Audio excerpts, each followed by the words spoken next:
The Hogsback Mystery. Chapter 1. St. Kilda.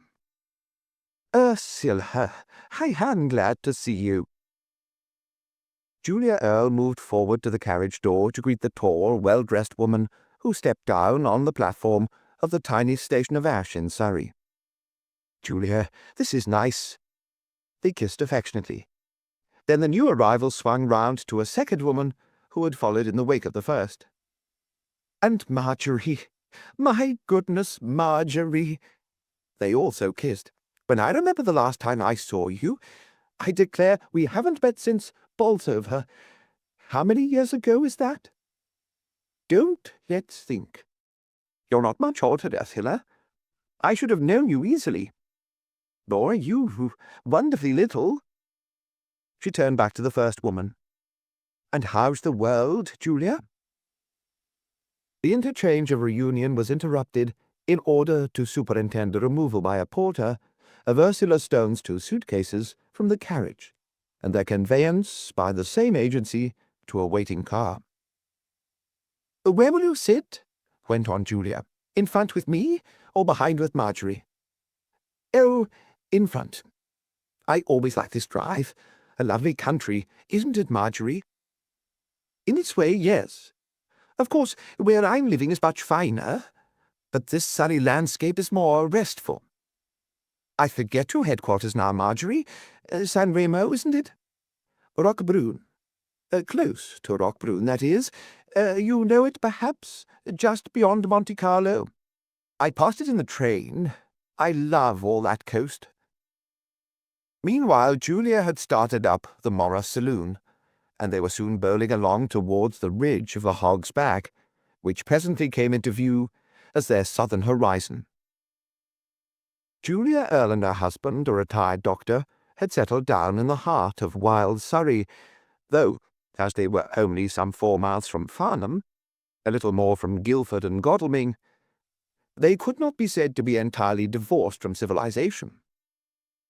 Though she had made many friends in the neighbourhood, Julia found the life lonely, and to have 2 visitors simultaneously was a pleasure she had not enjoyed for a long time. Of these 2, Marjorie Laws, her unmarried sister, was the greater stranger. Marjorie liked heat and sunshine, and she ordered her goings to the vagaries of nature in this respect. She was a migrant. Winter drew her to Egypt. Spring and autumn she spent on the Riviera, while in summer she penetrated as far north as Switzerland or the Dolomites. She lived by her pen. "Not serious stuff, you know, my dear," she would truly say. Sentiment, splashed lavishly on in huge purple patches, was her standby. Her simple tales of the loves of earls and typists turned out in bulk, paid well enough for her needs and a little over, and formed just the interest required to keep her mind keen and fit. Dear viewers, if you'd like to listen to our audiobooks ad-free, have unlimited access to exclusive content, and over 200 unique audiobooks, the best detectives, fantasy, and adventure stories, then visit our closed Telegram group. The link is in the description below the video. Enjoy watching. Ursula Stone was no relation of the sisters, but at school the 3 had been inseparable, and they had kept up their intimacy. Ursula had not married, and now she lived a placid life in Bath, where she was popular enough in the local society. An occasional letter had prevented her getting entirely out of touch with the sisters, and after the Earles had moved to their present house, Julia had asked her to pay them a visit. That was 4 years ago. This time she had been invited specially to meet Marjorie, who was spending a few weeks in England. Julia, reaching the top of the hill up which they had been climbing, cautiously nosed the car out onto the high-speed Guildford-Farnham road, which here runs along the spine of that curious narrow ridge known as the Hog's Back. The others instinctively paused to watch for approaching traffic, but as they turned west, their voices broke out again. "Tell me about yourself, Ursula," Marjorie went on. "You're living in Bath?" "Yes, I've got a cottage perched up on Bathwick Hill. It's a nice position, The town lies in the valley, and you see across it to the hills beyond. And what do you do with yourself? Ursula smiled. My hospital. I call it mine because I like working for it so much. It's a children's hospital, and I'm honorary secretary. It's fascinating work, though it would make you weep tears of blood to see some of the little mites that are in it. Marjorie shrugged. More useful than my job.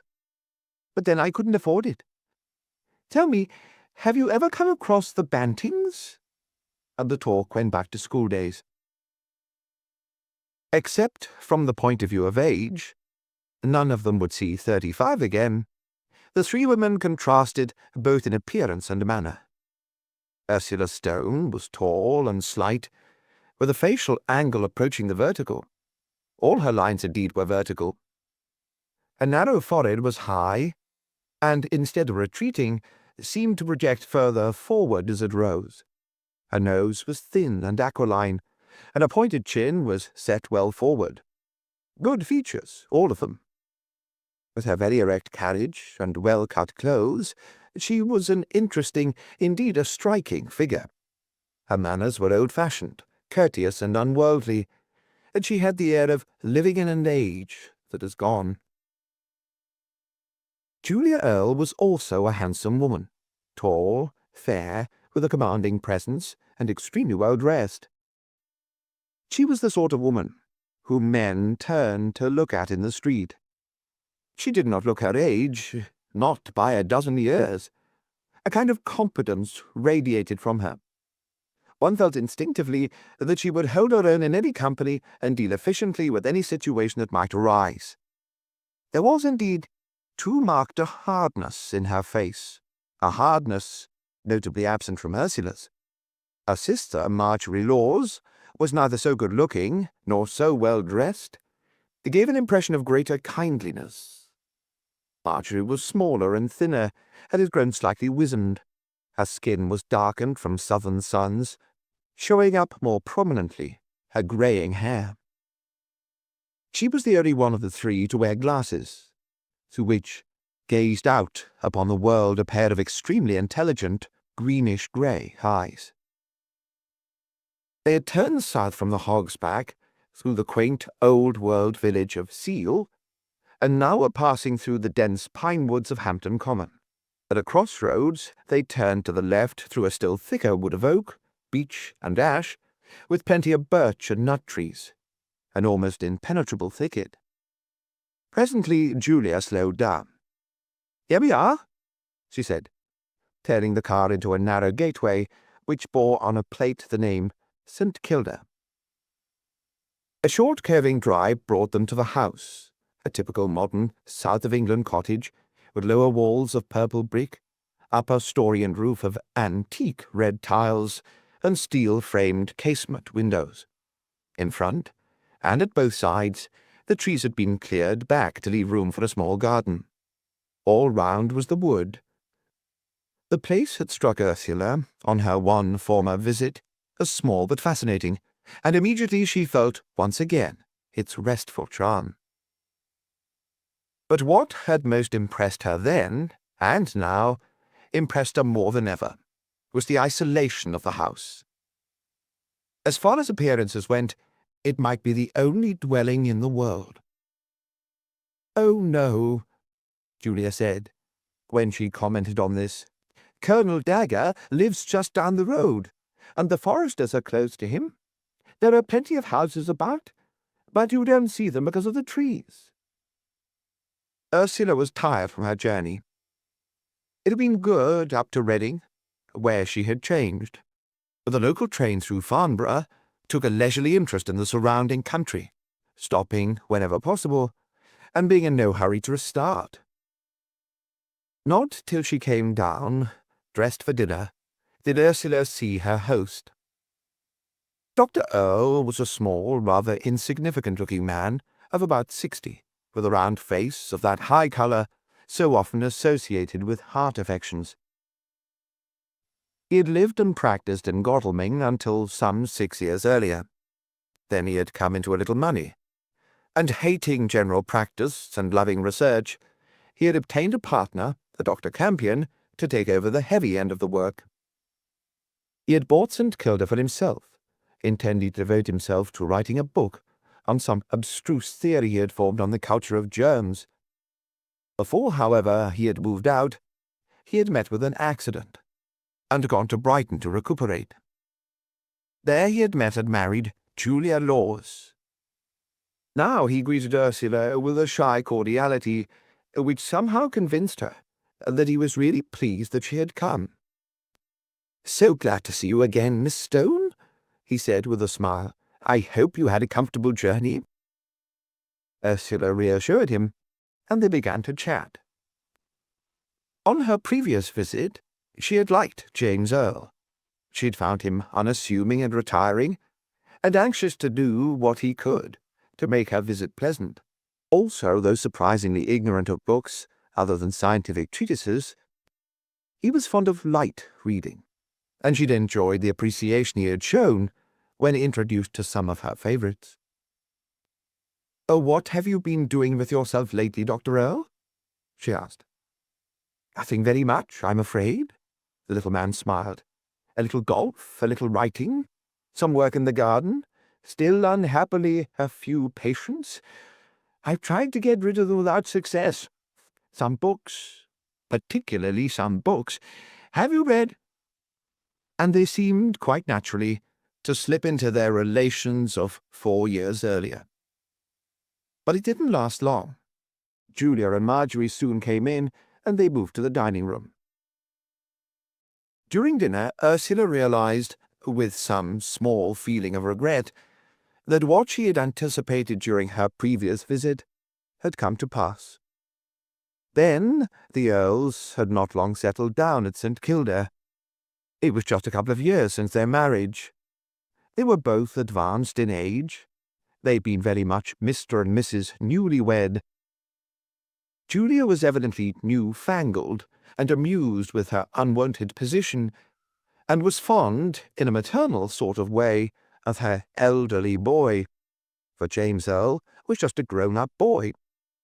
As for him, he obviously doted on her. Now things were changed.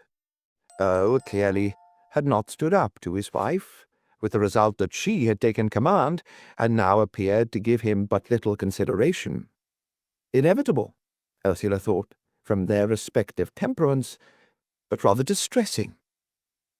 Not that Julia was at all unpleasant to her husband, simply she did not appear to consider him of any account in her scheme of things. But Earle did not seem at all unhappy. It was just that Ursula thought they had missed a companionship which they might so easily have had. The evening passed uneventfully in bridge, and when Ursula went to bed, it was with feelings of satisfaction that she had come. She'd enjoyed her previous visit to this charming country, and she believed she was going to enjoy the coming fortnight. Marjorie's presence was an added pleasure. Ursula had always liked Marjorie better than Julia. Julia she had found a little bit too conscious of the side on which her bread was buttered, but Marjorie would have shared her last crust with a stranger. The next day the weather seemed to confirm Ursula's optimism. It was one of those charming autumn days which are not uncommon in southeastern England. The sun shone placidly with a comfortable warmth, reflecting mellow lights from the rich colouring of the turning leaves, and drawing delightful aromatic scents from the woods. The twittering of birds cut sharp across the soft cooing of distant pigeons. Stretched lazily on its side on the grass lay the Earl's big black cat, the epitome of luxurious ease, yet with a wary eye on the birds, and an occasional thump of its tail on the ground as a protest against their presence. No wonder Ursula felt optimistic. Yet, had she been able to foresee the future, she would have recoiled with horror, and without a moment's delay would have fled from St. Kilda and all connected with it. It was indeed on that very day that the first of those small incidents occurred which were to lead up to the awful culmination which spelled tragedy for the party and gave a thrill to the entire country. The occupants of St. Kilda had dispersed on their lawful occasions. Earle had gone to play golf. Walking, the clubhouse was only some half-mile back along the road to the station. Marjorie had disappeared to her room to write, and Julia was busy with household chores. Ursula, finding a deck chair in the hall, had fixed it in a shady corner of the garden and opened a new novel. But she didn't read with diligence. The sun and air were soporific, and with closed eyes she lay in dreamy content. Presently she became faintly conscious of a movement behind her. Julia, she supposed, and she prepared to congratulate her on the perfect setting of her home.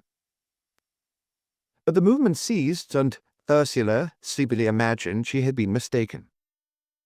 Then suddenly she felt a presence, and opened her eyes. A startled-looking young man was bending over her. His face was nearly on a level with her own, and Ursula realized that he had been about to kiss her. In fact, that she had missed the salute by a fraction of a second.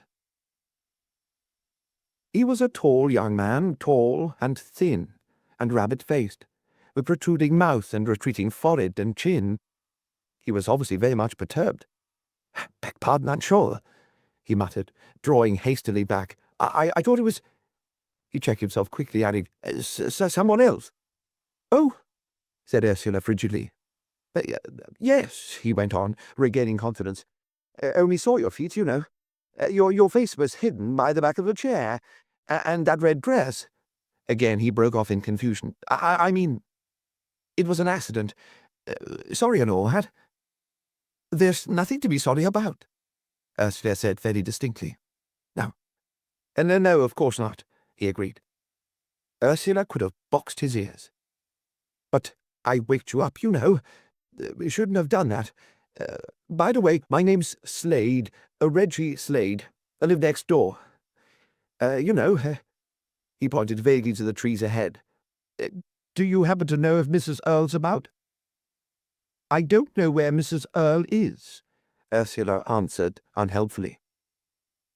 He took out his cigarette case, selected a cigarette, and slowly lit it. "No," he said. "I expect she's indoors. I have a message for her, you know." He paused, hung about undecidedly on one leg, then went on. "You're Miss Stone, I suppose? Heard you were coming. Julia, I mean Mrs. Earle, has been looking forward to your visit." Ursula wondered who this young man could be, who seemed on such familiar terms with Julia Earle, for she had just grasped the significance of the reference to her dress. Julia had a dress of much the same colour. She had seen it in her wardrobe when in her room on the previous afternoon. Slade was certainly on very familiar terms. There was no doubt that he'd been going to kiss Julia. And what was more intriguing, Ursula was satisfied he would never have dared to do so unless he knew Julia would be a consenting party. "I expect you'll find Mrs. Earle in the house," she said coldly, opening her book in a marked way. But the young man showed no signs of taking the hint. "Oh, come now, Miss Stone," he said, looking round, as if for a seat. "Don't be mad with me for a mistake, especially when I've apologized. Couldn't have known it was you, you know. I'm not in the least annoyed. Kindly allow me to get on with my book." "That means you are annoyed," he grumbled. "It wasn't as if—" He broke off, and his face and tones grew suddenly eager as he added, "Yes, Julia." Ursula felt a little shocked as she looked at him. There was no mistaking the expression in his eyes.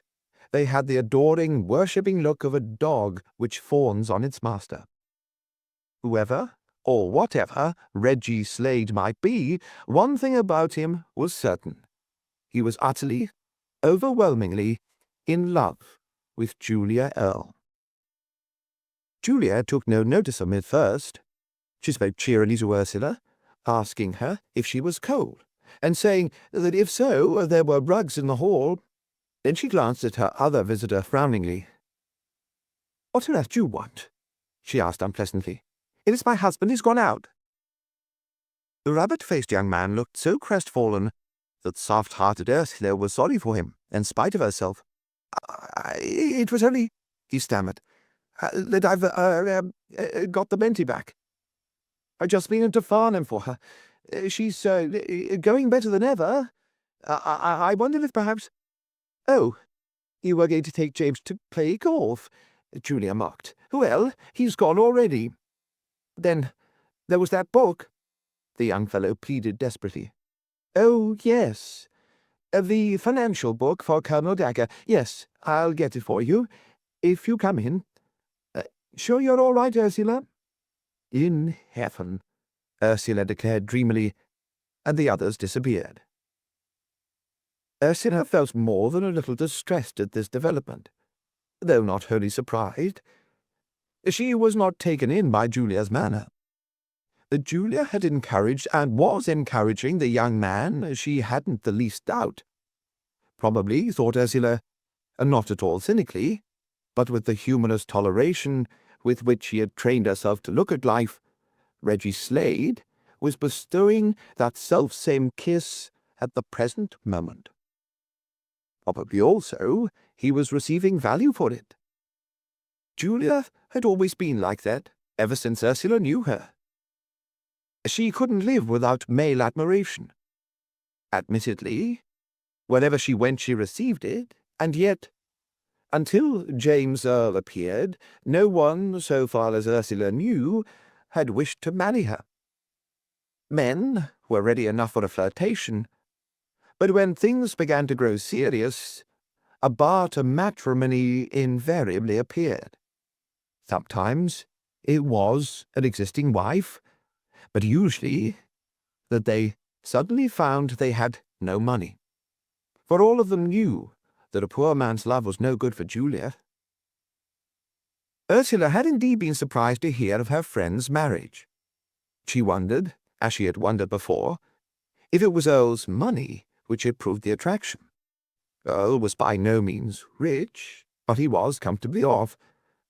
Or was it that Julia thought she could so dominate a man of Earle's temperament that she would be left free for any deviations from the narrow path to which she felt a drawing? Suddenly Ursula felt ashamed of herself. This was no way to be thinking of her hostess, or her friend indeed, for during those years at school, and since, Julia had proved herself a real friend. Besides, though Julia had these little weaknesses, she was in other ways a really good sort. She was attractive socially, a pleasant companion, and good-natured, at least so long as her good nature did not inconvenience herself. Dear viewers, if you'd like to listen to our audiobooks ad-free, have unlimited access to exclusive content, and over 200 unique audiobooks, the best detectives, fantasy and adventure stories, then visit our closed Telegram group. The link is in the description below the video.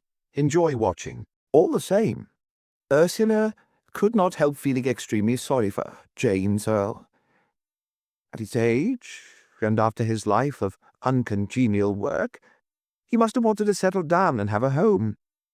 It looked as if he was scarcely getting all he had bargained for. With a little sigh and a mental note to mind her own business instead of her neighbours, Ursula resumed her book. But she had not read many pages before she was again interrupted. This time it was Marjorie. "I saw you out here," Marjorie announced, "and I felt I must come out and enjoy the day with you. There's something mild and soothing about this English sun that you don't get abroad. At home, or what I call home for this time of year, the light's harder. There's more glare." Marjorie had brought her writing pad, but she did not seem in any hurry to resume work. The two women dropped into a desultory conversation. It was many years since they had met, and there were multitudinous confidences to be exchanged. The talk was at first about their various experiences during that long period of separation, then at last it turned to the present. "You know, Ursula," Marjorie said, staring before her into the distance and speaking more confidentially. "I'm not very happy about Julia and James. I'm afraid things are not going as well as one would have liked." "In what way, Marjorie?" Marjorie moved uneasily. "I don't know exactly," she answered. "There seems to be a strain between them that shouldn't be there. You haven't noticed anything?" "I think Julia's a little bit too high-handed with Dr. Earle," Ursula declared. "You remember last night at dinner?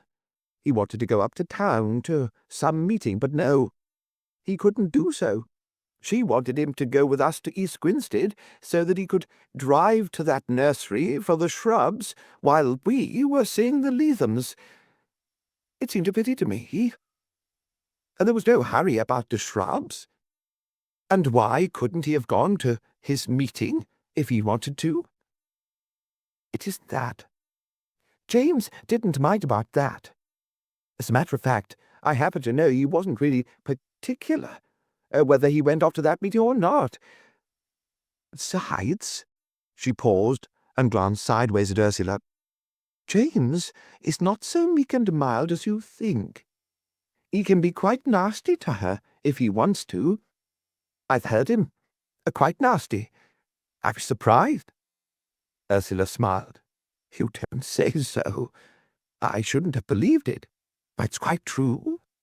But she deserved it." She paused again, then drew closer and sank her voice confidentially. "It's Julia's fault. I daren't say anything. She wouldn't take it from me. But you're different. She's always had an immense opinion of you, and she'd listen to what you said. It's just what you'd expect from Julia. It's what she's always done. She has men hanging about. That's what annoys James so much." "Dear Marjorie, what could I say? It's none of my business." "I suppose you mean Reggie Slade." Marjorie stared. "Goodness, Ursula, you almost frightened me. How could you possibly have known that?" "I'd become a detective in my old age," Ursula smiled. "I'd met the gentleman. He came up and introduced himself. He thought I was Julia. And then Julia came out, and I could see from his face." "Did she encourage him?" Ursula laughed outright. "Encourage is not exactly the word I should have used." And she repeated Julia's greeting. Marjorie grunted. "She shouldn't do it," she protested. "James is the mildest of men, but even a worm will turn. I sometimes imagine that only for his patients he'd go away. I thought he'd given up his practice. So he has, really. But some old patients insist on having him still. Besides, Dr. Campion, that's the partner, you know, calls him in occasionally in consultation, just after I came. Old Mr. Fraser died, and Dr. Campion had called him in there 2 or 3 times. I heard them talking about it. You know who I mean? Old Mr. Fraser of Fraser's, the theatrical booking people? That was the owner of that fine place near Compton. Yes, a lovely place and a lovely house. They say he left pots of money, most of it to his wife, but a big chunk to his nephew, Mr. Gates, who lives there. I don't care for them much." "Oh, then you know them?" "Slightly. They were over here to see James the other day, and I met them. She's a rather polite icicle, and he's a rough diamond, with the emphasis on the adjective. Julia said he'd been a labourer in Australia, and he just sounds like it. Seen life, perhaps, in its less civilized manifestations. People are talking about them already. Staying on alone there in that big house. However, that's their own business. We were talking of James and Julia. I wish, Ursula, you'd give Julia a hint. I believe she'd take it from you." Ursula didn't think she would be given an opportunity, but agreed to do what she could, and the subject dropped. Funny that Dr. Campion should have come as assistant to James, Ursula said presently. You know they used to live at Bath. Howard, that's Dr. Campion, and Alice and Flo, his sisters. I knew them well, or at least the girls. Marjorie nodded. So Julia told me. I heard her speaking of Miss Campion. As she was talking of asking her over, she said you would be sure to want to see her. That's good of Julia. I should like to. I like Miss Campion. Yes. Alice is a good sort. Tell me, Marjorie. And the talk reverted once again to old acquaintances. The day passed uneventfully. Earle did not appear at lunch, but he was home for dinner. Things seemed to go quite smoothly, and afterwards there was another game of rather mediocre bridge.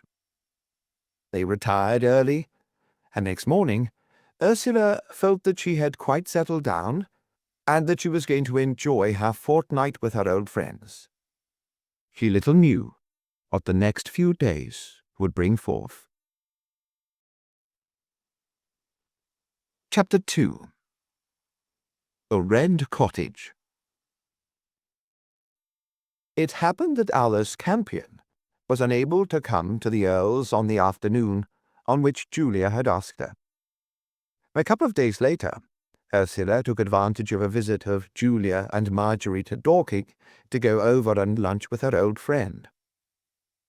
The Red Cottage was situated in the little village of Binscombe, some 2 miles from Godalming and 5 from St. Kilda.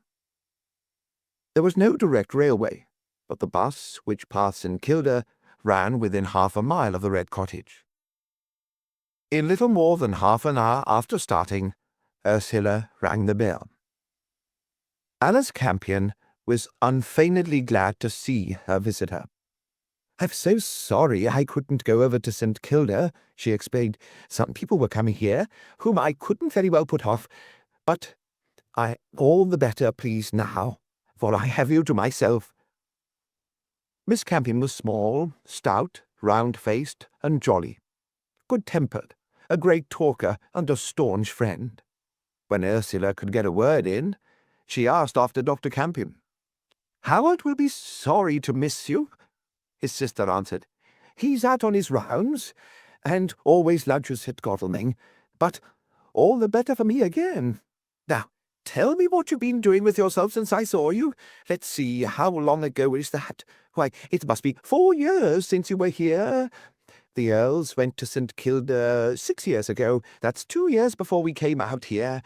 And you paid your visit to them the year we arrived."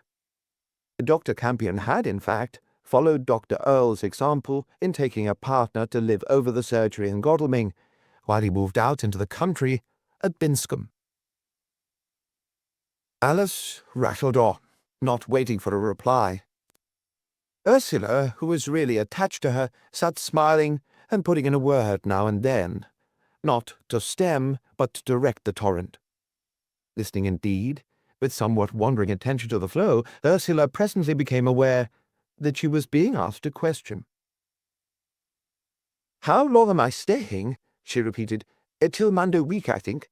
A pity it's not longer. Flo's coming on Saturday. I mean Saturday week. The Saturday before that Monday. You must wait and see her." Flo was the third member of the Campion family. She had lived with the others in Bath, and she and Ursula had been close friends. "Flo? Is she really? Oh, I certainly must see her. I don't like to think how many years it is since we met. But I'm afraid I couldn't stay longer. I have to be home on Tuesday." "Put it off, whatever it is," Alice urged. "It can get on quite well without you." "No, I really think I ought to go home. What about Sunday? Suppose I were to come over in the afternoon?" "Come and spend the day on Sunday. That would be better than nothing." "Oh, I couldn't, Alice. I couldn't leave Julia for the whole of my last day. But I'll come in the afternoon."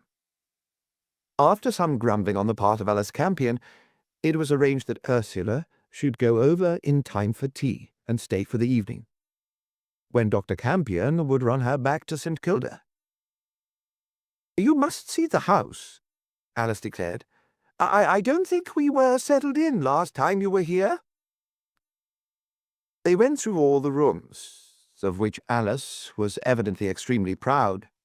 Ursula duly admired everything she saw, though to herself she admitted that the furniture was all very ordinary. Indeed, she was surprised that Alice had not shown better taste. However, she told herself that if it pleased Alice, it was sufficiently serving its purpose. One new and elaborate piece of furniture formed an exception to the rule, an inlaid and beautifully carved radio gramophone. Really an ornament to any room. Ursula cried out with genuine delight when she saw it.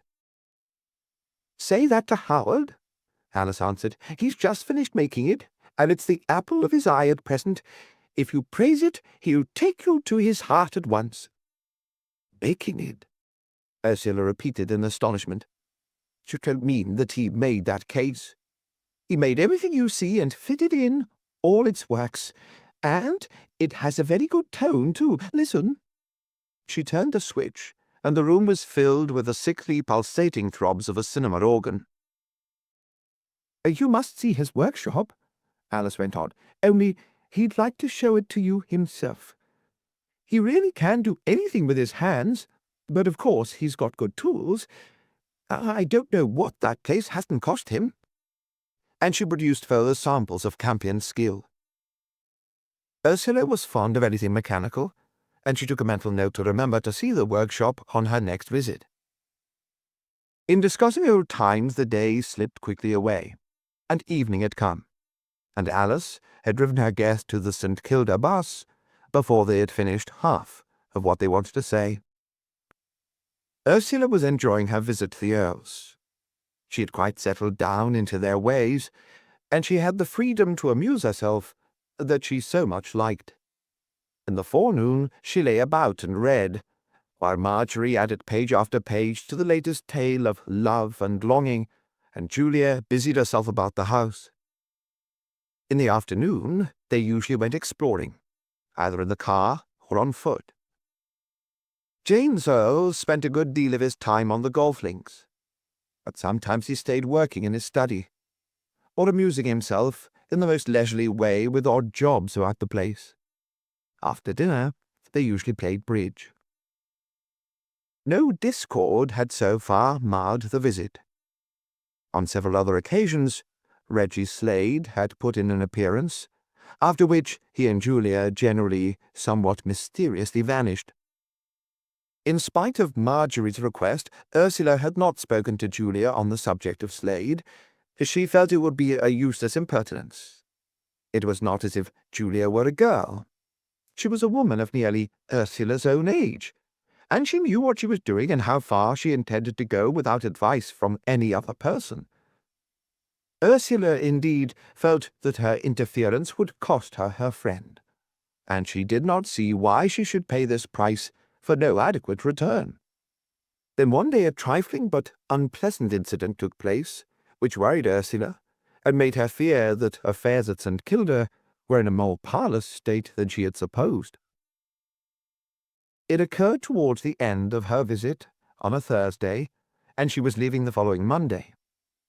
That morning Dr. Earle had said he was going to play on the meadow links near Guildford, and that he would stay afterwards for bridge, returning only in time for dinner.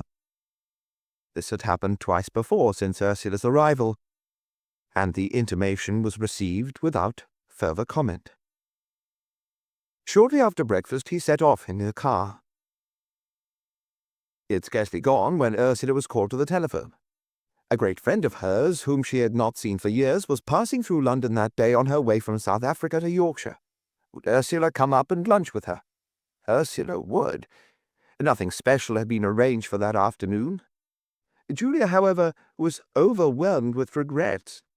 If only the message had come 10 minutes earlier, James would have taken her to Guildford. Now Ursula would have to walk to the Shackleford Road for the bus.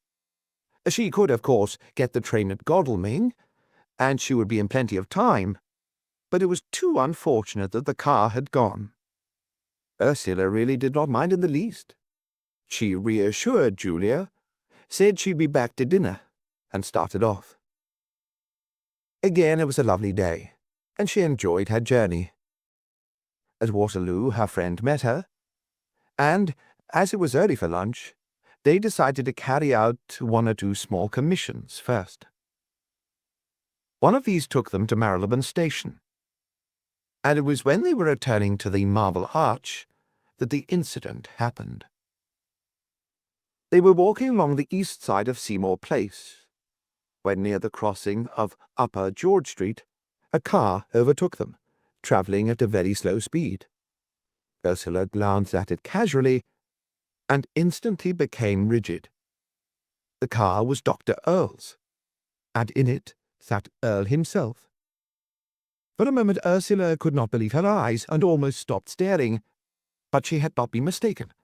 It was James Earle, beyond any shadow of doubt. In a dream, she watched the car. It pulled into the pavement a few steps beyond where she and her companion were walking, and came to a stand. As it did so, a lady, whom she had vaguely noticed waiting on the footpath, stepped forward. Earle opened the door. The lady entered, and the car drove off, turning westwards at Upper Berkeley Street. It must have been held up at the Edgware Road crossing, for when Ursula reached Upper Berkeley Street, she glimpsed the car disappearing westwards into Connaught Street.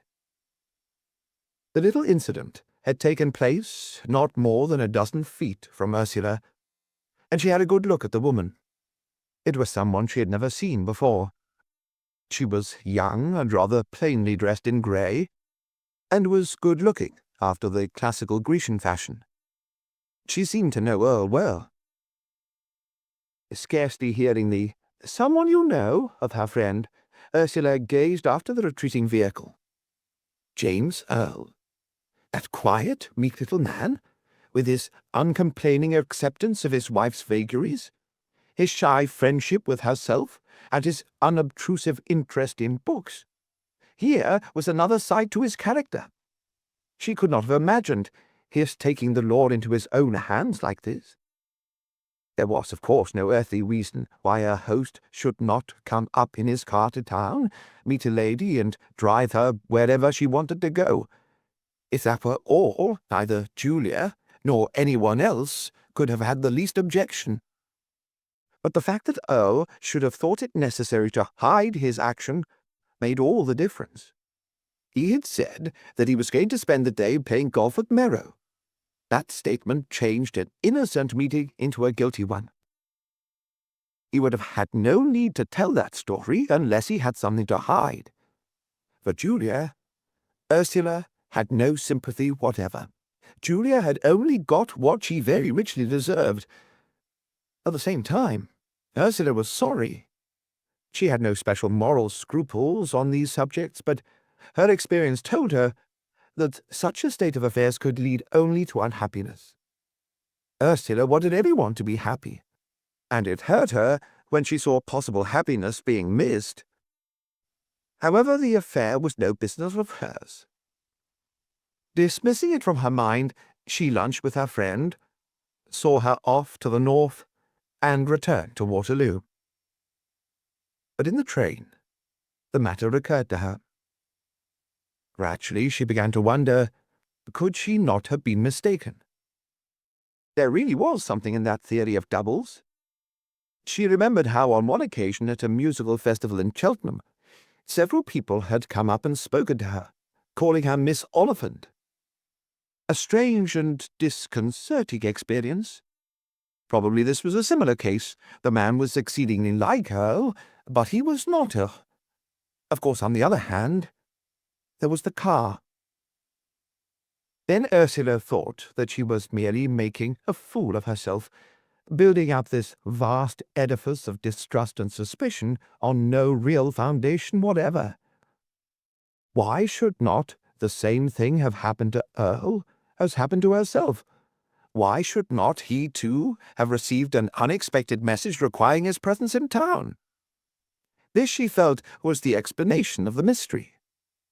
She was now curious to meet Earle, to hear him tell of this unexpected change in his plans.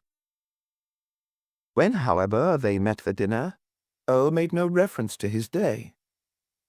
Ursula, however, watching him covertly, thought he seemed restless, as if trying to hide some repressed excitement. She could not control her interest in the affair, and in spite of her decision that it was not her business, she felt she must obtain some information. "Did you have a good day's golf, Dr. Earle?" she asked at the next pause in the conversation. He started, unmistakably, started and paused before replying. Then, with an evident effort, he said, "Quite good.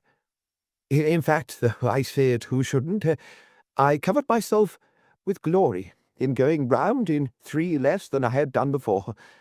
I don't suppose I shall ever do such a thing again." Ursula was unhappily satisfied. Earle had spoken in a self-conscious way that left no doubt that he was lying. Indeed, it was his usual straightforward character that had prevented him from hiding it. It was not, then, an unexpected call to town. Ursula's common sense warned her to let the thing alone, but her curiosity would not allow of this. "I had an unexpected journey today," she went on conversationally. "I was in town. I lunched there." Earle was evidently suspicious, and though he achieved a credible reply, it had no conviction. Disappointed, Ursula, with an effort, turned the conversation to the views visible from the train, and they began to discuss the country. Sunday came without further incident, and after lunch Ursula took the Godalming bus and walked up from the Shackleford Road to the Red Cottage. It was another splendid day, warm and summery as early September. Ursula was looking forward with a good deal of eagerness to seeing Flo Campion. Flo had been her special pal, and for a dozen years they had not met. Flo was companion to a wealthy old lady, a great traveller. With her, she'd been twice round the world, and had spent months in China, Japan, the South Sea Islands, and other places out of the beaten tourist track. The meeting proved as satisfying as Ursula had anticipated. Flo Campion was but little changed. No reserve had grown up which required to be thawed, and the two women were able to pick up their friendship at the point at which they had laid it down. Flo had seen much during her travels, and, as she had the gift of putting her experiences in an interesting way, time passed quickly and pleasantly. Shortly before dinner, Howard Campion came in. He was a tall man, of rather slight build, though evidently healthy and muscular. His manners were quiet and direct, and though he was retiring rather than pushing, in his personality there seemed to Ursula latent force. She felt that he'd be a good man in a tight place. When they had chatted for some time, Ursula turned the conversation to the radio gramophone. "Alice tells me you made it, Dr. Campion. I do think it's a wonderful piece of work. I've never seen one, which was a greater ornament to a room." Campion was obviously delighted. "Won't you come and see my workshop, Miss Stone? I have a rather good lathe, which might interest you, if you care for such things." The workshop was outside, a wooden shed, an extension of the garage. It was not large, but the most had been made of the space, and it was scrupulously clean and tidy. There were several machine tools, all small, but all polished till they shone. In the centre was a tiny circular saw and planing machine. A mortising machine and a vertical drill stood against one wall, while against another was the lathe. Dear viewers, if you'd like to listen to our audiobooks ad-free, have unlimited access to exclusive content, and over 200 unique audiobooks, the best detectives, fantasy, and adventure stories, then visit our closed Telegram group. The link is in the description below the video. Enjoy watching. Ursula did not understand all the gadgets of the latter, though the doctor explained them patiently.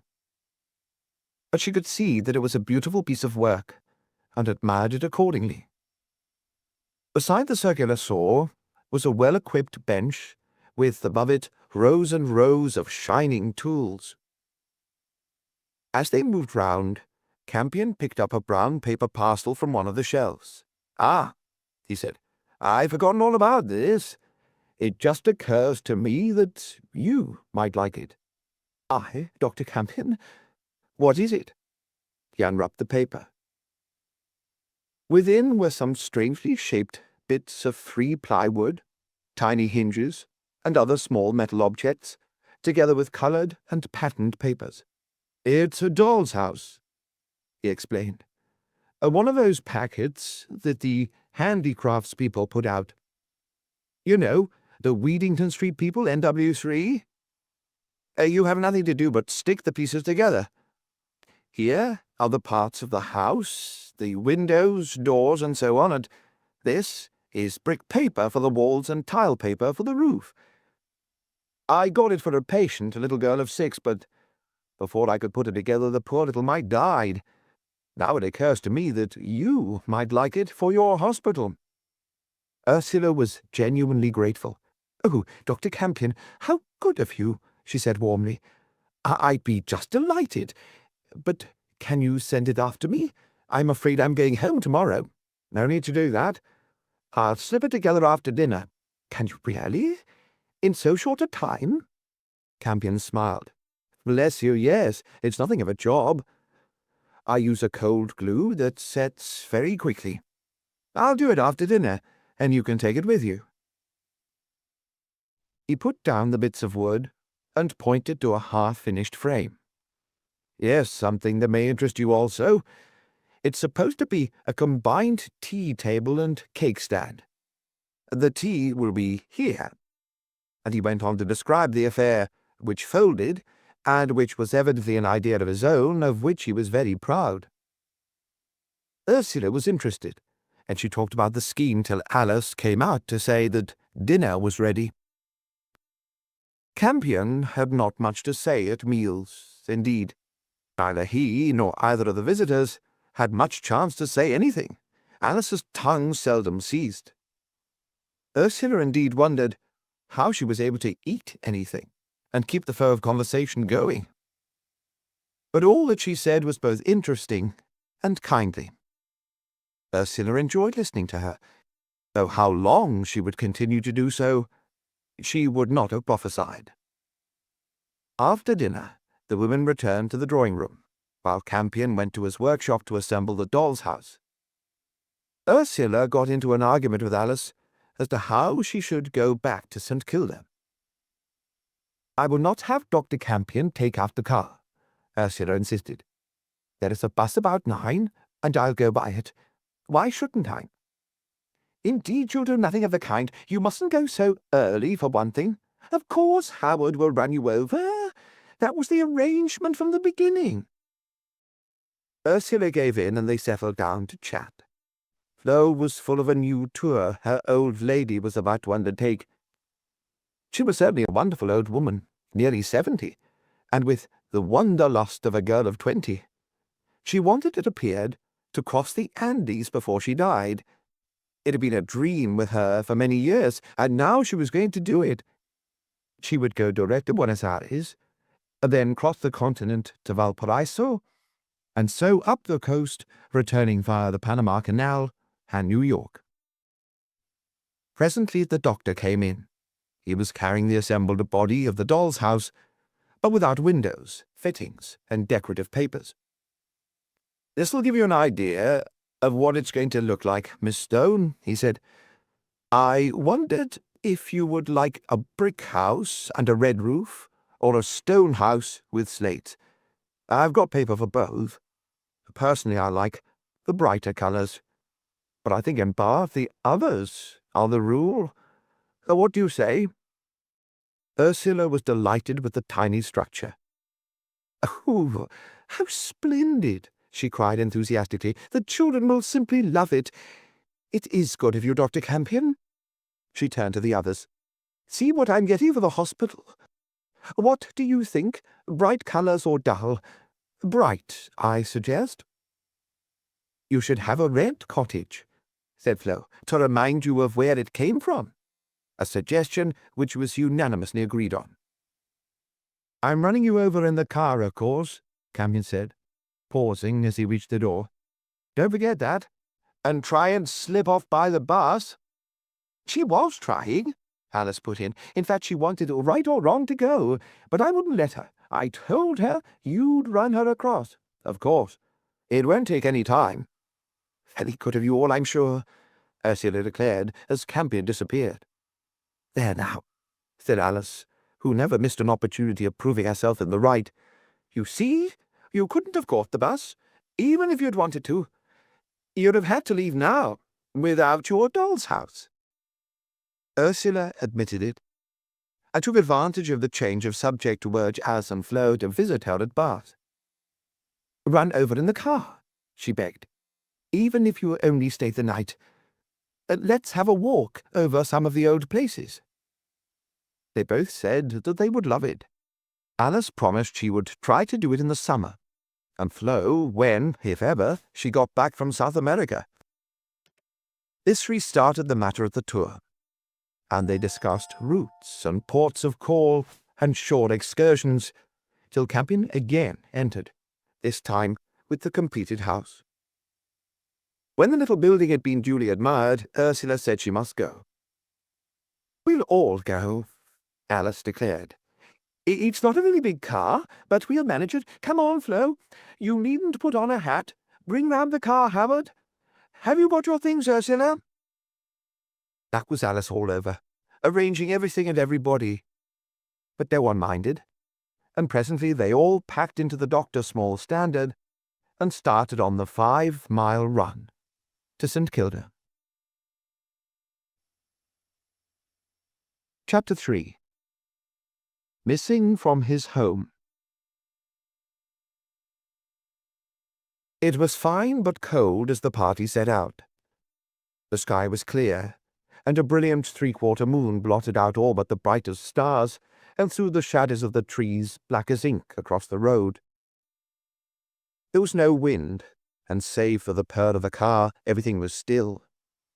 A fitting night to follow so splendid a day. Campion drove quickly, and in a few minutes they turned into the gate of St. Kilda. And while Ursula slowly disentangled herself from her seat, Campion got out and rang the bell. Julia opened the door.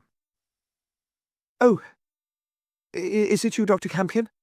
She greeted him, and her voice was sharp, as if from anxiety. "Is James there?" "No, Mrs. Earle. I've not seen him. I was just running Miss Stone back, and Alice and Flo came for the ride." "What about Earle?" "I don't know," she answered. "He's gone out, or I think he must have. But he didn't say he was going out, and all his hats are in the hall." "Oh," Campion returned. "He's gone to see Dagger, or the Foresters? When did this happen?" A shadow cut across the light from the hall, and Marjorie appeared. "Is it James?" she said. "No," said Julia. "It's the Campions bringing back Ursula." By this time, hearing the discussion, all 3 women got out of the car. "What is it, Mrs. Earle?" asked Alice. "Is there anything wrong?" "Earle's gone out, and they don't know where he is," Campion explained. "When did this happen, Mrs. Earle?" An hour and a half ago. 20 minutes to 9. Marjorie and I were able to fix the exact time." "And what exactly happened? Tell us the details." Julia stepped back into the hall. "Won't you come in?" she invited. "Come into the sitting room, Miss Campion. Come in." She turned to Flo. "It's cold out here at the door." The party moved slowly in and stood grouped about Mrs. Earle. He said nothing. "Just walked out?" the doctor questioned. "We didn't hear him go out," Julia went on. "I'll tell you. We were alone. He and Marjorie and I. On Sunday evening, Lucy goes out and I get supper. Well, we had supper as usual, and then Marjorie helped me to wash up. I never like to leave the dirty things for the maid. Supper was about 8, and I suppose was over about 8:30. "Just 8:30, Marjorie interposed. "Yes, Then we washed up, and Marjorie went into the sitting room." "Tell them, Marjorie." Marjorie took up the tale. "When we were finishing washing up, I remembered that I had seen one of the cups we had used at tea on the piano in here. The barristers came to tea, and someone had put this cup away, and it had been forgotten. So I came in for it. James was sitting in that chair before the fire reading the Observer. I noticed particularly that he had his slippers on. He looked up as I entered and asked me had I read about a motor accident which had taken place the day before near Dorking. "It's a regular death trap, that corner," he said. "We were nearly sent to Kingdom Come ourselves at that very place. You can't see. And as we were trying to cross the road, a bus came charging down on us. I murmured something and took the cup out to the kitchen and washed it. I don't suppose I was 3 minutes out of the room, certainly not more.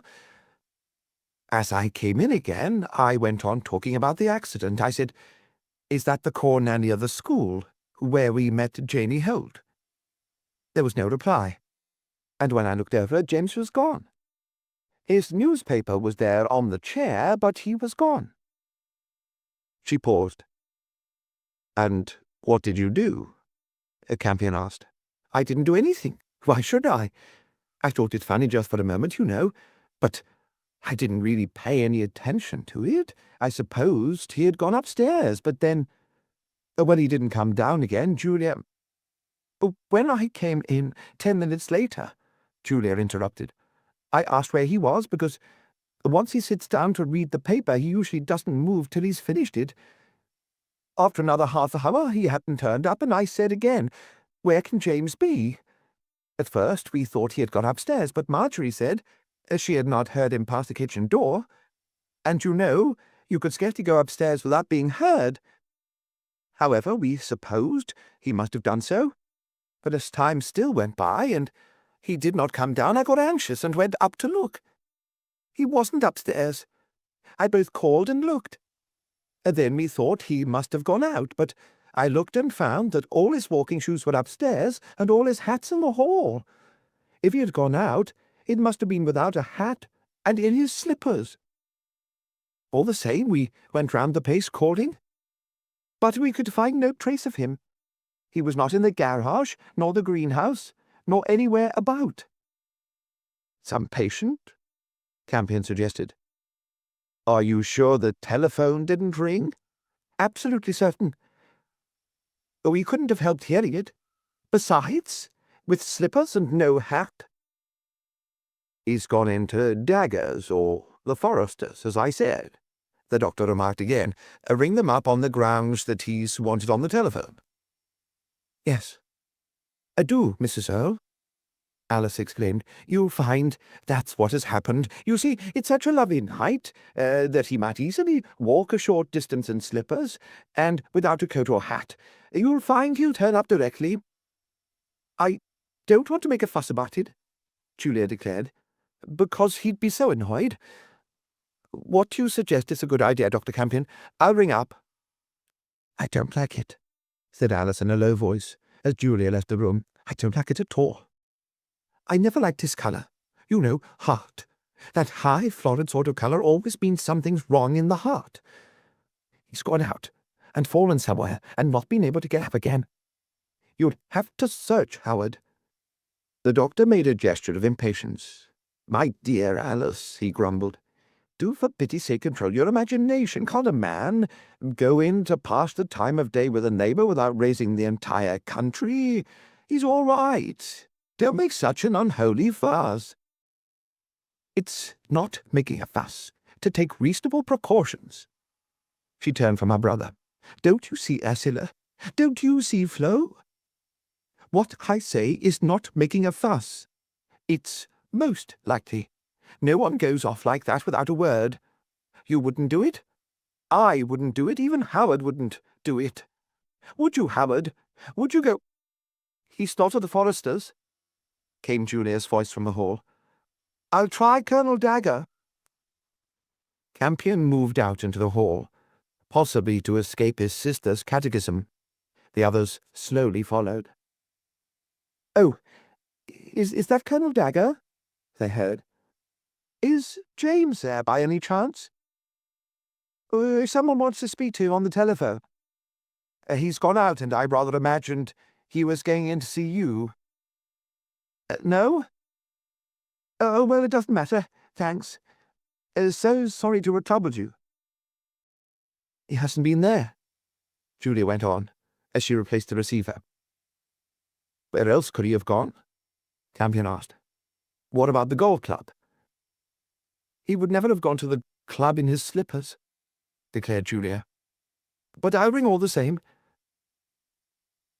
"No," she went on a few seconds later. "He's not been there." "Is there no other place close by at which he might have called?" "I don't think so," Julia returned anxiously. "No, I don't understand it. What do you think about it yourself, Dr. Campion?" "I don't think you need be in the least anxious, Mrs. Earle. He's gone out for a stroll, and the night's so fine it has tempted him further than he intended. At the same time, if it will be an ease to your mind, we might have another look round. Of course, it's just conceivable that he has tripped and fallen and perhaps not been able to walk home. If you would go through the house thoroughly again, I'd have a look outside." "Hadn't we better divide and do the thing properly?" Alice suggested. "If you, Julia, and Ursula would do the house, the rest of us could help Howard outside. What do you think?" This was agreed to, and the two little parties set to work. Julia was now looking very frightened, and even Ursula was beginning to fear some mishap. Alice's theory did not seem at all impossible to her, and she would not have been very surprised to come on Earle at any moment, unconscious, or even dead. She herself had often thought how like a heart subject he was. Carefully she and Julia went from room to room. When they had finished, no doubt remained. Earle definitely was not in the house. They put on wraps and went out and joined the other searchers. The out offices had been done without result. Garage, car, electric power house, greenhouse, tool shed, and summer house. So would the lawn and garden. "When we're here," the doctor said. Ursula could see that he was making light of it to Julia. "When we're here, we might as well look into the wood a little way. Are there any paths through it that Earle was accustomed to use?" "There are paths, of course. The usual mere tracks that cover the heath, but none that James would have gone along at night. In fact, he didn't like being in the wood at night. I've often heard him say so." "Few people do," Campion returned.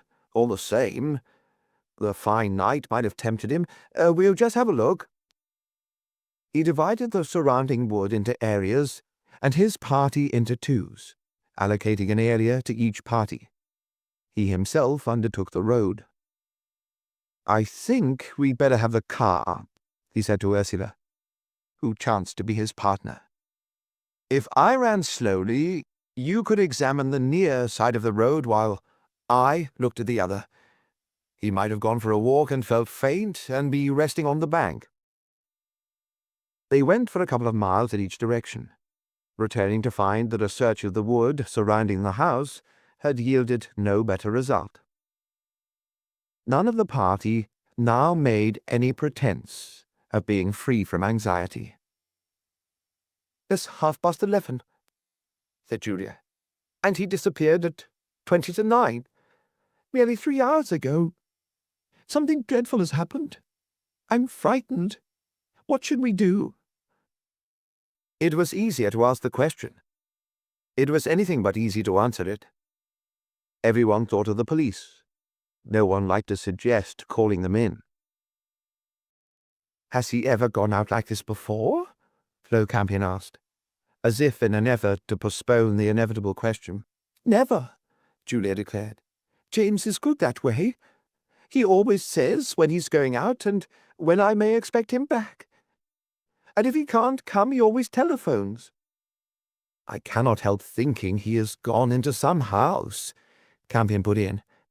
"Is there no one who could have called for him, say with a car?" "Yes, Julia," Alice nodded emphatically. "That would certainly explain the whole thing. Who might have called for him with a car?" Julia shook her head. "No one," she declared. "That wouldn't account for it at all. James would not have gone off in a car without telling me. Besides, there was no car. I was in the kitchen at the time, and the window was open. And if there had been a car, I should have heard it." "You mightn't have noticed it," Alice urged. "Oh, yes, I would. The night was calm and everything was quiet.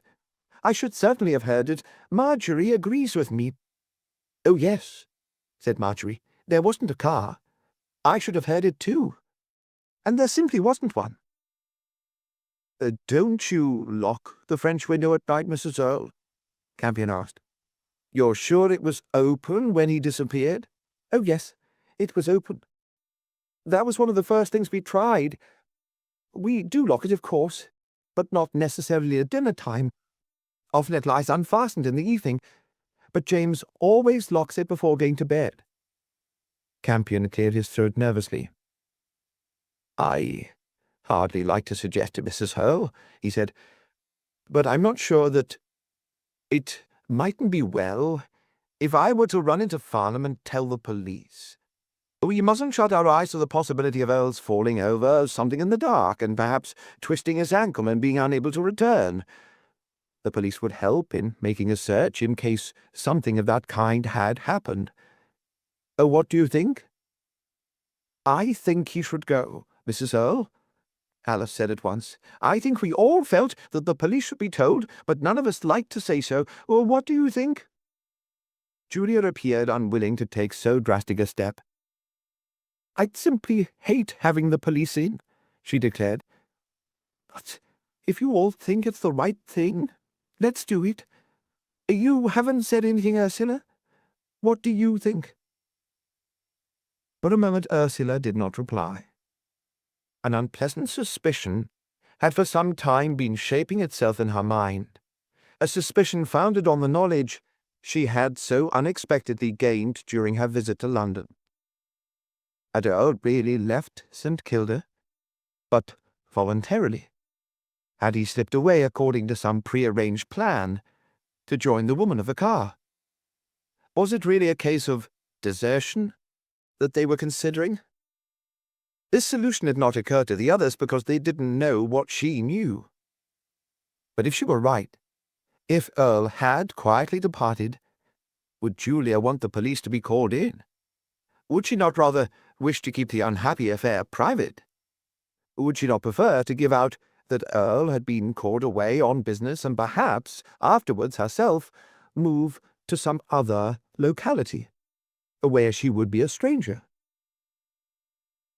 Ursula saw that she was letting her imagination run away with her.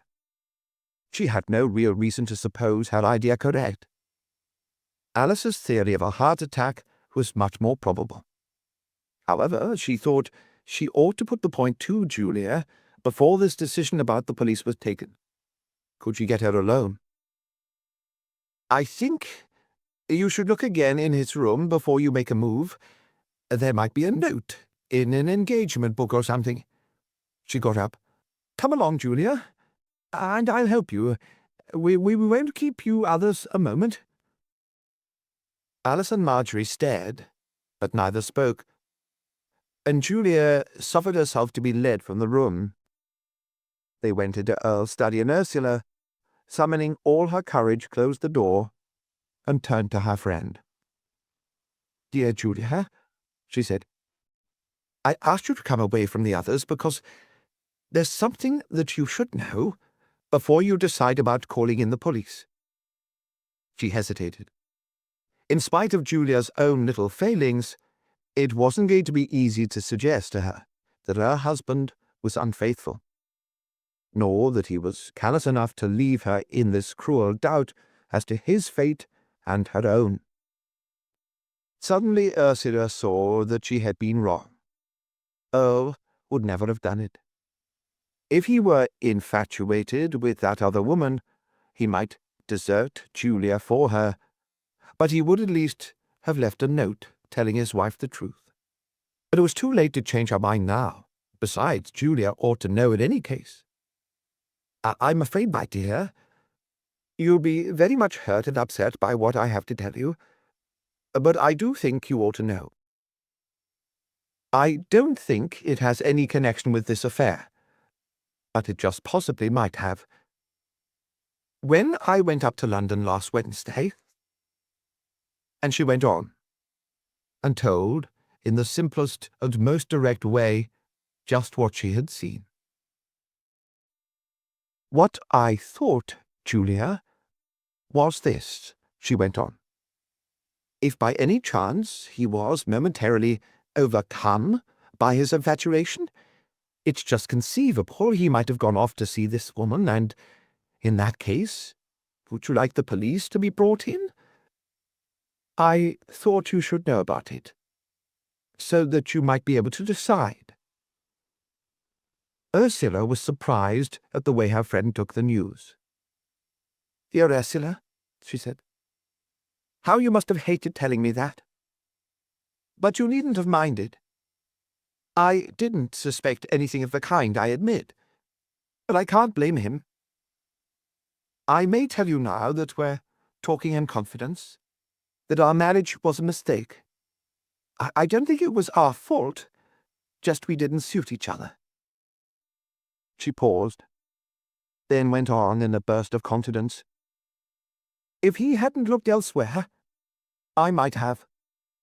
Again she paused, as if regretting her admission, then continued in a tone of greater conviction. "But Ursula, you're wrong. It's not that. If he had wanted to go to another woman, he could have done so at any time without making a mystery about it. I do appreciate your telling me, but I'm sure you're wrong. No. What I'm really afraid of is his heart. His heart is not strong. He has gone out and got an attack, and he's not able to come back.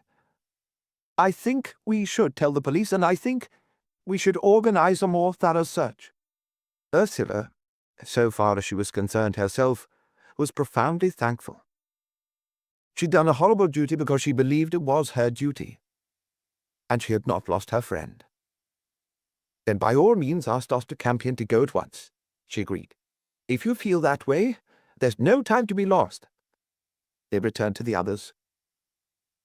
"We've not found anything," Julia told them, "and I think if you, Dr. Campion, would be so good, the police should be told.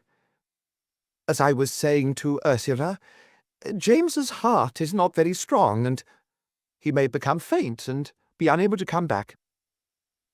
But I don't like your going off to Farnham at this hour. Why not telephone?" "I thought it would be quicker if I had the car there to drive the men out, but of course they can get their own car. Yes, I'll telephone." Campion disappeared into the hall, and they heard his muffled voice as he put through the call. "I rang up Margaret also," he said to his sister, returning presently. "Our servant, Mrs. Earle," Alice explained. "She needn't wait up for us." After what seemed an age, but what was really only a few minutes, the sounds of an approaching car became audible. It stopped at the door. Campion went out, and the murmur of voices followed. Then he returned with 2 police officers, a sergeant and a constable. The sergeant saluted as they entered. "This is Mrs. Earle," said Campion. "Sergeant Sheepshanks has very kindly come out to help us." "Dr. Campion has told me what has taken place, madam," Sheepshanks began. "He says that, while not diseased, Dr. Earle's heart was not strong, and that you think he may have had an attack which would have prevented him returning." "That's putting it a little strongly," Julia answered. "I only suggested a heart attack because I can't explain his disappearance in any other way. I don't, of course, know anything about it." "Quite so, madam." The sergeant nodded sagely. "Now, before we go any further, I should like a word or two with you. Perhaps you could give me an interview in another room. Just you, madam." Campion moved forward. "But what about a search, Sergeant?" he said. "If Dr. Earle really is ill, every moment might be of value." "I've not overlooked that, sir," Sheepshanks answered civilly. "But we'll get on better if we know just how we stand. Will you come along, madam?" They disappeared, accompanied by the constable. "He's got it into his mind that Earle has gone off voluntarily," Campion explained. "He said, 'You'll hear of him all right. He just wants a change of establishment. You'll find there's a letter from him in a day or two.'" "Nonsense," Alice declared sharply. "If it were that, why didn't he leave a note? Besides, I don't think Dr. Earle's that way inclined. And again, why didn't he take a hat and outdoor shoes?" "That's what I said," Campion returned. "But it didn't seem to convince Sheepshanks. Well, he's here at all events. I wonder what he'll do." Before anyone could reply, the sergeant reappeared. "We're going to have a search round the place," he said. "And if we find nothing, we'll come out and have a better one as soon as it's daylight. Perhaps, sir, you could stay and give us a hand. The ladies may go to bed. There's nothing that they can do. Have you a torch in your car?" This program was carried out. Both sergeant and constable were quick and thorough. Armed with powerful torches, they went over the entire grounds surrounding the house, as well as following for a considerable distance the various paths through the wood. The sergeant also carefully examined the path from the French window and the road near the gate, but nowhere could they find any traces of either Earle or anyone else. If the man had dissolved into thin air, he could not have more completely vanished. It was getting on to 2 in the morning when Campion drove his party home. Nothing more could be done but wait for the morning. And though Julia declared she would not undress, all agreed there was no use in sitting up. Before starting on his round next morning, Campion drove back to St. Kilda to find the sergeant and 3 policemen already at work. But no faintest clue had so far rewarded their efforts. Earle had simply vanished without trace. The search was kept up till nearly midday, and then Sergeant Sheepshanks took formal statements from each member of the household, with Julia's permission, looking through Earle's papers. One of the questions he asked Ursula was whether she had ever had any suspicion that Earle might have been attached to or had relations with any other woman. And in view of the direct question, she very unwillingly told him what she had seen in London. Somewhat to her relief, he didn't seem to think much of it, though he took details of the story. He left with a civil word of thanks for her information, but without any expression of his own opinion.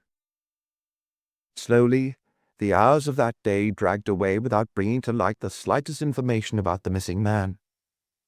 Earle had utterly and completely vanished. Vanished instantaneously. At one moment, seated in his chair, settled down for the evening, entirely normal, dressed for the house. 3 minutes later, gone. Neither sight nor sound of his going, no trace left, no hint either of cause or method, no suggestion of motive, no explanation anywhere of any part of it. Spirited away. The old phrase seemed to take on a new meaning. It was like seeing the impossible happen before one's eyes. Nor did the sergeant's prognostication prove correct. There was no letter from Earle, neither that day nor the next. No intimation of any kind was received to prove that he was still alive. Julia indeed was convinced that he was dead. She said that whatever her husband might or might not do, he would never have left her in such a painful state of doubt. Marjorie held the same view. and even Ursula found herself forced to a similar conclusion. Ursula had cancelled her departure, deciding to stay on with Julia for a few days longer.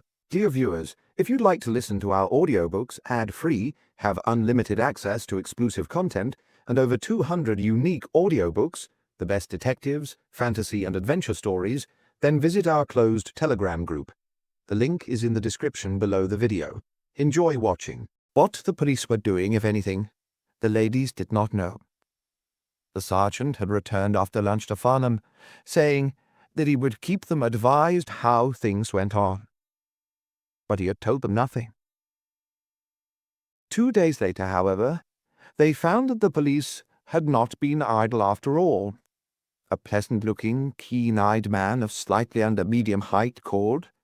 He presented a card bearing the legend, Detective Inspector French, CID, New Scotland Yard, and said he wished to ask some questions relative to the disappearance of Dr. Earle. Instantly, to the inmates of the house, the mystery grew darker and more sinister.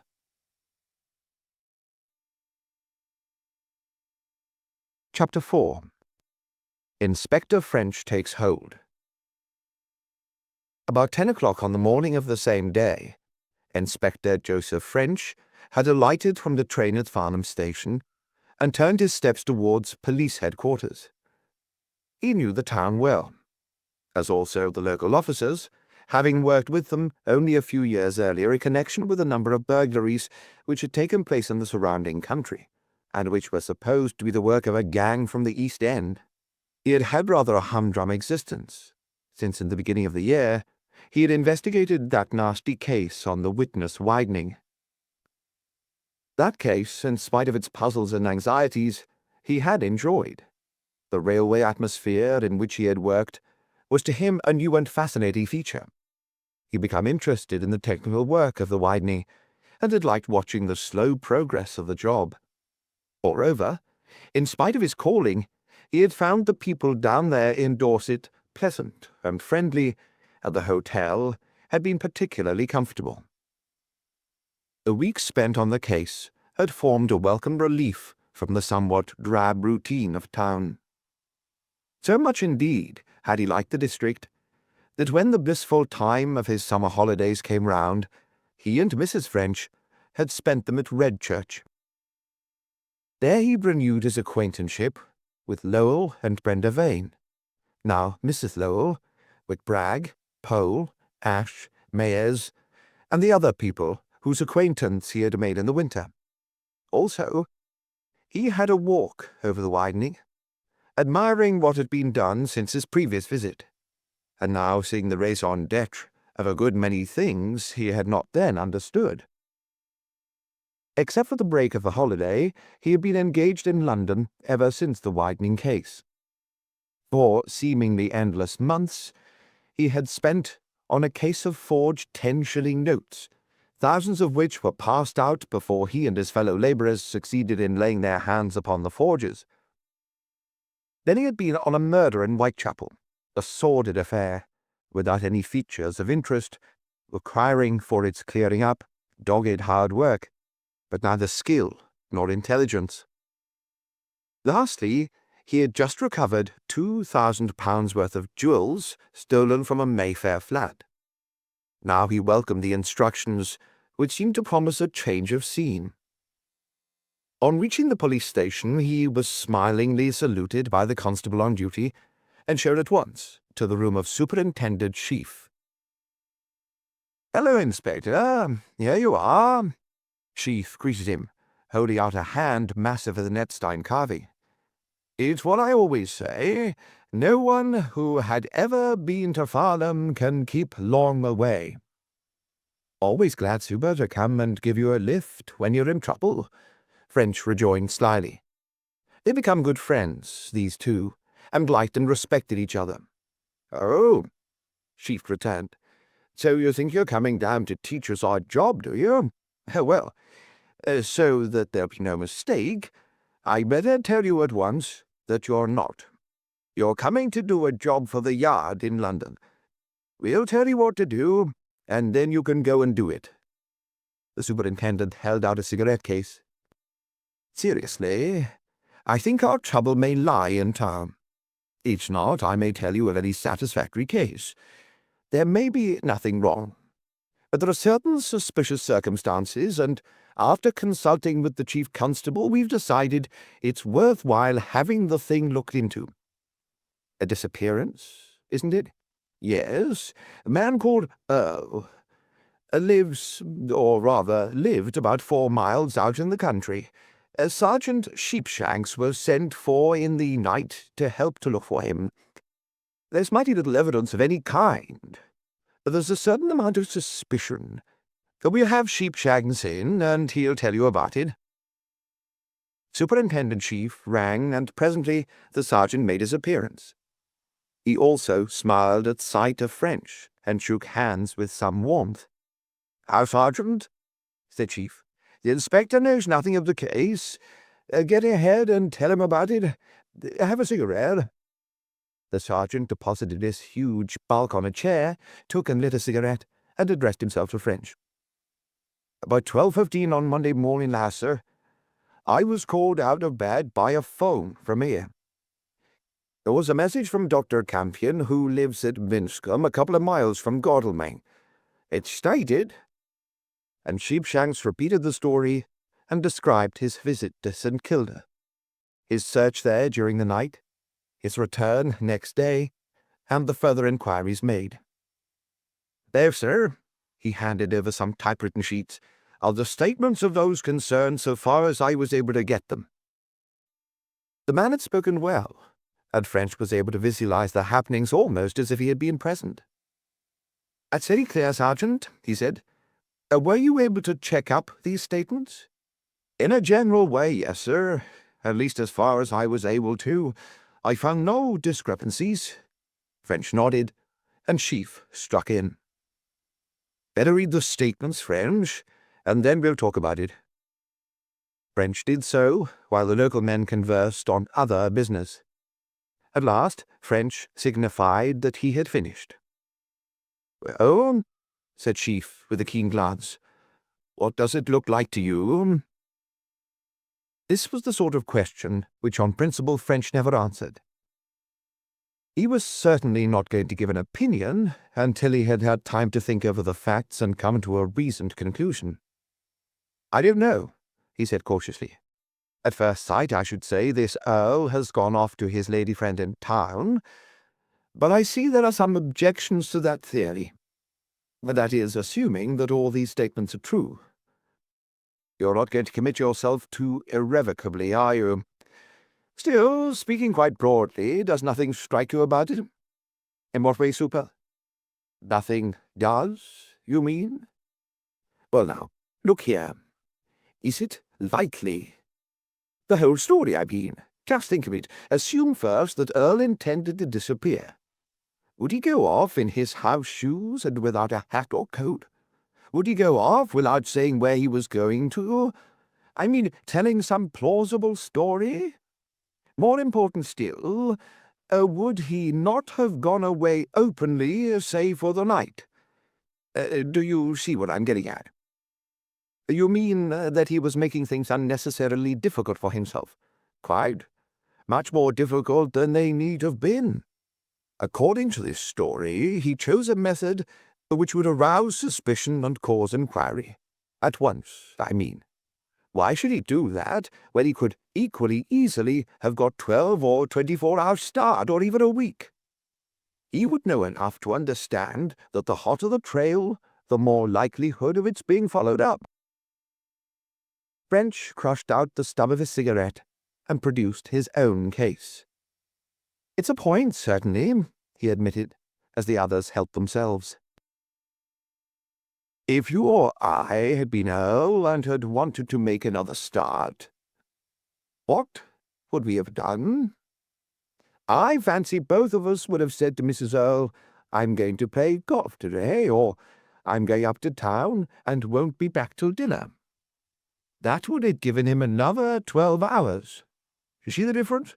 Acting in that way, he could have been across the channel without questions being raised, whereas, if he did what these statements suggest, he would have been spotted at the boats from the details we sent early on Monday."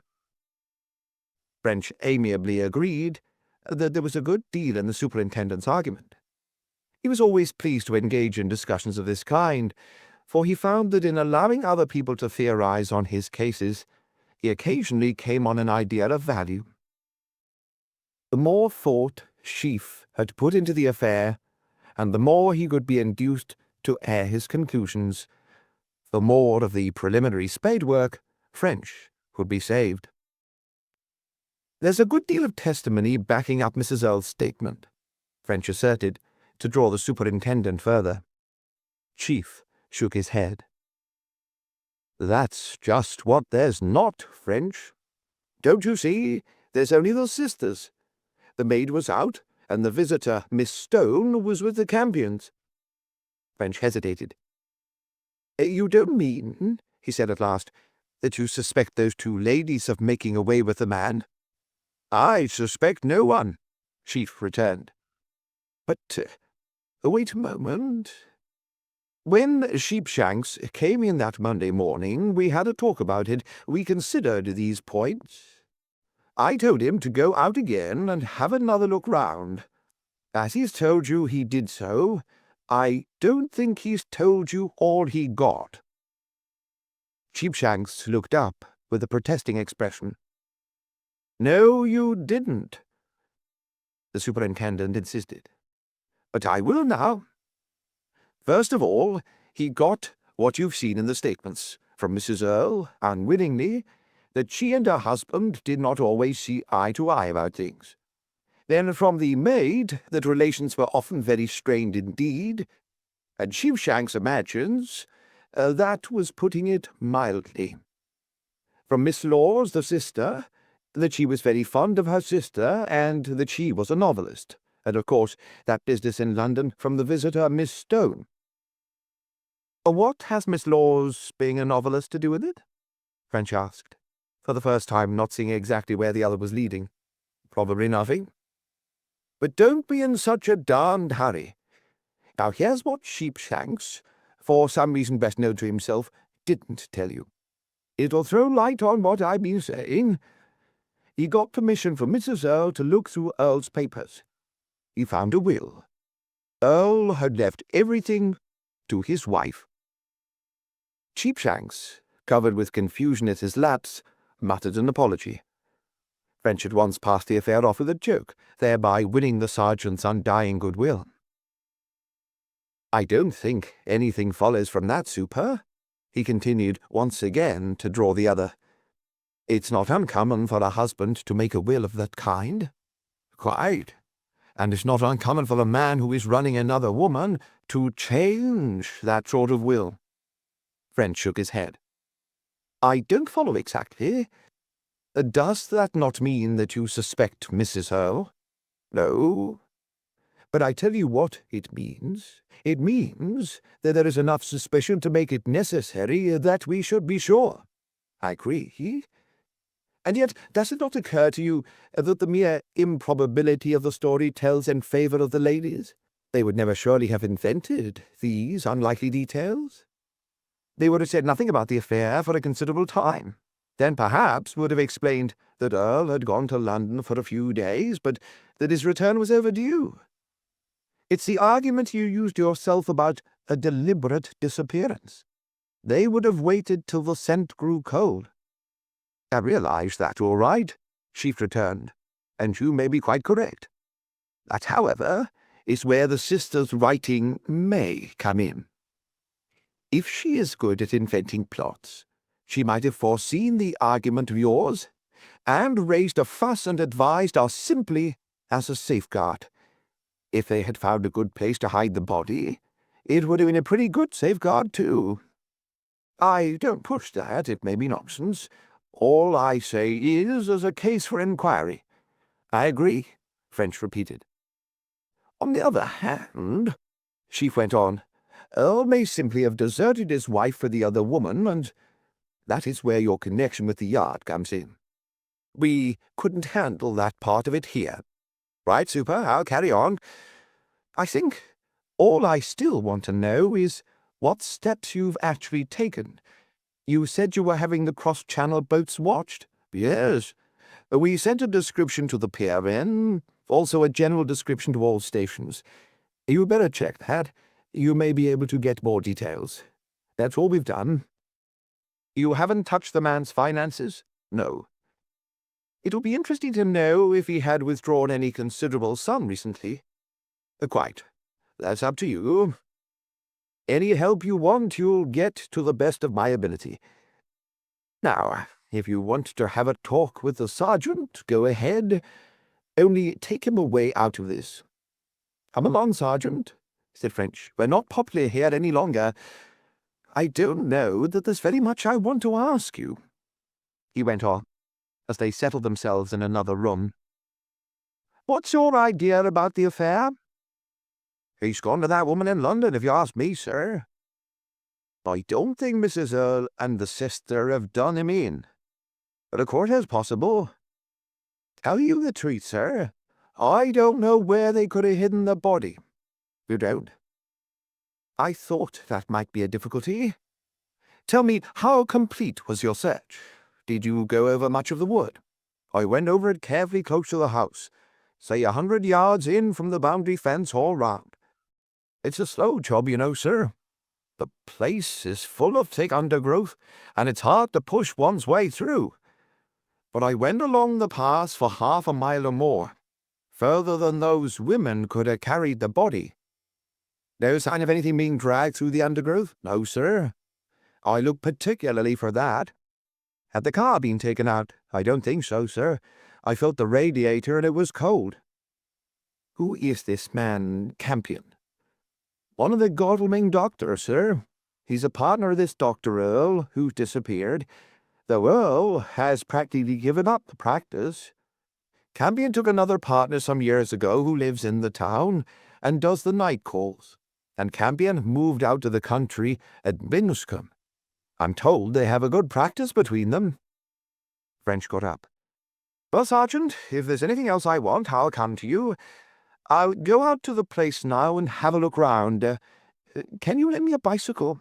Certainly, sir. French enjoyed his ride out through the sands to Hampton Common. He was fairly familiar with the district, not only because of his previous visit to Farnham, but because these Surrey uplands from Leith Hill to Haslemere had formed the venue of many of his Sunday excursions with Mrs. French. The more he'd explored the country, the more it had appealed to him.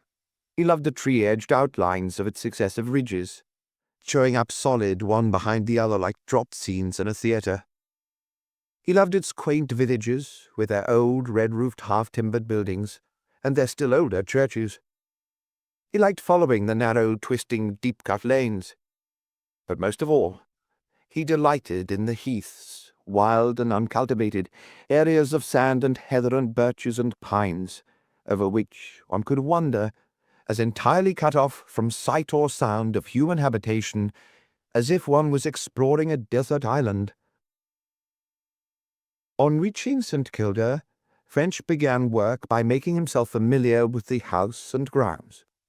The house was set back some 70 or 80 feet from the road, from which it was screened by a thick belt of shrubs. It faced towards Farnham, that is, parallel to the road. The isolation of the place had once struck French, as it had struck Ursula on her first visit. On 3 sides was the wood, cutting off the view like an impenetrable curtain, while on the 4th side the outlook was equally impeded by the belt of shrubs. In the immediate proximity of the house, the trees had been cleared and a small garden and lawn had been made. The house was small and compactly planned. On the ground floor were 4 main rooms. The sitting room, from which Earle was alleged to have vanished, was in the angle between front and side. It was a good-sized room, with a square bow, giving on to the drive in front, and a French window facing the road. Across the hall opposite to it was the dining room, behind which was a small study or den, used solely by Earle. The kitchen was in the remaining corner of the house, behind the sitting room. French began actual work in the sitting room. First he turned his attention to the French window.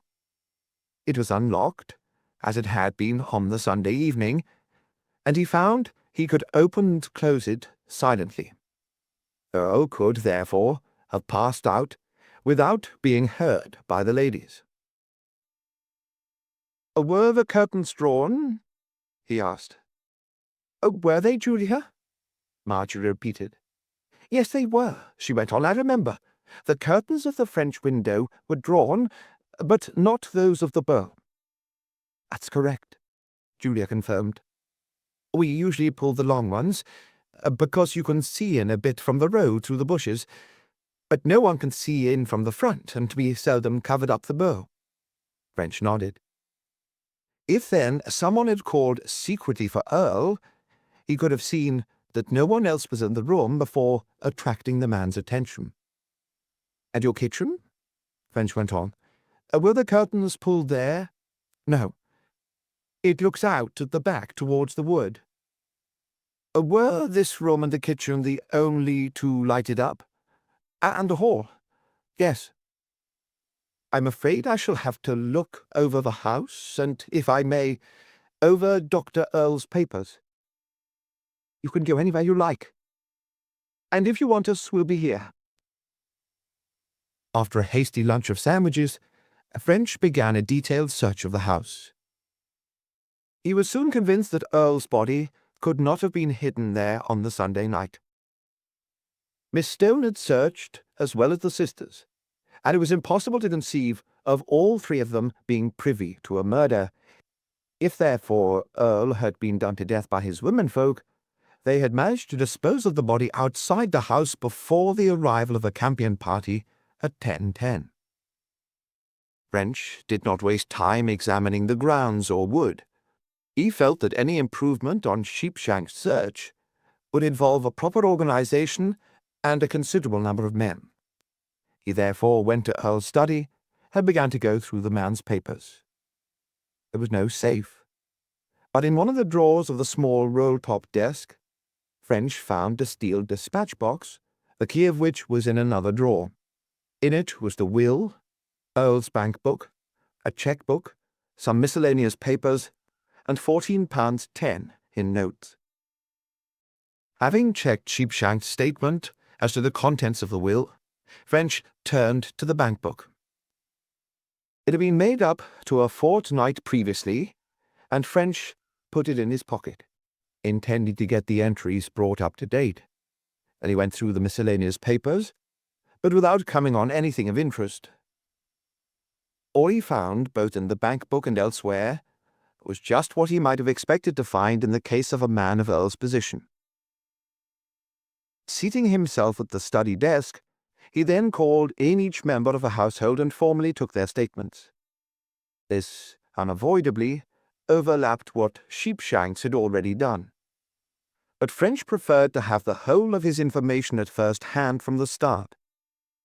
Having satisfied himself that Sheepshanks's notes were correct, he proceeded to try to get some further information on his own account. He began with Julia. "Now, madam, in this case I must consider various possibilities, and first there is the question of voluntary disappearance. I'm sorry to suggest this, but it can't be overlooked. Do you consider Dr. Earle left here deliberately?" "I'm sure he did not," Julia said decisively. "Surely, if he had intended to do that, he would have put on shoes and a hat. Besides, he had settled down for the evening." "Quite so. But if for some reason he had wished to leave secretly, might he not have done these things as a blind?" "I don't think so. It would have been most unlike Dr. Earle, who was not at all secretive. Besides, why should he have wished to do such a thing?"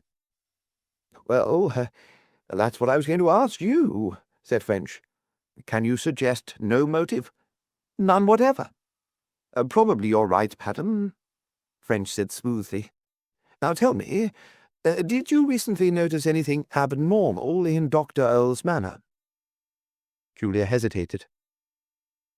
"I think I did," she answered, without the decision of her former replies. I scarcely like to say so, because I'm really not very sure, but it was my impression that for some days he had something on his mind. He seemed worried. Yes, worried. When did you first notice the change? I don't know. 4 or 5 days ago, I should think. Was it more pronounced on the Sunday than previously? No, I don't think so. You noticed no difference? None. French nodded. Now, he went on, I'm sorry to have to refer to another unpleasant subject, but unfortunately it's my duty. You know that Dr. Earle met a lady in town on Thursday last. Julia's face grew harder. Well, and why shouldn't he? She asked aggressively. Did he tell you he had done so? Why should he? He's not a child, and neither of us are children. Why should we tell each other every little trifle? Did he tell you he had played golf that day? Julia hesitated. I really didn't ask him, she said at last. Possibly not, madam, French said gravely. But did he tell you? I don't see what that has to do with his disappearance, or that it's any business of yours. In that case, madam, I'll explain it to you. French's manner was firm but kindly. It has been suggested, with what truth I do not know, that Dr. Earle was tired of his life here, and that he wished to give it up and start another establishment elsewhere. I must test this suggestion. I must know whether he told you he had been playing golf at the time at which he really was meeting the lady, as this may throw a light on his motives. Julia was very unwilling to speak, but at last she resentfully admitted that she knew nothing whatever about the lady, and that Earle had stated directly on that Thursday morning that he was going to play golf, and in the evening that he had done so. French intended his questions to be a little more subtle than they actually appeared. Not only was he anxious for the direct answers, but he wanted to see their effect on Julia. If she were party to her husband's murder, she might naturally be expected to make the most of any circumstance which would suggest his voluntary disappearance. But Julia made no such attempt. She took the line that if her husband wished to meet a lady in London, he had a perfect right to do so without consulting her, but that, in any case, it was no business of French's.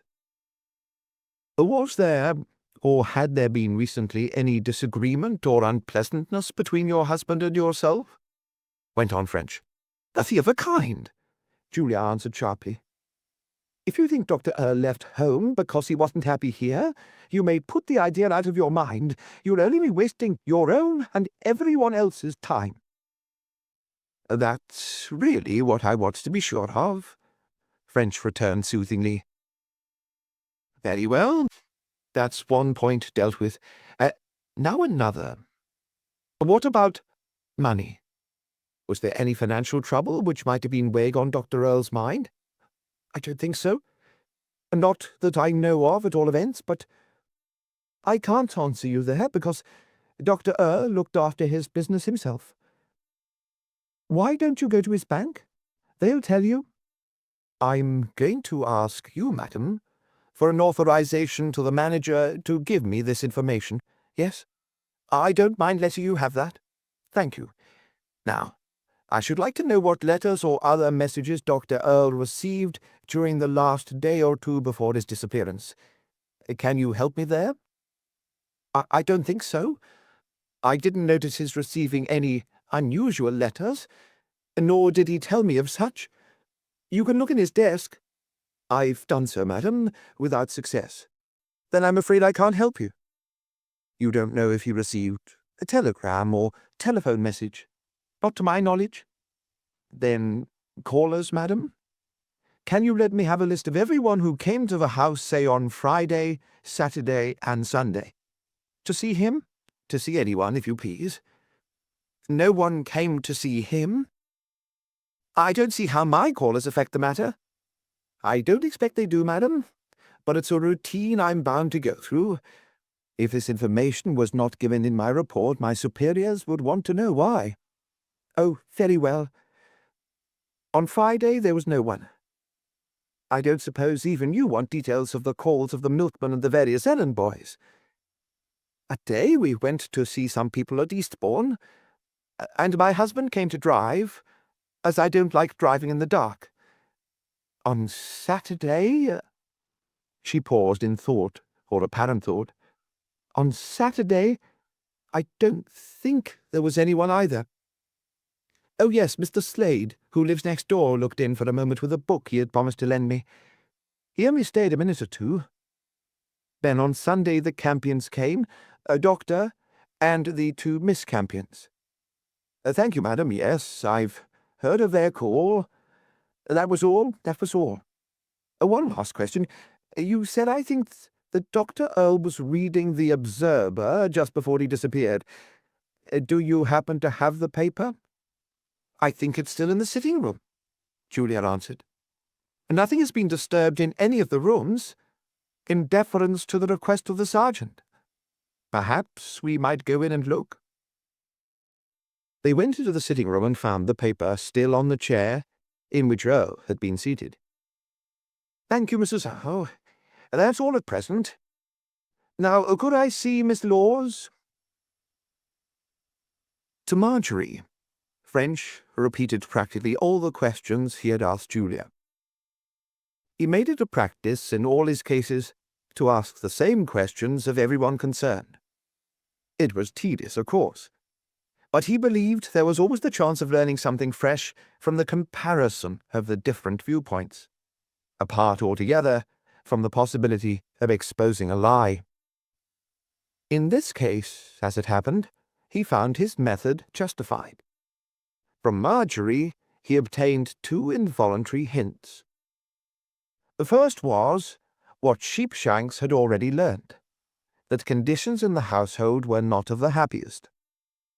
French seized onto Marjorie's injudicious remark like a leech and stuck to it till he had learned all there was to be known about it. When he had finished, he was satisfied that the Earles were no longer in love, if they ever had been, but now merely tolerated each other in the spirit of trying to make the best of a bad bargain. The second hint, which Marjorie involuntarily gave him, was when he came to discuss recent callers.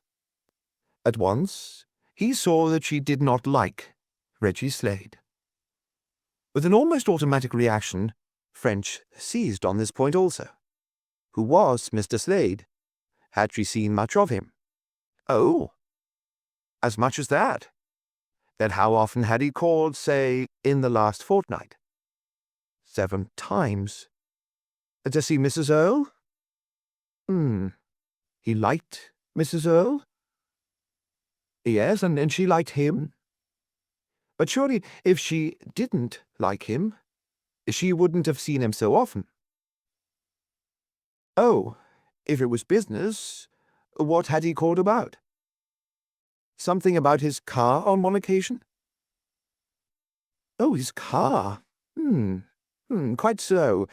Had Miss Laws ever known Mrs. Earle to go out in Mr. Slade's car? Certainly, there was no reason on earth why she shouldn't. French was merely asking the question. She had. Yes? And when? Oh, on last Thursday, the day Dr. Earle was in town, and on different other occasions also? Yes, quite so. When at last French knocked off and returned to Farnham, he felt satisfied with his progress.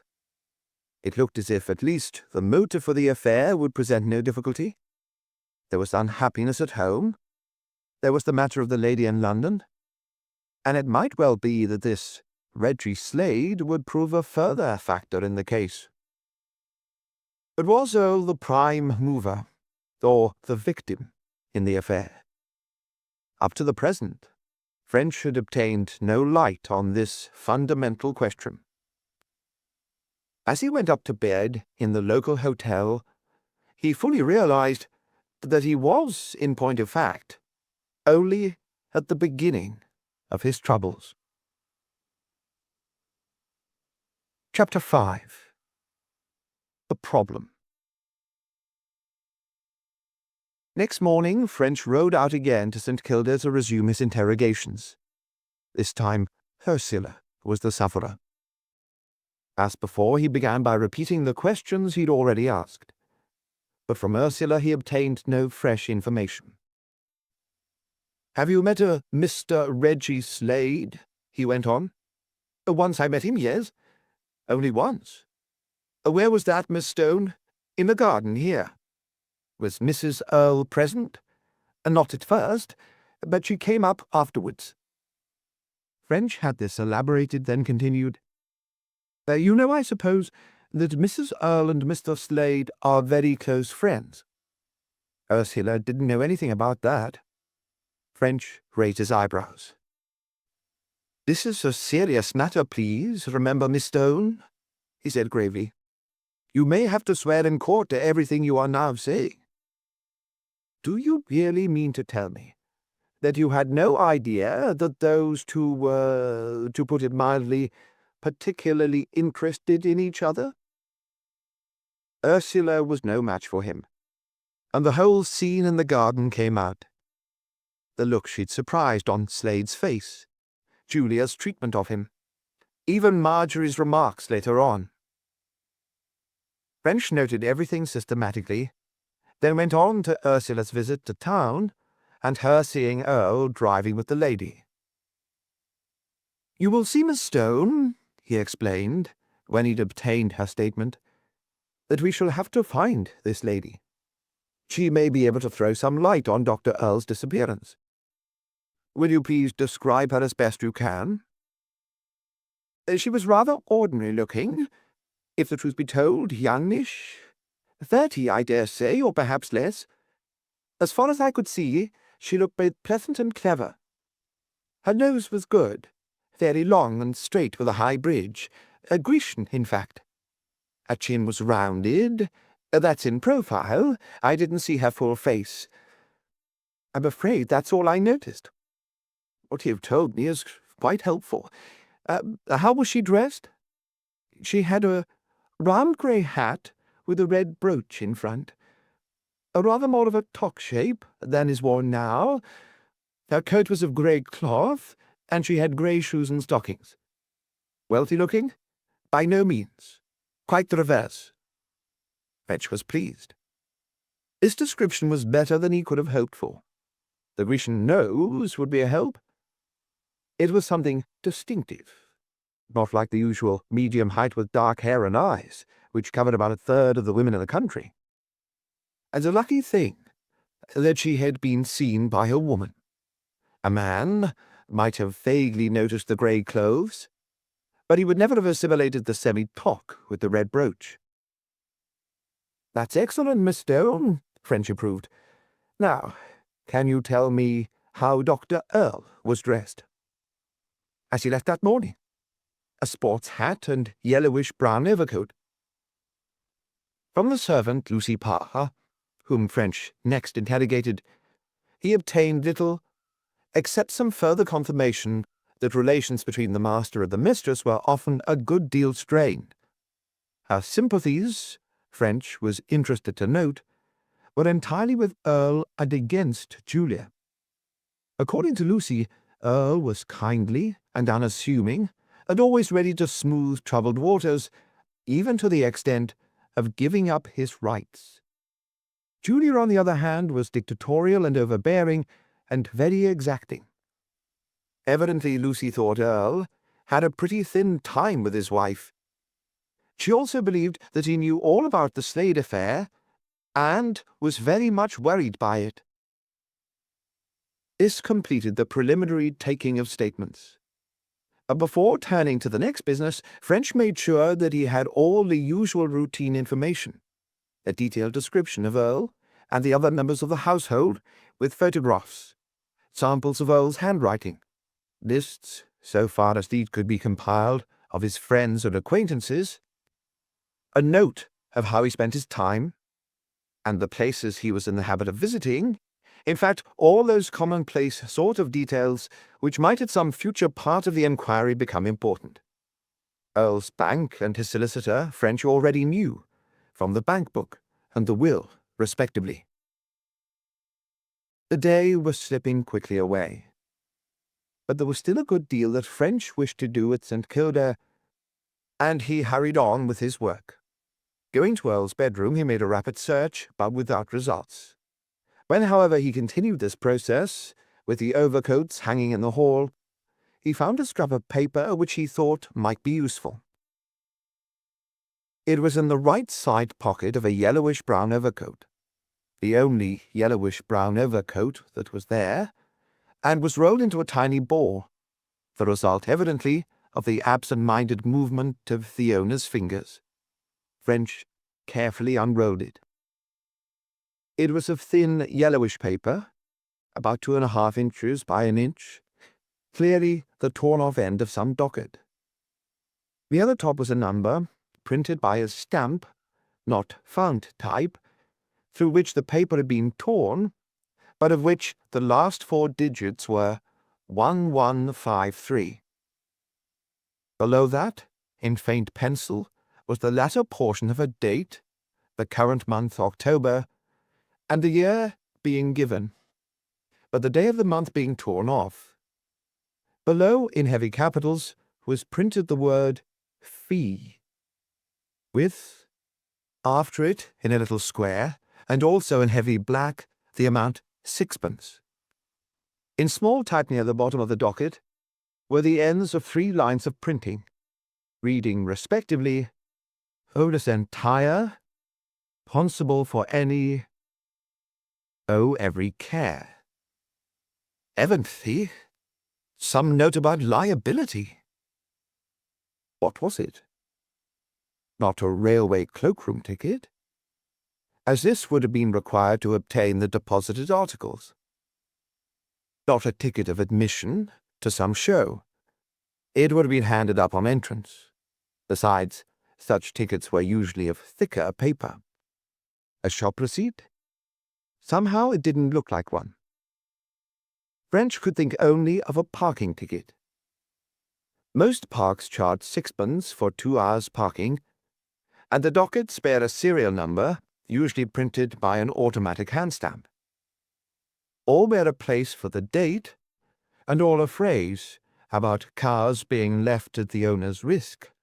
Moreover, its being a parking ticket would fit in with its being found torn and rolled up in an outside coat side pocket.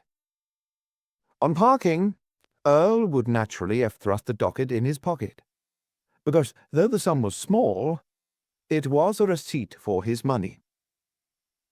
In the nervous, absent-minded way people do, he might have torn it up and rolled the pieces in little balls.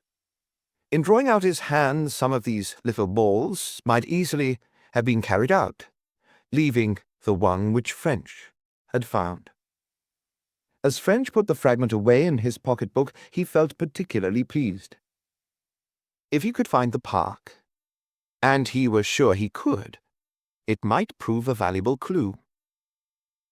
The chances that the ticket had been obtained on the Thursday of Earle's visit to town were high. In the first place, less than the 3rd of October had elapsed. Sunday was only the 9th. It was unlikely, therefore, that Earle had visited many parks during this period. Moreover, the fact that the fragment had been in a yellowish-brown overcoat, the coat the man was wearing on that Thursday, seemed more hopeful still. French began to wonder what steps he could take to find the park. Then he thought the problem could stand. He must get on with his work at St. Kilda before it got dark. Having taken the number and description of Earle's car, a Morris Cowley Saloon PE 2157, French turned to his next item. He had brought in his case a powerful electric light with flex and lamp-holder plug. With this, he went from room to room, examining every inch of the carpets, rugs, chairs, and other furniture, searching in the most thorough way for marks which might prove to be blood. but nowhere could he find any. One thing puzzled him. Though Julia had said Earle was writing a book on some medical subject, he, French, had found nothing among the man's papers referring to any such activity. French again questioned Julia on the point, and found she had not actually seen any of her husband's manuscript. She had taken it for granted that when he was working, it was at the book. French therefore found himself forced to assume she was mistaken. It was close on 8 o'clock when French, tired from his long day, rode back into Farnham. After a long-deferred meal, he settled himself in the lounge to complete the one or two things which still remained to be done that night. From his notes, he produced a revised description of Earle and a somewhat sketchy one of the London lady, and with a photograph of Earle posted them to the Yard for insertion in the list of wanted persons. Then he turned to the parking docket. Miss Stone had seen Earle and the lady in Seymour Place. That was at 12:30, and they were going westwards. Earle arrived home that evening about 7, or a few minutes after. Was there anything to suggest where he could have gone to in the meantime? French ruminated, puffing slowly at his pipe. The only points he had were these hours and the fact that the car was heading west. Not much to go on, certainly. However, let him see what he could do. In the first place, had the pair left town at all?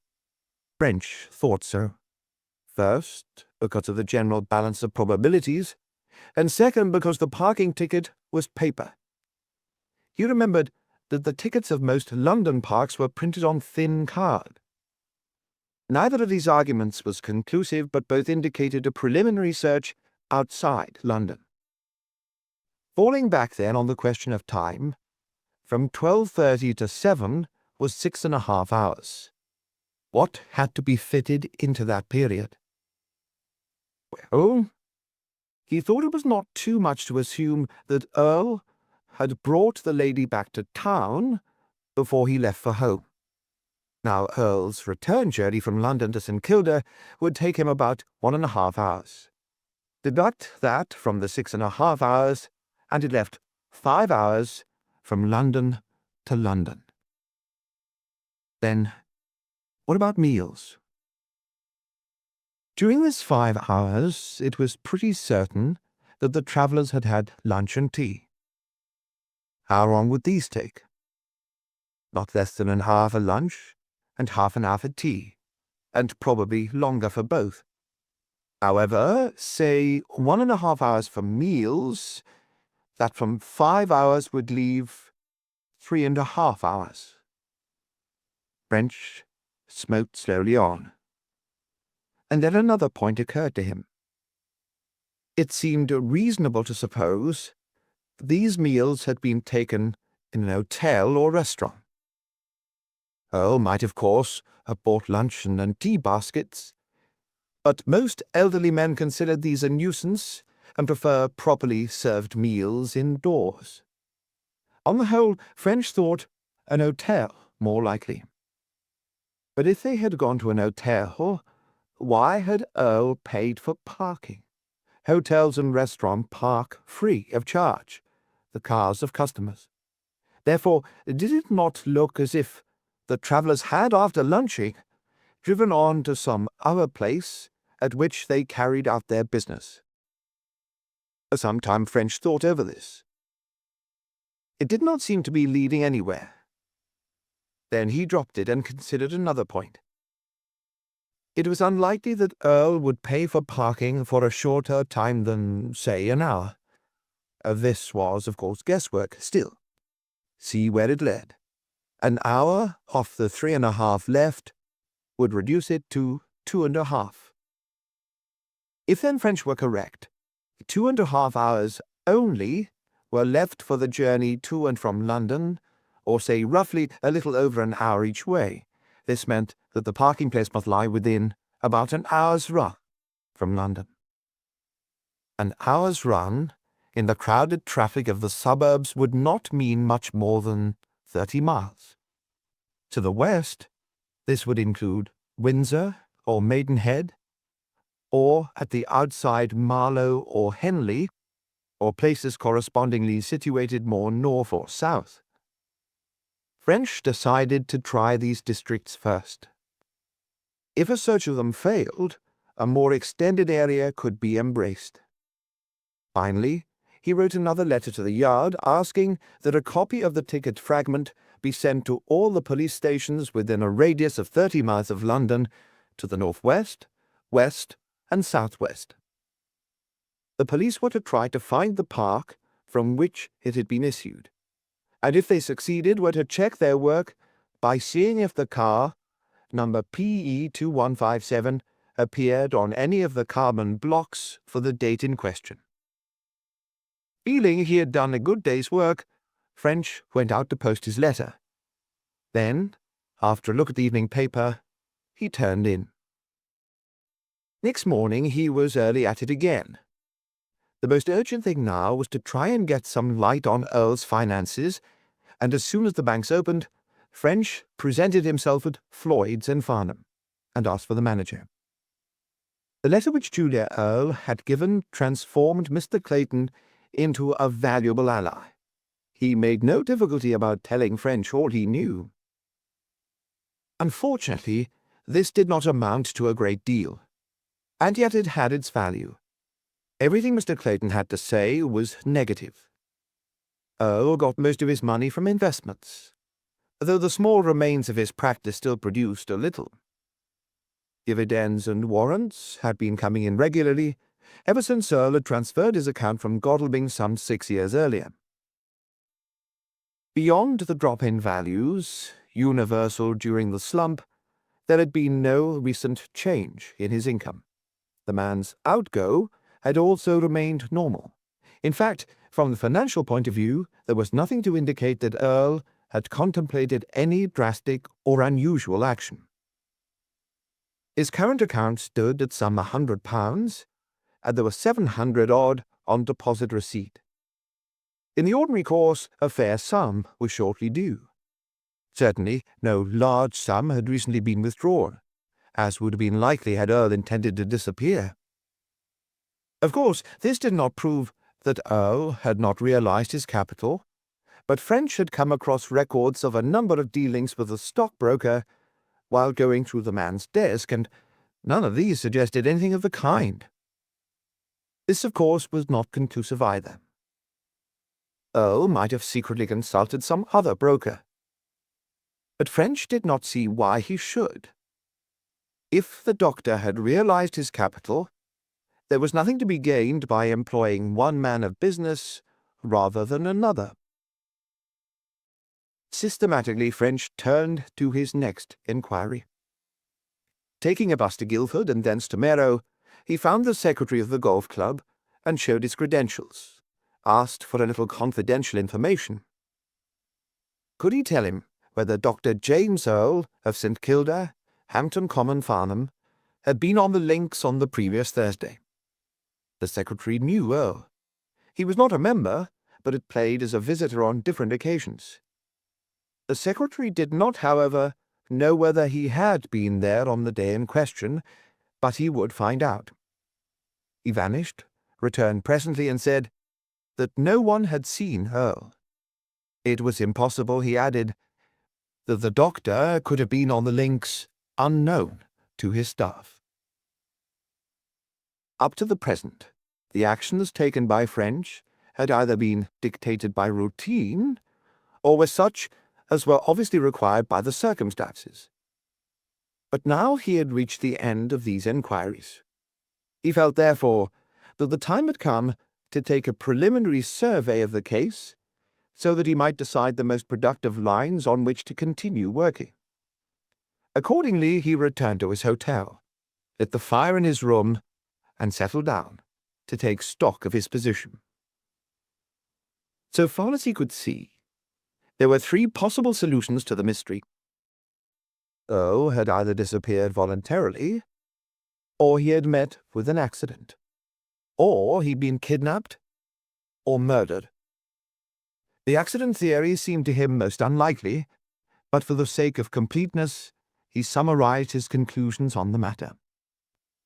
According to this suggestion, Earle had left the sitting room by the French window on some possibly perfectly innocent business, and while carrying it out, he had had a heart seizure, or had fallen and hurt himself so that he could not return, or had been knocked down by a car on the road.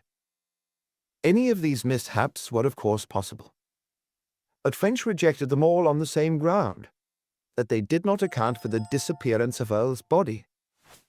The only exception was that if the man had been knocked down by a car, he might have been taken to hospital. But this was an exception in name rather than reality. If a motorist had stopped to run his victim to a hospital, he would have reported the accident to the police. The only doubtful point under this heading was whether Sergeant Sheepshank's search had embraced a sufficient area of the wood. French noted to go into the matter with the sergeant and, if necessary, to organize a further search. Included under the heading of accidents was the possibility that Earle was suffering from loss of memory. This, however, seemed out of the question, as there had been nothing to suggest such a thing in the man's previous state of health. French did not really believe in the accident theory, and he passed on rapidly to what he considered was the real crux of the affair. Had Earle disappeared voluntarily, or had he been murdered? When she had been discussing this point, the arguments in favor of kidnapping or murder had seemed to French stronger than those for a voluntary disappearance. He therefore took murder first, and began with the details of the actual happening. In the first place, Earle had made no apparent preparations for a voluntary disappearance. It was a cold night, but he hadn't taken either a coat or a hat. Still more remarkable, he was wearing thin slippers. These were not evening shoes. The Earles did not dress when alone, and never for supper on Sunday night.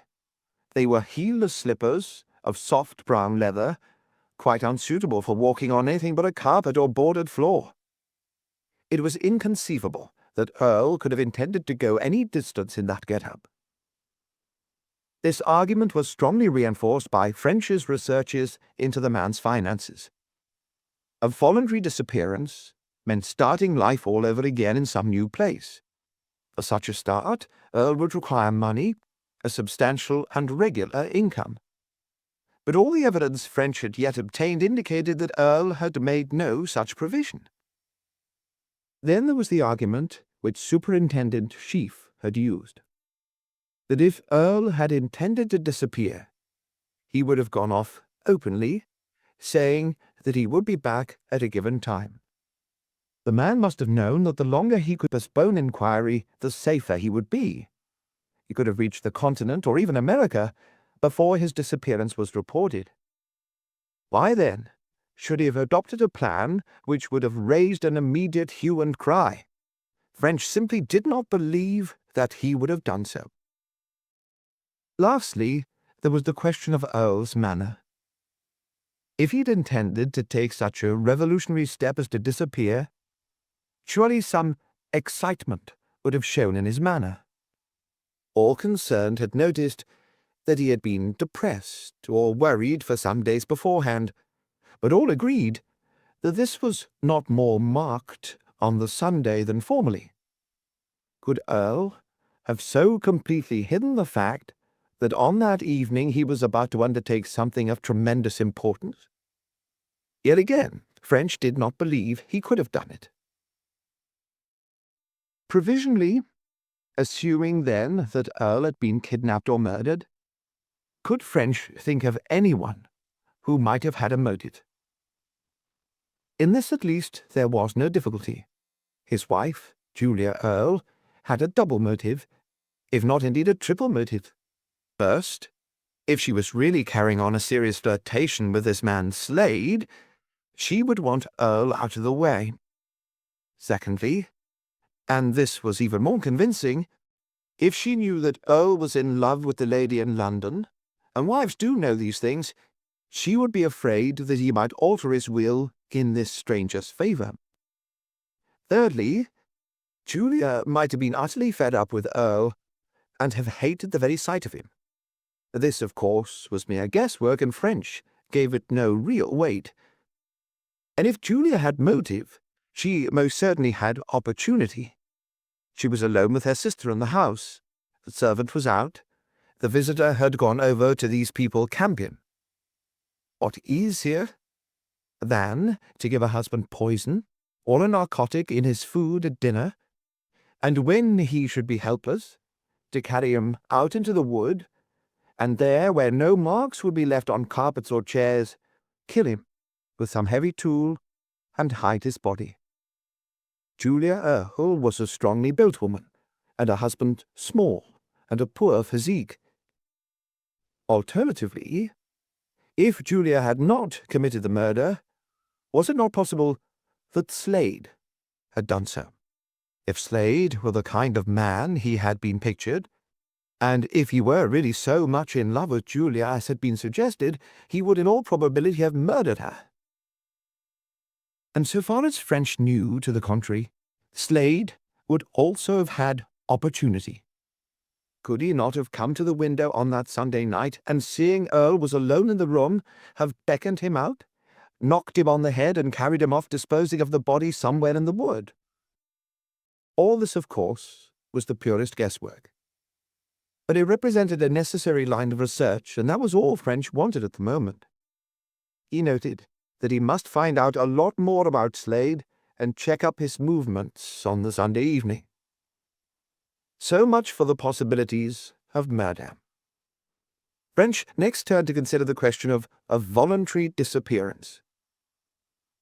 As he did so, he was surprised to find that most of the arguments which he had used to prove murder could be interpreted equally in support of a voluntary disappearance. He went over them in order. If Earle intended to disappear, he might well have tried to disguise the fact by creating the impression that he had been murdered. He might have left in slippers, and without a coat or hat, just for this reason. Walking shoes and a coat and hat, especially bought for the occasion, could easily have been hidden close by, and could have been assumed on leaving the house. French still thought that Earle would never have gone off voluntarily without having made sure of a proper income. But he now saw that this did not necessarily depend on Floyd's bank in Farnham. Earle might easily have had another account in some other bank, possibly under an assumed name. Here, at all events, was another line of investigation. Sheaf's argument about the reporting of the affair also cut both ways. If Earle had been murdered, the murderer or murderers would never have called in the police on the night of the crime. Julia, if guilty, would have waited for 10 or 12 days, and then, when the trail was old, would have come forward with a story of how Earle had gone for a week to town. With regard, then, to Earle's manner, did the fact that the man had obviously had something on his mind for several days not mean that he was contemplating a disappearance? It was at least more likely than that he was contemplating his approaching murder. And might the alleged lack of increase of excitement on the Sunday not simply be due to want of observation on the part of the other members of the household? Lastly, there was the question of motive. Here, at all events, there was no difficulty. Earle was unhappy in his home. His wife was disagreeable and overbearing, and had ceased to love him, if indeed she had ever done so. Moreover, she was in love with, or at least carrying on a flirtation with, another man. He himself had found elsewhere the comfort and the sympathy his wife had failed to give him. Why should he not go where he would get this sympathy, and so give both his wife and himself another bid for happiness? To the murder theory, moreover, French now saw two objections. The first was Marjorie Laws. If Julia were guilty, or if Julia and Slade together were guilty, what about Marjorie? Was it conceivable that she would be a party to the murder? French could scarcely bring himself to believe it. The other difficulty was the hiding of the body. Whether Julia or Slade were guilty, this difficulty obtained. French did not see how it could have been met. On the whole, on trying to balance the results, French saw that as yet he had evolved nothing conclusive. His cogitations had brought him to the same conclusion as had Sheaf's, that either murder or voluntary disappearance was possible. His time, however, had not been lost. Not only had he now got the problem he was up against clear in his own mind, but he'd compiled a valuable list of the inquiries still to be made. He spent another half-hour getting these in order of importance. Then, with a yawn, he went up to bed. Chapter 6. Enquiries. Up till now, French had not had an opportunity of examining the Observer, which Earle had been reading immediately prior to his disappearance, though he had brought it away with him for that purpose. Though unlikely, it was conceivable that the man had seen something in the paper about which he had wished to consult one of his neighbours, and had there and then gone off to deal with it. After breakfast next morning, French, therefore, took half an hour to go over the 2 pages which had been exposed. However, a careful search revealed nothing interesting. Referring to the list he had made on the previous evening, he saw that there were a number of local inquiries to be made, obvious inquiries of the routine type, and he wondered if he could shove these over onto the Farnham men. Making his way to the police station, he asked for Sheaf. "Oh, superb," he greeted him. "I was passing, and I thought I'd look in and have a word with you. I've been out to St. Kilda and had a look round." Sheaf took a cigarette from a box on the table, then pushed the box over to French. "Got anything?" he asked, sitting back in his chair, as if prepared for a chat. "Nothing very startling so far. I've really been trying to get the thing into my head. There's another man in it." "Another man?" "Yes, a man called Slade. He and the missus have been going rather strong. He seems to have done 7 calls in 14 days, and besides that, she's been at different times with him in his car. In fact, there's been trouble all round. Earle and his wife don't pull, and he's running after this man in London, and Mrs. Earle after Slade. It seems to me we're not going to have much difficulty about motive, at all events."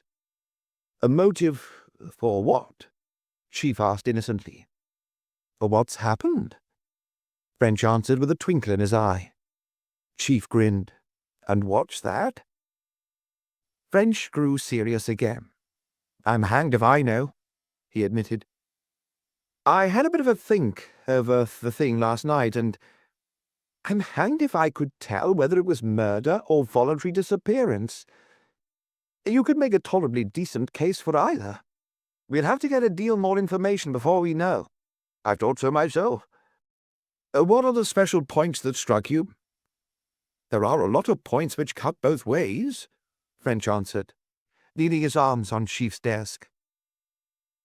"That one of yours, for instance, about not arranging for a fortnight's grace before reporting the disappearance, and others of the same kind. But the 2 most important point opposite ways. Earle does not seem to have made financial provision for a new life, and if he didn't, he never disappeared voluntarily. On the other hand, if he was murdered, where's the body?" Sheaf nodded, without reply. "If Mrs. Earle and her sister and Slade were all in it," French went on, "the thing might be possible. The women might have dragged Earle and handed the body over to Slade to get rid of.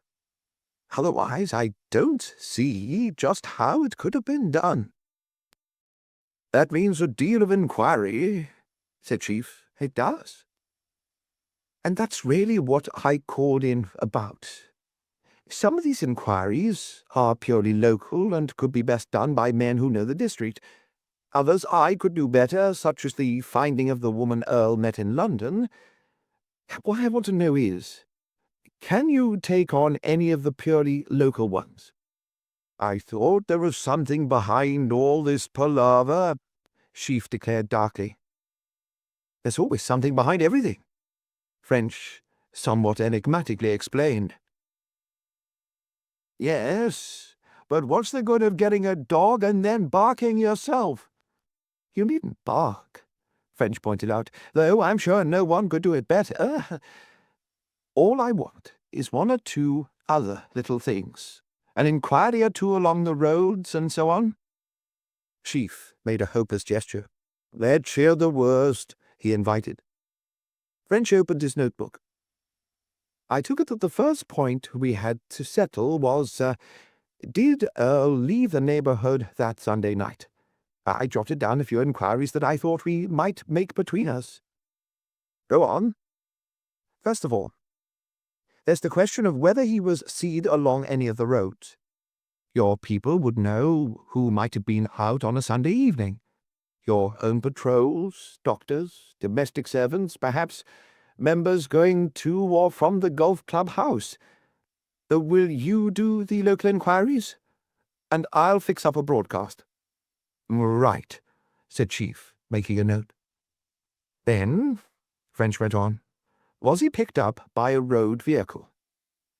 I thought we might see the conductors of buses running in the neighbourhood, and perhaps owner-drivers and chauffeurs of private cars. Sheaf made another note. Then there are the railway stations. That's a big job. There are the deuce of a lot of them.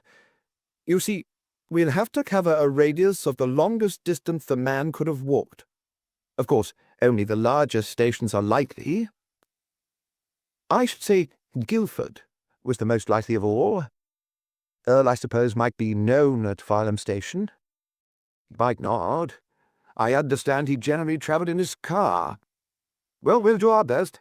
Good, French approved. There is next a bicycle. Did Earle own or hire or borrow a bicycle? Can you see to that? I suppose so. The question of his finances I'll undertake, and also the broadcast. The watch at the docks and the general search through the country you arranged, but I have sent a more complete description that was available at first, as well as photographs. Then the next point is Slade. Can you tell me anything about him? Is this what you call a division of labour? French looked up anxiously. Do you think I'm taking more than my share? I haven't discovered what your share is yet. The London lady, French said, with an air of a man who effectively uses a small trump. I want to get on to tracing her.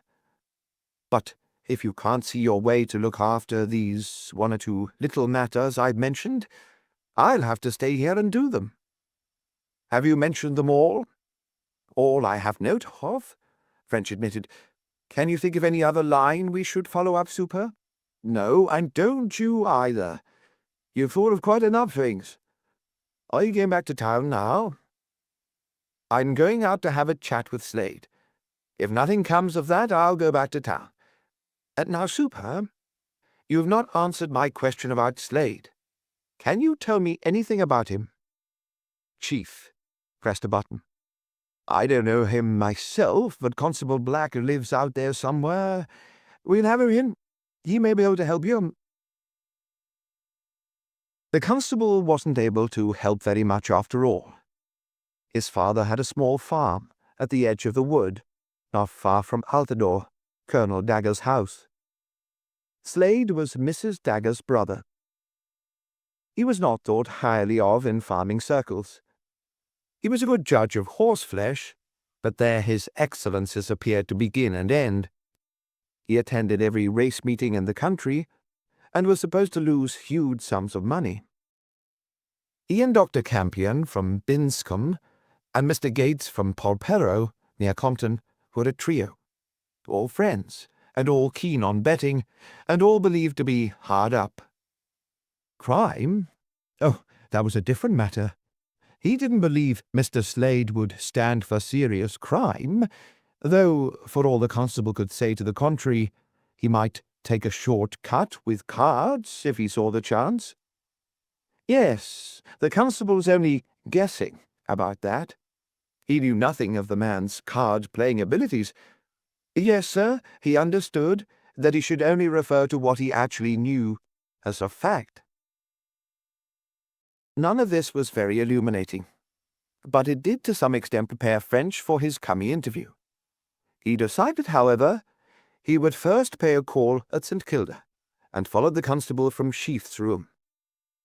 Once again, French enjoyed his ride out to Hampton Common, through the pleasant Surrey scenery. It was an extraordinarily fine spell of weather for the time of year, and in the warm sun the scent of pines was as aromatic as at midsummer. In fact, except for the changing colours of the leaves, it might have been midsummer. Birds were strongly in evidence, and twice French disturbed a rabbit as he rode past. On reaching St. Kilda, he went to the garage. He had asked Sheepshanks whether the car had been taken out on the Sunday night, and Sheepshanks had said that he believed not, as he had felt the radiator and found it cold. It had since occurred to French that it is an easy matter to cool a warm radiator by changing the water. He now opened the drainage tap and looked at the water running out. It was brown and rusty, too brown and rusty to have been recently put in. Sheepshanks's evidence then was satisfactory, and the car had not been out. One other item he had omitted to check. He got Julia to take out the car, run along the road, come back, stop at the gate, and start away again while he listened from the kitchen. The sounds were very distinctly audible. French was satisfied that no car could have stopped and restarted on the Sunday evening unheard by Julia and Marjorie. French took the opportunity of asking Julia something about Slade. She was not communicative, and French did not learn a great deal. "Can you tell me the last time you saw him before the disappearance?" he went on presently. "Yes. On Saturday after lunch." "Where, madam?" "Where?" "Where, madam?" "I don't see what it has to do with the case, or what business it is of yours. But if you must know, it was here in the drawing-room." "Thank you. Was anyone else present?" Julia hesitated momentarily. "During our interview?" she said. "No." French could not see why she had used the first phrase. He therefore questioned blindly, "Not necessarily during your interview. What I mean is, did anyone else see Mr. Slade?" Again Julia hesitated, but as before only very slightly. French imagined she was wondering whether or not to tell the truth, immediately deciding to do so. "My husband saw him for a moment." "Oh, yes," said French. "When exactly was that?" "This seems to me the most utter waste of time," she said resentfully. "However, since it is so excessively important, my husband was in the drawing-room and Mr. Slade was announced. They were speaking when I entered, but my husband shortly went out of the room. Is that what you wanted to know?" "Very nearly, madam. If you will tell me what they were saying when you entered the room, it will be all." "I don't know what they were saying. I'm not in the habit of listening to other people's conversations." "You couldn't have entered the room without overhearing something." "I do not want the whole conversation, only what you overheard." "I don't know what they were discussing," she replied frigidly, but with evident irritation. "They stopped speaking when I entered." From her manner, French imagined that she knew, but didn't wish to say. He decided, however, to let it pass for the moment, believing he could get the information more easily later. He nodded. "Then, madam, when did you next see Mr. Slade?" She seemed relieved. "On Monday.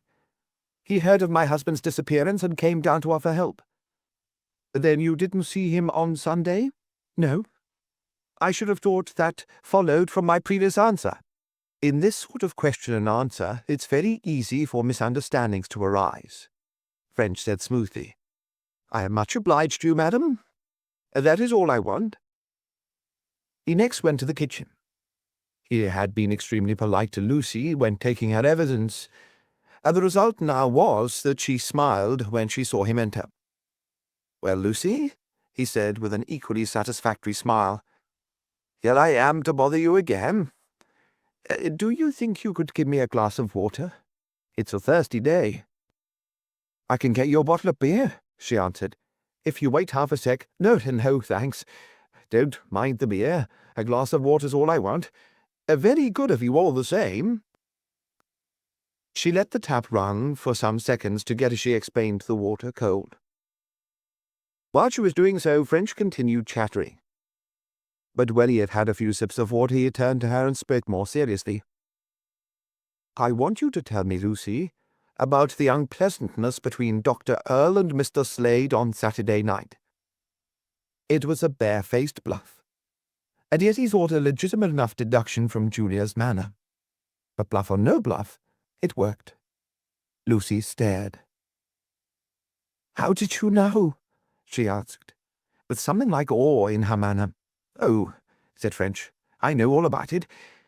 But you may be asked about it in court, and I want to be sure of what you're going to say. Start at the beginning and repeat your lesson like a good girl. Then you won't be bothered about it again." "You showed Mr. Slade into the drawing-room where Dr. Earle was alone.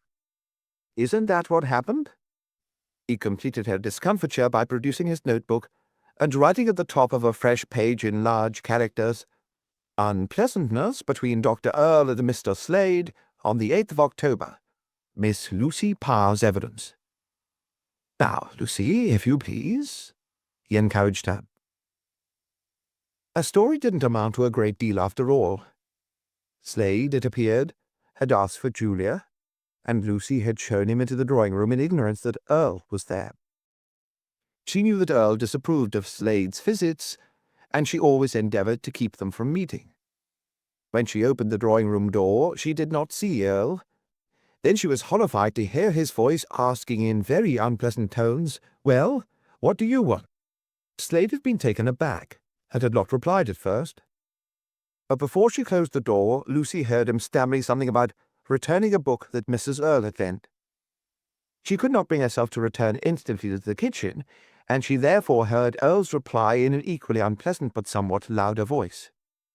"Well, you can put it on the table there, and then get out." By this time Slade had evidently lost his temper, for she heard him replying angrily. Lucy was thrilled, and listened eagerly for more, but at that moment she had heard Julia's steps on the stairs and fled to the kitchen. From the kitchen she could not hear what was said, but for some time the voices continued loud, and then the door opened and Earle went upstairs. By dinner time the bad feeling seemed to have died down, for both Julia and Earle appeared quite normal. Slade had stayed about half an hour altogether. Though French could not help smiling internally at the fact that Slade had found himself greeted on different occasions by both husband and wife with the same welcoming phrase, "Well, what do you want?" he could not but recognize the importance of this news. A row between Earle and Slade might have been the last straw which precipitated the calamity. He asked a few more questions, and then, with thanks for her help, took his departure. A short distance down the road in the direction of Farnham was the Dagger's place, Altador, as the plate on the gate indicated. It was a larger house than St. Kilda, and evidently much older. The grounds were tastefully laid out and well kept.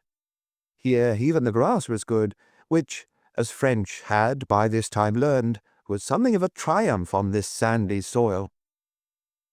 Like St. Kilda, the place was surrounded on 3 sides by the wood, and on the 4th was screened from the road by shrubs. French was interested to see that the boundary between the 2 places was merely a fence of rough posts set far apart, and bearing only 2 wires. This ran through the wood, and of course presented no barrier to persons, even if carrying heavy weights. Going to the door, he asked for Slade, handing in a plain card bearing only the words, "Mr. Joseph French." He was shown into a small sitting-room and asked to wait. Chapter 7. Slade. Slade was in no hurry to make his appearance. For 20 minutes, French sat in the little room, growing momentarily more impatient. Then the door opened and Slade lounged in. "Sorry to keep you and all that," he murmured.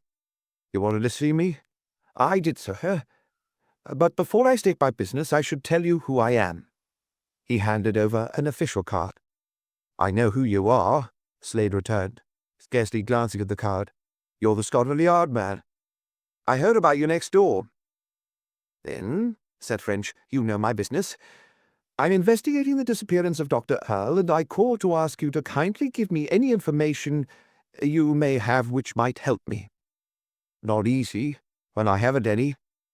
You may unwittingly have some, sir, and it is that I want to get hold of." "Well, you better ask what you want to know."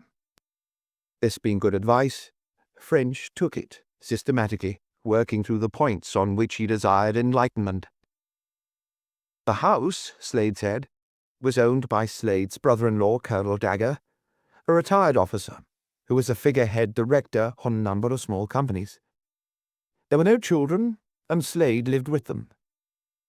Slade did not exactly say it, but French gathered that the Daggers were not too well off and were glad of the addition Slade's residence made to their income. Slade had some money of his own, and was not engaged in any business, but he was interested in horses and attended the principal races, as well as belonging to some hunts. He had known the Earles since the Daggers moved into the house, some 2 years previously.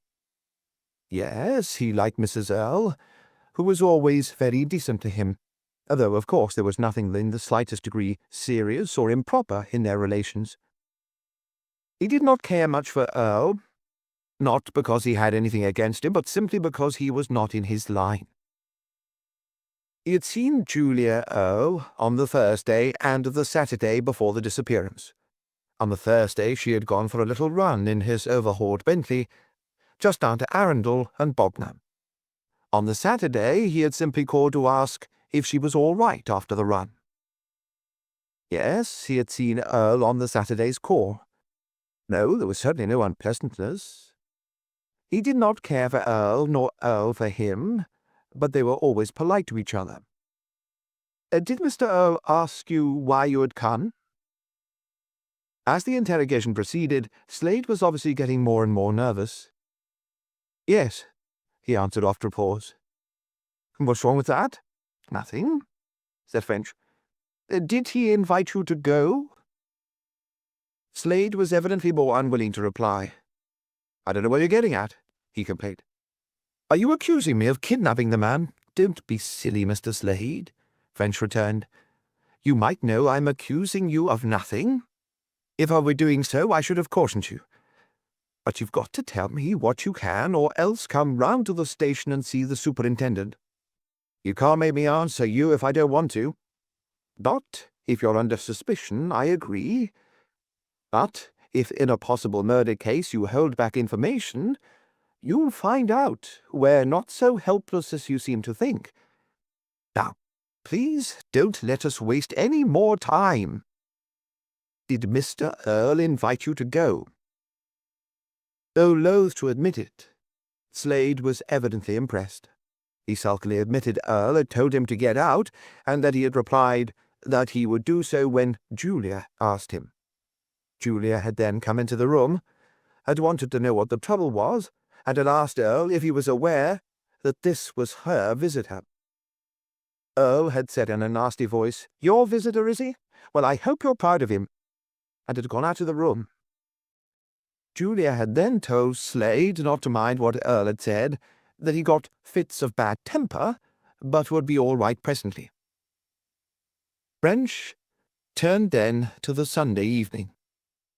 Where was Slade from 8:45 that evening until the next morning? For the first time it seemed to dawn on Slade that these questions might be more significant than he had realized. His sulkiness disappeared suddenly, and was replaced by an evident anxiety to please. "Where was I?" he repeated. "I was in bed the whole time." "In bed? At 8:40 in the evening?" I was in bed at 8:30. I wasn't well. I had a chill or something. Did you have dinner that evening? Yes, I did. At least I turned up for dinner, but didn't eat anything. Were you all right next day? No. I didn't get up next day till lunchtime. Did anyone go up to see you after you had gone to bed? Not that night. Well, I didn't go down for breakfast next morning. Elmina, that's my sister, Mrs. Dagger, came up to see how I was. Then, said French, from 8:30 on Sunday evening till breakfast on Monday morning you were alone. You tell me that you were in your room, but can you prove it? Slade was obviously growing more alarmed, but now, either because he thought it was a wise attitude, or because his self-respect demanded it, he simulated indignation. Why should I try to prove it? He asked truculently. I resent your tone extremely. If you're accusing me of some crime, you've already said yourself I needn't answer your questions. If you're not, I object to the questions. Now, Mr. Slade, French answered quietly, there's not the slightest use in your taking up that lie. This may be a case of murder, but in a murder case everyone in any way concerned is asked to account for his or her movements at the time of the crime. You have told me you were in bed. Very good. I'm not disputing it, but I want proof. If you think for a moment, you'll see that for yourself. Well, I can't give it to you. In his painstaking way, French went into the matter, seeing Slade's bedroom and the lie of the house, and interviewing the servants and Mrs. Dagger. The servants could tell him nothing, but Mrs. Dagger substantiated a good deal of Slade's story. She said that, on the Sunday, her brother Reggie was seedy all day. He ate scarcely any lunch, and spent the afternoon in a chair before the fire. At dinner he had nothing whatever, and immediately after dinner he went to bed. Next morning, when he did not come down to breakfast, Mrs. Dagger went up to his room and found him rather feverish. He got up for lunch, however, and gradually got all right, though for 3 or 4 days he was not up to the mark. This was all very well, but it missed the point at issue. As a result of his inquiries, French felt satisfied that Slade could have secretly left and re-entered the house at any time after 8:30. At the same time, there was not the slightest evidence that he had done so. Suppose, French thought, he had left the house. Suppose he had committed the murder, either alone or in cooperation with Julia. What, in either of these cases, could have been his particular and most important part? A hiding of the body, undoubtedly. How could this have been done? French saw that the answer to his question hinged largely on whether Slade could, or could not, have taken out his car. If he'd been able to do so, the body might have been disposed of anywhere within a radius of 100 miles. On the other hand, if the car were not available, the body must have been hidden close by. French wondered if he could get any light along these lines. Leaving the house, he walked round to the yard. It evidently dated from the days of horses, and there were ranges of stables, coach-houses, and hay-lofts. The coach-houses had, however, been turned into garages, and the lofts over them into a dwelling-house for the chauffeur and his wife. There were 3 cars in the garage, a large Daimler, a Morris Minor, and Slade's Sports Bentley. Bates, the chauffeur, was engaged in polishing up the last, a well-preserved but very old car. French bade him good morning. I've been admiring the condition you've got those cars in, he went on. I wonder if you'd tell me what stuff you use for them? This was one of French's favourite gambits. Long experience had taught him that with certain types a word of judicious flattery was invaluable in the extraction of information. The ice thus tactfully broken, they discussed car polishers, till French really began to know something about the subject. Then he turned to business. Explaining who he was, he went on to say that he was asking everyone in the neighbourhood if they could give him any help. He didn't suppose Mr. Bates could tell him anything, but he was asking just on spec. Mr. Bates could tell him nothing. "No," said French. "I didn't expect you could. At the same time, you may be able to do more for me than you think. I'm trying to find out if Dr. Earle was seen on Sunday evening. Now, while you may not have seen him yourself, you may have seen someone else who saw him. You follow me?" Bates cautiously agreed. "Good," said French. "Then you won't mind telling me how you spent Sunday evening, say, from 8:30 on?" Bates didn't mind in the least. He had spent it in his home, above the garage, with his wife and little son. French expressed disappointment, though he was inwardly delighted. "I suppose," he went on, "you don't usually have much to do on a Sunday evening. Cars are not often wanted out at that time." The man agreed again. "Were any of the cars out last Sunday evening?" No cars had been taken out on Sunday evening. "But how can you be so sure of that?" French persisted. "I don't doubt what you say, but I'd like to understand how you know." "Why, because I didn't hear them." Bates returned a trifle impatiently. "You couldn't as much as open the garage door without me hearing it in the sitting room, or, for the matter of that, anywhere in the house. And as for starting them up, why, it would kind of wake the dead. If there was anyone about the garage, I tell you, I'd be down pretty quick. I suppose you would. And your wife, she didn't hear anything either?" Bates regarded his interrogator with a sort of mild pity. "Well," he said, "you can ask her. Here," he called up the stairs. "Here, Maria. Here's a gentleman wants to ask you a question. Will you come up?" "Thanks," said French. Mrs. Bates proved to be a pleasant, reliable-looking woman, whom French instinctively felt he might trust. She corroborated her husband's statement. She was quite positive no car had been out on Sunday. "Good," said French. "I'm much obliged." This seemed conclusive enough. All the same, French examined the cars, on the chance that if any of them had been used, some trace might remain. But he found nothing. If then Slade were guilty, and if he had not used a car, the body must be somewhere close by. Where did murderers hide bodies? In graves? Under cairns of stones? Under brushwood? In the sea? And in deep pools of rivers? In disused mine shafts? Quarry pits? Caves? Dean holes? Wells? But usually in graves.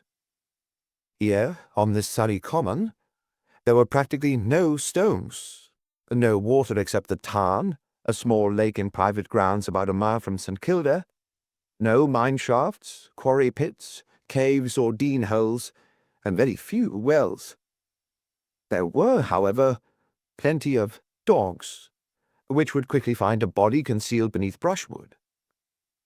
French felt sure that if the body were anywhere in the neighborhood, it must have been buried. But grave digging, a spade, would have been required. Did this suggest a line of investigation? French turned into the garden and strolled round to where the gardener was turning over the soil in a recent cleared bed. "I've been admiring your roses," he began, repeating his tactics with the chauffeur. "A splendid show you've got for this time of year." The gardener rose to the bait and began to talk readily. French presently stated his business. "Dr. Earle may have been murdered that night," he went on, "and if so, the murderer may have buried the body. I'm therefore wondering where he might have got a spade. Can you help me there?" The gardener didn't think so. "Where do you keep your tools at night?" French went on. "In the tool house. That little house, over there behind the laurels. I'd like to see it." It was a substantial little brick and tile building. It had been locked during the entire weekend of the disappearance. But the lock was an ordinary stock lock, and French was satisfied that it would be a simple matter to get a key to open it. "You didn't happen to notice on Monday morning whether any of the tools had been disarranged? Oh, so far as the gardener was aware, nothing had been touched. Very well, said French. I'll try these spades for fingerprints, and I'll want to take yours also, because it's only prints other than yours which will interest me. But nothing came of the experiment. No prints other than the gardener's were revealed. Nor did an examination of the blades show any foreign substance which might have formed a clue. French walked back to St. Kilda and rang up Superintendent Sheaf. Could the super spare a few men to assist in making a more extended search of the wood? Sheaf agreed, and in a short time a car arrived with Sergeant Sheepshanks and 3 constables. They got immediately to work, and placing themselves in a line, each some 20 feet from his neighbour, they walked backwards and forwards through the wood, examining a fresh tract each time. When, as it was growing dusk, they had finished, French felt utterly convinced that the body of James Earle had not been disposed of anywhere near his home, nor apparently had it been removed by car. None of the only 4 cars available to his suspects had been used, and had a car been borrowed, Sheaf's inquiries would almost certainly have revealed the fact. It looked indeed as if the body could not have been disposed of at all. In other words, that Earle had not been murdered. Kidnapping, French thought exceedingly unlikely, and his thoughts turned back to a voluntary disappearance. These discoveries had made it increasingly necessary to trace the lady Earle had met in London. If she could be identified, the chances were that the whole affair would be cleared up. It might not be necessary to find either herself or Earle. Proof that they had gone off together would probably end the case so far as French was concerned. It was because he had reached this conclusion that French was so greatly pleased at the message which he found waiting for him at the police station in Farnham. It was from the Yard, and read, "Parking ticket issued to car PE 2157 from Holloway's Park, Staines, on Thursday the 6th inst." In a happier frame of mind than he had experienced for some time, French took a late train to town. Tomorrow would be Sunday, but on Monday morning he would follow up this clue. Chapter 8. The London Lady.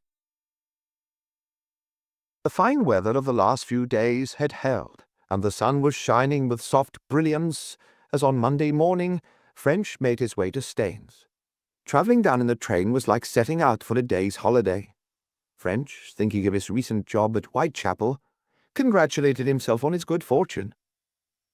It was worth something to exchange the dreadful sordid streets of London's slums for this idyllic country. As the train ambled gently forward, he went over in his mind to what he already knew of this phase of the enquiry. It did not amount to much. Earle had left St. Kilda in his car on Thursday, October the 6th, at about 10 a.m.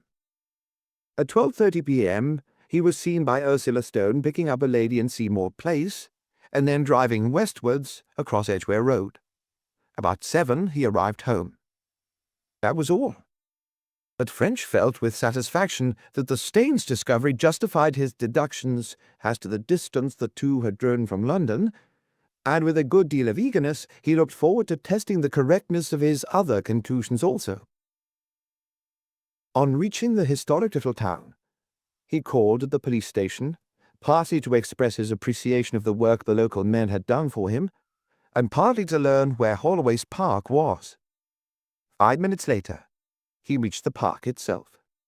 "Good morning," he greeted the attendant. "I'm a police officer from Scotland Yard. Was it from you the local police got some information about the parking of a car on last Thursday week?" "Yes, sir." "Good," said French, taking from his pocket-book the scrap of paper he had found in Earle's coat pocket. "Is that a bit of one of your dockets?" "Yes, sir," the man repeated, producing his book for French's inspection. There was no doubt the fragment had been taken from it, and when the man turned over the leaves and found that the correspondingly numbered carbon copy bore the magic sign PE 2157, French noted with delight at least one point in this nebulous case was definitely fixed. French had taken the precaution of providing himself with a number of photographs of persons as like Earle as he could find. He now handed the lot to the attendant, and had the further satisfaction of seeing him pick out Earle's without the least hesitation. "When did the car come in?" he asked. "You say that, sir, from the docket block," the man replied. 1:15. "Was the man alone?" "No, sir. There was a lady with him." "Can you describe her?" The attendant hesitated. "I don't know that I can, sir," he said slowly. "You see, I wasn't speaking to her, but to the gentleman only. She got out while I was filling up the docket, and I didn't even get a good look at her." "Never mind," said French. "They got out, and I presume the man paid for his car. Then what happened?" "Nothing more, sir. They just walked away." "They asked you no questions, nor made any remarks?" "No, sir." "Which direction did they go off in?" "That way, sir, along the street." "And where does that lead to?" "Well, just the town. The railway stations, a hotel." "Quite. Now tell me, supposing they wanted lunch, where would people of that type go?" "To the Queen, sir, I should think. Or perhaps to the Romney. Those are the two best hotels." "Good," said French again. "Then when did they come back?" "The gentleman came back by himself, sir. I didn't see the lady again. He came back about 6:15, I should think." "I'm not just sure. From what direction?" "The same that he had gone in." "I see. Well, I'm much obliged to you. You'd better give me your address in case any other point arises. By the way, what kind of mood did they seem in?" "Quite normal?" "Quite, sir." The time of arrival at the park worked in admirably with that at which Ursula Stone had seen the car in London. Earle and his companion must have run straight down to Staines. But French was puzzled by a point which had occurred to him when making his analysis. Why had they parked in a town park? They must surely have had lunch somewhere, and it would have been natural for them to park where they lunched. However, there might be some reason for it that as yet he couldn't see. That they must have lunched, however, was pretty certain. French turned back into the town to try the hotels. At his very first call he was successful. The head waiter, shown Earle's photograph, remembered his having been in for lunch and tea somewhere about the date in question. Earle had been accompanied by a lady, and had engaged a private room. The head called the waiter who had served them. This man also recognized Earle's photograph. More than this, he had noticed the lady and was able to give a reasonably complete description of her. She was an attractive-looking woman, about 30, he imagined. "Did you hear their names? What did they call each other?" French asked. The waiter hadn't heard. "Did you hear anything they said?" The man shook his head. "They were talking together, earnestly, as you might say. But I didn't hear what it was about. They didn't speak when I was near."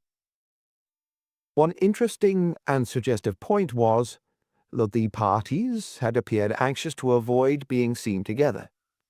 Earle had entered alone shortly before 1:30, and while he was making the arrangements for lunch, the lady had followed. She had waited in the lounge till the business was complete, and had then allowed him to precede her at some little distance to the private room.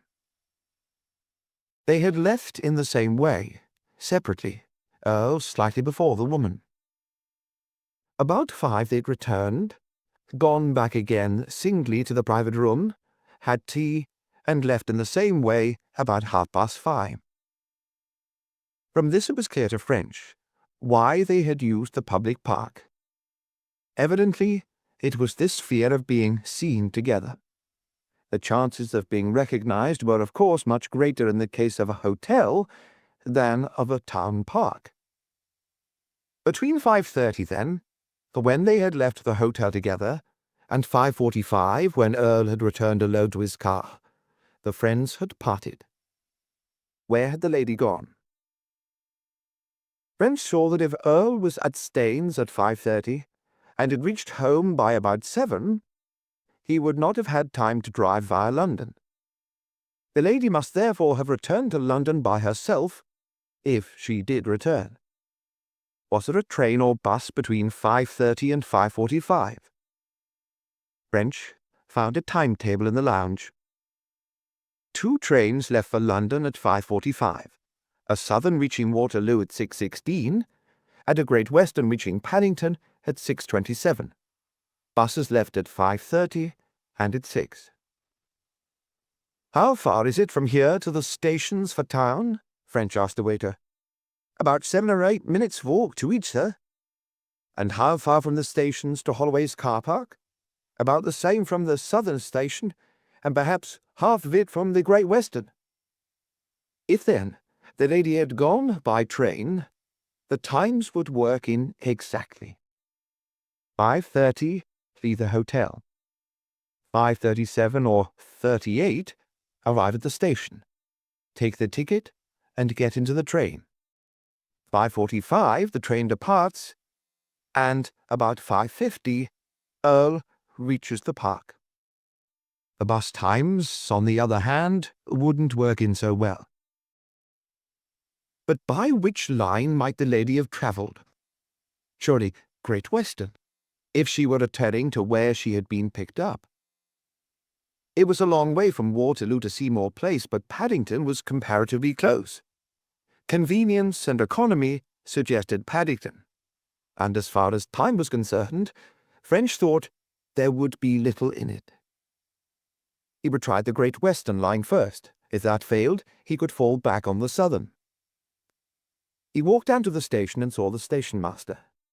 He wanted to know whether a lady had travelled alone to London by the 5:45 train on Thursday the 6th inst. Could the station master help him to find out? The station master laughed at the idea, very politely. How did the inspector think such a thing would be possible? There was no record of the passengers, and it was unlikely that after so long a time anyone would remember the lady, especially as there was not even a photograph of her.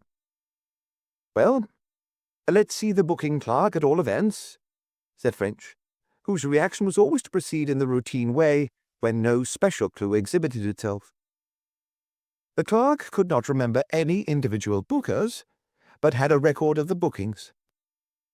By that train he had issued 6 firsts and 23 thirds to Paddington, all returns, also 1 first and 2 third singles. At the singles, French's heart leapt.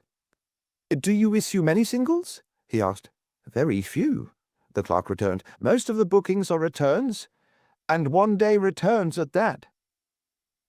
Though French could find no proof that the lady had gone by the 5:45 train, he thought that the balance of probability was in favour of her having done so. He put it no higher than that. But if she had, he might get on her track at Paddington. It was worth trying at all events. He took the next train to Paddington, and began one of his humdrum inquiries. There was no direct tube from Paddington to Seymour Place, and though the distance was not great, it was possible that the lady had taken a taxi. Very well. Try the taxi drivers. It was a legitimate clue, though a rather long shot at best. All that afternoon he worked away, questioning driver after driver, but without success. He was scarcely disappointed. Clues of this nebulous type seldom yielded much result. All the same, when next morning came, he could not bring himself to give up without a further effort. He would complete the interrogation of all the regular men at the station. If that failed, he would issue from the yard a general notice to all taxi-men, and if no result came from that, it would be time enough to turn to something else. He carried on during the next day, till the mere sight of a taxi-man made him feel ill, and then in the afternoon he got some news which banished all his weariness. A man said he'd been engaged by a lady, as near as he could remember, on the day and about the time the inspector mentioned. He could not tell anything about a grey hat, but he thought she had a grey coat. Where did you drive her? French asked. To Bryanston Square, answered the man. But I'm darned if I can tell you the number. French's heart warmed with pleasure. It really looked as if this long shot was going to get a bullseye. Bryanston Square was just behind Seymour Place.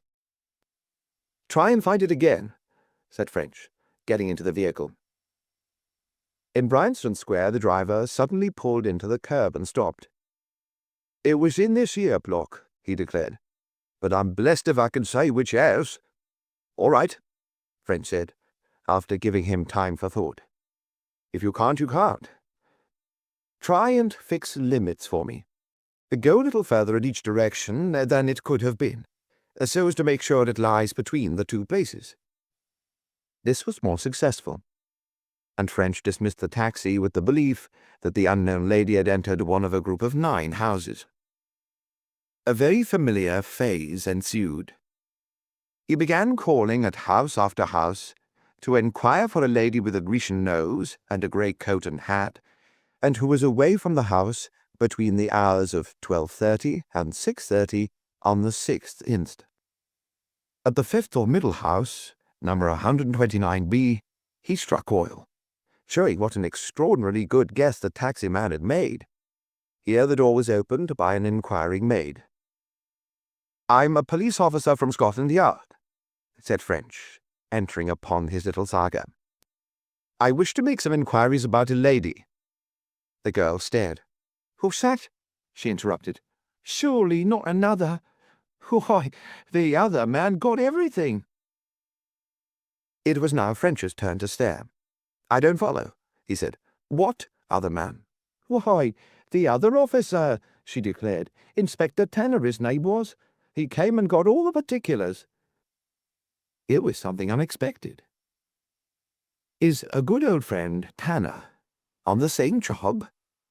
Or was it the same? French concealed his surprise. I see that something has happened of which I am not aware, he explained. Will you tell me what it is? Has anything gone wrong here? The girl tossed her head. I thought you would have known, seeing you come from the same place, she said pertly. And then, as French did not reply, went on. It was the nurse, Nurse Nankivel. She's gone. A nurse? Gone? I didn't know of it. I'm evidently on another case. What do you mean by gone? Left her employment? I mean gone, the girl returned. Left her employment, if you like.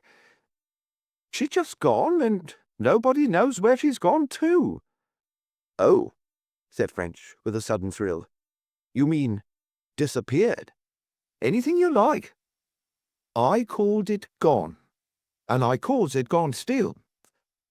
You surprise me very much, said French with truth. What was she like, this Nurse Nankivel? The girl looked at him pityingly. Boy, she were an ordinary-looking woman enough, she answered. I suppose some people would have called her good-looking, but I never thought much of that kind. Too much of a dresser, if you ask me. If you're a nurse, you should wear a nurse's uniform, so I say. But she would never go out without dressing herself up as a fine lady indeed. Jealousy peeped out of her close-set eyes. As a matter of fact, French declared confidentially, I quite agree with you. Just how did she dress when she went out? Mostly in grey, as you say, grey coat, grey hat, red brooch in hat, grey shoes and stockings, grey bag. Oh, bitterly, all very complete, and like a nurse. It sounds like a nurse, said French to humour her. Now, can you tell me if she was out on the afternoon of Thursday the 6th? That's Thursday week. The girl nodded. You've got it in one, she returned. Between what hours? The most of the day. From 12:30 to 6:30, as I'm missing her. She wasn't here long before she was wanting time off. Different to other people who have to do their work steady and not go gadding about as if they weren't being paid for their time." "Well," said French consolingly, "it might have been better for her if she had stayed at home. When did she come here?" "Saturday 3 weeks," the girl returned after thought. "The General was took ill on the Friday, and on the Saturday they sent for a nurse." "And how is he?" "Pretty bad. But they think he'll pull through now. By the way, what's his name?" "Hazard. Brigadier General Sir Ormsby Hazard, CMG, DSO, no less." "Aha, of course," said French, though he had never heard the name before. "Now tell me, when did Nurse Nankivel disappear?"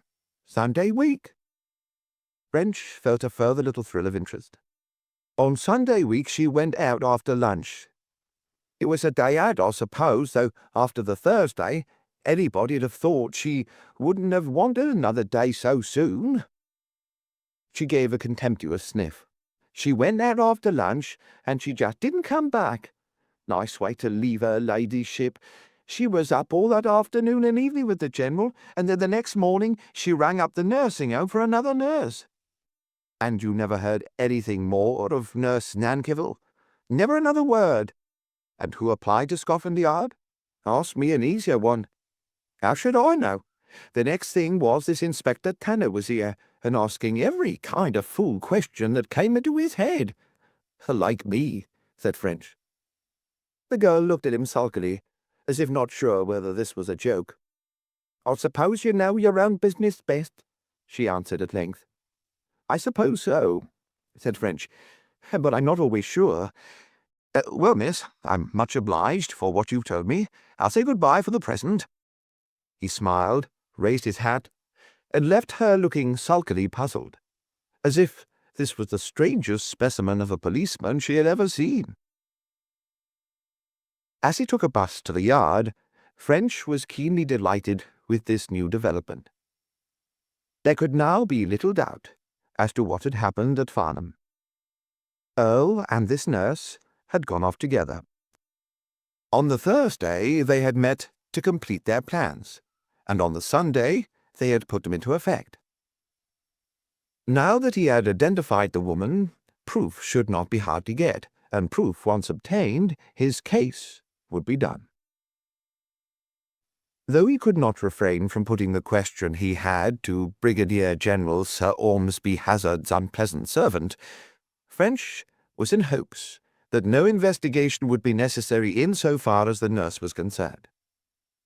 Tanner was in charge of the case, and French knew Tanner. If Tanner had gone into the affair, there would be nothing left for anyone else. He would know everything that there was to know. It was with an eager spring in his step that French ran up the stairs to Tanner's room. Once again his luck was in. Tanner was seated writing at his desk.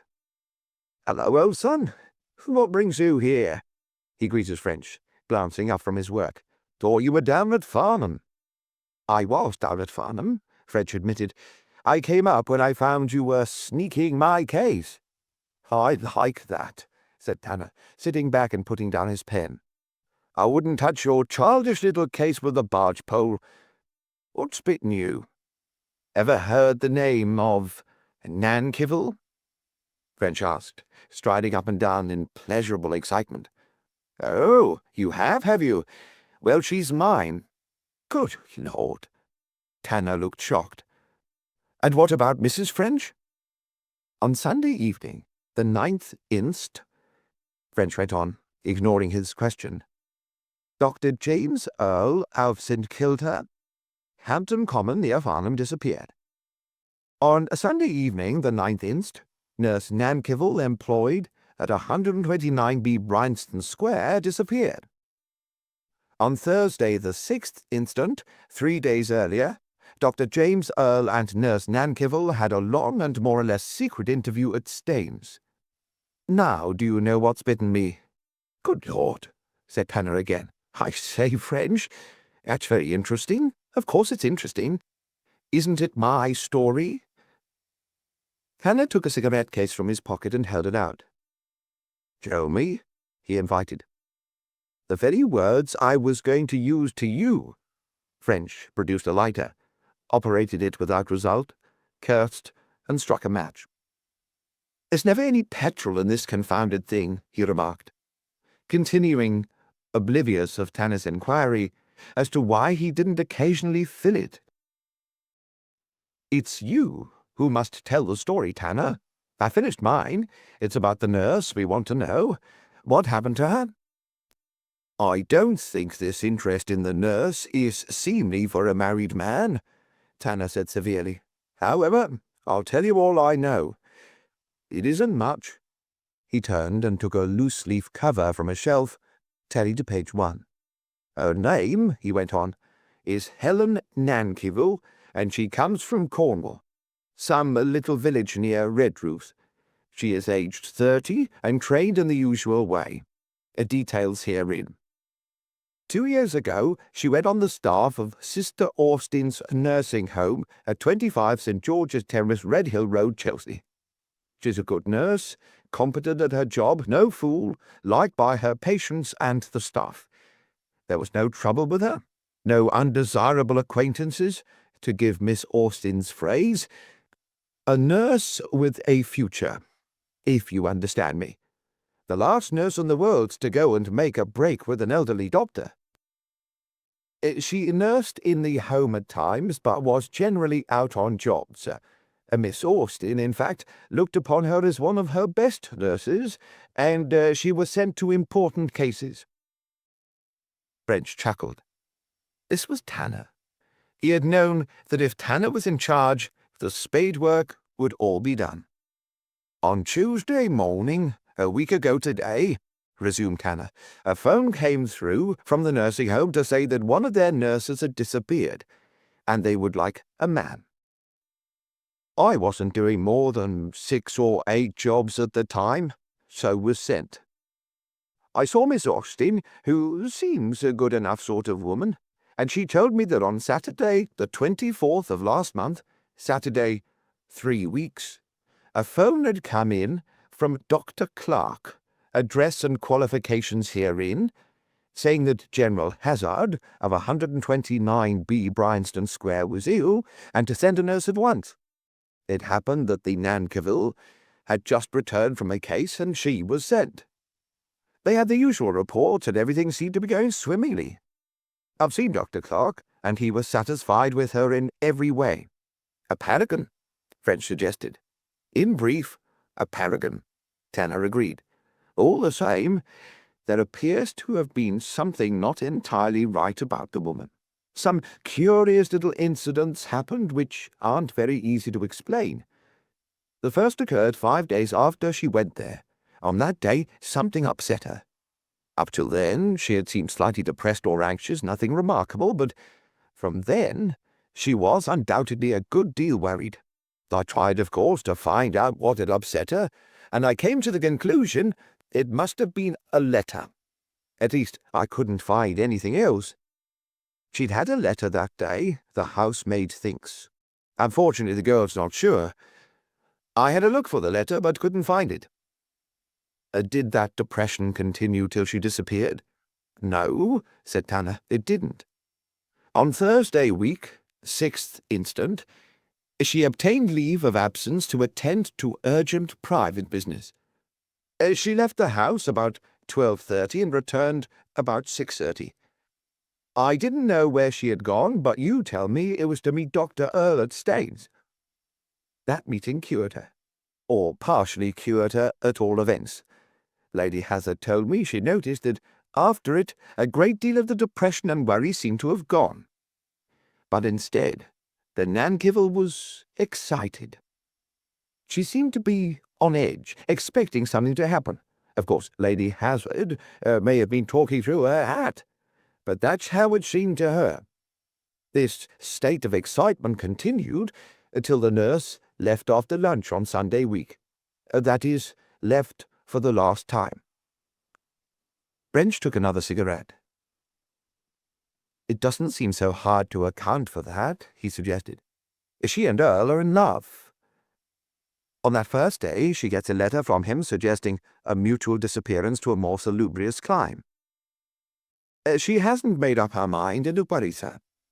On the Thursday, she meets him at Staines, and they fix it up. Her main anxiety is therefore gone, though there still remained the excitement of the affair to look forward to. Tanner nodded. "You may be right," he admitted. "I didn't think of that, but of course I didn't know about this Dr. Earle." Another small point. On the Wednesday afternoon, about 6, the parlourmaid thought. The nurse was called to the phone. It was a man's voice, so the parlourmaid said, a quite poisonous woman, by the way. She evidently tried to listen, but all she heard was the Nankivel saying, "Well, I'll arrange it somehow. 12:30. Obviously the appointment for the next day. No doubt you could now trace if the caller was Earle. No doubt." "A couple more points," Tanner went on. One day, earlier in the week before she disappeared, the maid couldn't remember which day, but thought it was Tuesday. The nurse received an official-looking business letter. The maid didn't know what was in it, but she thinks it must have been something of importance, as nurse seemed very eager to get it.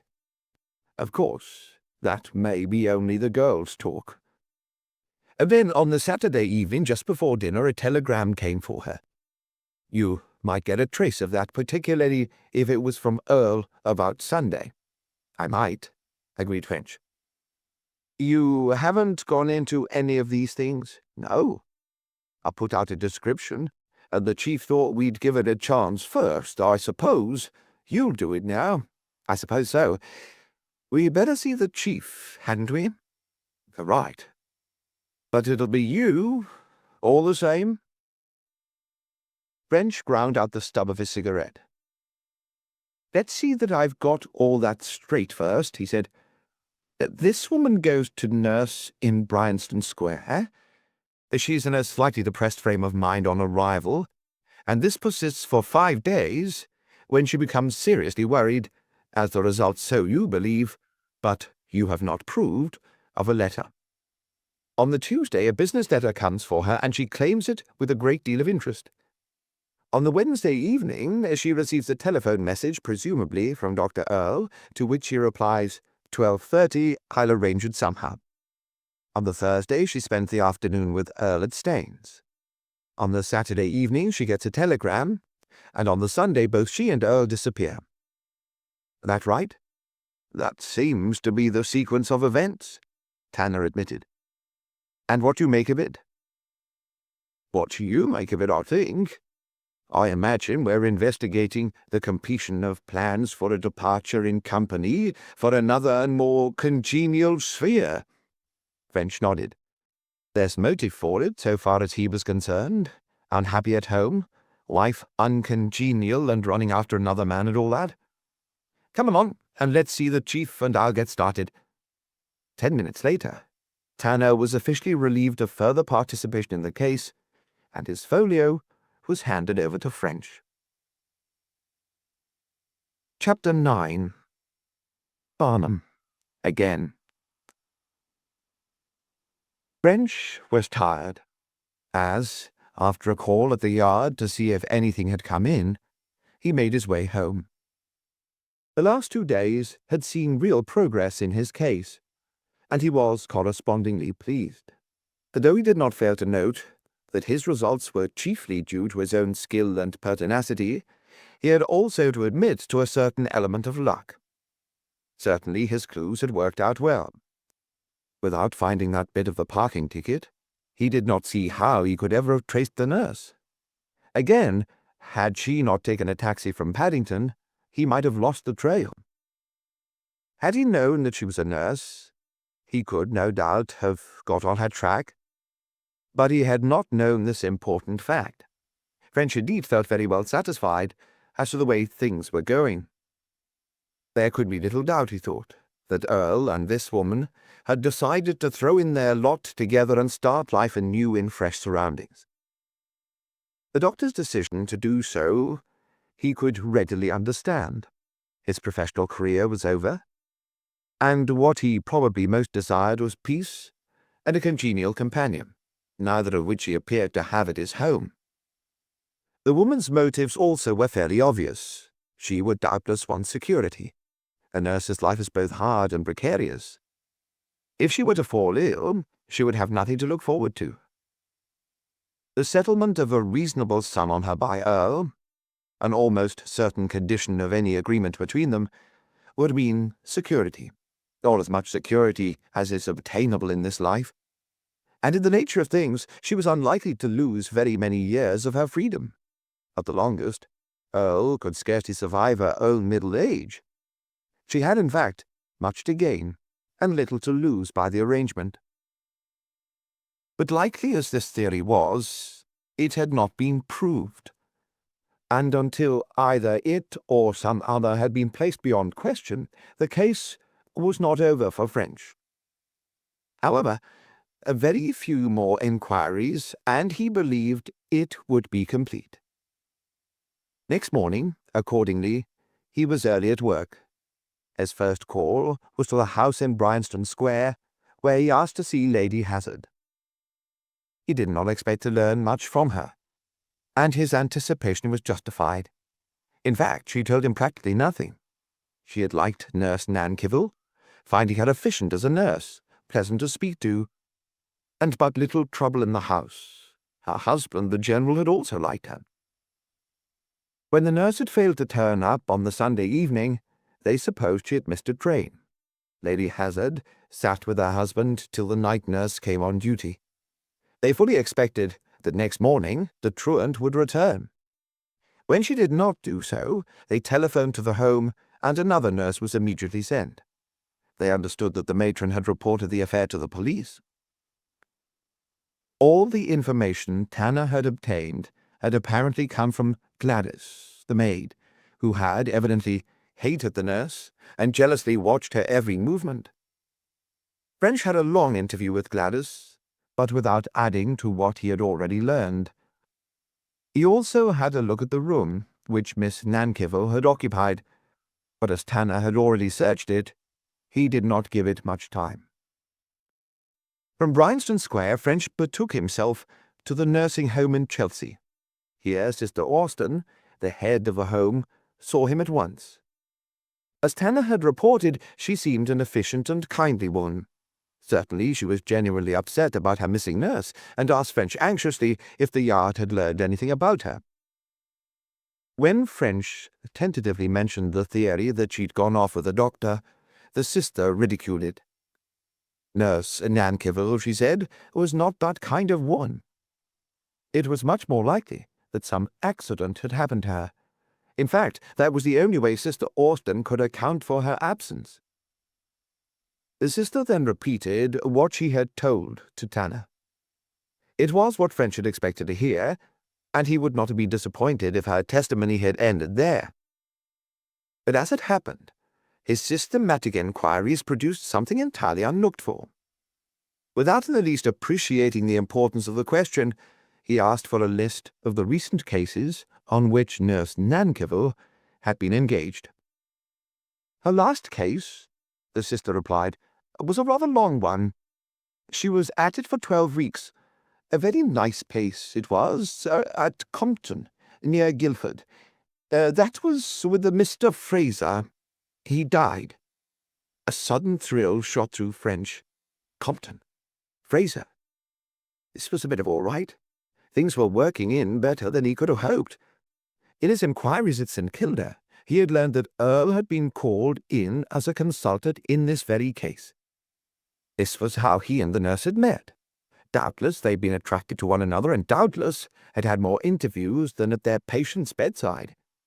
No more suitable country for clandestine assignations could have been conceived than that in which these two people found themselves.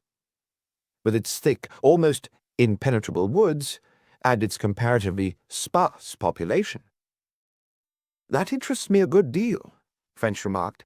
It happens that the doctor with whom it is suggested she went away was a consultant in that case. The sister was shocked. She'd not believed there could be anything in the police theory, And now here was something very like confirmation. "I couldn't have believed it," she declared. "It just shows. You never know." With which rather cryptic remark, the interview closed. It would now be necessary to try for evidence that Earle and the nurse had been in secret communication during Fraser's illness. That meant a return to Farnham. But French decided that before he left town, he would do what he could to trace the two messages, telephone and telegraph, which Nurse Nankerville had received. He began with a visit to one of the post office departmental offices, where he asked for Mr. Jordan.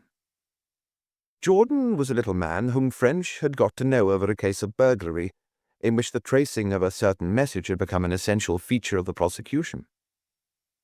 It turned out that he lived near French, and they had kept up the acquaintance, dropping in to see one another occasionally in the evenings. Before taking on his present job, Jordan had spent some time in the postal service of India, and French loved to hear him describing his Eastern experiences. "Hello, French," said the little man. "Haven't seen you for a month of Sundays. What have you been doing with yourself?" "What do you think?" French returned, taking the one chair available in the tiny office. "As usual, working myself to death." "I know," Jordan chuckled, "killing yourself careering round the best bits of the continent on the pretense of following up some poor little devil that you've got your knife into. How's Miriam?" Miriam was French's ancient and feeble fox terrier, whose decease from senile decay was believed to be impending. "Fine," said French. "But as a matter of fact, I didn't come in to talk dogs. I want you to do me a favor, Jordan." Jordan rose and made a little bow. "Honoured, I'm sure," he declared. "Whence this unusual politeness?" "Pearls before swine, I know," French admitted. "What I want is to trace a telegram delivered to a certain nurse in Bryanston Square." And he gave the details. "Also a telephone message to the same lady. It occurred to me that you might be able to help me." "Marvellous!" cried the little man, throwing up his hands. "These Scotland Yard men at work! How sound their methods, how subtle their proceedings! They succeed every time if only they can find the man who knows and get him to do the work. Naturally, that's what people like you are for. I know. For the public, the work. For you, the sitting back and taking the credit." The little man continued making jibing remarks as he ran rapidly through a book of reference. Then he picked up his telephone and gave some cabalistic direction. A pause, then. "Could you put me through to Mr. Hinkston?" "Oh, Hinkston, I recognize your voice. Jordan speaking." No, Jordan." "Yes." "Look here, Hinkston. No, don't cut me off. Curse it, they've cut me up. Oh, Hinkston, I've got an inspector here from Scotland Yard making confidential inquiries. He wants to trace a telegram." And the details followed. "Thanks very much." "No, I'll hold on. If you can get it soon." "You can't." Well, you'll ring up?" "In a few minutes." "Good. Thanks very much." "You'll have time to talk about Miriam after all," Jordan remarked, turning to French. "What's this new tale of blood and horror you're on to now? I never knew anyone with such morbid tastes." "It's what I call a thin-air case," said French. "At 8:30 on a Sunday evening, a peaceable elderly gentleman is seated over his drawing-room fire, all settled down comfy for the evening and deep in his Observer. 3 minutes later, he has gone. Gone where? Not gone where, just gone, vanished. Become thin air, whatever that is. Never heard of from that day to this." Jordan whistled. "Earle?" he suggested, with a knowing look. "I read about it." French nodded. "Skedaddled with the nurse, eh?" French shrugged. This was putting two and two together too rapidly even for him. "Nothing doing," Jordan went on. "But I bet you know all about it all the same, you slippery old humbug. Why, I wouldn't mind betting—" The telephone bell cut short his remark. Yes? Speaking? Oh, you've got it, have you? Good plan. Then repeat, will you, Hinkson? And I'll take it down. Will you confirm to Inspector French the yard? Good. He began writing. French, looking over his shoulder, grew better pleased with every word that came into being. Bless you, my son, he apostrophized. You're the goods. The message had been handed in at Seal Post Office and ran, to Nurse Helen Nankivel, 129B, Bryanston Square, W1. Reference our conversation. Very urgent. Be at New Bypass Bridge, Hogsback, at 6 tomorrow, Sunday. We'll meet you there. Don't fail. James Earle. I said you knew all about it, Jordan declared, ringing off. I'm learning, French admitted, once again hiding his satisfaction. Now, what about that telephone call? This did not seem to be so attractive a proposition. Jordan hemmed and hawed, apparently unwilling to admit there was anything he couldn't do. At last, however, he came down to brass tacks. Unless you know the exchange from which the message was sent, I'm afraid you'll not get it. If you've any hint of the sender, try the exchange he'd be likely to use. You might get it there. But I'll not answer for it. With this, French had to be content. He got up. You did that well, Jordan. I do like to come here and learn how business really ought to be carried on.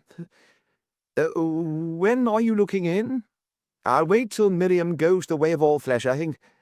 You come to me instead. French departed with genial blasphemy, and after lunch and a visit to the yard, he took an afternoon train to Farnham.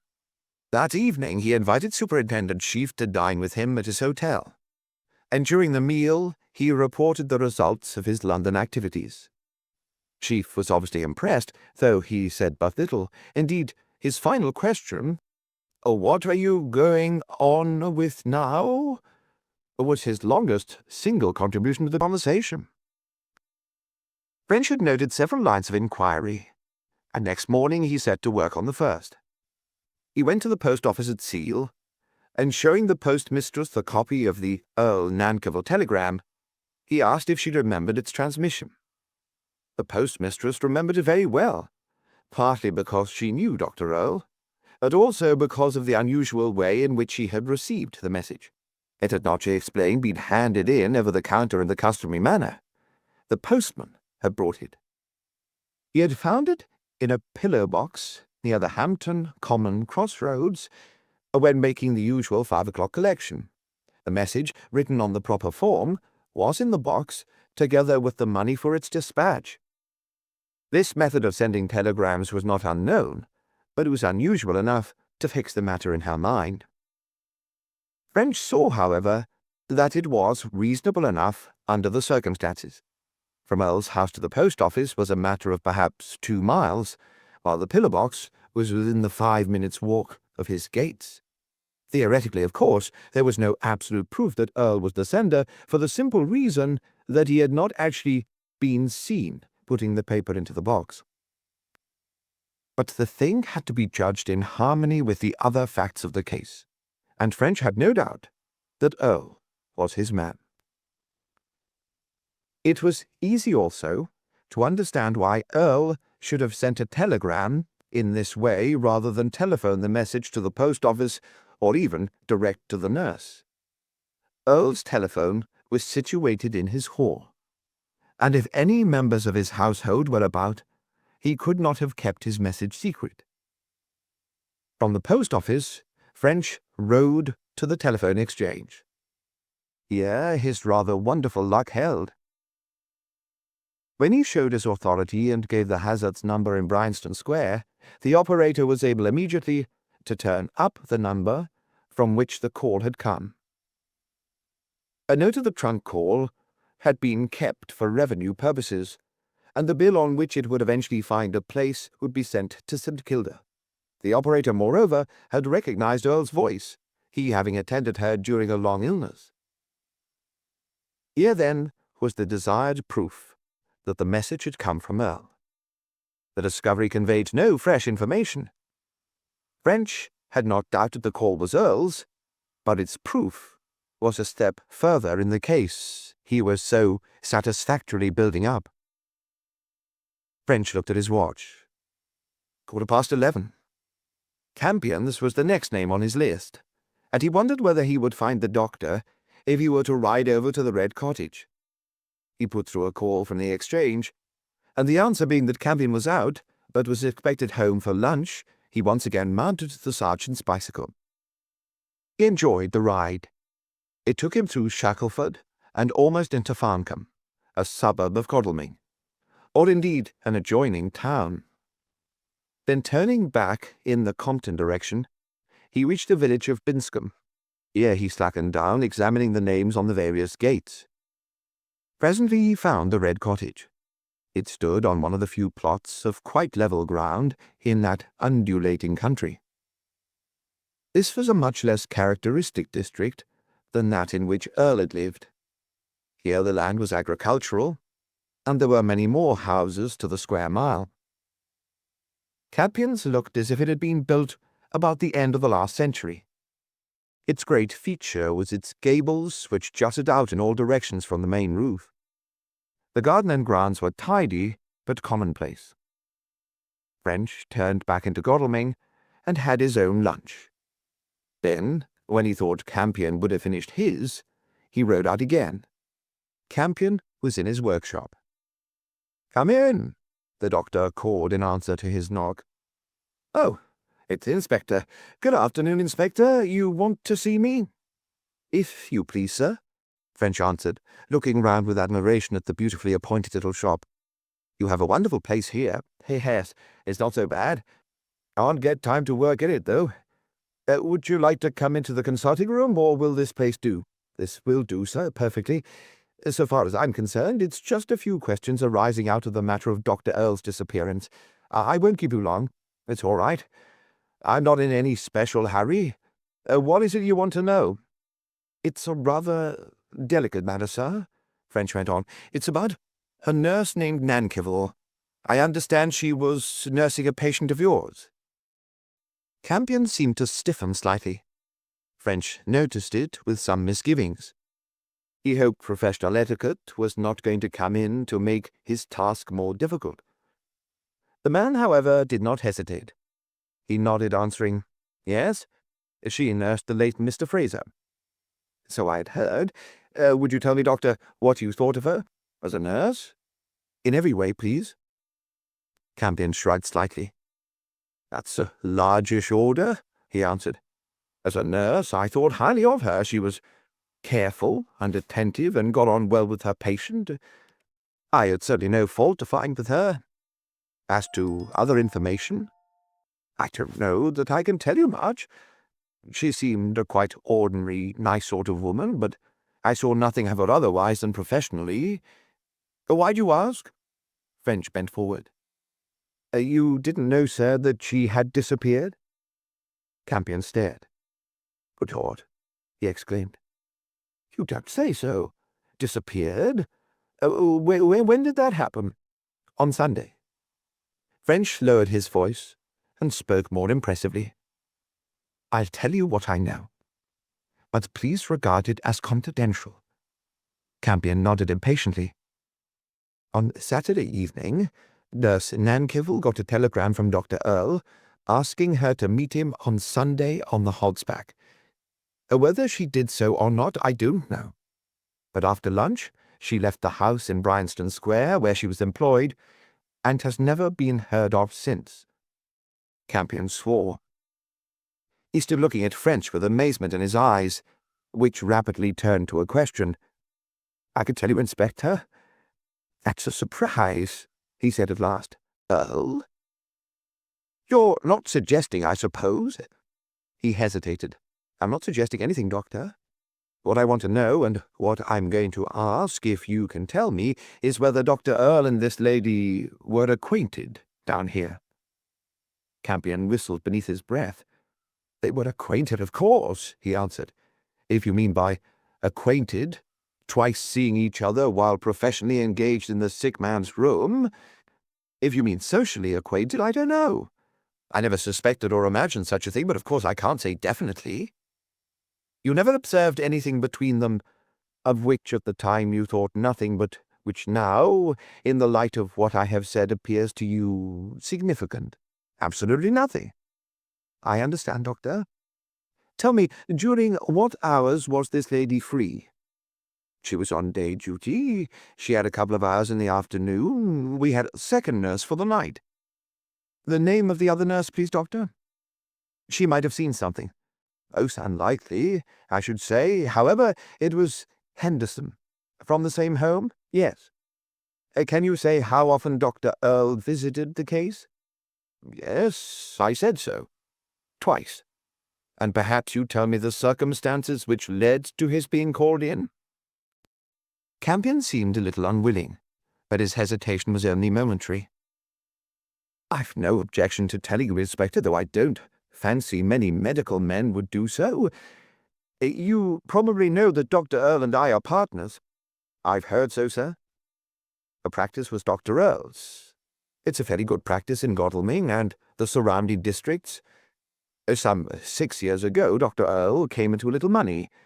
He never cared for general practice, but wanted to do research work. He had a theory connected with germ cultures about which he wanted to write.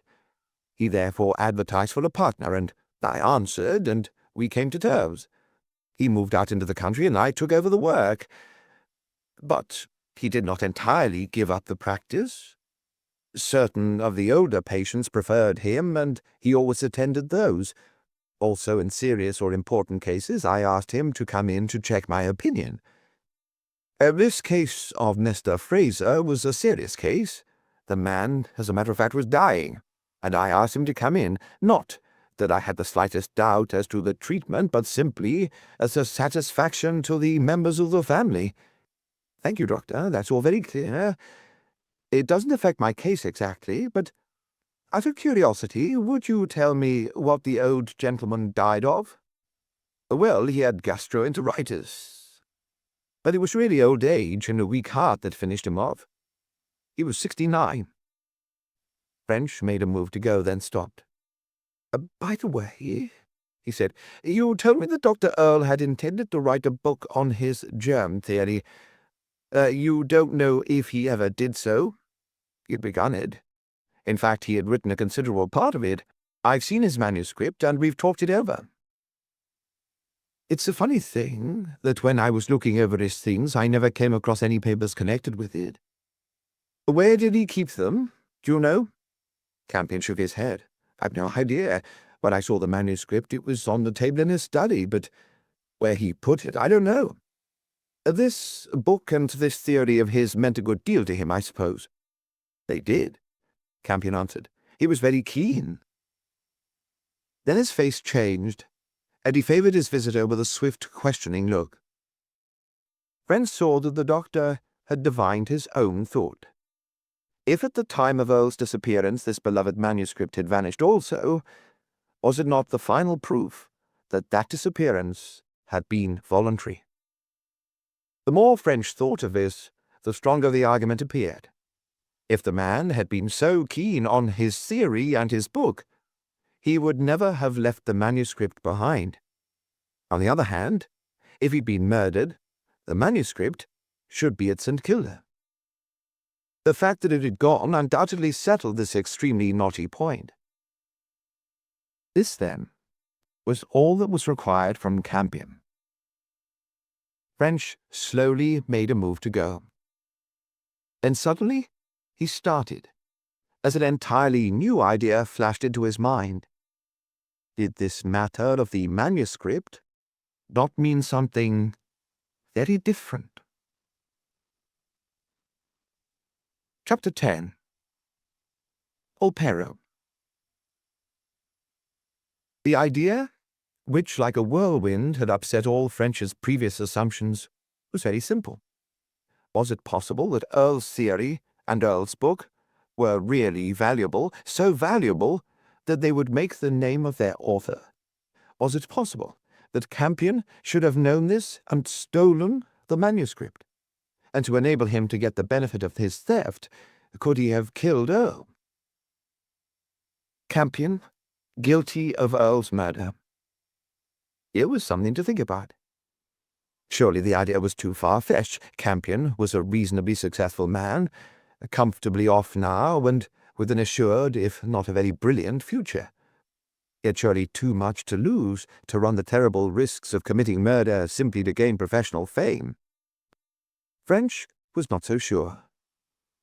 The man might be vain, and vanity is one of the most potent springs of human action. To have his name handed down reverentially like Harvey's or Pasteur's, he might risk a great deal.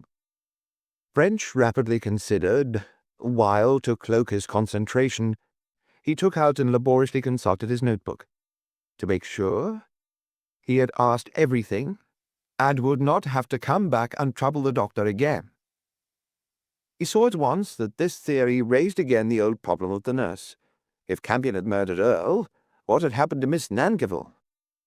It was absurd to suppose that Campion could have murdered her, too. In 3 seconds, French decided that he could leave this problem over for the present. There was probably nothing in his new idea, but he mustn't miss the opportunity of finding out more about it. "Well, Dr. Campion," he said, "I'm very much obliged for what you've told me. That's everything. Except just for one technical point which I require in order to complete my report. In a murder case, as I'm sure you know, it is the duty of the investigating officer to ask everyone concerned where he or she was at the time of the crime. We don't know that it is a murder, but it conceivably might be. And if in your case you will give me that information, it'll probably save my troubling you again." Campion looked keenly at his visitor, then smiled wryly. "I've heard you did that," he replied. "But I don't quite see how I am one of those concerned." "Only, sir, in the sense that you were a person, how shall I describe it, in Dr. Earle's environment. You were his partner. The thing is a matter of form. If I went to London without such information, I should be sent back to get it." "It's all right," Campion said resignedly. "I don't mind telling you. Where did you want me to begin?"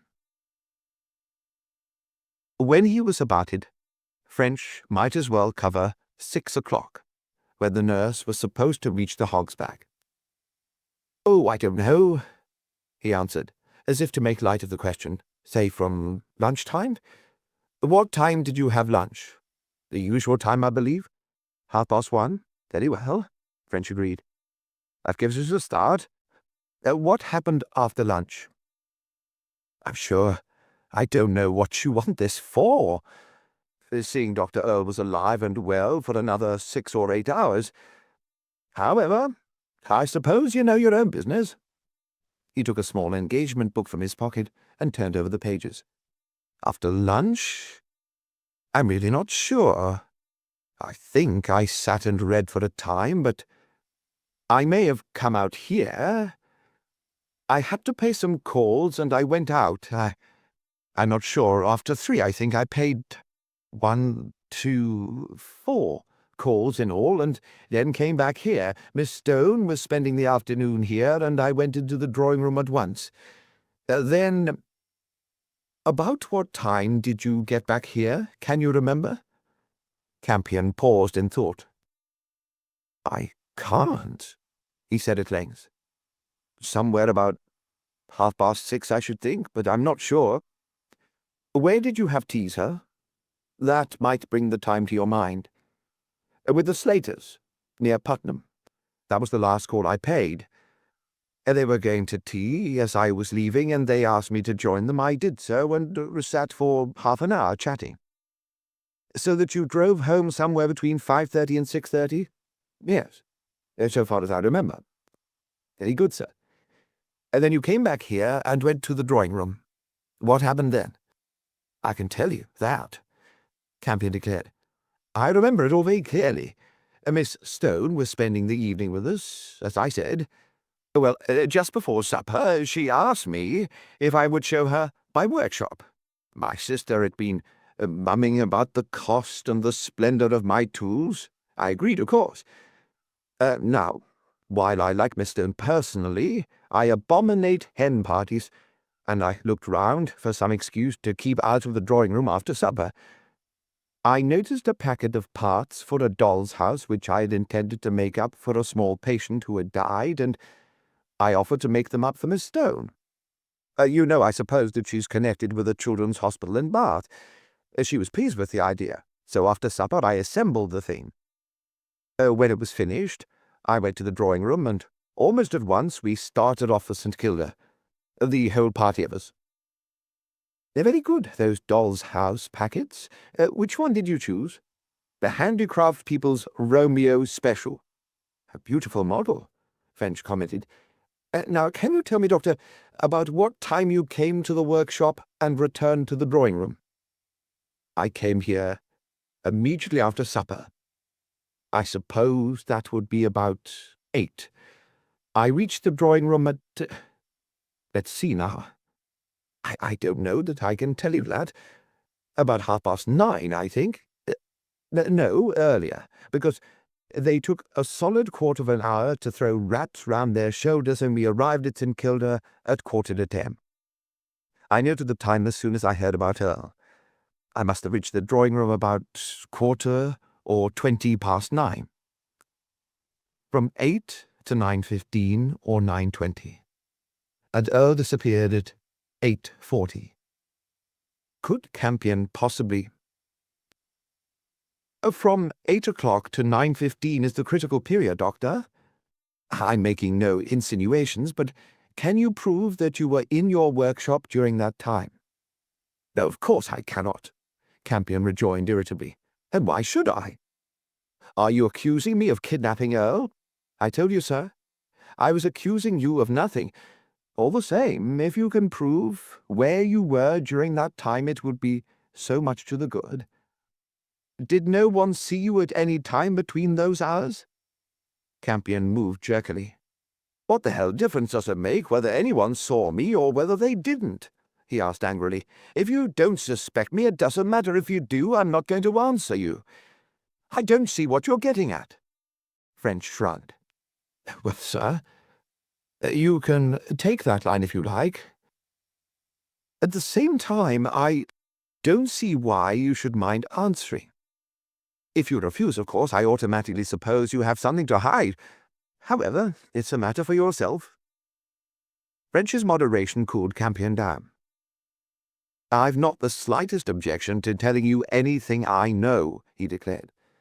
What I dislike is the insinuation behind your question. However, I can't help that. No one came into the workshop, and no one can tell whether I was here or not. On the other hand, I went into the house.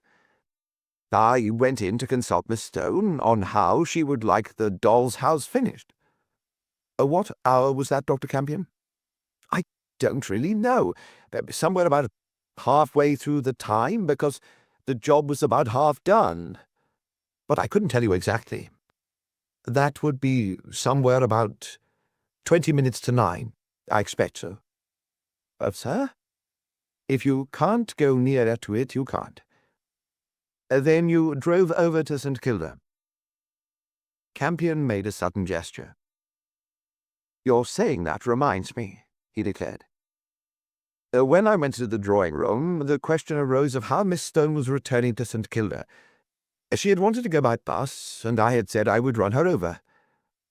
I remember now thinking that if she was going by the bus, she would have to start at once.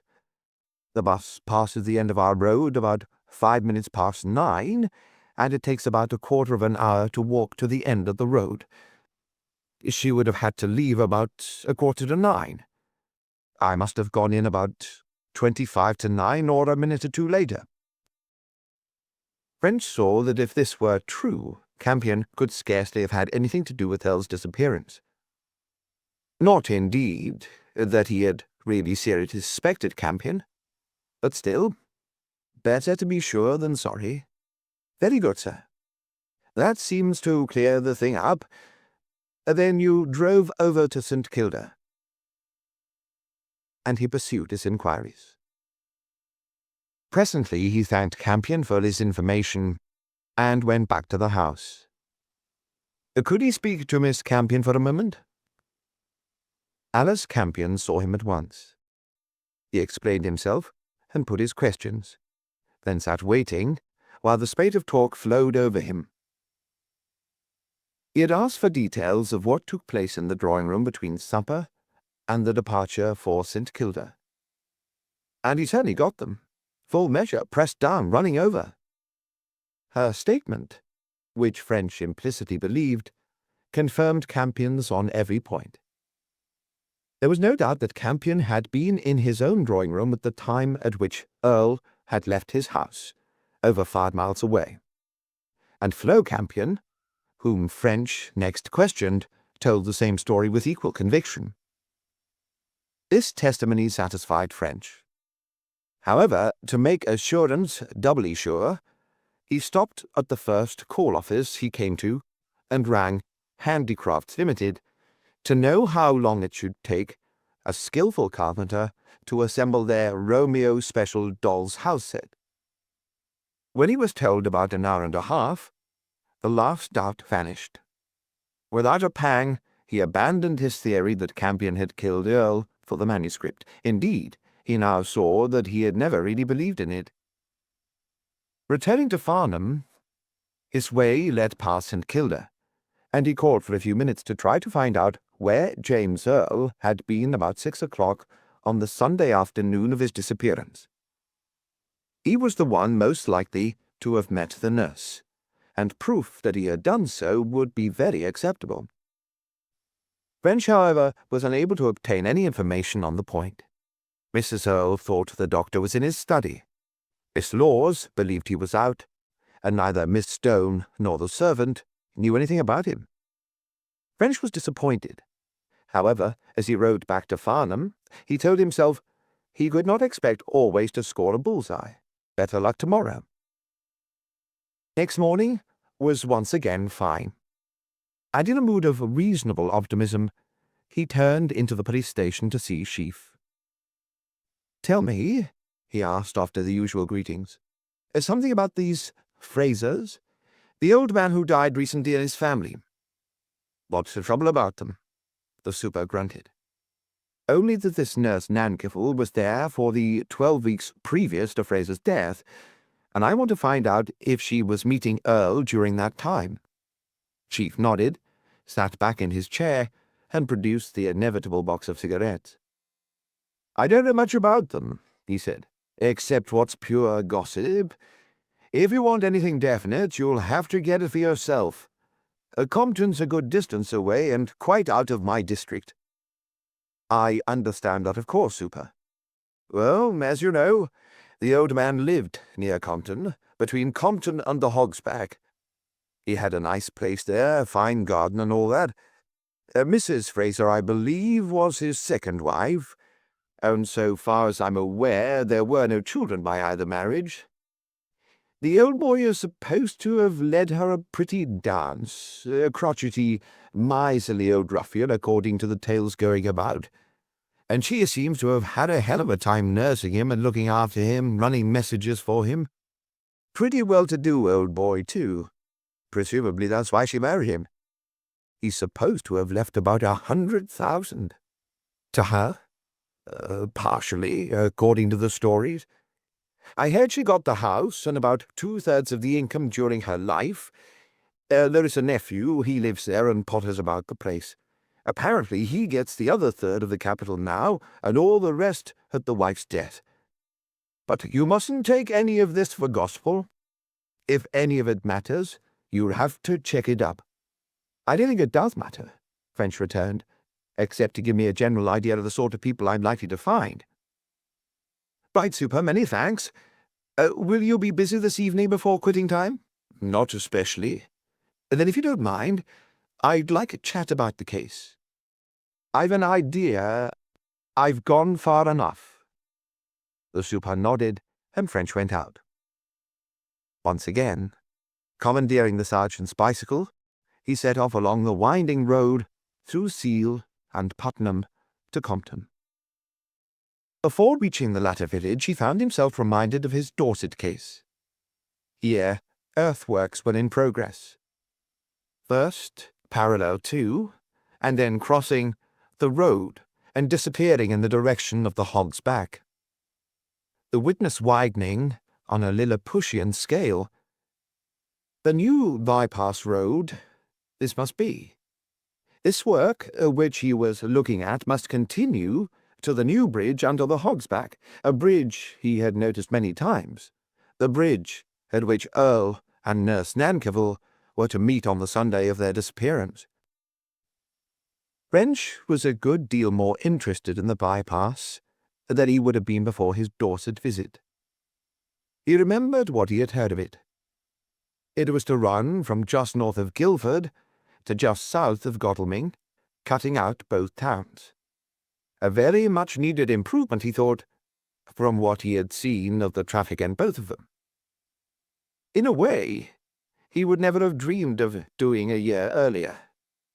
He now looked at the work, almost indeed from the point of view of an engineer. He found that the workings ran parallel to the road from Compton Corner to the Hog's Back, and he cycled slowly along, dismounting at intervals to walk across the field to the left and have a look at what was going on. First, he came to filling. A small locomotive was bringing down trucks of material, which was being dumped to form a bank across some low-lying ground. Wrench observed with interest that side-tipping was in progress. That is, that a narrow bank of the proper height had first been made, and that this was now being widened to the full width of the new road. Though he had by this time reached the gates to the Frasers' place, he could not resist pushing on past it for a short distance, to see some more of the workings. Soon the filling ran out, and cutting took its place. This got deeper, running first through soil, then bringing to light a bed of heavy yellow clay, and finally reaching chalk. For a few moments Wrench stood, watching a steam shovel, taking out great bites of the clay, each bite filling a wagon. This clay was going down to widen the bank he had first seen. With a half-sigh, Wrench had an Irishman's love of doing other people's jobs. He turned back and passed through an ornate gateway, bearing on each pillar the name Polperro. He rode up the Frasers' Drive. Chief had certainly not exaggerated the beauty of the place. Its great glory was its trees. There were elms fringing the drive at either side, and oaks standing at intervals in the greensward, which looked as if they might have been growing there in the days of Elizabeth. Probably they were. The place gave that impression of peace and security which so many of these old English estates bear, the suggestion that time and shocks were powerless to alter its placid and unhurried existence. The house, when it came into view, was unexpectedly small and unexpectedly old. Wrench was not an expert in such matters, but he had seen through some of the more famous of the old Kent and Surrey houses, and guessed it 15th century. It had a tower in the façade, nearly, but not quite in the centre, with a gateway, which would have taken, if not a carriage and pair, at least 2 horsemen riding abreast.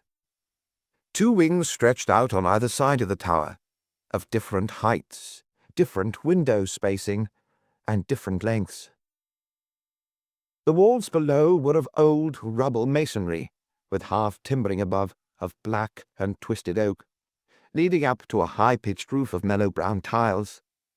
It looked to Wrench like the front portion of a square surrounding a courtyard, and he found afterwards that it had been so, but that the other 3 sides had been destroyed by fire in the reign of the 2nd Charles. In front, replacing the old moat, was a sunk garden, and to the right of the building French could see a large range of glass houses. Ringing at the door, he sent in his official card, asking if Mrs. Fraser would see him. He was shown to a room panelled and ceiling joisted in old black oak, with whitewashed rubble between the two. Only the window and the electric light pendants seemed modern, the former having been evidently enlarged at some comparatively recent time. The fireplace was like a small anteroom, and an electric fire shone like a beacon beneath the huge stone chimney opening. French had not more than time to observe these details when the lady of the house entered. Mrs. Fraser was tall and fair and good-looking. 40, if she's a day, thought French, and knows her own mind. She invited him to sit down and shortly asked his business. "I'm engaged on this case of the disappearance of Dr. Earle," he answered, "and in the course of my investigations I've discovered that a nurse who was with you here during the illness of the late Mr. Fraser has also disappeared. Nankerville, her name was." Mrs. Fraser registered mild surprise, but not much interest and no feeling. "Very remarkable and unfortunate," she commented. "Yet I wished, madam, to make some inquiries about Nurse Nankerville. I am, of course, now trying to trace her as well as Dr. Earle. Naturally. But I'm afraid I cannot give you much help. I met the nurse frequently while she was here, but that was invariably in her professional capacity. I know nothing of her in her private life." "Quite, madam. You also knew Dr. Earle?" "I had met him, but only in the same way." "Then you cannot, I suppose, tell me whether these two met otherwise than professionally during the nurse's stay here?" "No," said Mrs. Fraser, coldly and finally. "The nurse gave satisfaction while she was here?" "Oh, yes. I had no fault to find with her." French expressed his thanks, adding that he was afraid he would have to ask similar questions to her staff. She agreed with the same cold lack of interest, and ringing told the butler to answer anything French might ask him, and to see that the other servants did the same. Then, with a slight bow, she left the room. The butler, Marks, lost the rigidity of an automaton which he'd assumed in his mistress's presence, indicating that he did not consider French had any pretensions to social position. He answered all his questions with readiness, but without conveying much information. Most of what he did tell was about the family, and practically nothing about Nurse Nankerville. It seemed that he, for one, was sorry about the old man's death. Fraser had evidently been a crotchety and fault-finding employer, but Marks clearly believed Mrs. Fraser would be worse. Obviously, he actively disliked her. Nor did he seem to care much for the nephew Gates. Gates had a small suite on the first floor, and since his return from Australia, some 4 years earlier, had lived at Polperro. He acted as a sort of secretary agent for his deceased uncle, who liked him and was believed to have paid him a considerable salary. The work he did, however, was a mere bagatelle. His real interest in life, so the butler indicated, with knowing winks, was horseflesh. He and his friend Mr. Slade attended all the races in the country, and betted heavily on them all. Indeed, the butler lowered his voice and became extraordinarily confidential. Mr. Gates was believed to be in low water. He had been, so Mark said, touching his uncle for every penny he could get out of him. They'd had some pretty serious disagreements, if not actual quarrels, on the subject. Marsden, the chauffeur, had heard one of these quarrels when passing outside the library window, and Fraser had then threatened to disinherit the nephew if he did not pull himself together. But they had apparently patched the affair up, for Gates was left a handsome slice of the old man's money, besides being residuary legatee. Mrs. Fraser was left the interest on £60,000 and the house for her lifetime, Gates getting the rest, some £30,000. About Nurse Nankerville, Except that she was a nice girl, the man knew little, but he recommended French to apply to the gardener's wife, with whom she seemed to have struck up an acquaintance. She was on duty during the day, but usually went out from 4 to 6, when sometimes Mrs. Fraser and sometimes Gates watched in the sick room.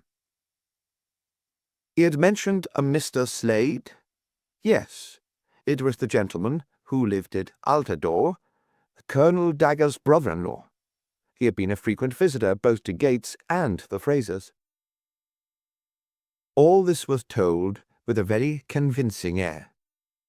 But when French asked Marks how he knew it, it lost a great deal of its force. Apparently most of it was gossip, founded on the not necessarily sound deductions of the staff. French, however, knew how well up servants usually are in the affairs of their employers, and he imagined that a considerable substratum of truth underlay the statements. In his painstaking way, he went on interviewing member after member of the staff till he had questioned them all. He did not, however, learn much more.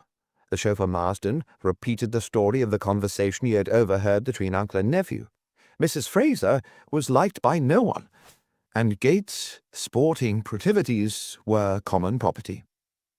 All had a good word for Nurse Namkivell, but except for the fact that her afternoon walks had been usually taken outside the grounds, no one knew much about her.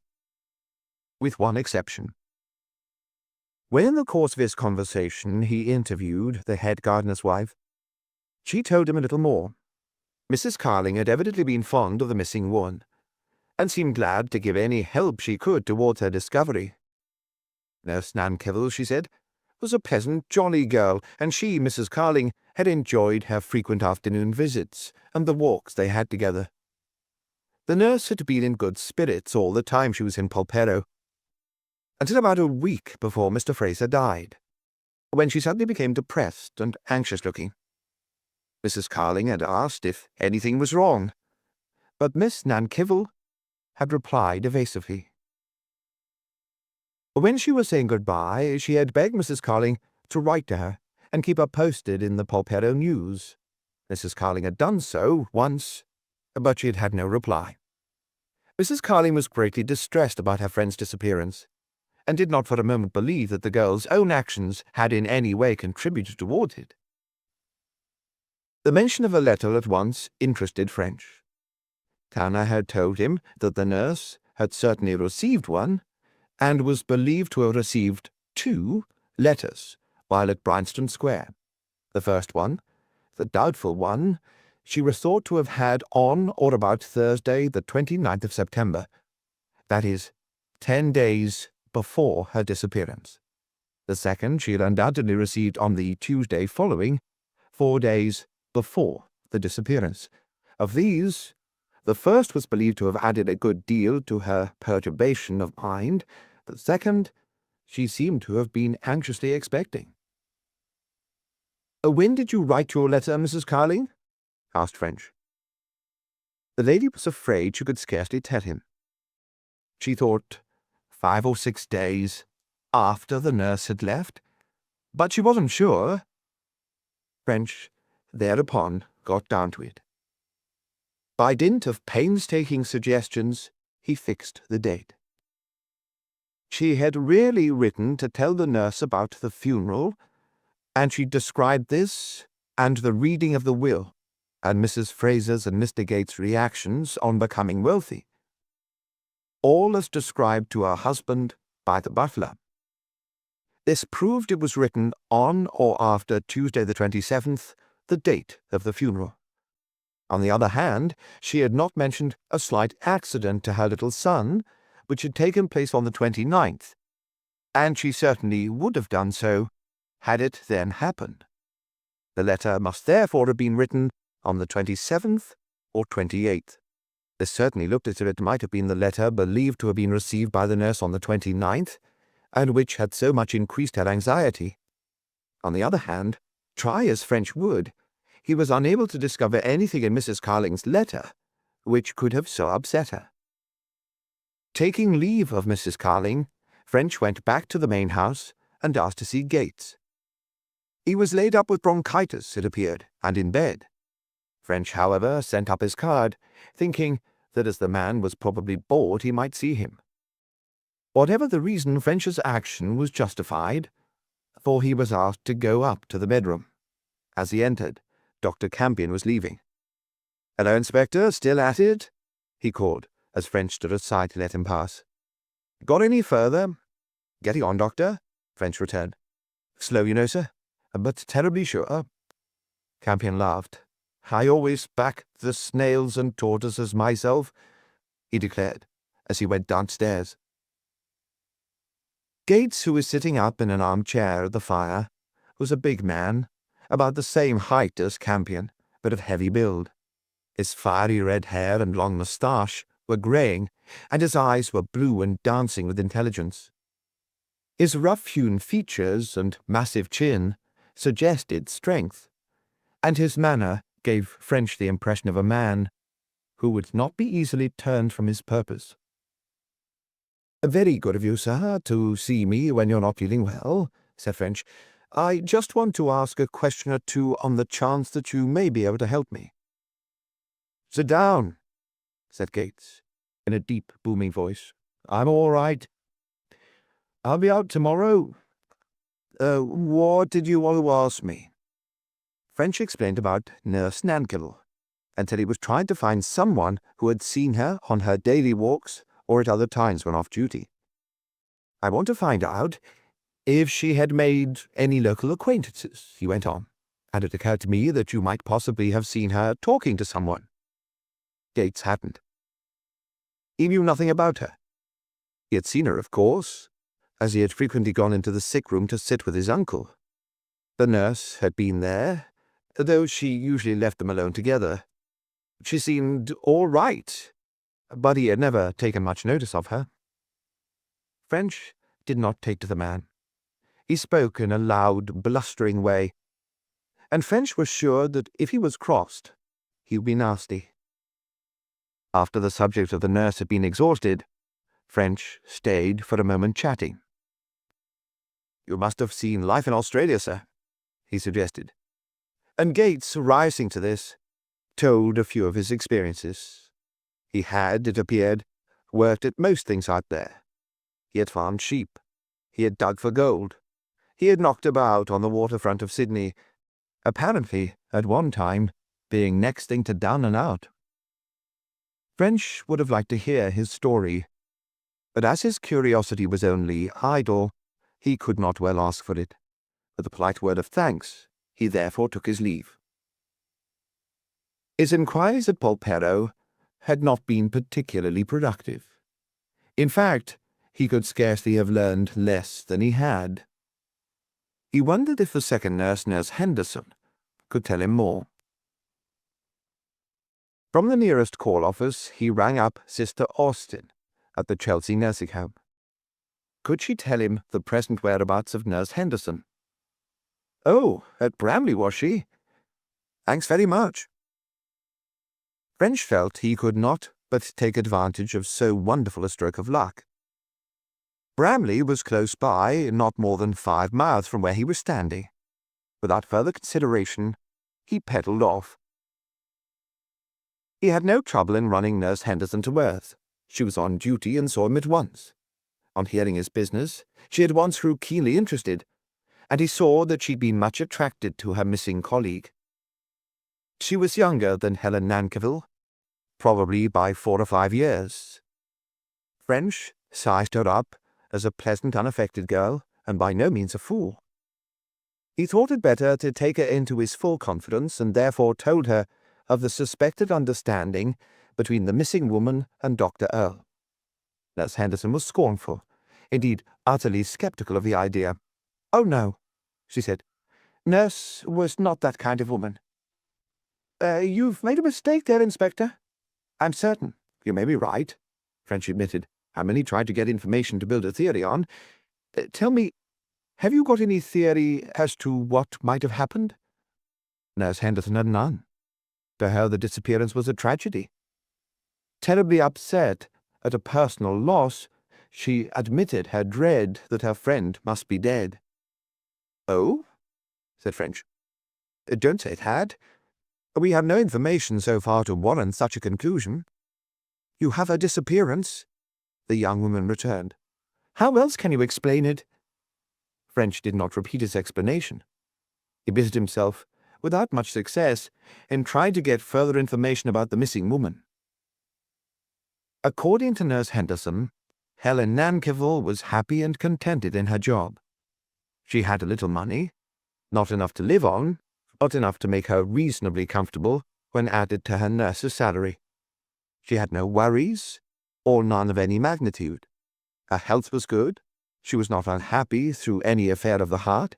In fact, she had no reason to take any drastic action with a view to changing her lot. French was slightly puzzled as he rode back to Farnham to have his talk with Sheaf. No one who had known Nurse Nankerville accepted his theory of her having gone off with Dr. Earle. But none of these people gave any reason for their belief other than that they did not think she was that kind of woman. Moreover, while he had expected to have been able to trace communications between the two missing persons, he had so far failed to do so. On the other hand, no theory other than his own had been put forward, nor could he himself think of an alternative. Having fortified himself with a cup of tea, it was just 5 o'clock, French reached the police station and went in to see Sheaf. Chapter 11. What Sheaf Thought. The superintendent was expecting him. Well, French? He greeted him. You want to have a talk about the case? Yes, said French, sitting down and producing a new box of cigarettes, which he absent-mindedly opened as he spoke. I'm not sure that I haven't gone far enough with the thing, and I wanted to discuss the point with you. I admit the affair is not properly finished, but it seems to me so clear what has happened that I question if it's worth spending any more time and money on it. Chief took and lit a cigarette, nodding heavily as he did so. Go ahead, he said briefly. Slowly, and with extreme care, French, in his turn, selected a cigarette, while he marshalled his facts in his mind. Then he began to speak. He briefly recounted everything that he had done and learnt since he took over, but without commenting on the facts. Now, Super, he went on, it's your shot. Will you let me know what's been done locally? For answer, Sheaf pressed a bell. Find Sheepshanks, will you? He directed. The sergeant was evidently in the building, for he turned up in a few seconds. The inspector wants to know what you've done, Sergeant, Sheaf said. You might repeat what you told me a while ago. We made inquiries on the lines you suggested, sir, Sheepshanks answered, turning to French.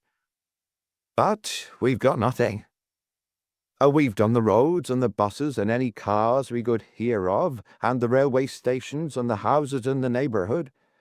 We made all the inquiries we could possibly think of without a single result. If Earle went away by road, either voluntarily or involuntarily, no one saw him. Of course, that's not so surprising as it looks at first sight. St. Kilda is a lonely place, and he might have left a dozen times without anyone being a bit the wiser. Yes, French. That's quite true, what Sheepshanks says. Chief agreed.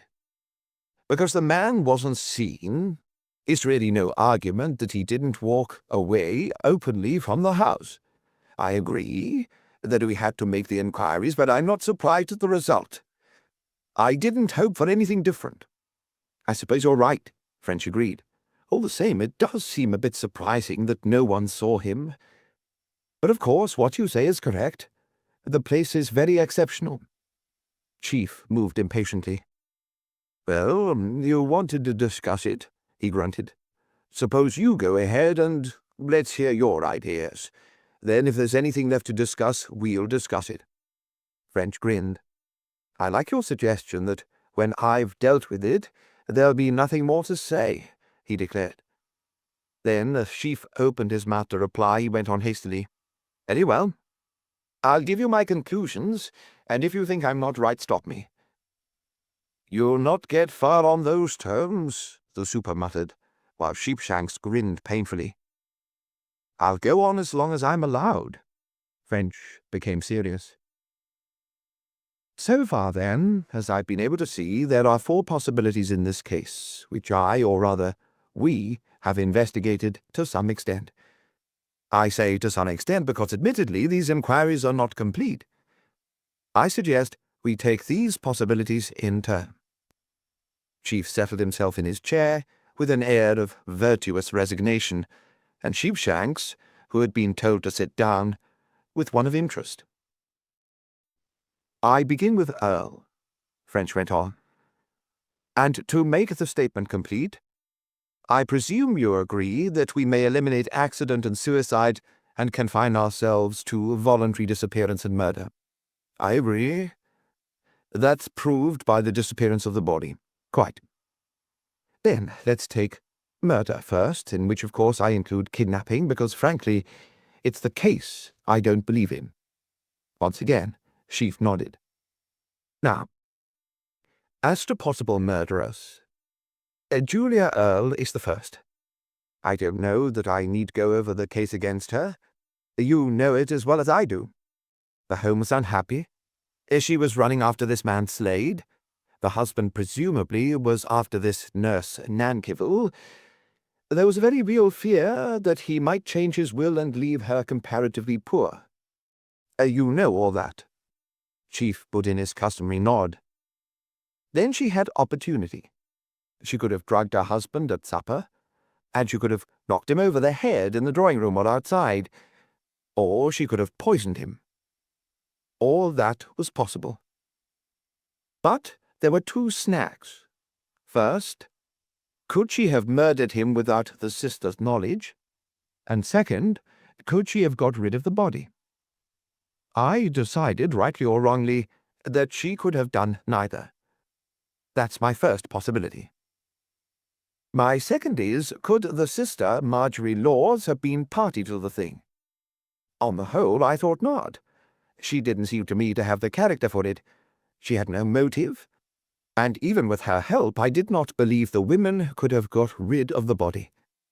It is true that if they'd taken out their car they might have disposed of it, but you, Sergeant, felt the radiator when you got out and it was cold. And I made sure the water hadn't been changed. So they hadn't taken the car out. I came to the conclusion Marjorie Laws was also innocent. That's my second possibility." "I never believed those 2 were guilty," Chief declared, while the sergeant nodded disapproval. "I'm glad you both agree," French returned. "My third possibility was Slade. Slade either alone or in partnership with Mrs. Earle. Slade had motive. He was running after Mrs. Earle, and doubtless he wanted Earle out of the way. And if he'd had any hint of Earle's goings-on in London, as almost certainly he must have, he also would want to prevent Earle altering his will. Moreover, he was on bad terms with Earle. They had had at least one quarrel. Again, Slade had the necessary opportunity. He could have left his house unseen and knocked at the window of Earle's drawing-room, got Earle out, and killed him. But in Slade's case, the same snag arose. What could he have done with the body? A car? Chief suggested. "No," said French. "That's just the point. I went into that, and Slade could not have got a car." And French recounted the evidence of the chauffeur and his wife. So I eliminated Slade, my third possibility. That covers, so far as I can see, the case for murder. Then, by elimination, voluntary disappearance only is left. I think so. But there's more in it than that. Take it conversely. Suppose Earle was murdered. Very well, then. What about the nurse? Chief grunted. "There's something in that," he admitted. "There's a good deal in it," French declared. "I take it that no one's going to suggest that the nurse was murdered too. Even if Mrs. Earle or Slade or both were guilty of killing Earle, they could have had no animosity against the nurse. Then where does she come in? Why should she disappear? I can conceive no reason. Or could I? On the other hand, French went on, if Earle disappeared voluntarily, the nurse's action is accounted for at once. If they were attracted to one another, they might easily go off together. It's not hard to make a case for their doing so. He would want peace and she security. I needn't labour the point. You'll both see it as clearly as I can. Yes, that's all right. Sheaf was lounging back in a bored manner, but his expression showed that he was listening with the keenest attention and interest. Now, went on French, the more we consider this theory of voluntary disappearance, the more confirmation we find. First, take the question of the absence of shoes and hat and coat, and the failure to secure an uninterrupted period before the hue and cry is raised. From one point of view, these may be eliminated because they remain unchanged on any theory. I mean, whether the affair was murder or voluntary disappearance, these difficulties have to be met. At the same time, their most likely solution is that Earle previously hid shoes and a hat and coat outside his house and put them on as soon as he left. He would only have had to carry the house slippers, which he could easily have put into his pocket. Knowing the district, he could have made his way unseen, say, to Guildford Station, where he was unknown, and where, by mixing with the crowd, he could have reached the London train unnoticed. And, of course, he might have taken these precautions to make it seem unlikely that he had gone off with a woman. Same with the raising of the hue and cry. Same with the raising of the hue and cry. That's all obvious, Sheaf agreed. If the man had wanted to get away on the quiet, he could have done it. What do you say, Sergeant? Sheepshanks, delighted to be asked, emphatically agreed with his chief. Then there's another strong point for voluntary disappearance. Earle's book. Apparently this was an important work, about which he was extremely keen. I told you the manuscript had vanished. Now, if Earle were murdered, should the manuscript not be there? On the other hand, if Earle went off secretly, would he not have taken it with him? I suppose, sir, Sheepshanks said diffidently, it's out of the question that the doctor could have been murdered for the manuscript. This was evidently a new idea to Sheaf. He nodded approvingly. Yes. What about that, French? I thought of it, French returned. As a matter of fact, I wondered if Campion could have killed him for it. But Campion was in the drawing-room with his sisters and Miss Stone at the time of Earle's disappearance. I couldn't think of anyone else who might have done it. Besides, Sheaf added, there remains the nurse. For the moment I forgot her. That's right, Super. To say that either Campion or anyone else murdered Earle doesn't explain what happened to the nurse. Very well. Then, as I said, if we eliminate murder, only voluntary disappearance is left. That's my view, French agreed. So far, I think the thing may be summarized by saying that there's no direct evidence for murder and that the murder theory creates certain rather grave difficulties, while there is evidence for voluntary disappearance. And this theory fits all the facts and meets these difficulties. Do you agree so far, Super? I do. But there are difficulties in the disappearance theory, too, Chief pointed out. I know there are. I'm coming to them. There are no less than 5, as I see it, but only 2 of them serious. Let's have 'em anyway. Well, the first is financial. I've not been able to trace that Earle got any money to go away with. There's nothing surer than that if he went off with the nurse, he had money to do it. Not merely a lump sum, but a steady income arranged somehow. As I think you know, I put out a circular with a photograph of Earle to all banks in the hope of tracing a second account in some other name, but without any success. I feel sure that if Earle had had such an account, I should have heard of it. Then I made inquiries from the companies in which Earle had his money. His holdings had not been sold out. Moreover, the man was not known to have had other resources. You're right about that being a difficulty, Sheaf declared, grinding out the stub of a cigarette and lighting another. "If you ask me, it's a pretty hefty snag. And the nurse had no money either." "No, and not so far as I can learn." Chief nodded again. "Right. Go ahead." "The second difficulty is that neither of these two sent any message to their respective friends. To me, Super, this is an even greater difficulty than the first. It does not seem to me in the character of either of them.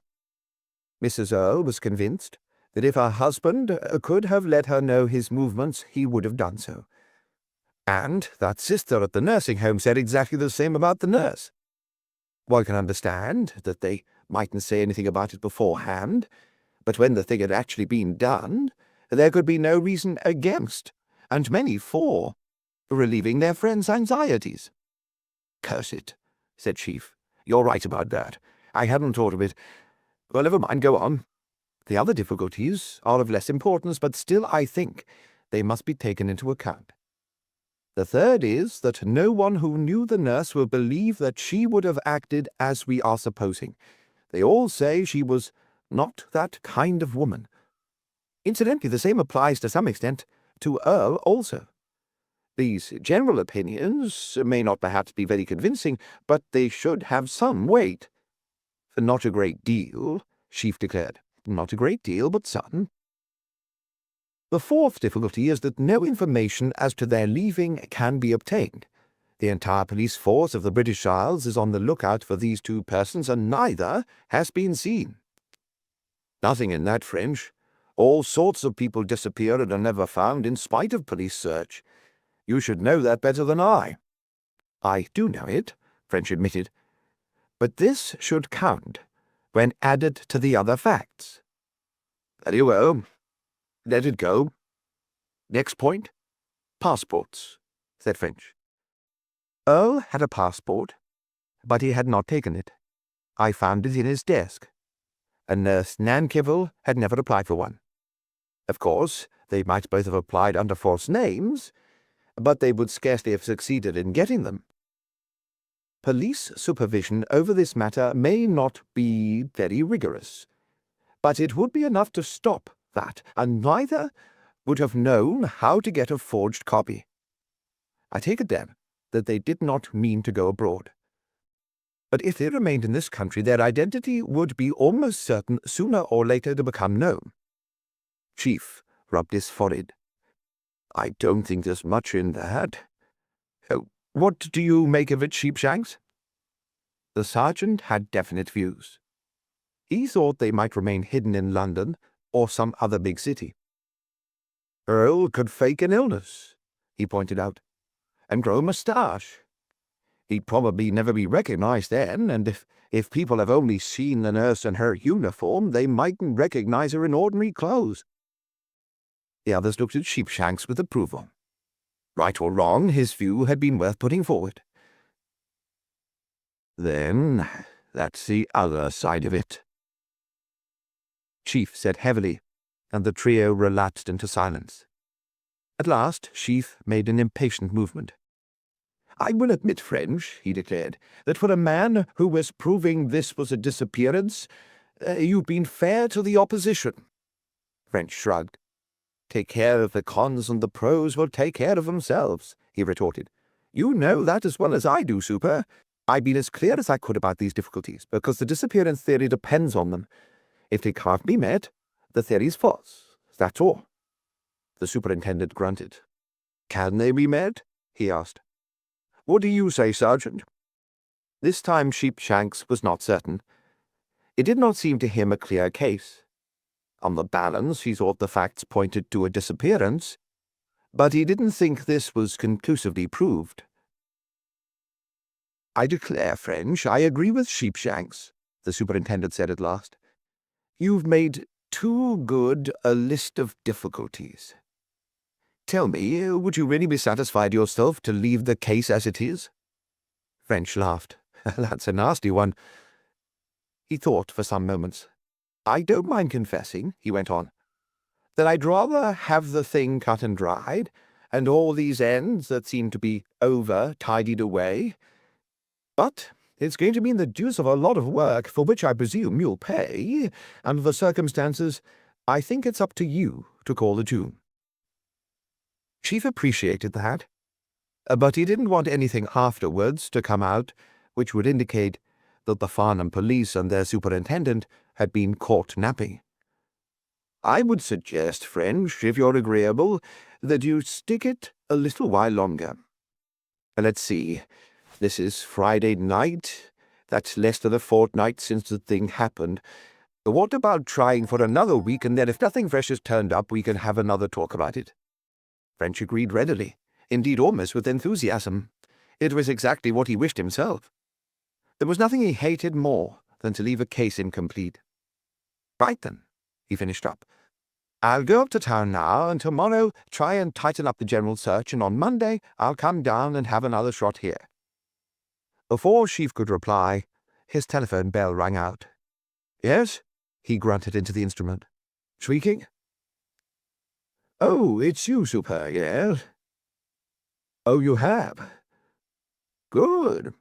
Well, Inspector French is here now, and I'll tell him. Hold on a sec." He turned to French. "Guilford, Super speaking. He has news of your nurse. He wants you to go over in the morning." "Not tonight?" "Not tonight, Super?" Then again to French. "No. He thinks nothing would be gained. Fact is, he doesn't think what he's got will be much help to you." "Right," said French. "I'll go in the morning on my way to town." "He'll be with you first thing in the morning, Super," Sheaf repeated and rang off. "He didn't say who saw her," went on French. No details." The tracing of the nurse's possible arrival at the Hog's Back being a local inquiry, French had asked Sheaf to put it in hand, and Sheaf, on the grounds that the area in question was outside his district, had passed the matter on to the Guildford authorities. Next morning French took an early bus to Guildford, and in 10 minutes had heard the superintendent's news. It appeared that the nurse had kept her appointment for that Sunday afternoon. Careful inquiries had led to the discovery of 2 persons who had seen her. The first was the conductor of a bus running from Guildford to Farnham. He said that a lady answering the given description, and whom he recognized from the accompanying photograph, had boarded his bus the 5:50 p.m. from Guildford at the Technical Institute in Guildford, the regular stopping place. She had travelled with him up onto the Hog's Back to where the road to Compton branched off. There she had got out.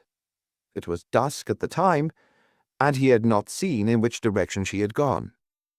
She had seemed perfectly normal in every way, and not at all excited, though, as his bus was well filled, he had not observed her with any special care.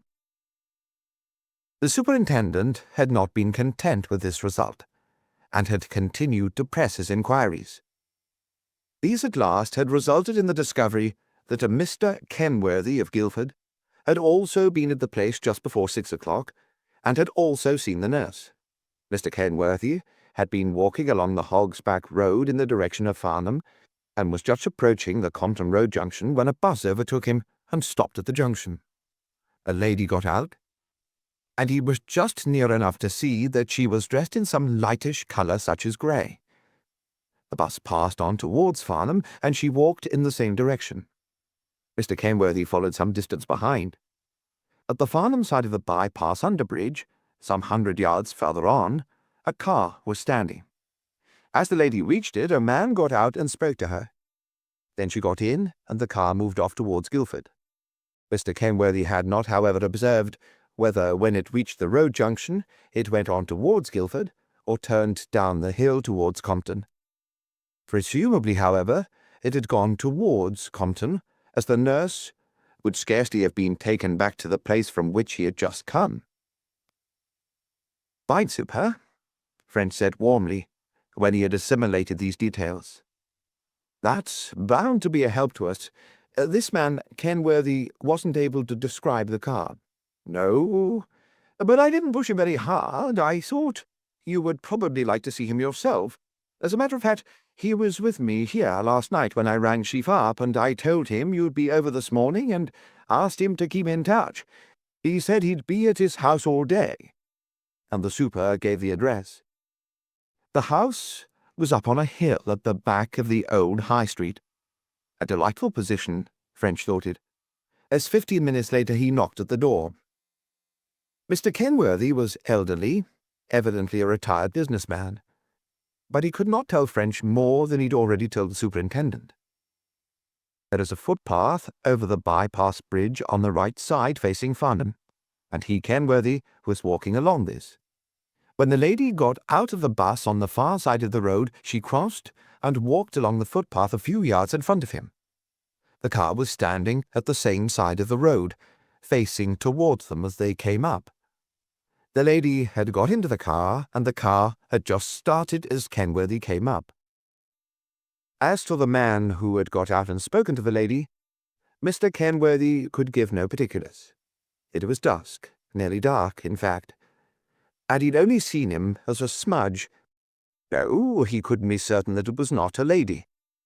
Someone got out, and that was really all he knew. Nor could he tell anything about the car, except that it was a saloon. He had not observed the make or the size. In fact, it had not attracted his attention in any way. French, seeing he could get no more, thanked the man, and walked slowly down to the station en route for town.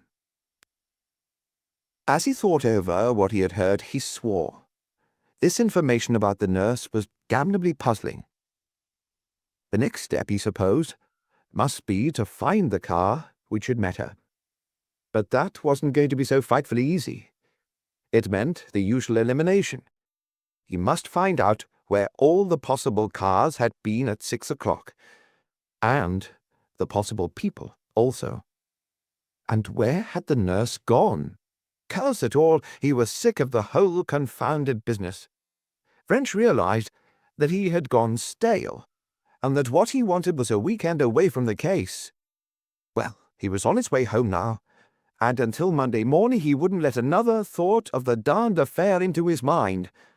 Sufficient unto the day. Chapter 12. Ursula's Stone. That Saturday night, a severe rainstorm passed over the whole country. French, wakened by the downpour, had listened to it with actual distress.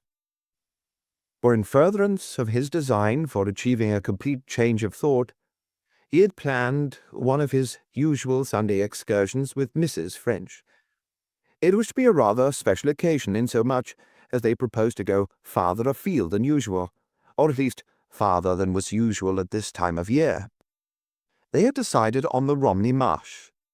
Neither of them had ever been there, though both had read about it, and both were looking forward with keen pleasure to seeing this stretch of new and distinctive country. When morning came, however, they were both delighted to find that the wind had fallen, the clouds had vanished, and the sun was shining as if it were May. As they looked out of the express, they saw that everything simply looked the fresher for the rain. Taking a bus from Hastings, they drove through Winchelsea to Rye, explored the streets and church of the quaint old town, and ended up with a long tramp along the shore towards Dungeness. They enjoyed every minute of it, and found the breath of sea air invigorating and wholly delightful. These excursions counted for a good deal in both their lives. Though married for more years than French cared to contemplate, he and his wife remained as good pals as ever they had been. Healthily tired and pleased with themselves and life, they reached home in the evening in time for a late supper. When the meal was over, French settled down in his armchair before the fire, determined to end a day of relaxation with a couple of lazy and luxurious hours over a novel. But fate willed otherwise. At 9 o'clock, before he had read a dozen pages, his telephone bell rang. It was the Yard. A message had just come through from Farnham.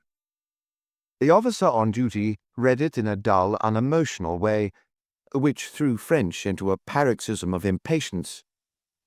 From Superintendent-Chief Farnham to Inspector French, Scotland Yard, Ursula Stone disappeared. please come at once. We'll have car to meet 9:30 from Waterloo at Guildford." French gave vent to an oath which surprised even Mrs. French. "That Farnham case," he cried. "I've got to go down." And running to his room, he packed his bag and hurried off to the yard. There he picked up the suitcase containing his notebooks and such apparatus as he used in his work, and went on to Waterloo. 51 minutes later, he left the train at Guildford. "What's gone wrong now?" he asked the constable, who was driving the waiting car. "I don't know, sir, except that there was a phone through from St. Kilda about 9 o'clock saying that Miss Stone had disappeared. The Super and Sergeant Sheepshanks have gone out. I was told to repeat the message to the yard and then meet you here. There are better trains to Guildford than to Farnham at this hour." French felt as if the bottom had been knocked out of his world. The bottom had certainly been knocked out of his case. What he was up against, he saw now, was infinitely bigger than anything which up till now had entered his mind. He'd been working on some neat little theory to cover the vanishing of Earle and the nurse, but the vanishing of Earle and the nurse was only a part of what was going on. What terrible and sinister agency could be behind these manifestations? One thing at least seemed to leap out from them, clear and unmistakable. Ursula Stone could scarcely have disappeared voluntarily. In her case, there could surely be no motive for such a step.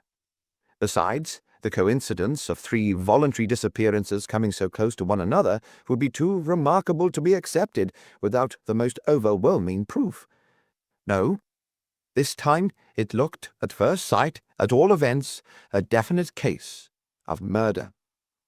And if so, in Ursula's case, what about the others? Must it not follow that they also— French had seldom felt more bewildered. So much at all events for his theory. The one alleviating feature in this affair was that he had not pressed his theory unduly and had agreed to continue working on the case. But it has been a narrow shave. He had been tempted to take up a much stronger attitude. They drove quickly up onto the Hog's Back, then, turning left, passed down through Putnam and round the corner at the Tarn to St. Kilda. Here French found a tense atmosphere.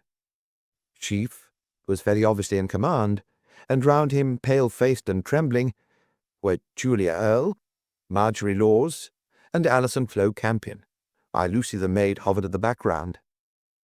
A little distance away, Dr. Campion was discussing something with Sergeant Sheepshanks. A constable stood at the door. "Oh, here you are, French," said Chief heavily. "It looks like Miss Stone this time. She's been missing since 5 o'clock. "Since 5 o'clock?" French repeated in surprise. Why in Hades had they waited for 4 hours before giving the alarm? "Yes, she was last seen at 5 o'clock, but it wasn't until nearly 8 that it was suspected she was missing. Mrs. Earle will tell you. Will you take over from now?" "I've done nothing except to have the woods and road searched." "Very well," French returned. He crossed the room and drew Sheepshanks into a corner. "Have you felt the car radiator?" he whispered. "Directly I got here, sir. It was quite cold." French addressed the company. "First of all, ladies and gentlemen, I'd like to hear just what has happened. Perhaps, Mrs. Earle," he turned to Julia, "I might begin with you. Would you mind coming into the dining room and sitting down and telling me about it?" Julia was pitiably shaken and nervous. Her face was drawn and livid, her teeth chattered, and she kept jerking restlessly about. French did not at all like her appearance. "You had a nasty shock," he said kindly.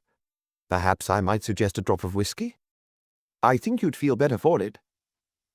"We all want to pick me up," Julia admitted. "You see, we were so upset. We didn't really have any supper. What can it all mean, Inspector? If anything has happened to Miss Stone, I think after the other it will kill me." French beckoned to Lucy. "Mrs. Earle wants some wine or whiskey. Will you bring something? You'll excuse me, madam," he went on to Julia. "But you can't tell me a proper story unless you're feeling fit yourself." A whisky and soda made Julia feel a new woman, and while the others were helping themselves, she told her story. "Stone, you know, was here when my husband disappeared," she began. "She'd intended to leave on the following day, the Monday, but I persuaded her to remain on with us, and she did so. She agreed to stay an extra fortnight, and was intending to leave tomorrow. After tea this afternoon, she went up to her room to lie down. She frequently did so in the afternoons, though not always. I was upstairs myself, and I looked in to see that she was comfortable. That was just about 5 o'clock, and she was then lying down with a book and seemed quite all right in every way. I came back to Miss Law's here in the sitting room. We were doing nothing particular, just reading and chatting a little. Then the Campions looked in to see how we were, the doctor and his 2 sisters. After they left, I think my sister and I fell asleep. I did, at all events. About 7 I went out to get supper. A cold supper we have on Sundays because Lucy is out. It was really about 7:30, and I rang the bell. Miss Stone didn't come down, and after a few minutes I said, "Ursula can't have heard the bell. I'll ring again." My sister told me not to ring, saying that she would go up. She did so, and I heard her moving about upstairs. Then she called me. There was a kind of urgency in her voice, and I ran up quickly. "Ursula isn't here," she said. "She's taking a bath before supper," I said. My sister said no, and that she had looked everywhere upstairs, and she wasn't there. For a time we didn't realize that anything could be wrong, though there was a sort of fear at the back of our minds. We searched the entire house, but she wasn't anywhere in it. Then we thought she'd gone out for a breath of air before supper, and we looked in her room for her things. All her outdoor things were in her room, her hats and coats and outdoor shoes. By this time it was getting on towards 8 o'clock, and of course she knew supper was at 7:30. We looked at each other in a sort of horror. It was all so like this day fortnight. We had a quick look round the hall to see that no raps had gone, and also a look round the grounds. We could find nothing unusual, and then we rang up Dr. Campion. At first Dr. Campion made light of it. He was like ourselves at first. He could not believe anything had gone wrong. But when we told him we had found that none of our outdoor clothes had been taken, he thought more seriously of it. You know, it's a cold night. They came over at once, he and his sisters, and they've been here ever since." "About what time did they arrive?" French asked. "They came at once. They must have got here about 8 or a few minutes past. I didn't really look. Dr. Campion spoke of ringing up the police immediately. Then we thought we'd have a look round ourselves first. Perhaps we were wrong about that, Inspector, but you know how people feel about that sort of thing. Dr. Campion was splendid. He organized a search, just as he had done this day fortnight, giving everybody an area to search. We looked for some time, then shortly before 9 we all met again, and Dr. Campion said we could not delay any more in ringing up the police. And he did so." Julia had shown evidences of strong emotion all the time she was speaking, and it was with an obvious effort that she had compelled herself to remain calm and tell her story consecutively. "That's all very clear, Mrs. Earle," French said. "Now, I want you to wait here for a moment till I speak to Superintendent Sheaf. Then there are just 1 or 2 questions that I should like to ask you." Sheaf was waiting for him in the hall. "I'm going now, French," he said. "Is there anything you'd like us to do?" "That's what I wanted to discuss with you before you left," French answered. "You say you've had the roads and wood searched?" "Yes, as far as torches would allow.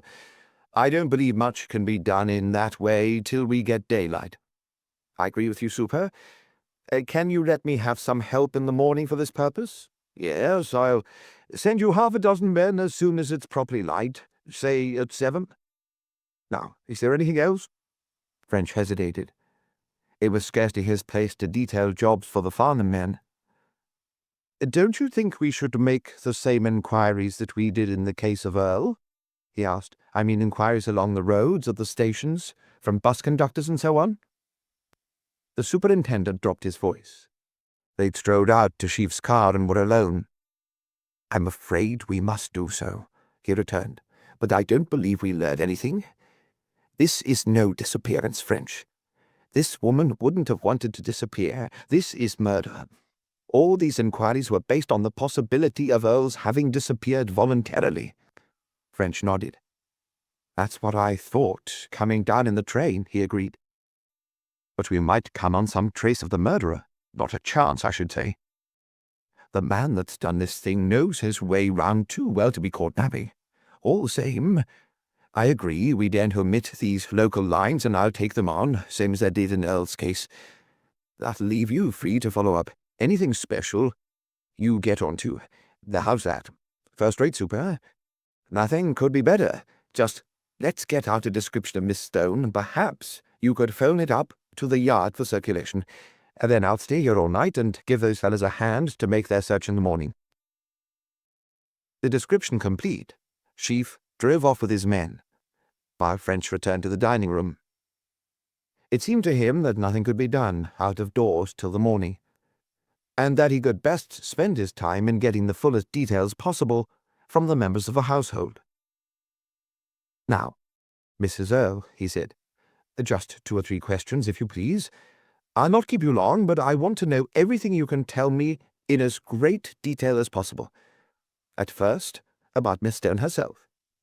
Did you notice anything unusual in her manner recently?" "Absolutely nothing whatever." You think she didn't foresee that anything out of the common was about to take place?" "I'm positive of it." "No signs of excitement?" "None." French nodded. "Did she get any message today which might have led her to go out this afternoon?" "Not as far as I know. In fact, I may say definitely that she didn't. There's no post on Sunday, and I've been about all day and would have heard the telephone." "No caller?" "No." "Nor note delivered by hand?" "No." "Were there no other callers today except the Campions?" "Only Mr. Slade." "When was that, Mrs. Earle?" "About 3. He only stayed a few minutes." "Any special subject under discussion at tea?" "No," Julia answered again. "So much so that now, half a dozen hours afterwards, I couldn't tell you what we talked of." French paused. That seemed to cover all he could hope to get about Ursula Stone. He thought for a moment, then went on. "It was about 5 o'clock, you say, when Miss Stone went to lie down, and you saw her in her room. When did the Campions arrive?" "About 1/4 later. Say 5:15. "Did Miss Stone know they were here?" "If she were awake, she must have heard them," Julia replied. "Her room is in the front of the house, and she would have heard the car and then their voices." "Would she not have come down if she'd heard them?" "Not necessarily, I think. It's true she was a friend of the Campion sisters, but after all, it was to me that they were paying the visit. I couldn't say. She might reasonably have come down or not come down." "She had intended to leave tomorrow?" "Yes." "Then would she not have come down to say good-bye?" "She might. I couldn't tell." Again French paused, whistling tunelessly below his breath. "Nothing occurred, I suppose, during the Campion's call? Was anything special talked about?" "I don't think so. The only thing I remember, indeed, was admiring the furniture for Miss Stone's doll's house." "Furniture?" "Yes. Dr. Campion had made furniture for the house, and he brought it over with him. Indeed, he nearly forgot to give it to us. We were in the drawing-room when he suddenly said, 'Oh, I've brought something for Miss Stone. It's in my coat pocket.' He disappeared for a moment into the hall, then came back with the most lovely little tables and chairs and bedsteads. You never saw anything so wonderfully done. I'll show them to you. They're beautiful." We handed them round and admired them. I wanted to call Miss Stone down, but he wouldn't hear of her being disturbed." "I follow," said French. "I'm afraid that doesn't help us very much. What I was really trying to get at was whether anything was discussed which Miss Stone might have heard as she was coming down to join you, and which might have caused her to change her mind." Julia shook her head. "Oh, no, nothing of the kind. We just chatted about nothing in particular." "And how long did you say the Campion stayed?" They left about 6, I think. About 3/4 of an hour. I think Miss Campion would have stayed longer, but Dr. Campion was anxious to be off, as he said he wanted to call at the golf club to see someone about going to town tomorrow. In the end, he went out and started up the car. When she heard that, she made a move. Once again, French paused. None of this was very productive, but he didn't think anything more was to be learned from Julia.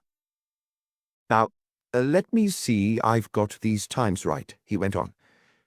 The Campions left about 6, then you and Miss Laws remained sitting in the drawing-room and had a little sleep. About 7, you went to get supper. At about 7:30, you rang for Miss Stone. It was then you discovered she was missing. Yes, that's correct. You looked about until 8, and then rang up Dr. Campion. He and his sisters came at once, arriving a few minutes past 8, and then you carried out your search. Yes, said Julia again. Tell me about your search. Where exactly did you look? We divided up between us what was to be done. My sister and I searched the house, the outbuildings and the grounds. The Campion sisters took their car and drove over the roads, while Dr. Campion went through the woods. It was really repeating what had been done before. I understand. And how long did your search last? Till nearly 9. I suppose we were 40 minutes or 3/4 of an hour looking. My sister and I were done soonest. Then the ladies came in with the car, and then Dr. Campion. The wood took longest, as the doctor searched among the trees as well as along the paths. Quite, French agreed. That's all I suppose you can tell me. Julia's manner suggested that it was a great deal more than she would have volunteered. French then thanked her for her clear statement and asked to see Miss Laws. One after another, he interviewed the others. Marjorie Laws, Lucy, and the 3 Campions. But practically the only fresh information he obtained was from Lucy. She said she had seen Ursula Stone in the hall as she was going out that afternoon. It was then just 3:30. She was sure of the time because she had caught the bus which passed the house at 3:35. I think, Mrs. Earle, French said when he had finished, that nothing more can be done tonight. I should like to have a look at Miss Stone's room, and then, with your permission, I shall have a sleep here on this drawing-room couch.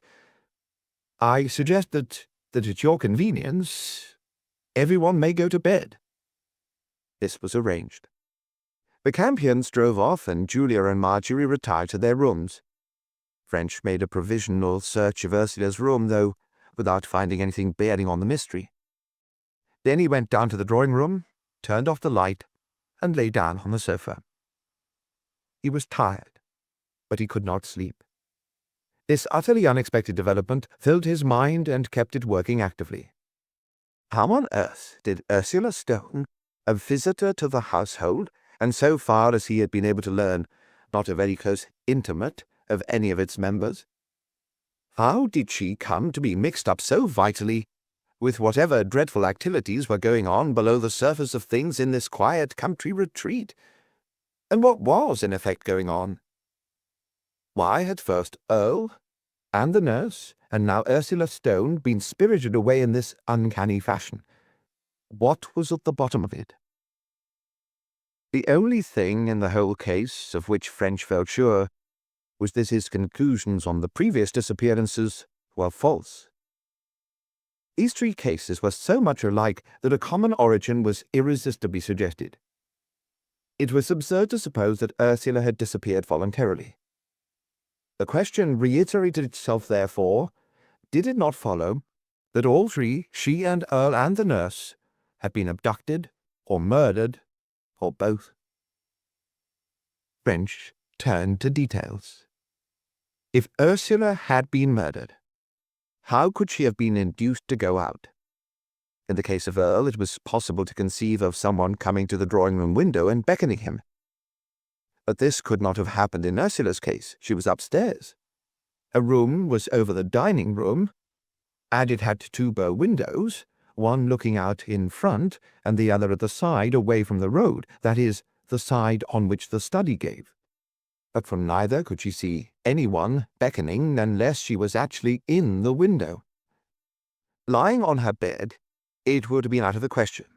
Moreover, it didn't seem possible that anyone could have called her unheard by those below stairs. Apart from this, the similarity of this case with that of Earle struck French more and more forcibly, the longer he considered them. Both the missing persons had settled down for what would normally have been a considerable time.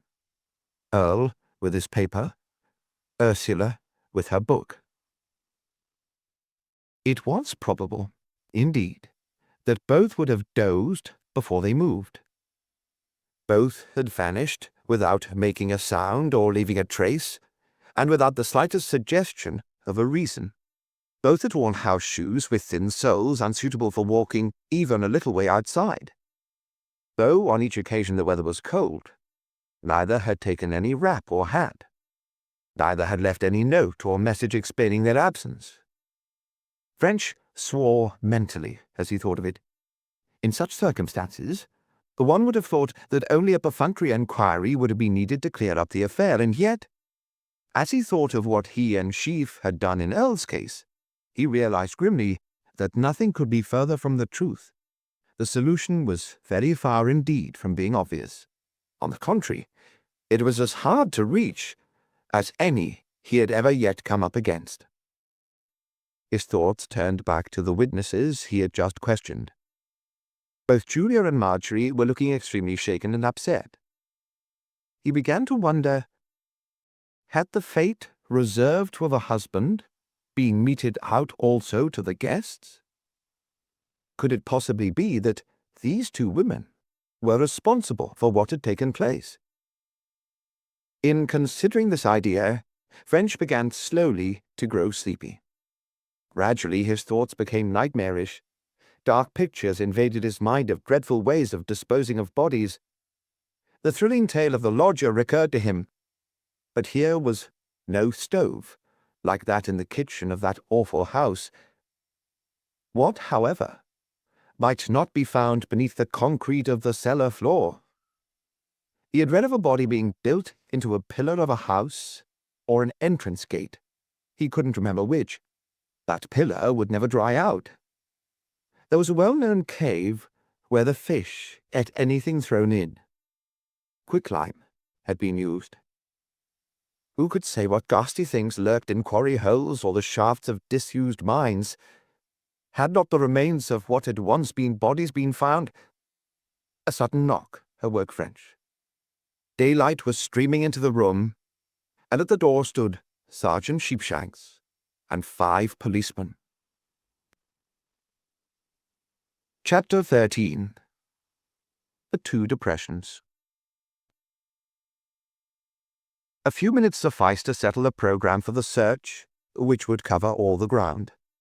As soon as each man was allotted his area, he started off, and soon work was in full swing. It was a fine morning, but cold and slightly cloudy. A good morning for their task. There was plenty of light to see anything that was to be seen, but no bright sunshine to throw dark shadows in which small objects might be missed. French took the area immediately surrounding the house. He had measured Ursula's shoes on the previous night, and now he began hunting for, among other things, footprints, which these might fit. For some time the monotonous work went on. Then a constable called to French. "I'd like you to have a look here, sir," he said. "There are some traces which might interest you." He led the way through the wood, behind the St. Kilda grounds, till in a few yards he struck one of the many paths or tracks leading through the trees. 50 yards along this path he stopped and pointed into the undergrowth. "Something's been in that clump, sir. If you go round that way, so as not to disturb these bushes, you'll see." French followed the advice. Making his way round the clump as the constable directed, he saw that at one point the rough grass was beaten down, as if by a weight. He approached still closer, and stood looking down on the marks. Yes, there was no doubt. A weight had lain there, a long, narrow weight, perhaps 5 feet by a foot or 15 inches. A weight of the shape and size of an average woman's body. "On my soul, it's suspicious enough," said French at last. "You'll also notice, sir," the constable went on, "that someone has passed from the thicket of the path. That's why I asked you to go round and not straight across." "Good man," French approved. As he examined the place, he realized that the officer was right. There was a general appearance of grass and leaves having been dragged lengthwise by the passage of feet. When very close, this was not visible, but by going back and stooping, he could see the slightly lighter color of the grass, due to its lying at a flatter angle than the rest. It certainly looked as if someone had carried a weight along the path, something which he wished temporarily to hide. Seeing this thicket, he had doubtless turned aside and hidden his weight behind the shrubs. Then, at a later time, he or some other person had come back and removed the object. What was the weight which had been carried? French went down on his knees and began a meticulous search among the leaves and grass. If a body had lain there, some little object might have dropped out of one of its pockets, or out of the pockets of the bearer, or a fragment of cloth might be sticking to a twig. French decided that if there was anything of the kind, he wouldn't miss it. For some time he worked away. Then, as he moved some leaves at one end of the depression, he felt his pulses quicken. "See this?" he grimly invited the constable. "You've got onto something right enough." Beneath the leaves were traces of blood. Slight traces, not more than 3 or 4 drops. But as far as French was concerned, they were as significant as a lake. That Ursula Stone had been murdered, and that her body had lain here, seemed now to be beyond possibility of doubt. Though French was only too well accustomed to murder and sudden death, he nevertheless could not repress a feeling of horror as he contemplated these sinister tokens. Ursula Stone was more to him than a mere name, the peg on which an investigation was hung. He had interviewed her on more than one occasion, and in a mild way he had admired her. She'd come up to his ideal of a lady, straight, generous, dignified, kindly, in fact, in his own word, which covered all the virtues, decent. The last person, he would have said, to have been associated with murderers, or to have incurred enmity so bitter that it could only be appeased by murder. If this gentle, harmless lady had indeed been done to death, it meant that something was in progress evil beyond anything he had, up to the present, imagined. But an inspector of Scotland Yard, engaged on a case, cannot allow his feelings to cloud his judgment. Soon the tragic side of the affair gave place to the professional. He nodded to the constable. "You've done well," he said. "I'll not forget it. Now carry on and finish your area, then come back to me. It'll be between this and the house." The constable, delighted at the unwanted praise, saluted and withdrew, and French turned once more to his examination of the ground. Because he had found 4 drops of blood, it did not follow that there was nothing else there. Having marked the place of the blood stains with a peg, he put the stained leaves in a tin box and dropped the box into his pocket. If the case came to court, it would be well to be sure that this was human blood, and not merely a record of the death of some animal. He continued his researches out to the path in the same patient and thorough way, passing neither shrub nor tuft of grass, till he was certain it bore no traces of quarry or victim. Just before he reached the path, his care was rewarded again. On the ground was another drop of blood. Well pleased, he worked on towards the house. 20 yards farther, he found another drop. It certainly looked as if the body had been carried from the house, The path was approaching the St. Kilda grounds at an angle of 45 degrees. It did not actually reach the grounds, but passed round the corner behind the house, and so to the road. There was, however, a very faint track from it to the grounds, a track made probably by Earle himself. This track reached the grounds at a point nearly opposite the study window. The boundary fence was merely 2 strands of fencing wire, and served only to mark position, being practically no obstruction to passage. When French reached the faint track, he turned along it towards the house. At the fence again, on a leaf, he found another drop of blood. He was about to pass through the fence when he happened to notice marks on a small patch of sand behind a furze bush. He went over. This sand, which had evidently been thrown up by a rabbit, was the only sand in the immediate neighborhood. It lay on the farther side of the bush from the house, the bush being about 20 feet from the building and almost exactly opposite the study window. The marks were undoubtedly footmarks, and fresh at that. They'd obviously been made on the Sunday because they were free from water, pitting, and Saturday night had been very wet. The sand was too soft to hold details. All that seemed clear was that they had not been made by high-heeled shoes. This, however, did not prove they were a man's, as many women wear low heels in the country. French, pleased with his progress, thought whimsically that if now he only had the great Sherlock's luck, he would find the end of a cigar, which would lead him direct to the person who had waited behind the bush. But though he looked everywhere about, he found neither cigar end nor anything else. With renewed zeal, he began searching round the house. If he could find blood actually at the house, it would show that Ursula had been murdered or at least attacked inside, whereas, if no further trace were visible, there would be nothing to prove that she'd not walked out and been killed in the wood. It was a more important point than appeared at first sight. As if the murder had taken place in the house, it would be difficult to exonerate Julia, and perhaps Marjorie, from complicity. While if Ursula had somehow been enticed out into the wood, the chances were the sisters were innocent. The most meticulous search all round the building, however, revealed no further traces, and French transferred his operation to the inside. He began in the hall, connecting the flex of his powerful electric lamp to the ceiling holder. Here, though he was extremely careful, he had no luck. He moved on to the drawing-room, again without result.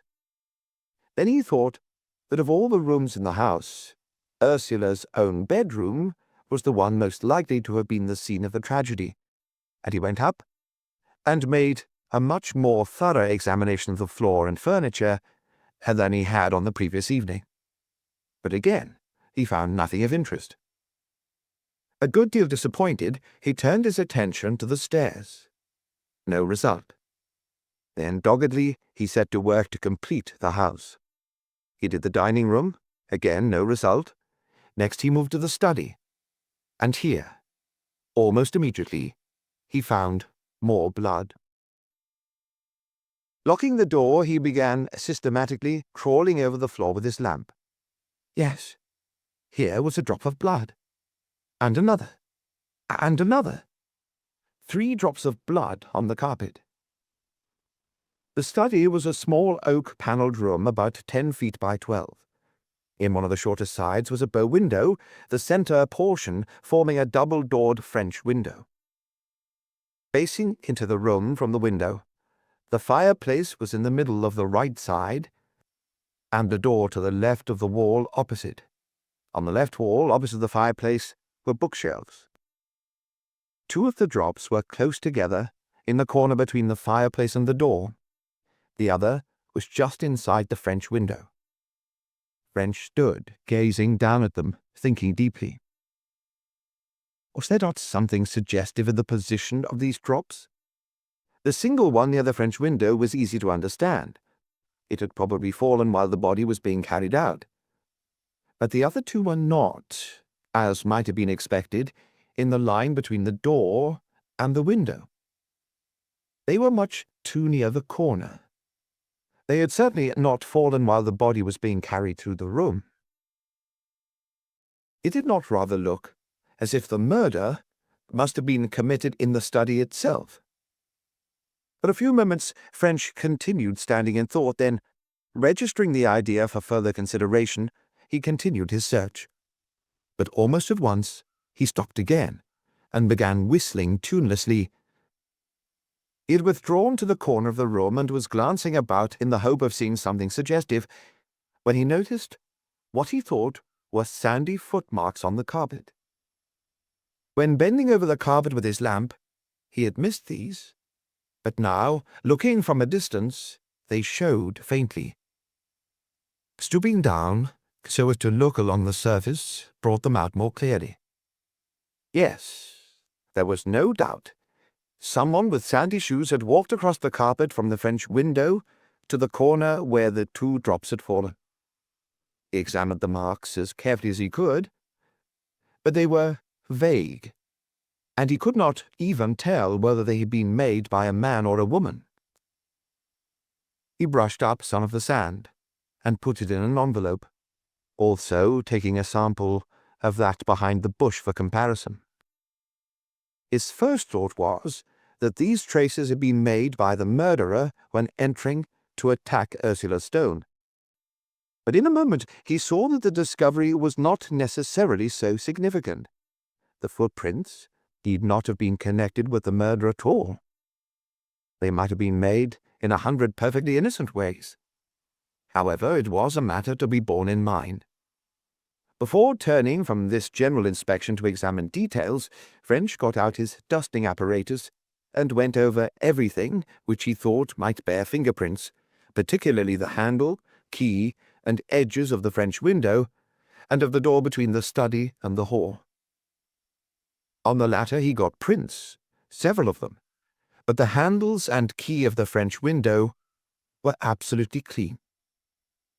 With his little flashlight camera, he made records of all the prints he had come on. The French window next secured his attention. It was locked, but the key was in the door. French unlocked it and opened it. The second half of the door was fastened at top and bottom by running bolts, which engaged with the lintel and step respectively. All the fittings were of strong construction and in good order. French closed and relocked the window. Then, going out through the hall door, he tried to open it from the outside. It was as he had thought. No one could have entered without a key. He had just returned to the study when Lucy knocked at the door. She understood he had had no breakfast, and if he liked, she would bring him in something on a tray. French was really grateful and said so. Breakfast was becoming quite a problem.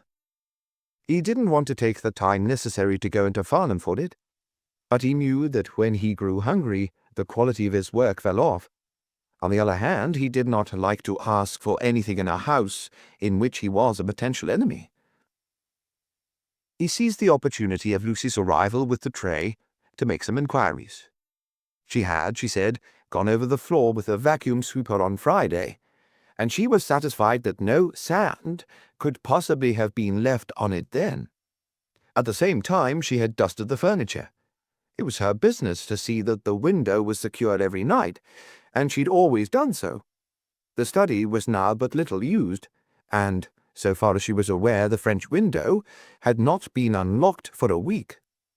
Yes, she had looked at the window on Saturday night, and it was then locked.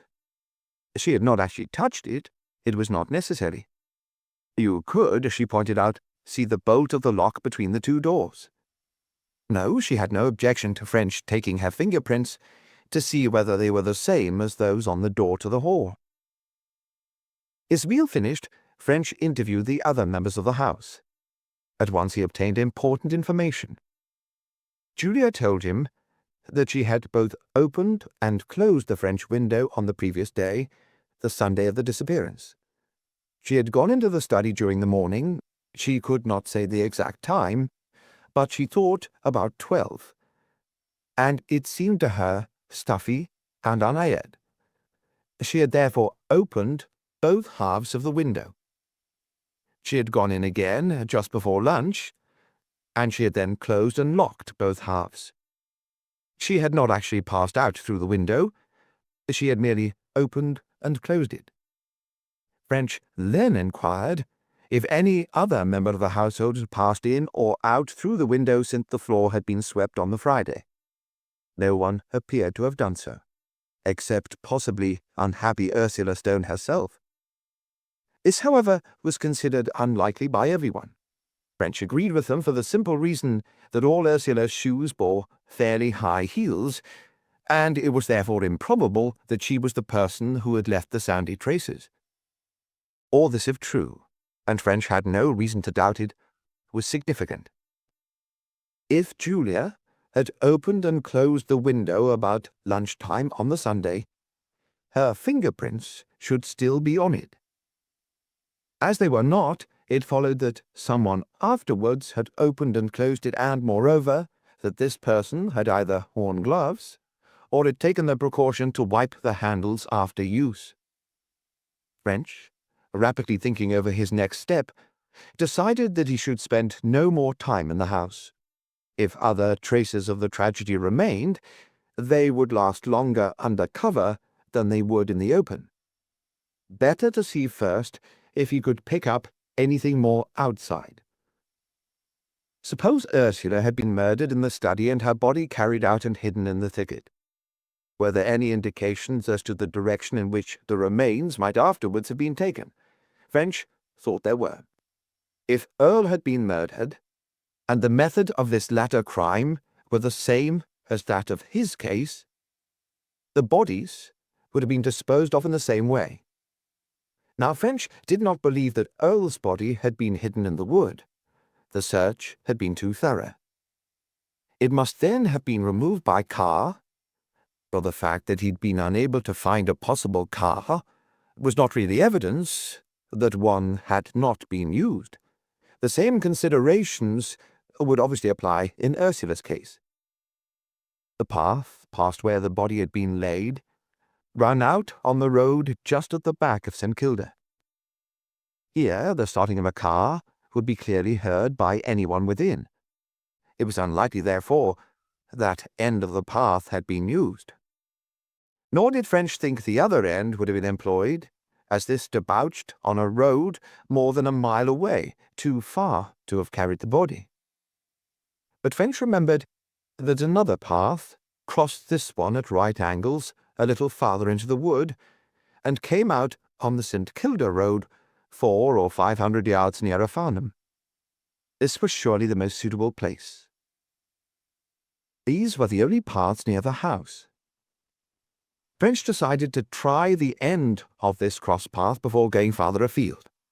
He therefore retraced his steps to opposite where the depression in the grass had been found, and continued along the path in the direction of Farnham. Though he did not examine the ground so meticulously as before, he kept a sharp lookout for bloodstains or other marks. But without result. He saw no signs of blood, and though there were plenty of footprints in the patches where the grass had given place to sand, these were so poorly defined as to be useless. He reached the cross path, and turning to the right, continued till he came within a few yards of the road. Then once again he began his thorough inspection of every inch of the ground. His search was soon rewarded. Behind a clump of bushes, in a place hidden both from road and path, was another depression in the grass, similar to that found by the constable. French was delighted. This was the kind of achievement which always filled him with satisfaction. He had thought what might have occurred, he had tested his idea, and now his investigations had proved that his guess was correct. That was the way to use one's imagination, and that, he told himself, was where most of his confrères came short. The body then had been carried here from its first resting place, and here it had lain till its removal by car had been made possible. So far, French felt no doubt as to the sequence of events. He spent a solid hour searching the ground about this second depression, but without results. There were no further traces of blood, and no one concerned seemed to have dropped anything. The absence of blood he could understand. The body, immediately after the murder, had been carried to the first thicket, but had lain there for some time, during which all bleeding would have ceased. He was about to give up and return to St. Kilda when he made a further discovery. On a branch of firs at the side of the road, he found a tiny strand of light green wool. Light green wool. He remembered that in the description of Ursula sent to the yard, one of the items was dressed in light green woolen jumper, an important find. This discovery practically proved his assumption that the body had been removed in a car. French began searching for wheel marks. Yes, there they were. A car had pulled in towards the edge of the road where the path debouched. But unfortunately, the marks were too blurred to be of any use in identifying the vehicle. Well satisfied with his progress, French returned to St. Kilda to find that Sheepshanks and his helpers had completed their work and were waiting to see him before taking their departure. They had found nothing of interest. "Well, I've got something," said French, and he told the sergeant about the second depression, the wool, and the wheel marks. "You might report to the super and get all inquiries pushed on about cars seen on the roads last night. The super'll know what's wanted. I'll follow you into Farnham presently." When the police had gone, French re-entered the house.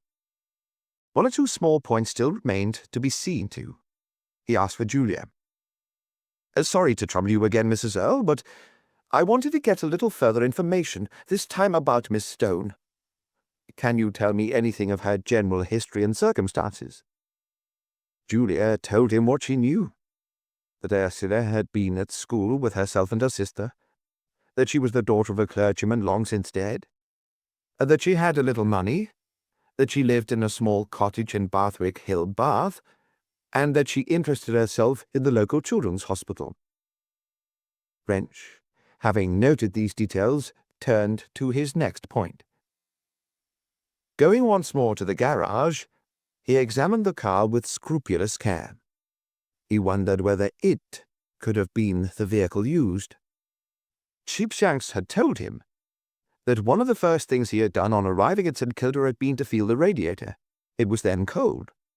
That had been a few minutes past 9. As once again French made sure that the water had not been changed, he wondered how long it would take to cool. He did not know. It depended on many factors: the level of the water, how hot it had been, how cold the night was, how far the garage protected it, all superimposed on some kind of constant for the make of car. He guessed from 3 to 4 hours, but had no idea if this was correct. 3 or 4 hours would mean that the car could have been used up to about 6 o'clock and still show no traces of heat. Supposing Julia, and possibly Marjorie, were guilty, when could they have used it? Lucy had gone out at 3:30, and had testified that at that hour Ursula was alive and well. How long would the murder have taken? French did not believe the sisters would have made a move till Lucy had gone some time, lest the girl should have forgotten something and come back. Suppose they had waited for half an hour, and at 4 the fateful blow had been struck. Ursula's body could have been carried to its resting place in the first thicket inside 5 minutes, and the two criminals could have been back at the house by 4:15. When could the body have been taken on the second stage of its journey? That it had lain in that first thicket for some time seemed evident from the condition of the grass, and also, if it had not lain there for some time, it was difficult to see any reason for its having been put there at all. Suppose it had lain for half an hour. It could then undoubtedly have been carried on to the second halting place, and Julia and or Marjorie could have returned to St. Kilda before the Campion's arrival at 5:15. After their departure at 6, the car could have been taken out and the body finally disposed of. French saw that, while the suggested timing was tight, this theory was possible, and yet, as a theory, he was not pleased with it. It did not somehow seem likely. As a matter of fact, while he didn't feel so sure about Julia, he could not picture Marjorie Laws as a party to such a crime. Did the two women, he wondered, know the Campions were coming that afternoon, so as to fit their operations in with the visit? This seemed an important point, and he asked both.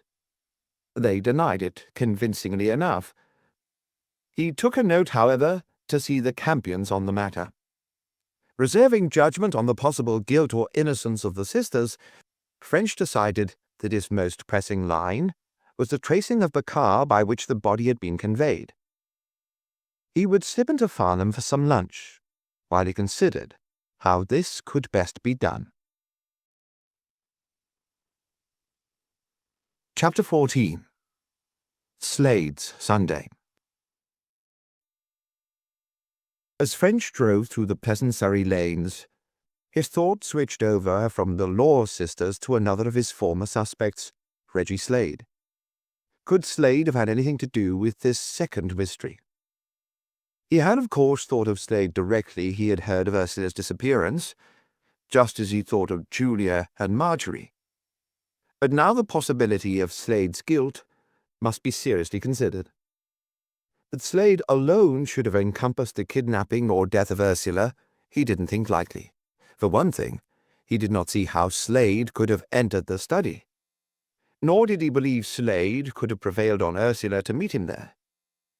But if one assumed that Slade and Julia had been acting in concert, these difficulties vanished. Suppose Slade and Julia had agreed to murder Ursula, leaving the possible motive out of account for the moment. Suppose they worked out a plan by which Julia was to get Ursula down to the study, and then murder her and carry her body out to a prearranged place, a first thicket. This would be Julia's part in the affair. Slade would then come into the picture. He would carry the body from the thicket number 1 to thicket number 2, where he would leave it while he went for his car. Returning, he would lift it on board and run it to its final destination. This theory at first seemed to cover the facts, but further thought showed that it didn't quite. It didn't account for the footprints both behind the bush and on the carpet. French puzzled over this. Then suddenly he saw a possible explanation. If the crime were carried out jointly, would not Slade, rather than Julia, have committed the actual murder? In this case, would not Slade have waited behind the bush for Julia to let him in? Julia then calling Ursula down to the study. To French this seemed extremely likely. Moreover, it accounted more satisfactorily for the 2 halts during the passage through the wood. Slade, on getting the body away from the house, would secrete it in the first hiding place he could find, so that he might return to make sure that Julia was all right and that no traces of the crime remained. He would then carry it to the second thicket again, leaving it hidden while he went for his car. French was pleased with his progress. His theory was taking shape. 3 points, however, remained unaccounted for, and on these he now concentrated. The first was the motive for this second crime.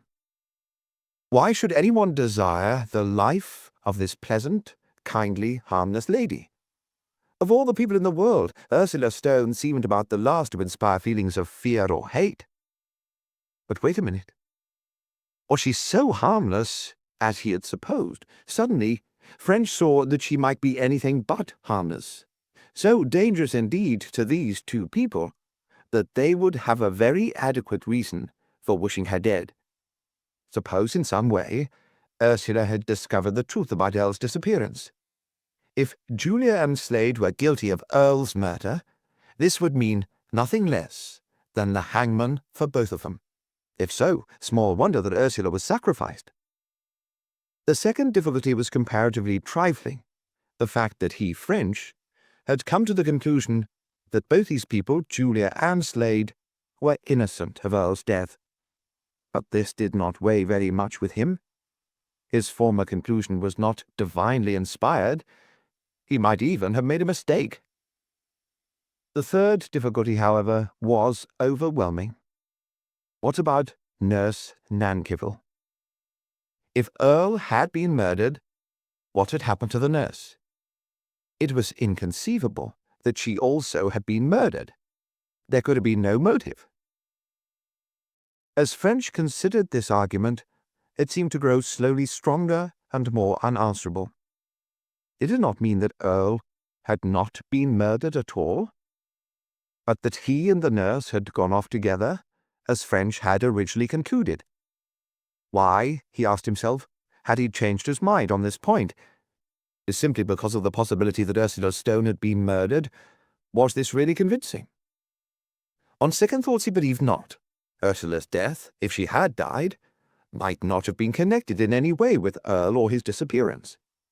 Her murderer, again, if she had been murdered, might purposely have made the crime look like a voluntary disappearance, with the very object of its being erroneously connected with Earle's. Then French saw further that if Earle had not been murdered, it invalidated the only motive he had been able to think of for Ursula's death. Therefore, had Earle been murdered after all? French swore. The thing was a regular dilemma. If Earle had not been murdered, there was no motive for Ursula's death. If he had, there was no explaining the nurse's fate. French turned into the hotel for lunch. As he sat over his roast beef and greens, it occurred to him that it might be wise to broadcast for news of Ursula. It was evident that the murderer had not intended suspicion of murder to arise, and it might be no harm to let him think his ruse had been successful. Accordingly, having sent the necessary application for the broadcast to Scotland Yard, he once again returned to the seat of war. Calling at Altadore, he asked for Slade. The young man was at home, and this time did not keep French waiting. He appeared at once, wishing French good morning in an almost obsequious manner. "Sorry to trouble you again, Mr. Slade, but it's the same business over again. The affair of Miss Stone is so like that of Mr. Earle that we have to go on the same lines in each case. I hope you'll help me all you can." Slade nodded. "I understand, Inspector. I'll help you all I can and all that, but I expect it won't be much. I don't know anything about the affair, you know." "I don't suppose you know anything directly," French returned smoothly, "but you may be able to help me indirectly. You were at St. Kilda in the afternoon, quite possibly only a short time before Miss Stone disappeared. Though you may not have seen her, you may have seen someone else who did, and from whom I might get my information. Didn't see a soul. I'd tell you at once if I had, but I met no one." "Just what time were you at St. Kilda?" "About 3. Don't know exactly. Not within a few minutes, you know, but about 3, quite." "And what did you do after you left? Went to Petersfield?" "I'll tell you." Slade was speaking almost eagerly. "Dagger and my sister went over to spend the day with some people at Arundel. So I was by myself for lunch. It was pretty ghastly all alone. After lunch I took out the Bentley and went over to St. Kilda to try and get Mrs. Earle to come out for a run. That was why I went over, you know." He paused expectantly, but French, not replying, went on. "But she wouldn't come. So I was at a loose end again. I thought I'd go over to Petersfield and see some people, so I did. The man I wanted to see was out, but I did find a couple of chaps I knew. We had some drinks and so on. I soon got fed up with it, so I came back here. I had a wash-up and a change, and then I went back to the golf club. It wasn't so bad there. I found some chaps, and we had a spot of bridge. We dined together and played on till the place closed at 11. Then I came home and went to bed. That all you want?" "Very nearly," French returned. "That statement is perfectly satisfactory to me. and all I require is a bit more detail. Now, first," and he began in his painstaking way to dissect the evidence. Amplified, the statement amounted to the following. Slade had reached St. Kilda about 3 p.m. and left about 3:15. He had seen Lucy, who had opened the door, and Julia, Marjorie, and Ursula, who were in the drawing room. He had driven to Petersfield, reaching his friends about 4. He had stayed about an hour, leaving about 5. The drive back took another 3/4 of an hour, and he was about a quarter of an hour changing. That brought it about 6. As soon as he had changed, he went to the club, only, of course, 2 or 3 minutes in the car. He parked his car at the club and drove home about 11. Then followed a list of persons who might witness on his behalf. French was a good deal impressed by the statement. So much of it could apparently be vouched for that he scarcely saw how it could be false. All these people could not be accomplices, and if the statement were true, it looked as if Slade must be innocent. What had French to check? First, the time of Slade's arrival in Petersfield. French had an idea of the distance, and felt sure the run could not have been made in less time than Slade had said. If Slade therefore had arrived about 4, he couldn't possibly have committed the murder before the trip. Again, if he had filled in his time, even approximately, as he had said, he would not have had time to dispose of the body between his return from Petersfield and his departure for the golf club. And he would scarcely have attempted it after 11, when he would expect the search to be in progress. It would be necessary, of course, to get these key hours checked, and French decided that he would take this on next. Accordingly, next morning, he went out again to Outdoor and asked to see the servants. As on the day of Earle's disappearance, only the cook had been on duty on this Sunday. When he had previously interrogated her, French had been impressed with her straightforwardness. Now, as he talked to her again, he received the same impression. When, therefore, she told him that Slade had been out all Sunday afternoon, and had returned at 5:45, leaving again in some 15 minutes, French believed her. All the same, he asked her how she remembered the hour so clearly. She had, as she explained, supposed Mr. Slade would be in for dinner, and at 6 o'clock she would have begun preparations for the meal. She was therefore watching the time, and noted exactly when the young man had arrived. When she heard him go out, it had occurred to her that it was just the time she would have been starting work had he not done so. The cook also stated that during the 15 minutes Slade was changing, she had seen the Bentley standing at the door. French then went on and saw his friends, the chauffeur and his wife. The chauffeur could not entirely answer his questions, as he had been at Arundel with Colonel and Mrs. Dagger on the Sunday. They had left about midday, and up to that time all 3 cars had been in the garage. When he returned about 10:30 in the evening, the small car was there, but the Bentley was out. Mr. Slade brought in the Bentley about 11, and he, the chauffeur, put it away. The chauffeur's wife, however, was able to give further information. She had been about the premises during the entire day, and stated positively that no car could have been taken out or left in unknown to her. Mr. Slade had come to the yard about 3, and had taken out the Bentley. The small car had not been taken out at all, and the Bentley had not been brought back till the time her husband stated, namely 11. "Well, that's pretty useful to me," French declared cheerily. "Have you cleaned the Bentley since Sunday?" The chauffeur looked slightly shocked. He had been cleaning the Daimler and adjusting its brakes on Monday, and it surely wasn't expected that he could have dealt with the Bentley as well. Besides, the Bentley wasn't dirty. He had been over her thoroughly on Saturday, and she was quite all right. French saw that he had been injudicious. He agreed that the Daimler was more than enough for anyone, and then said he would like to have a look at the Bentley.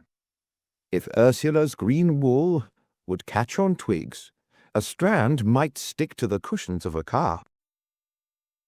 But no strand had done so.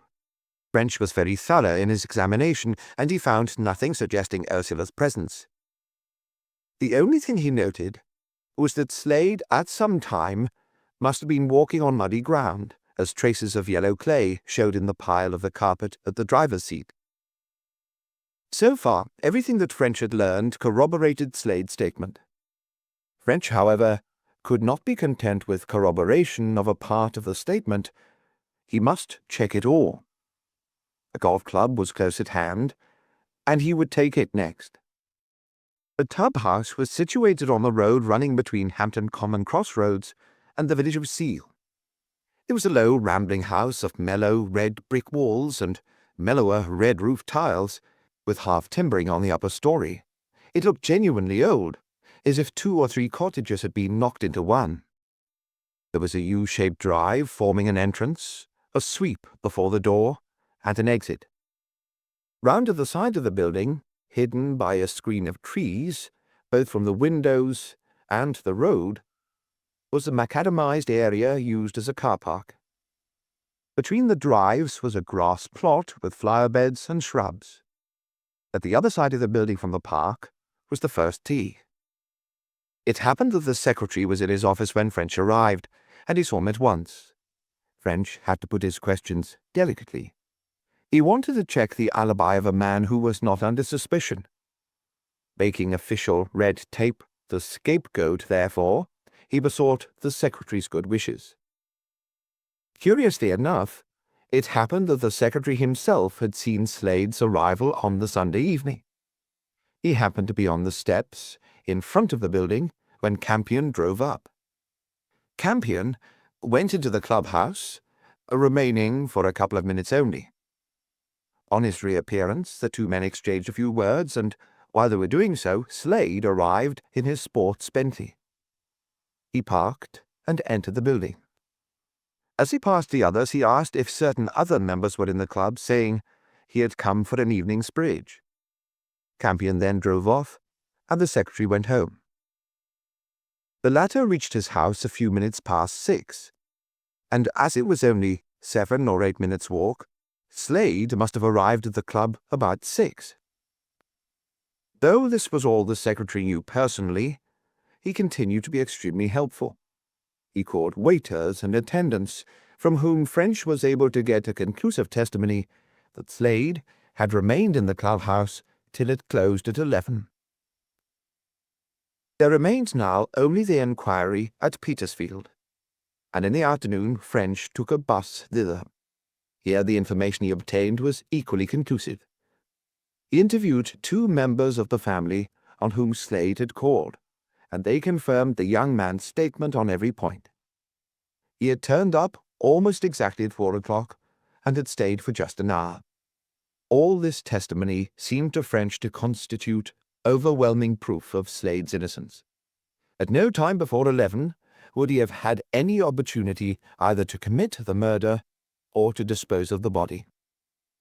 And French could not bring himself to believe that he would have left any part of the dreadful scheme over till this hour, as he would have foreseen the presence of police in the neighborhood. Besides this, of course, there was the testimony of the chauffeur and his wife that all cars were in the garage by 11 o'clock and remained there all night. No, Slade was out of it. And if Slade was out of it, French believed that Julia was out of it too. And he had never believed that Marjorie was in it.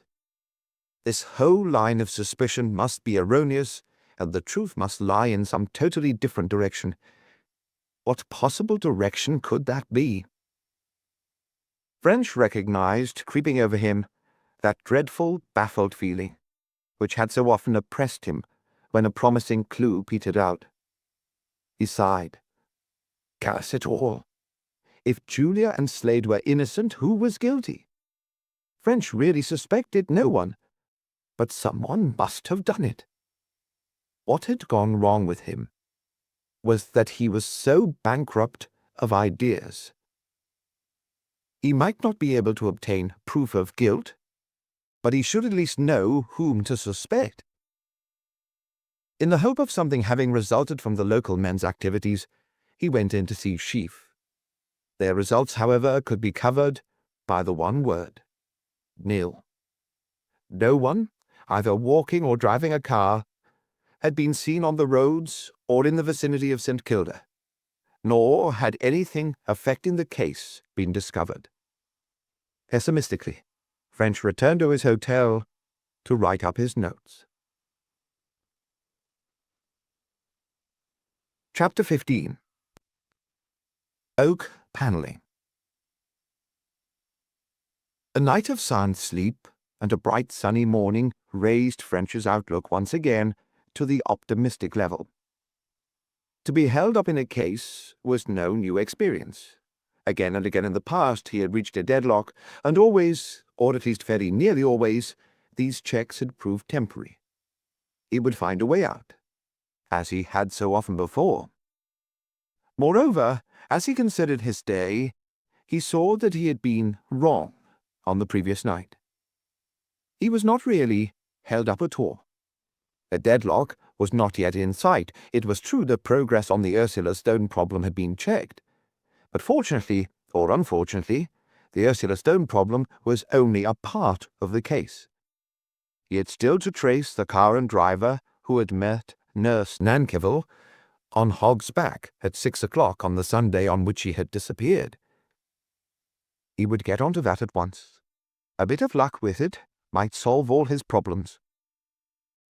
When he came down, a letter was handed to him. It was from the Yard, and stated that the samples which he had sent up had been examined. The blood in thicket number 1 was human blood, and the sand from the study floor was the same as that from behind the bush. Somehow, this letter, giving a firm foundation to at least part of his case, still further increased his wave of optimism. But when he came to examine his immediate problem, the wave became somewhat dissipated. This line of finding out who met the nurse was not so promising after all. French had already had a try at it, and had failed to learn anything.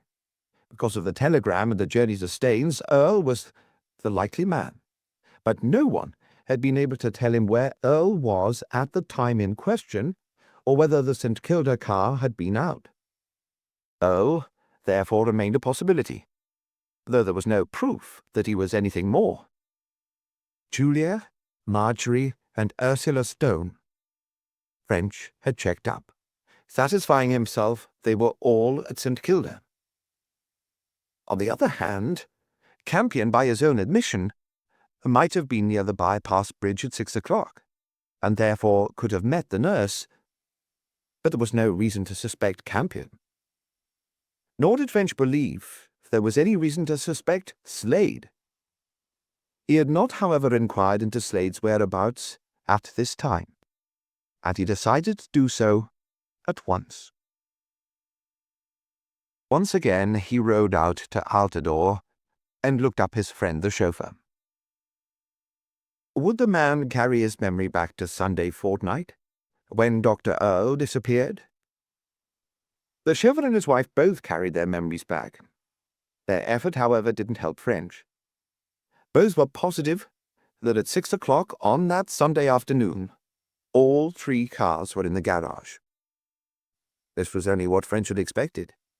He had never been able to see why Slade should have desired the nurse's death. As he rode out of Altadore Gate, on his way back to Farnham, he saw Miss Campion. She was strolling slowly along the road, and signed to him to stop. "I've just been to St. Kilda," she said, "and I'm waiting for the bus. I wondered how you were getting on. I don't know whether I should ask or not. But I feel this dreadful affair so much that I'd like to know." "I can understand, madam," French returned sympathetically. "It must have been a blow to you. The poor lady was your friend, was she not?" "A lifelong friend. I knew her as a child at Bath, where we were both brought up. It does seem to me the most terrible affair. If ever there was a kindly and innocent and harmless individual in the world, it was Miss Stone. Really good, you know, without any nonsense about it. I understand, Miss Campion. It was just my own estimate of her, though, of course, I hadn't your opportunities of judging. That's why I feel it so dreadfully. I'm afraid something must have happened to her. She would never have gone away like that of her own accord, never. What do you think, Inspector? You haven't said anything? I'm afraid. Because I don't know anything, madam. I admit that the idea you've mentioned occurred to me, but I've got no proof of it. Proof? You don't want proof. Her character was proof enough. Something has happened to her, some accident or something, I'm convinced of it. I'm glad to have your opinion, French declared. I suppose you can't form any idea of what might have happened? Miss Campion made a gesture of despair. Absolutely none. The thing's an insoluble mystery to me. I can't think of anything. You don't know if she had any enemies? She looked at him in horror. Is that what you fear? She said, almost in a whisper. Not that. Oh, poor Ursula. How unspeakably dreadful. For a moment she seemed overwhelmed, then went on. But good heavens, Inspector, who would do such a thing? What could anyone have against her, she who never hurt anyone in her life? French shrugged. I appreciate the difficulty, Miss Campion, but there seem to me only two ways out of it. Either she disappeared voluntarily, or she didn't. Which is the more likely? Alice Campion was obviously deeply shocked and grieved. I couldn't have believed that either could have happened, she declared.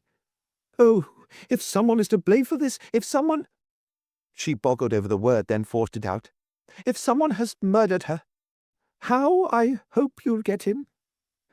I'd go gladly to see him hanged, and I'm not vindictive, but there. I don't believe anyone could have done it. For a moment they walked on in silence. Then Miss Campion spoke again. Do you think this affair is connected with the other? I mean, Dr. Earle's disappearance? French moved uneasily. To be strictly truthful, he said at last, I don't know. What do you think, madam? I don't see how it could be. And yet it's strange that the two cases should be so alike. My brother was talking about it. I said they are so alike that they must be connected, but he said it didn't follow, that the second case might have been intentionally copied from the first. French nodded. I agree with Dr. Campion. It's possible they were connected, or it's possible that the perpetrator of the second was simply trying to make it look like his predecessor's work. I'm obliged to you, Miss Campion, for talking like this. Your ideas may be a help to me. And there's another thing that might help me. Perhaps, while we're talking, you'd tell me, in as full detail as you can, what you know about last Sunday. The statement you gave me that night was necessarily short. If you wouldn't mind repeating it with plenty of details, some chance phrase might give me an idea. I don't know I know anything which could help you, she returned. However, there's nothing I wouldn't do to get the thing cleared up. We spent that afternoon very quietly. From lunch till tea, the three of us, my brother and sister and I, sat reading and chatting in the drawing-room. Then, after tea, my brother got out the car and we went over to St. Kilda. There was nothing abnormal there, I can assure you of that, Inspector. Mrs. Earle and Miss Laws were just as usual. I asked where Miss Stone was, and Mrs. Earle said she was lying down. She offered to call her, but I wouldn't hear of it. Well, nothing happened during the visit, absolutely nothing out of the common. We stayed 3/4 of an hour or so, and then drove back. Oh no, I'm wrong there. We didn't drive directly home. We went round to the golf club, where my brother wanted to see one of the members, but that only took a minute or two. Then we drove home. I prepared supper, and my brother and sister sat and read in the drawing-room. It was while we were at supper that Mrs. Earle rang up. You went over at once? We went over at once. Mrs. Earle told us what had happened. She seemed very much upset, and of course I didn't wonder. Howard, my brother, suggested ringing up the superintendent at once.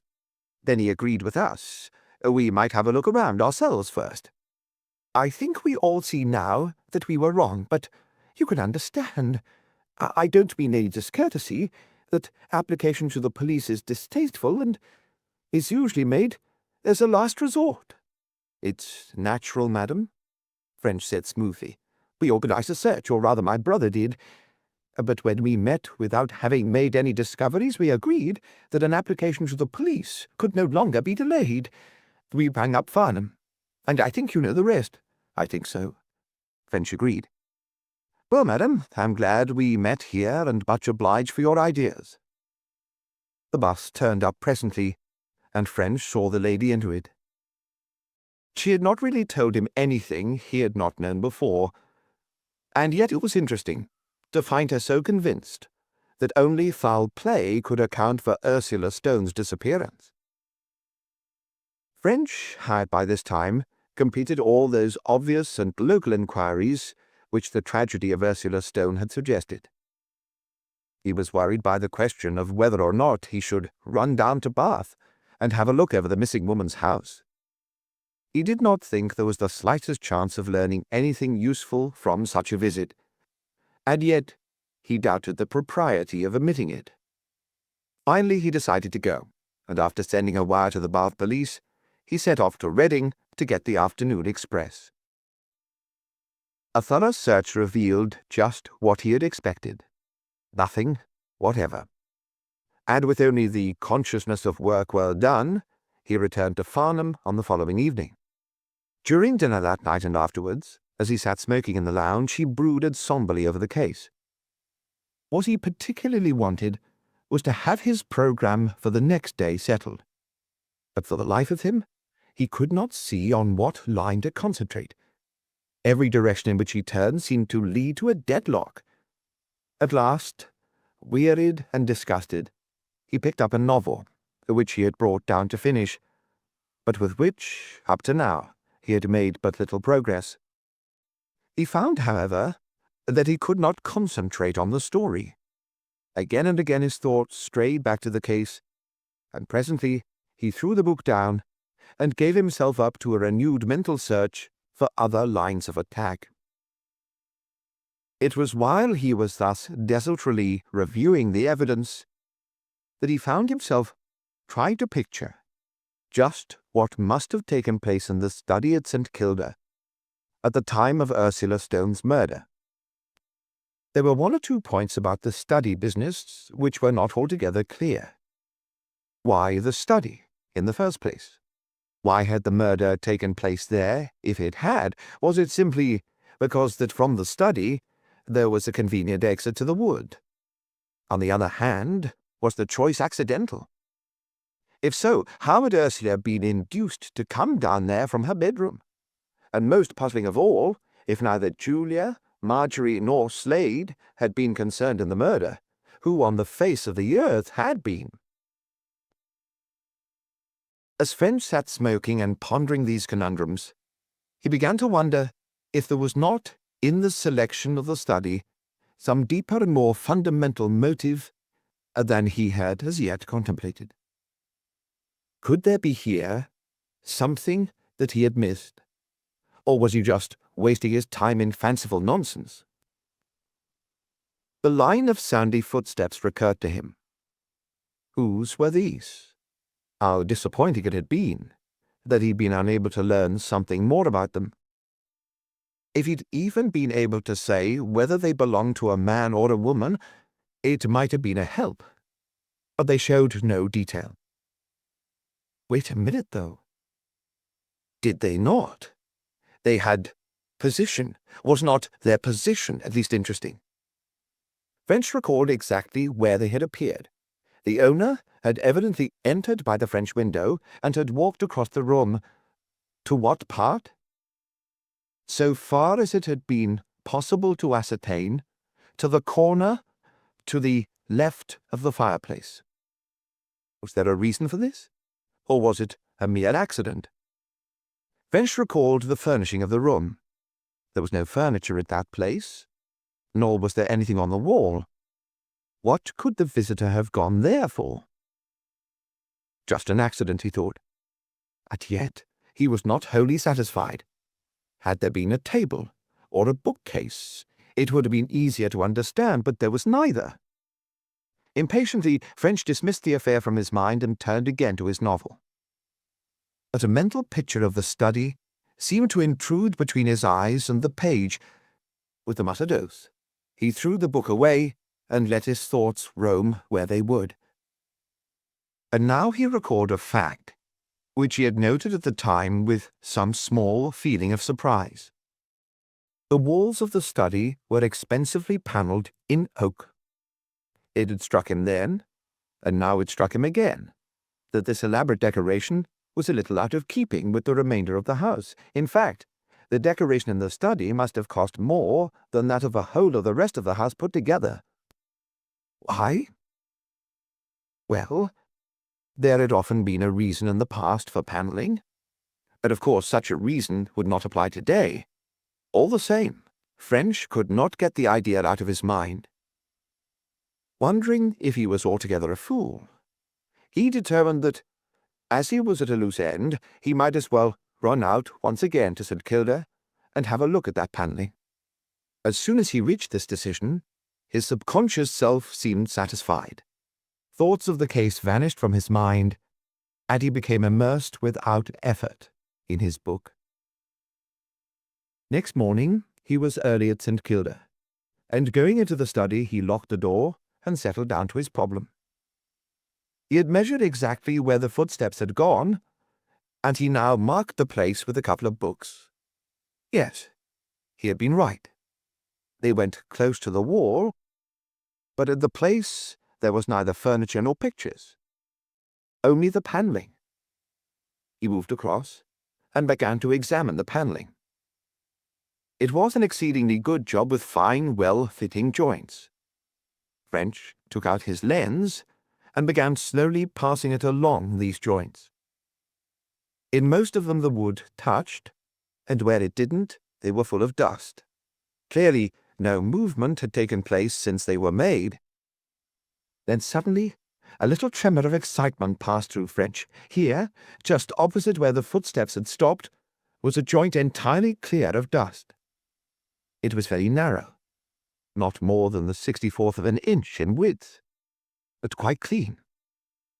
French followed it along, and as he did so his excitement grew. The joints around a complete panel of some 12 by 18 inches were clean. French was immediately tempted to indulge in an orgy of pressing, pulling, shoving, squeezing, and twisting, but he restrained himself. Before touching anything, he got out his powdering apparatus and dusted a large area of the panelling for fingerprints. His forethought was rewarded. Certain portions of the panelling bore prints, but as French examined them, he became conscious of something even more interesting. Practically none of the prints were whole. They were half-prints and quarter-prints and narrow strips of prints. Little round or oval patches of the markings had been wiped out, and French had no difficulty in guessing the cause. Gloves. Someone who wore gloves had been feeling over the panelling. There seemed little use in photographing such prints as remained, but French was taking no chances, and he made records of all the marks. Then he gave himself up to manipulation. For a considerable time he worked upon the area covered by the prints, but without result. Then it occurred to him that many secret panels were opened by a simultaneous pressure on the panel and on another point perhaps 4 or 5 feet away. He therefore began searching with his lens for clear joints at some other part of the wall. At last he found a decoration on the oak mantelpiece, which also was surrounded by clean joints. At once he began a new orgy of pressure and twists. And then a wave of delight shot over him, for the decoration moved. Moreover, pressure on the panel now had its effect. It slid backwards, and then to one side, revealing in the brick wall behind a small steel safe. French felt that at last he was onto something material. This was what the murderer had come for. This probably was what Ursula had seen him operating, and for her knowledge, She had paid with her life. The safe was locked. French remembered, however, having seen a number of keys in Earle's desk. He took these out and tried them one after another. None of them would enter the lock. He wondered if Julia knew of the safe. Without a search warrant, he daren't break it open, but Julia might give him permission. He stepped out into the hall and called her. Her amazement when she saw the safe was so obviously genuine that French couldn't doubt it. She emphatically denied ever having seen or heard of it before. "It's his book," she exclaimed. "You were asking where he kept it, and I didn't know. He was very secretive about his book, except that it was about some medical subject. He never would give any information. Certainly, you may have it opened. Indeed, if you don't, I shall do it myself." "When was it put in, Mrs. Earle?" French asked. "It must have been when we took the house, and before we moved in," she answered. "The panelling of this room was done then, at all events. I remember I wasn't very pleased about it. It seemed a waste of a lot of good money. If all the sitting rooms had been done, I shouldn't have said a word, but only this study. Dr. Earle said it was because of the damp. It never occurred to me to doubt that, but now I remember that I was in this room before it was done, and I never saw any damp." When Julia had gone, French telephoned to the yard to send down an expert to open the safe. Then he returned to the study, determined not to leave the room till he had seen the contents. While waiting, he had another orgy with his dusting powder, with the same result. Obviously, the last person to open the safe had worn gloves. Scotland Yard put its best foot forward, and in 5 minutes less than 2 hours, a car drove up with 2 efficient-looking men and a formidable kit of tools. A short inspection told them that the lock could not be forced, and they rigged their oxyacetylene plant and began playing a high-temperature flame on the plates. Presently the hard steel burned away, and soon a small circle of plate was lifted out. Then came a delay, while the remaining metal cooled sufficiently to be touched. But eventually, working through the hole they had made, the experts were able to disconnect the lock, and the little door swung back. Eagerly, French gazed in. Julia Earle was right. Here was the book. There were scores, probably hundreds of quartos sheets, covered with Earle's rather untidy handwriting. These sheets, and nothing else. French turned them over. Yes, they were about medical subjects. So far as he could see in a rapid glance, the production of disease from cultivations of bacilli. He swore bitterly. Seldom had he had so great a disappointment. This discovery of the safe, reached by a process of reasoning and investigation which he felt did him immense credit, should surely have led to something really helpful. And what had he gained from it? Nothing. Less than nothing. It had removed from the possibilities one theory of the crime and one criminal. French had never very seriously suspected Campion of stealing the book, but now here was proof that the doctor had done nothing of the kind. So much time wasted. Automatically French worked on, testing the inside of the safe for fingerprints, again with the same results. Gloves had been at work within as well as without. Then he sat down at Earle's desk and gave himself up to thought. There was in this whole matter something which he was quite unable to understand. A secret safe was a very unusual thing. What was it for? It could not have been put in because of anything which had recently happened. Obviously the panelling had been undertaken as a mask for its installation 6 years ago, before the Earles moved into the house. Had Earle's disappearance then to do with some long-standing secret? Or was the safe simply to hold the manuscript of the book? French did not think so. An ordinary safe would have held it all right. It was not as if there had been any secret about the book itself. Everyone knew Earle was writing it. Was there something more in Earle's life than he had yet suspected? Things were beginning to look very like it. French having obtained Julia's permission, parcelled up the manuscript to send to a doctor who sometimes did police work for the Yard, and who had become rather a friend of his own. He did not think it was important, but it would be well to be sure it could have had no bearing on the affair. Apart from its raison d'etre, the existence of the safe did certainly clear up some of the detail of Ursula's murder. It seemed obvious that she had in some way become suspicious and come down and discovered the thief in the act of burglary. In self-defense, he had killed her. Defense, that is, from the legal consequences of his act. But if so, why had he not removed the book? Then French saw that he was being stupid. Why limit the contents of the safe to a book? The book didn't fill it. Had there not been something else more vital to the thief? At once, French's previous idea recurred to him. Was it something which, if found, would prove that the thief had murdered Earle? It might well be. Even it might prove that he had murdered Nurse Nankivel also.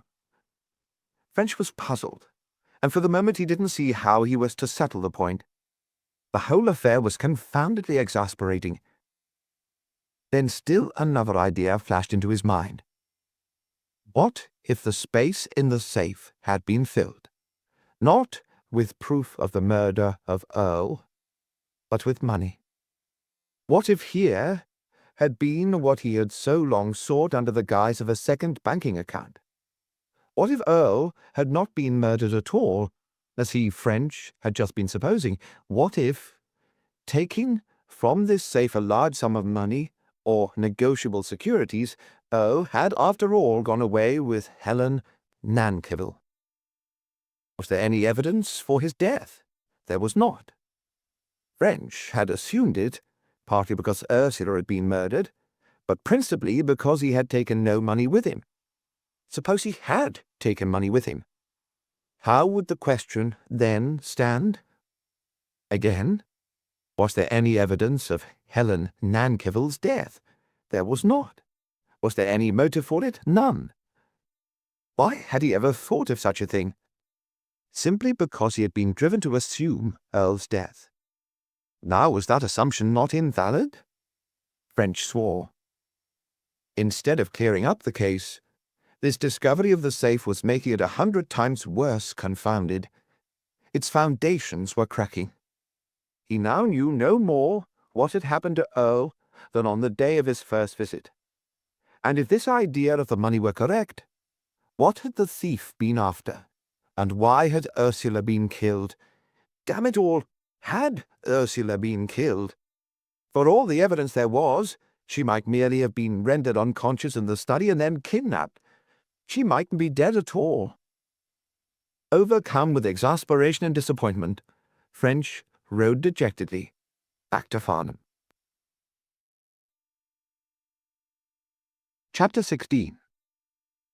French arranges an experiment.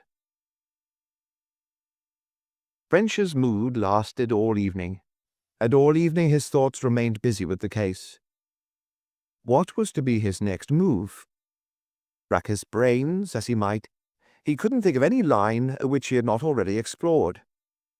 Worried beyond measure, he sat smoking in his room, where he had lit the gas fire, gazing vacantly into space, and pondering on the eternal problem of what was truth. Idly he wondered which of the two phases of his work, one or other of which he was usually up against, was the more exasperating. To have to make endless, wearying repetitions of some small inquiry, with consistently futile results, or not to see the way ahead at all. Oh, he groaned in disgust. Who would be a detective? Carefully, he began to go over, for the 1000th time, the facts of the case. Was there nothing that he had missed? No line of research still unexplored? No stone, he smiled whimsically to himself at the pompous cliché, still unturned? Mechanically, he got out his notebook and began more seriously and systematically than ever to review the entire circumstances. The thing had got on his nerves, and his bedtime came and went, leaving him still seated in his armchair, turning over the pages of his notebook, reading an item, remaining motionless as he considered it from every point of view, reading another item, but nowhere could he get any light.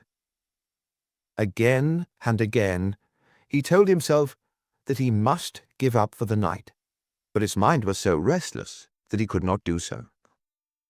Surely to goodness there must be something that he had missed. There was necessarily a complete and satisfying explanation to the whole affair. Why could he not find it? What men had imagined, men could imagine again. What had gone wrong with him lately? He sat in his chair. He paced the room. He threw himself on his bed. He paced the room again. He sat in his chair and bent forward. He sat in his chair and leant backward. But no change of position helped him. He could think of nothing fresh. It was past 1 o'clock. He must really go to bed. This sort of worrying over the affair just upset him and didn't lead anywhere. He was refilling his pipe for one last smoke, when suddenly he paused and sat motionless, while an expression first of interest and then of actual excitement grew slowly in his eyes. Was it possible that he had missed something after all, something which might well be vital?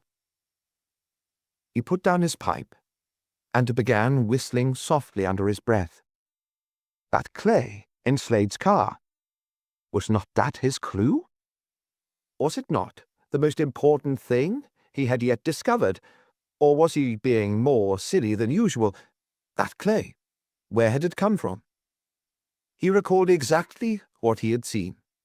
In the pile of a carpet before the driving seat were traces of yellow clay, evidently from the shoes of the driver. Where had it come from? French considered the country soils, so far as he knew them. There were large areas of sand, black sand, white sand, yellow sand. There was, on the Hog's Back Ridge, chalk, white and greasy. There was a light brown loam. There was a kind of peat. But yellow clay? There was only one place in which French had seen it, and it was the memory of this which had given him so furiously to think. On the bypass. When he had walked up towards the Hog's Back along the Compton Road on his visit to Polperro, he had had a look at what was going on. He had seen yellow clay passing in the contractor's little trucks. Yellow clay on the bypass. Yellow clay in Slade's car. Was there any connection? For a time, French was filled with excitement. Then came the natural reaction. The thing must, of course, have some quite natural explanation. Perhaps Slade knew the engineers, or was merely having a walk over the workings to satisfy his curiosity. It might be so, and yet French didn't imagine that dull and humdrum engineering of the cut and fill type would have appealed to Slade. While determined not to be disappointed if nothing came of it, French decided that unless he thought of something better in the meantime, he would have another look at that clay on the bypass. If it did no good, it could at least do no harm. Next morning, his enthusiasm had waned still further. Waned indeed, till nothing was left of it. However, he took a bus along the Hog's Back, and alighting at the bypass bridge, set off to walk towards Compton. As before, he penetrated to the right at frequent intervals, examining the workings. There, at all events, was where the yellow clay was coming from. Beneath the summit of the Hog's Back, the cutting had been through chalk, but here on the south side of the ridge, the chalk ran out and was succeeded, a dozen feet or more below ground level, by yellow clay. This clay was being loaded by a steam shovel into wagons and run along a narrow gauge line to be dumped lower down. Full of interest, French walked along the side of the cut. He wanted to see again where that clay was being unloaded, and presently he came to the place, not so far away. As he had noted before, the work was being carried out very similarly to that of the witness widening. A bank was being formed across some low-lying ground, a bank some 15 feet high. In some way, which was not now obvious, a narrow strip of banking of the proper height had first been made along the center line of the new road, and this was now being widened by side-tipping. Yes, there was where the yellow clay was going to all right. French walked up and down the bank, first on one side and then on the other. On the right side, facing toward the Hog's Back, the bypass kept fairly close to the road, though it was screened from it by shrubs. On the left side, the bank ran through a field in which were straggling clumps of bushes and small trees. Across the field, at some distance, were isolated houses. For an hour, French continued to move about, citing the directions of the various houses and clumps of bushes. Finally, he walked up to the foreman of one of the gangs of workers and asked for the address of the chief engineer. "He's to be down here on Monday morning," the man replied. "You'll be about 10, and you'll see him." This suited French admirably. It was now Saturday, and the fact that an appointment for Monday morning had been made would secure him a free weekend. He walked up again onto the Hog's Back and took the first bus back to Farnham. There he saw Sheaf explaining his ideas, obtaining the necessary local backing for his plan, lunched, and took the next train to town. His weekend passed all too quickly, and at 10 o'clock on Monday he was once more with the foreman. "There he is," said the man, when he saw French pointing to a little group at some distance along the workings. "The big man, in the grey coat and hat." With the engineer were 3 men, one obviously the foreman of a squad, the others young fellows in waterproofs and big boots, and with plans under their arms. French waited till they had finished discussing their business, and were turning away, then went forward. "I should like to have a word with you, sir," he said, handing over his official card. The engineer smiled when he read it. "What you want is an international conference," he declared. "My name's English, and my assistant here is Welsh. Unfortunately, this other gentleman is Bradbury and not Scott, as would be seemly." "That's a pity," French returned. "We have a sergeant of the yard called German, and we get ragged. They call us the foreigners and pretend we can't understand English. Often we can't, too." And French smiled in his turn. "Yes, I dare say that would happen more often in your job than in mine. You wanted to see me?" "Yes, sir." "I wanted 2 things from you. I should explain that I'm down here looking into the disappearance of Dr. Earle and Miss Stone from Hampton Common." English was interested at once. He had read the case in detail, so much as was known to the papers, and seemed full of theories about it. "Gone off with that nurse," he said, with a knowing wink. "What do you think, Inspector? Or is it part of your religion not to say?" French laughed. "I'm glad to discuss any case with anyone," he declared. "There's always the chance of my getting an idea." "Well, there's an idea for you." "It certainly is," French admitted. "But I'm afraid it's not what one might call exactly new. It has been discussed, I should say, several hundred times." English laughed in his turn. "Well, if I can't help you with ideas, what can I do for you? 2 things, as I said. First, I want to know whether you, or any of your assistants or underlings, are acquainted with a man called Slade, living at Hampton Common, or whether such a man has been having a look over the workings." "Never heard of him," English returned. He drew a whistle from his pocket, blew a piercing blast, and waved his arm. Messrs. Welsh and Bradbury, who had been strolling away slowly, turned and began to approach. "Either of you know a man called Slade?"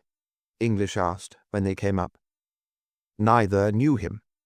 nor had Slade, so far as they knew, ever been onto the workings. "It's in this particular stretch that I'm interested," French explained.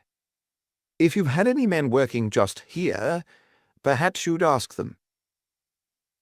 Detailed inquiries revealed the fact that Slade had never been about the place, at least not in working hours. "That is what I rather expected to hear," French went on. "And it leads me to my second point, which I'm afraid may give rather more trouble. I'd like to explain. But first, I must ask you to keep what I say as strictly confidential. If my suspicions were to leak out, it might be a very serious matter." This beginning was not calculated to damp the engineer's interest, and all three gave the required undertaking. "I want," French went on, "the toe of this bank opened at certain points." And he explained his idea. "It may cost a bit of money, but I'm authorized to say that the Surrey police will stand for that." The three men showed an interest almost approaching excitement.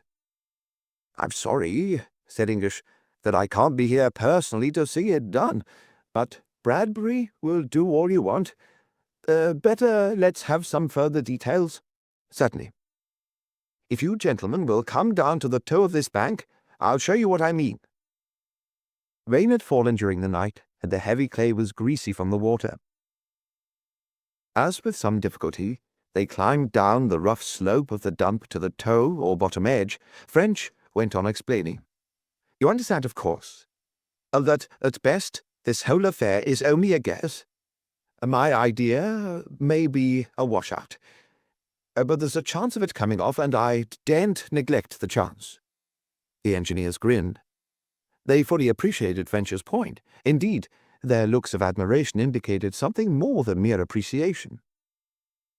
Having reached the surface of the field on the side remote from the road, French led the way to the place he'd already selected. "Here," he said, "is the only part of this entire piece of banking which is out of sight of houses. As you see, it stretches for about 100 feet. Its being hidden is due to those clumps of bushes, and of course, from the road, it's screened by the bank itself." "Yes, that's right enough," English admitted. "Then it's here you want the toe opened?" "Yes, sir. But not the toe of the bank as it is now. I want it where the toe was on Sunday week." "Naturally, I follow that." "Well, we'll do our best. Let's see now." English turned to his assistants. "You measured this up for the certificate, didn't you, Bradbury? When was that?" "We both measured it," Bradbury answered. "I took the levels and Welsh the measurements. That was last Friday week." That should give it to us, Inspector," English declared. "Cross-sections were taken on the previous Friday, and there would be little change between Friday and Sunday." He turned back to his assistants. "I want you to peg off where the toe was on Friday week. It'll be as near Sunday's position as doesn't matter. Understand?" They understood, and would get at it at once. Then cut back to it. The stuff can simply be thrown forward into the field. You have to widen a good deal here, haven't you? About 20 feet. Exactly. Anything you do will be covered. Then carry on, as the inspector wants, not forgetting to charge him. He's paying for it, so it doesn't matter how long it takes. Is that right, Inspector? That's right, sir. But I'm afraid it may have to be opened for the whole 100 feet. Doesn't matter, so long as we can charge for the damage. But you'll have to give me a chit about it before we start. Not that I doubt your word. It's just a matter of business. That is, Bradbury, if I'm not here, you mustn't begin any work till you get an official letter promising to pay, and if there's a maximum sum mentioned, you must see that no more than that sum is spent. Warn the ganger to keep the time separate. Well, we must be getting along, if we're to see Bridge 15 before I go back. That everything, Inspector? Yes, thank you, sir. Where can I find you, Mr. Bradbury? I have an office about half a mile farther on. A note there'll find me if I'm out. French, having obtained from Sheaf the necessary undertaking to bear the cost of the experiment, returned to the workings and sought the engineer's hut. The visit brought back once again his experiences on the witness widening. These engineers' huts were all alike, except in the matter of size and fittings. As the witness widening was an enormously bigger job than this bypass road, so the huts of Bragg and Carey and Lowell were bigger than this one of Bradbury and Welsh. But they had the same atmosphere, and these two young men were of the same type as Ash and Pole. Bradbury was in the hut when French arrived. The chit Mr. English wanted," said French, handing over his letter. Bradbury glanced over it. "Righto, Inspector.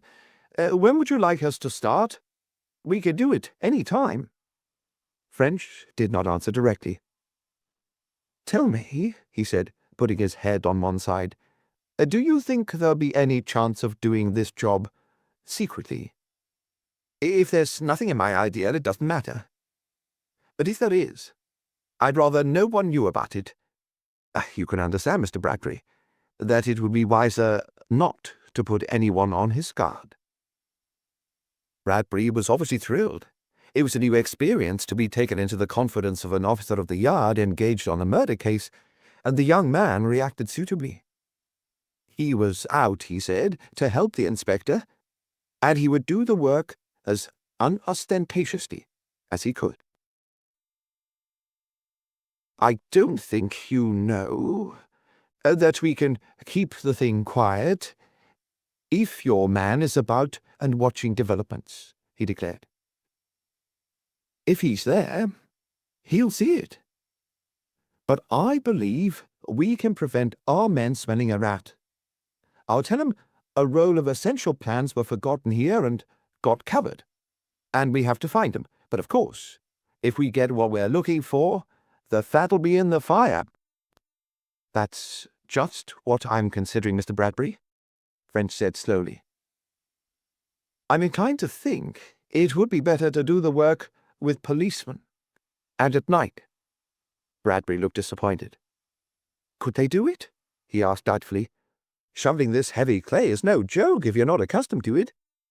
"That's the very thing that's bothering me," French admitted. "I want your men to do the work, but I don't want them to find anything. Look here. Couldn't you clear it back to where it was on Sunday and let us do the rest?" Again the young man showed disappointment. French saw what was wrong. "Of course," he added, "if you yourself could see your way to come out and give our men the benefit of your advice, I'd take it kindly. But I'd like to keep anything we might find absolutely to ourselves." Bradbury was radiant. All he had wanted was to be in on the affair. He agreed at once to cast forward the recently tipped clay, leaving the slope as it had been on the previous Sunday week. He would then have a number of small lamps filled and set aside for the night work, and would meet French and do anything he could to help. "Very good of you, I'm sure," French declared. "When do you think we could get to work?" "Tonight, I should think. I'll put some men into it now. You'd like to stay and see us start? Then, see here." Entering with his zest into the experiment, he turned to the corner of the hut and pointed to a filthy old weatherproof stained with clay and oil. "Put that on, and those leggings, and stick that plan under your arm, and they'll mistake you for an engineer. That's better. Except for the glory of your hat, you look fine." They went out of the hut and along the workings, tramping heavily through the sticky mud, just as French had tramped with Clifford Parry down as witness. Just as Parry would have done, Bradbury called a ganger and gave his instructions. "I say, Bates, I want you to bring your men down to peg 188 and shift a bit of stuff. We've lost some plans, and we've got to find them if we dig up the whole of Surrey. They were put down on the slope, and the tip's gone over them. Start in here and clear it back." The men, obviously unsuspicious, began to work along the 100-foot stretch, quickly throwing the clay forward into the field and roughly trimming the slope as Bradbury directed, that is, as it had been on the Sunday in question. Having seen the work started, French excused himself on the ground that he wished to make arrangements for the night, and leaving his borrowed plumage in the hut, he returned to Farnham. Sheaf was not pleased at the idea of turning his constables into navvies, but he raised no serious objection, and a squad of 12 men was got together and instructed to be ready at 11 o'clock. Having arranged the necessary commissariat and transport, French returned to his hotel for dinner and a rest. Chapter 17. And carries it out. That night, 3 cars left the police station at Farnham and took the road leading to the Hog's Back. In the leading one sat French, with beside him Sergeant Sheepshanks. The remaining seats were filled with constables. Short intervals separated the cars. French was more nervous than he would have cared to admit. He had taken a biggish risk, staking a good deal of his reputation on this throw. What they were about to do would cost money, and if it led to no result, he would have to stand the racket. A racket admittedly not of censure, but of ridicule and loss of prestige. He ran over again in his mind the steps which had led him to his conclusion. And as he did so, he took comfort. He believed, whether his conclusion should turn out right or wrong, that his present action was justified. The chance of success was sufficient to make the effort worthwhile. First, he had suspected Slade of the murders, or one of them, either acting alone or with Julia Earle. Slade had the necessary motive and, so far as French could form an opinion, the necessary character for the crime. French was inclined to gloss over the question of whether he had the opportunity, assume he had. Now, it was practically certain that Ursula Stone had been murdered on Sunday afternoon and her body removed in a car. The great difficulty, however, was, where could it have been removed to? Where could it have been hidden? An exhaustive search had failed to find it. Then suddenly French had thought of the most perfect hiding place conceivable. If the body could be buried in the freshly tipped earth on this bypass road, it would be hidden for good. In the first place, the surface of the tip was so rough and uneven that the disturbance of making the grave would never be seen. Then, on the very next day, the grave would be covered by fresh deposits of clay, and by the time the bypass was finished, the body would be buried under some 15 or 20 feet of clay. This perfect hiding place was not only the only one known in the entire district, but it was close, within 5 miles of Earle's house, and was secret, away from the track of people and screened from the sight of houses. So much was theory, and, French felt, good theory at that. But the case was not confined to theory. On the floor of Slade's car were traces of clay, this same yellow clay which was tipped at the perfect hiding place.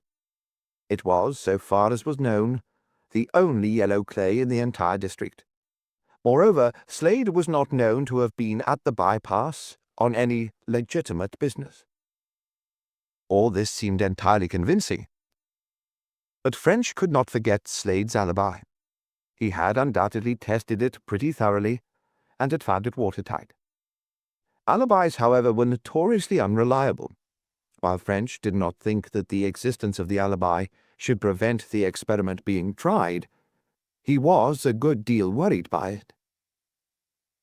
It was a perfect night for their work, at least from one point of view. Pitch darkness and a fine rain driven by a bitter wind from the southeast would keep every self-respecting person indoors. No one was likely to discover what they were doing.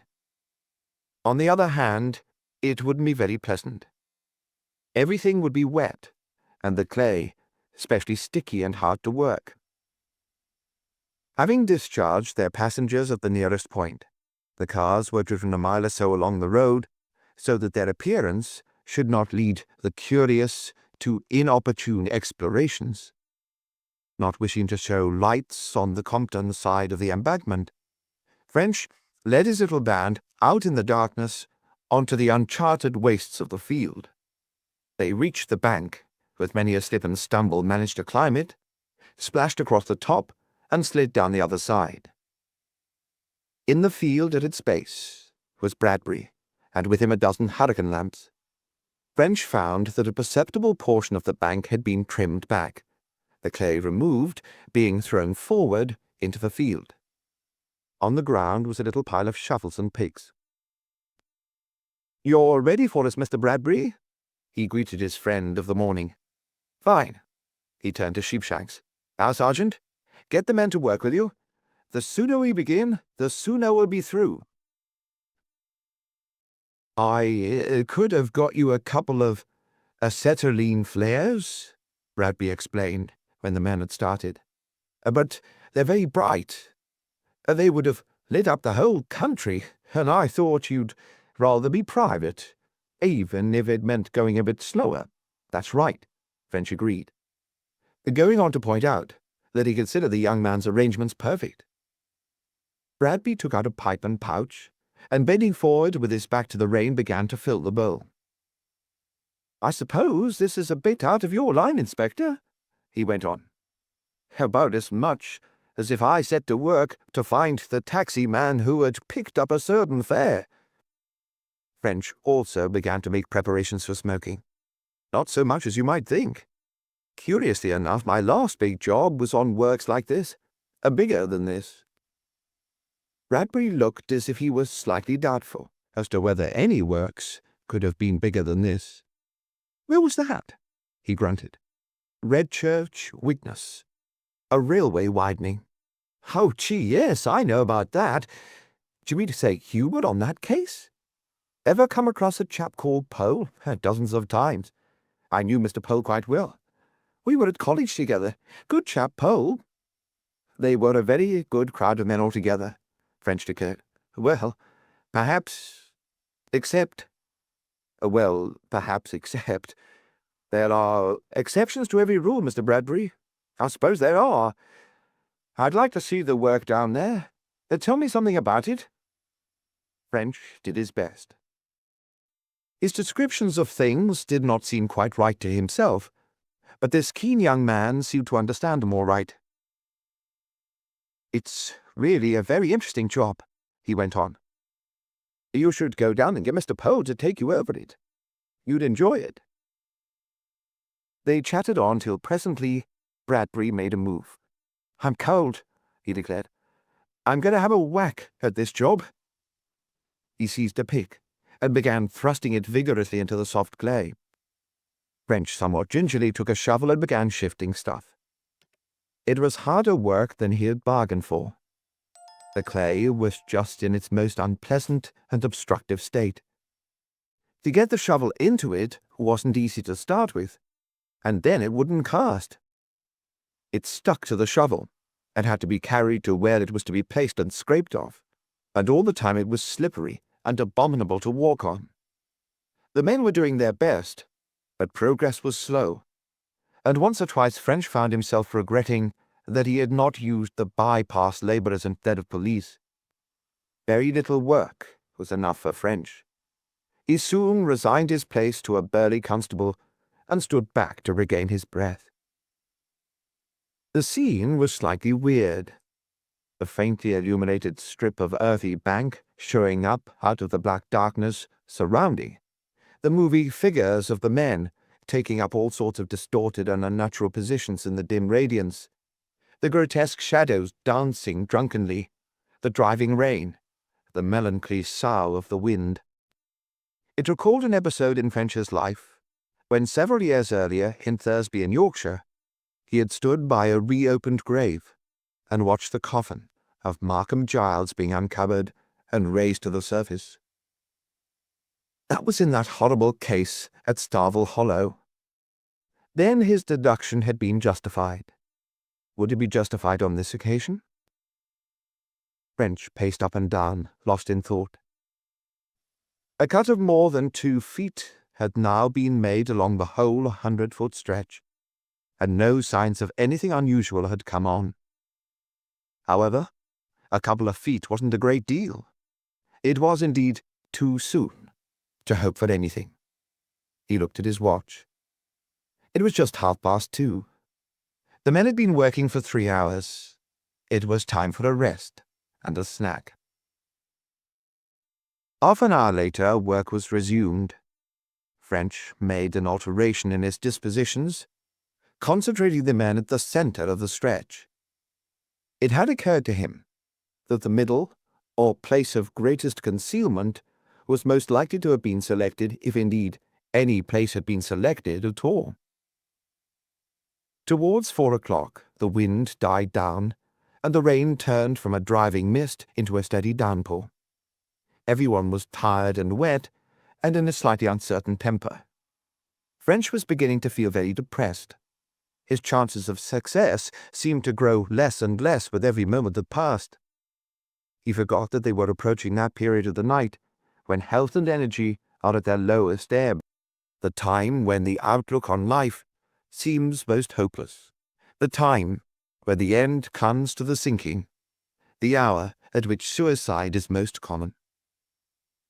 He forgot, in fact, that the darkest period comes before the dawn. So it happened at all events on this occasion. It was just a little past 5 when one of the men gave a shout. French hurried up. "Something here, sir. See?" The constable held up the end of some dark object, like the large leaf of a rooted plant. French turned his electric torch on it and gasped. It was a piece of cloth, the end, French imagined, of a lady's skirt. "Clear away here," he said in a low tone. "Carefully dusted, my men." The atmosphere grew tense as the men worked. Slowly the clay was removed, and as the object was cleared, the last lingering element of doubt disappeared. The outlines of a body became revealed, a woman's body, buried there in the clay without shroud or coffin. The only faintest sign of reverence or decency shown was that the jumper, of light green wool, had been torn off and laid over the face. When it was removed, French found himself gazing with some emotion into what had been the features of Ursula Stone. But what features? Dreadful, swollen, distorted. And the cause was not far to seek. Round the neck there was a crease, and when French examined it, he found it was caused by a string. Ursula had been strangled. Poor, kindly, harmless Ursula. French was accustomed to murder and its awful results, but when he looked down at that face and thought of how it had been brought into that state, his anger grew hot against the criminal. There would now, he told himself, be something personal in his efforts to track down the author of so fiendish a deed. It was as if this outrage had destroyed one of his own friends. If the murderer were not caught, and if the murderer were not hanged, it would not be French's fault. But moralizing over the remains, however natural, would not produce this result. French pulled himself together and became official once more. "Some kind of a stretcher?" he asked Bradbury. "Over here," the young man pointed. "There are planks and rope. We'll tie a couple of planks to a couple of fence posts. They'll make a hurdle. Rough but good enough. Here, officer," he explained. "I suppose there's not a disused hut that we could leave the body in?" went on French. It seemed that there was. A hut had been used as a powder store during the blasting through the chalk ridge of the Hog's Back. This work was now finished and the hut was empty. It was close by, within a few hundred yards. "That'll do," French agreed. "Come on, men, as soon as you're ready with that hurdle."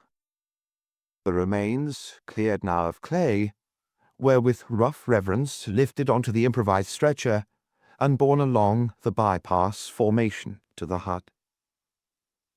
There they were laid, a policeman being left in charge. Another policeman was stationed at the place where they had been found, with orders to let no one approach. French wanted in daylight to turn the clay over again, in the hope of finding some trace of the criminal. "You'll stop work at this particular point for a day or two, won't you, Mr. Bradbury?" French asked. "I fancy I'm not through yet with all I want." The young man raised his eyes and nodded significantly.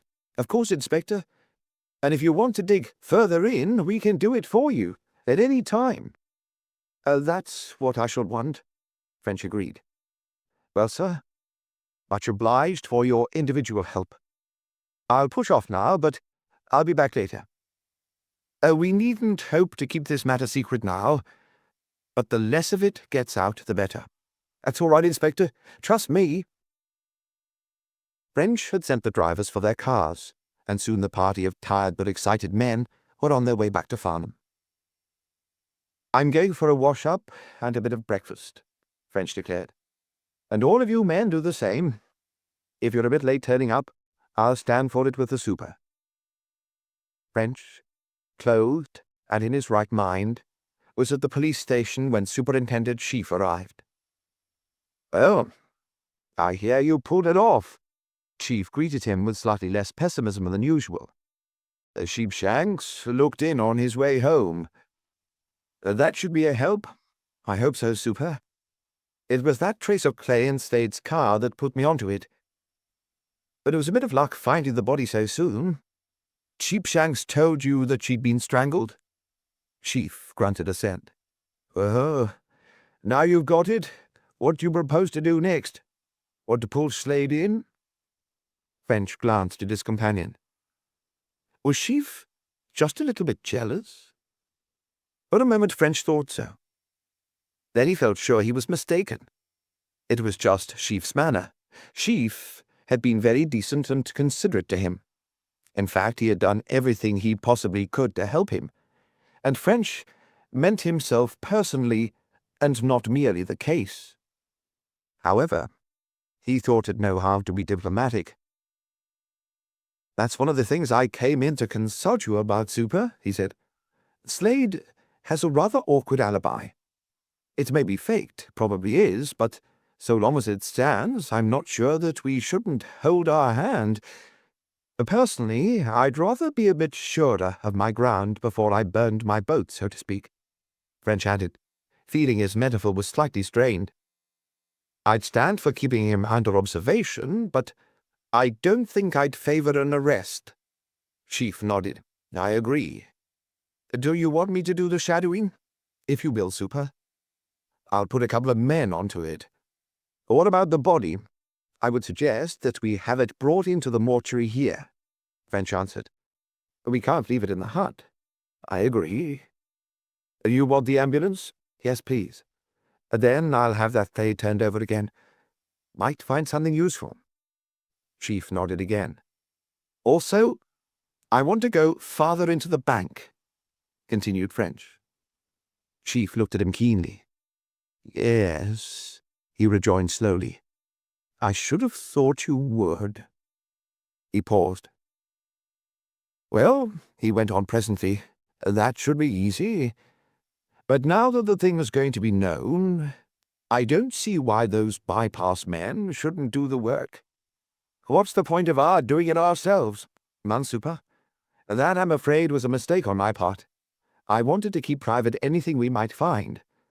I think we need scarcely worry about that now. That's all right. You were justified." "Will these engineer people do what you want?" "Oh, yes. They've got quite a good man in charge there, and he's keen to help." "Something amusing for him," Sheaf grunted. "Very good, Inspector. That seems all right. When will you have the body in?" "As soon as you can let me have the ambulance." "Right, I'll arrange it now, and I'll have the doctor at the mortuary in an hour." French nodded. "Oh, one other thing, Super. I'd like a relief to put on the bank. I don't want anyone messing round till I've had a further search. One man? One man, Super. Chief pressed a bell. Tell Black to go out with Inspector French to act under his directions all day. 20 minutes later, Constable Black had relieved the man who had been left on the scene of the excavation, and the latter was helping the ambulance driver to lift all that remained of unhappy Ursula Stone into the vehicle. French returned with it to Farnham. As they reached the mortuary, the police doctor appeared. French introduced himself. "I'll hand you over the clothes presently, Inspector," said Dr. Peters. "Then I'll make my examination." French went carefully through the clothes.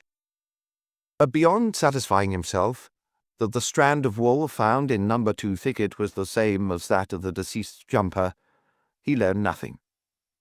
Then, while waiting for the doctor's report, he took a car and drove out to St. Kilda to inform Julia Earle of the discovery. Both she and Marjorie were terribly upset by the news. French could hardly doubt that their distress was real. Moreover, he felt sure they were genuinely surprised. The discovery had, of course, revived his suspicions of them as well as others, but he had to admit there was no suggestion of guilt in their deportment. By the time he reached Farnham, Dr. Peters had finished his preliminary examination. Ursula, he reported, had received a severe blow on the point of her chin, which had probably rendered her unconscious. Some slight bleeding had taken place from her mouth and nose. This doubtless accounted for the drops French had found. But the real cause of death was strangulation. A cord had been tied tightly round her neck, and she had probably never recovered consciousness. There was the cord. As the inspector would see, it was a perfectly ordinary piece of cord, which anyone might have in his or her pocket. "Then you don't think it was premeditated?" French asked. "I didn't say that," returned Peters. "I don't know whether it was premeditated or whether it wasn't. I say it needed have been. A man can use his fists at any time without premeditation, and given an unconscious woman and a piece of string, which anyone might have in his pockets, murder could be carried out without any further preparation." French nodded. This worked in with his theory that Ursula had disturbed the thief as he was working at Earle's safe. "You'll make a post-mortem, Doctor, won't you?" Given time to look round him, Dr. Peters would do so. The inquest could, if the police authorities so desired, be held on the following day. He would be ready. French went in to talk to Sheaf about the inquest. While the coroner would have to be advised immediately, he suggested that the actual inquest should be postponed for a day or two. Sheaf raised his eyebrows. "More evidence?" "It's possible, Super." "Right, well, I'll see the coroner, and you get a head out at Compton." French's luck in minor matters was less in evidence than usual when he reached the bypass. Bradbury was down near Milford, and nearly an hour passed before he was run to earth. French's immediate difficulties, however, were then over. Bradbury agreed to put a dozen men and a ganger at his disposal who would do whatever he wanted. If he would come back to Compton, Bradbury would arrange it at once. French first had the whole of the clay surrounding the spot at which the body had been found turned slowly over in the hope of finding some object dropped during the interment. This was a tedious job, but important. Unfortunately, it yielded nothing. While this search was in progress, Bradbury was obtaining further necessary information, namely the precise line to which the toe of the slope had stood a fortnight earlier than that he had already given. On the date, in fact, not of Ursula's, but of Earle's disappearance. This was some 4 feet farther into the bank, and French set his gang to open back to it. "We'll not get it done today," the foreman told him. "I don't suppose you will," French agreed. "You can go on again tomorrow. And I'll have a man to watch it tonight." Next morning the work was resumed. By lunchtime, The line of the previous bank was reached, and the men, who were fully alive to what was going on, worked with more eagerness. French stood beside them, watching with an eagle eye each shovelful as it was cast aside. Keenly occupied though he was with his inspection, French's philosophical mind could not but be struck by the overwhelming effect of an idea. Here he was, watching one of the most commonplace and prosaic operations imaginable, the shoveling of clay.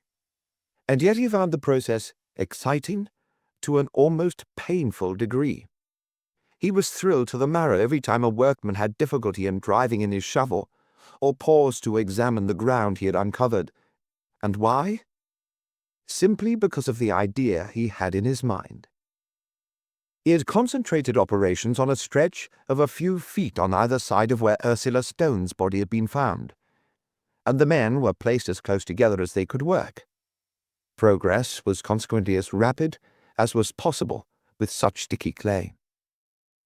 Fortunately, the rain had ceased on the previous day, and there had since been over 24 hours of dry weather. The clay was therefore in a slightly more workable condition than when the Farnham police had tried navvying. The bank had now, half an hour before quitting time, been cut some 2 feet in beyond the line of the slope on that eventful Sunday, when Earle had so mysteriously vanished. French was much too excited to stand still. He kept impatiently walking up and down, dancing on 1 foot at a time, jerkily lighting and throwing away cigarettes. It must be, he thought, now or never. He wondered if the men would work a little late, and if the necessary lights could be obtained. There were the lamps they had had on the previous night. If these had been filled, he decided to send a man to ask Bradbury. But before he could do so, history suddenly repeated itself. One of the men gave a cry, and when French hurried over, it was to find that the shovel had struck some cloth-covered object. French stooped and scraped away the clay. The cloth was stained and muddy, but as he lifted a fold, he saw the other side. It was grey. Even his nerves, case-hardened by the discovery of many a similar record of crime, were not proof against this one. A shock of physical horror ran through him. Earle's body he had expected to find. Yes. But this body was not Earle's. Earle had been dressed in brown on that fatal Sunday. Surely this body must be, could only be, the nurse's. "Clear away the clay," he said in a low voice. "And carefully does it now." The men did not need to be told. With utmost care, even reverence, they dug away the surrounding material. Very little work was needed to confirm French's suspicion. Here indeed lay the body, not of Earle, but of Nurse Helen Nankivell. It was with a furious anger against the diabolic author of the crime that French saw the manner of her death. Here were the same dreadful, swollen, distorted features, and the same terrible line round the throat that had appeared in Ursula Stone's case. The chin also was bruised. French did not need the doctor's report to know what had been done. Once again, French registered a vow that he would not rest till the devil who was guilty of this ghastly crime had paid for it on the scaffold. This light-hearted, cheerful, kindly young woman, who had spent her short life trying to ease human suffering, and who had the reputation of having never willingly injured anyone, that she should have been done to death in this revolting way, demanded the heaviest penalty that the law allowed. French swore to himself that that penalty should be paid to the uttermost. In a subdued voice he gave orders. This time he had brought a stretcher, and the remains were lifted upon it and borne to the same hut where those of the other unhappy victim had rested. French, hastening to the nearest telephone, rang up Sheaf, asking for the ambulance. But unless he was greatly mistaken, the ghastly affair was not over. He hurried back to the men who had stopped work, and were conversing in eager knots. "Carry on," he said grimly. "I'm afraid we're not done yet." They'd scarcely set to work again when the expected happened. Another workman cried out, and French hastened over. Once again, the same dreadful scene was enacted. Just beside where the body of the nurse had lain, cloth again was found. Brown cloth this time. The clay was removed. A human form was uncovered. Earle's. There, murdered in the same awful way as the two women, was all that remained of the missing doctor. French found his horror grow as he contemplated the magnitude of the crime. 3 murders.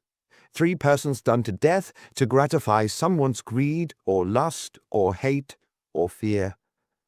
And no clue to the perpetrator, except a little patch of clay on the floor of a car. Well, that could wait.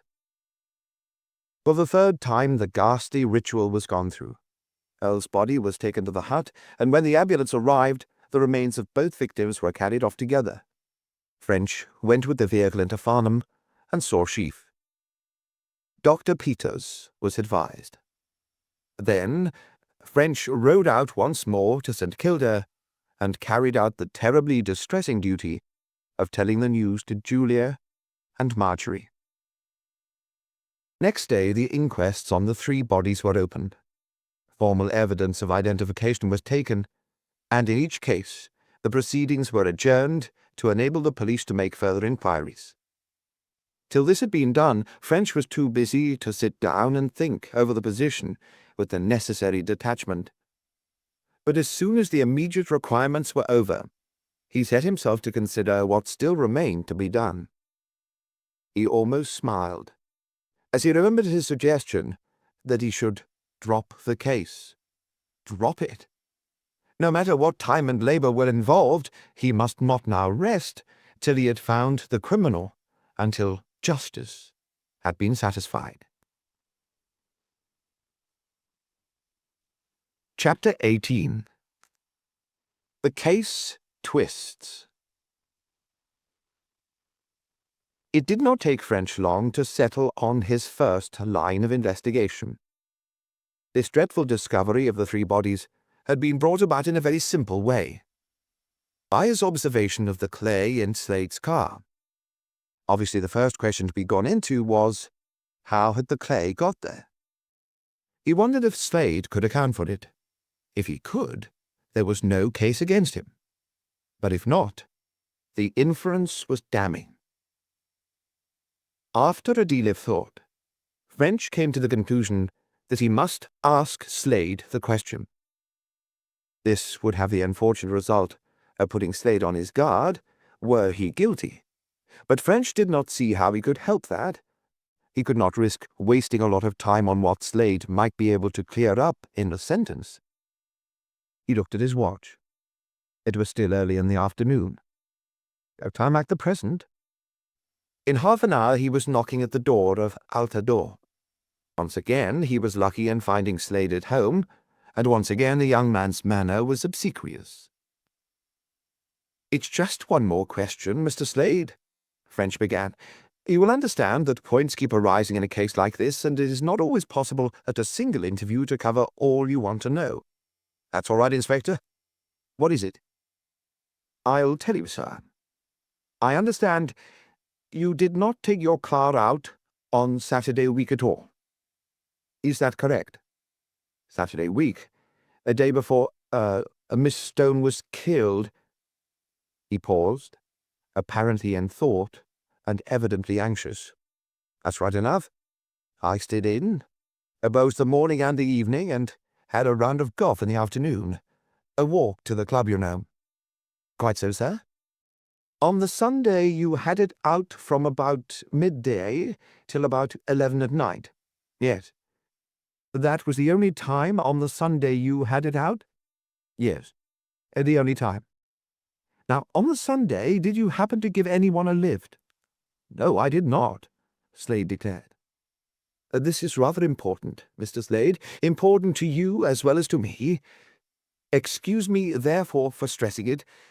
You're quite sure you had no one in the car, either when it was in motion or stationary, at any time on Saturday or Sunday?" Slade was obviously growing more and more uneasy. Absolutely. Perfectly certain no one entered the car but myself. French nodded. All I wanted, sir, was to be sure you understood what I was asking, he explained. Now, another question, please. On that Sunday, did you walk in any dirty clay soil? Slade stared, while the expression of his eyes changed. No, he said, shaking his head. You're quite sure? French persisted. Slade moved uneasily in his chair. Absolutely, he repeated earnestly. Wasn't off the road anywhere. Then, said French quietly, though watching the other keenly, how do you account for the fact that on that Sunday, yellow clay was deposited in your car on the carpet in front of the driver's seat? Slade did not reply. He sat staring vacantly at French while the blood slowly drained from his face, leaving it a horrible mottled grey. French remained motionless, with his eyes fixed on that unwholesome countenance. Well, Mr. Slade? He said at last. Slade roused himself. I don't know, he stammered in a low, troubled tone, and then, I can't believe it. It isn't true. There couldn't have been clay in the car. You don't really mean it, Inspector? There was certainly clay there, Mr. Slade. Slade gave a sort of inarticulate moan. Then the words came quickly. I don't know anything about it, he exclaimed eagerly. Never saw any clay. Didn't know it was there. Don't know how it could have got there. You believe me, Inspector. I tell you it's the truth. More than this, French could not obtain. For a moment he wondered, had he enough evidence to risk an arrest? Then he saw he had not. He therefore expressed himself as satisfied with Slade's statement, reassuring him as best he could. I may have to question the servants, he added. I take it you have no objection? Slade had no objection, and French, wishing him good afternoon, turned his attention to the parlour-maid. Who cleaned Slade's shoes? Who had cleaned them on the dates in question? Had there been any trace of yellow clay on any of the shoes? He made as complete inquiries as he could, but with only a negative result. No one had seen yellow clay on either Slade's or anyone else's shoes. Then he examined for himself all Slade's shoes, believing that even if cleaned, minute traces of clay might remain. But he could find none. French was puzzled as he rode back to Farnham. If he were to judge by Slade's words and manner alone, he would have assumed him guilty. Slade certainly was frightened, and he unquestionably realized the significance of the clay. On the other hand, the matter of the shoes undoubtedly supported Slade's statement. But French saw with exasperation, even if Slade were lying, the matter was far from clear. There were two additional reasons why it was hard to visualize the man's guilt. Of these, the first was his alibi. Unless French could find a flaw in his alibi, Slade could not be taken into court. His defense would be overwhelming, and French couldn't find any flaw. At least he had not been able to do so up to the present. But this matter of the alibi was fundamental to his progress. He must establish it beyond doubt or break it down. He went up to his room and settled down to work on it. Item by item, he went over the thing again in his mind with the sole result of becoming more puzzled than ever. Slade and his car were definitely at Petersfield at 4 p.m. Of that, there could be no doubt. It was checked by the people he had visited. From St. Kilda to Petersfield was something like 21 miles, part of it over narrow and twisting roads. It would be impossible to run the distance in half an hour. But at 3:30, Ursula was alive. The servant Lucy had seen her just before going out, and Lucy had unquestionably caught the bus which passed the house at 3:35. There was her own evidence, and that of the friends to whom she was going, as also of the bus company as to their service. all of which points French had checked. It was certain, therefore, that Slade could not have committed the murder before reaching Petersfield. That Slade stayed there till 5 was also proven beyond possibility of doubt. It was at least as certain as human testimony permitted. 2 of the friends he had met had particularly noted the hour of his departure, as they had considered what they would do between then and dinner. Again, there was definitely no time for Slade to have made an interment between 5 o'clock, when he left Petersfield, and 6, when he reached the golf club. Every minute of that hour was satisfactorily accounted for. Besides, it was not as if the thing were a matter of minutes. To have conveyed Ursula's body from thicket number 2 to the bypass bank, and there buried it, would have been a matter of an hour or more. Slade simply could not have done it before 6. Nor could he have done it between 6 and 11. The evidence that he was at the club during the whole of that period was too convincing to be doubted. There was then left only the time after 11. Here came in the evidence of the Dagger chauffeur and his wife. They were positive, firstly, that Slade's car was returned to the garage at about 11, and secondly, that neither it nor any other was taken out till the next day. And all French's instinct and experience told him that they were speaking the truth.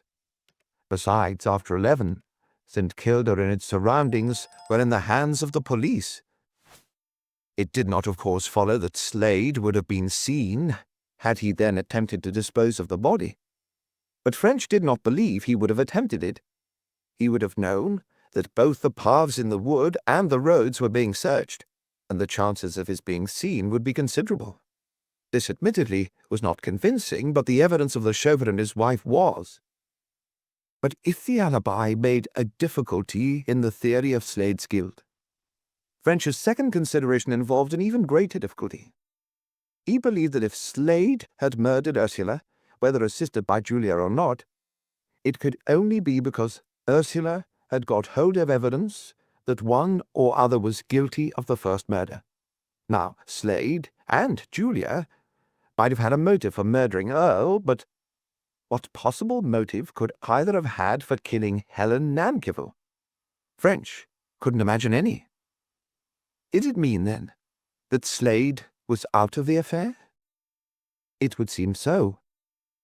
But then there was the clay. French swore. Presently, he put Slade out of his mind and turned to reconsider the whole problem from a broader standpoint. He had so often fruitlessly wondered who could be guilty that he felt there was no use in spending more time over the problem. Rather, he thought he should concentrate on motive. What could have been the motive for these 3 crimes? Taking Ursula's case first, he went over the theory which had already occurred to him. Had she been murdered because she had discovered someone burgling Earle's secret safe? And was the burglar removing evidence that he had murdered Earle? At once, French thought of an important point, which up to now he had overlooked. It was practically certain that the burglar had murdered Earle, for the simple reason that there was no other way in which he could have obtained Earle's keys to open the safe. That he had opened the safe was proved by the indications that someone wearing gloves had been fingering the inside, and it had certainly been opened with a key. The assumption, then, was that the burglar had murdered Earle, and that French's theory of Ursula's death was correct. Admittedly, it did not prove that incriminating information about the first murder had been hidden in the safe, but proof of this point was not immediately material to the investigation. But what was material, and what had so far been left entirely out of the picture, was the murder of the nurse. Obviously, the 3 crimes were intimately connected. Where did unhappy Helen Nankivel come in? In the lightness of his subsequent discoveries, French's original theory of an intrigue between Earle and the nurse seemed scarcely tenable. Was there any other possible reason for their association? At once an idea, which he'd already frequently considered, recurred to him. Could their association have been professional? They were both, as it were, in the same line of business. Could some medical question, something possibly about Earle's book, have arisen, which had led to their dreadful end? Then French remembered that there had been another point of contact between them connected with the professions. Had they not recently been consultant and nurse on the same case? Could anything in connection with the Fraser case account for what had happened? French turned to his notes of that case, taken incidentally and without much detail. He was no doctor, but he'd picked up a few isolated medical facts. As he reread his notes, a new and startling thought leapt into his mind, and he began to whistle soundlessly beneath his breath. He got up and began to pace the room as he turned the idea over. Was it a possibility? Was he at last onto the root of the whole affair?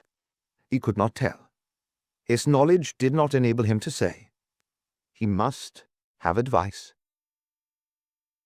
For a few moments he hesitated. Then he went to the telephone and rang up the London police doctor to whom he'd already sent Earle's manuscript. "A hypothetical case, doctor, if you please," he said. "A man of nearly 70 gets—" And he passed on all the information he had about Fraser and his illness and death. At once, his own idea was confirmed. Arsenic. "If you're suspicious, and if those are the symptoms," said the doctor, "then try arsenic. I don't say it was arsenic. Those symptoms are the symptoms of arsenic poisoning, but they are also the symptoms of the disease the man was supposed to be suffering from. All I'm giving you is a hint as to what you may look for." French rang off, his brain whirling. Could it be that he had not yet reached the end of the horror of this ghastly case? His nerves were pretty well hardened, but a case with 4 murders was a bit too much even for him. Could this wild idea of his really be the truth? If so, what could possibly have happened? Why, that Earle the nurse had tumbled to the thing, that the murderer learned that they were preparing to act, and in self-defense murdered them both. That the proof they had procured, why, yes, of course, was in Earle's safe. That the murderer was trying to recover this when Ursula interrupted him, and that he therefore had to kill Ursula too. Here at last French was convinced with the truth. For the first time all these dreadful isolated events fell into line and became unified. Here at last was a satisfying theory of what might have happened. Once again he began to pace the room, too much excited to remain still. If this idea were correct, it opened up a completely new field of investigation. Who could have murdered not only Earle, the nurse, and Ursula, but also old Fraser? Surely not more than one person could have had the necessary opportunities. If so, French's task became instantly easier. He had only to find this one person, and his work would be done, and elimination should lead to him directly. All he had to do was to make a complete list of the apparently possible, and detailed investigation should, unquestionably, rule out all but one. He determined that not even to Sheaf would he breathe a hint of what he suspected, until he had looked into the matter further, and then and there he began to do so. Once again he looked over his notes. Fraser had evidently been a trying old man. Sheaf had said his wife had had a hell of a time with him, and suggested that she could only have married him for his money. The information French had picked up at the house and from Campion and Nurse Henderson tended generally to confirm this view, and it seemed indubitable that Mrs. Fraser stood to gain a very large sum of money, put by the butler at £60,000 by her husband's death. Here at once was motive, and a strong motive at that. To change your life of bondage and worry and fear of being disinherited for freedom, a charming place, and £60,000 was something for which it would be worth running a risk. He had, of course, met Mrs. Fraser only once, but in that short interview he had obtained a very definite impression of her character. She was, he guessed, selfish, efficient, and probably cruel. He did not think that qualms of conscience would hold her back from anything she might undertake. Undoubtedly, Mrs. Fraser was a suspect. This seemed progress, though when he began to consider how Mrs. Fraser could have murdered Ursula Stone, he didn't think he had progressed very far. However, let him take his fences when he came to them. On a fresh page of his notebook, under the heading Possible Suspects, he wrote, 1. Mrs. Hermione Fraser. Equally obvious as a suspect was the nephew Gates. Gates, so far, seemed to him somewhat of a dark horse. He had evidently led a rough life among a rough crowd in Australia. Why, when he was heir to much money, he should have done so was not clear. But it looked as if there had been some early trouble in his life. Hearsay told French, moreover, first, that Gates was hard up, and secondly, that he was due a large sum on his uncle's death. Under Mrs. Hermione Fraser's name, French wrote 2. Arthur Gates. But when he came to consider a third suspect, French's facility deserted him. So far as he could tell from the information in his possession, no one else had any motive at all. He decided to get hold of the Fraser will and see for himself just how the money had been left. For the moment, then, he might leave this point. But money was not the only motive for murder. Could anyone have been in love with Mrs. Fraser? Could she have been in love with anyone? Here was something to be looked into at once. And also another point. Who could have got at the medicine and the food? If these questions were answered, and the results tabulated and compared with lists of those who could have murdered Ursula, Earle, and the nurse, the main problem should be solved. And then, as in warfare, an attack is followed by a counterattack. French saw the inevitable snag. Earle and Helen Nankerville could scarcely have suspected that Fraser had been poisoned, as if they had, they would never have acquiesced in the burial. They would never have kept silence about their doubts for so long a time as 17 days after the old man's death. At the same time, the mere fact that a rich man had died with symptoms similar to those of arsenical poisoning was in itself suspicious. French decided that there was sufficient doubt on the point to demand an inquiry. For some time longer he considered whether he could proceed with this unknown to Sheaf. Finally he decided that he could not. Next morning, therefore, he had a talk with the superintendent. Sheaf at first was sceptical, but on thinking over French's arguments he also agreed that the matter could not be left as it then stood. "What will you do?" he asked. "I thought of trying to get some more details about conditions in the Fraser household and the possibilities of tampering with food or medicine. If I come on anything suspicious, I thought then of going to Campion and getting his views." "He'll not admit much," Sheaf grunted. "Didn't he give the certificate?" "He mayn't be able to help himself. However, I'm afraid that's going a bit too fast." Then began one of those nebulous inquiries which French loathed, the search for motives and possibilities, rather than facts. He wanted to find out if anyone besides Mrs. Fraser and Gates had an interest in Fraser's death, and also who could have administered the poison. And this was when the possibility of poison could not be hinted at. French found the job tedious and disappointing. His failed enquiries at Polperro roused antagonisms, and the assurances that his questionees knew nothing, and indeed he was forced to the belief that at least in most cases that reply was true. He began by seeing Mr. Hunter, the senior partner of Hunter, Nunes and Hunter, the late gentleman's solicitors. He made an impressive start by producing his yard credentials, but Mr. Hunter was not impressed.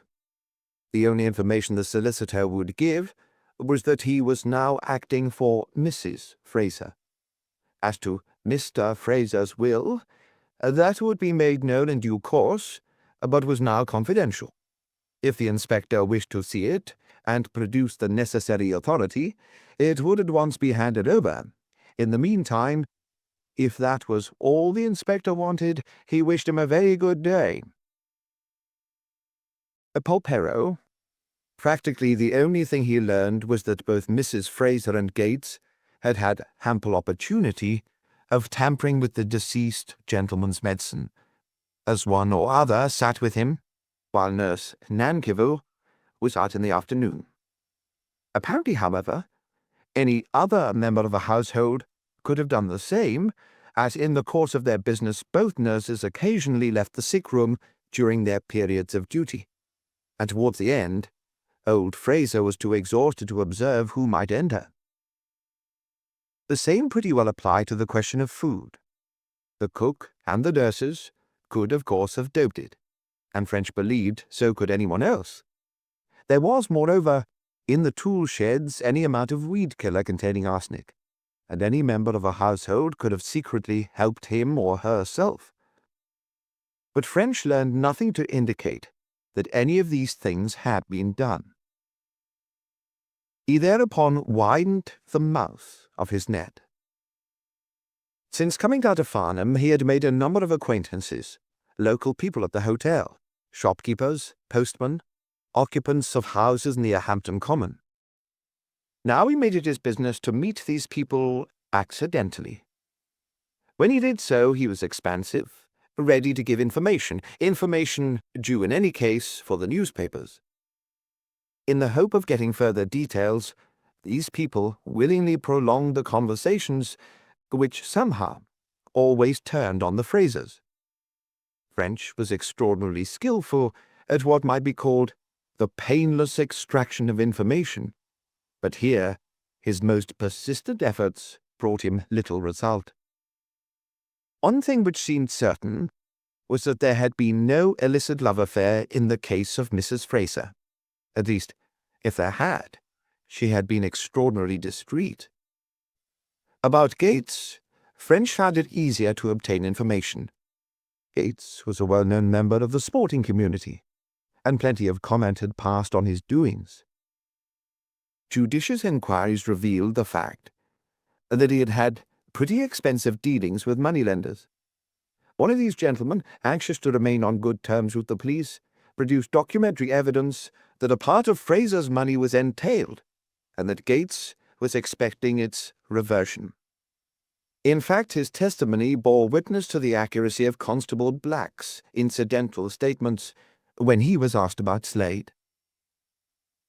French was much dissatisfied with the result of his inquiries, though he did not see how he could have done better. He had obtained nothing positive. Suspicion against Mrs. Fraser, and still more against Gates, was possible, but there was no positive evidence against either. Moreover, he had to remind himself sharply that the same doubt applied to the fundamental question of Fraser's murder itself. To suspect poison was possible, but the suspicion was not backed up by the slightest scintilla of real evidence. Yet French could not leave the matter in its present state. He decided that he must approach Campion. The interview would, he was afraid, prove embarrassing, for it practically meant accusing Campion of giving a false certificate. However, there was nothing else to be done, and once again he rode out to the Red Cottage. Chapter 19. Chemical Analysis. Campion was out when French called, but he was expected at any moment, and French was shown into the consulting room to wait. It was not the first time he had called on a doctor to suggest that the latter had been professionally remiss. and these interviews had never been happy.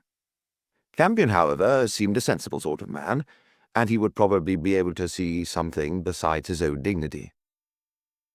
The servant's expectations were justified, and French had not waited more than 5 minutes when the doctor appeared. He seemed surprised to see French, but greeted him civilly enough. "I wanted a word with you, sir, but I'm not in any hurry, and can wait, if the present is not convenient." As French had hoped, this mild beginning appeared to impress Campion favourably. He sat down, and said that, in all business, there was no time like the present. "It's rather a serious matter," French went on. "A certain suspicion has been aroused in my mind by the events which I've been investigating, but I wanted to consult you about it before proceeding any further. I may say that I have mentioned my idea to no one except Superintendent Chief Farnham, and that only in the strictest confidence. There is no question, therefore, of any whisper of the thing having got out." "That's a good mysterious beginning," Campion returned. "What's it all about?" "I'll tell you, sir. It's about the late Mr. Fraser of Polperro. Not to beat about the bush, may I ask you, are you, and were you, at all times quite satisfied as to the death of Mr. Fraser?" Campion stared. "Satisfied?" he repeated. "Oh, what do you mean by that? Explain yourself. I mean, doctor, satisfied in your own mind as to the cause of death." Campion continued to stare. "Even now, Inspector," he said slowly, "I'm not sure that I've entirely grasped your meaning. Are you suggesting that I gave a certificate the correctness of which I doubted?" "No, sir," French answered promptly. "I'm not questioning your good faith for a moment.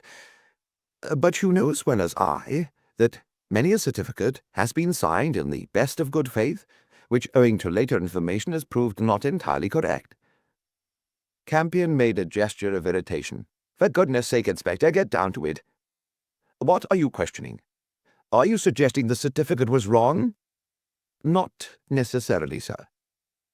I'm coming to you as the doctor in charge of the case to ask your opinion and advice upon certain suspicious circumstances, which have come to my knowledge, but which may not have come to yours."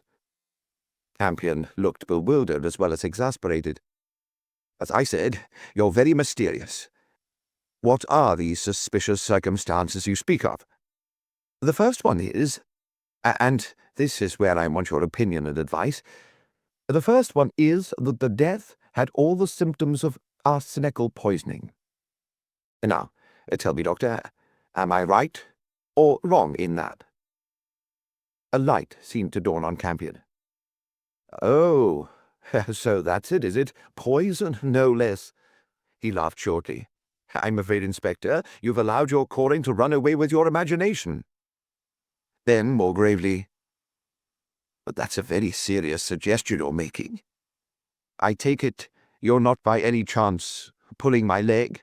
"I'm afraid the matter is serious, sir," French said directly. "At all events, I should like an answer to my question." For the first time, Campion seemed impressed.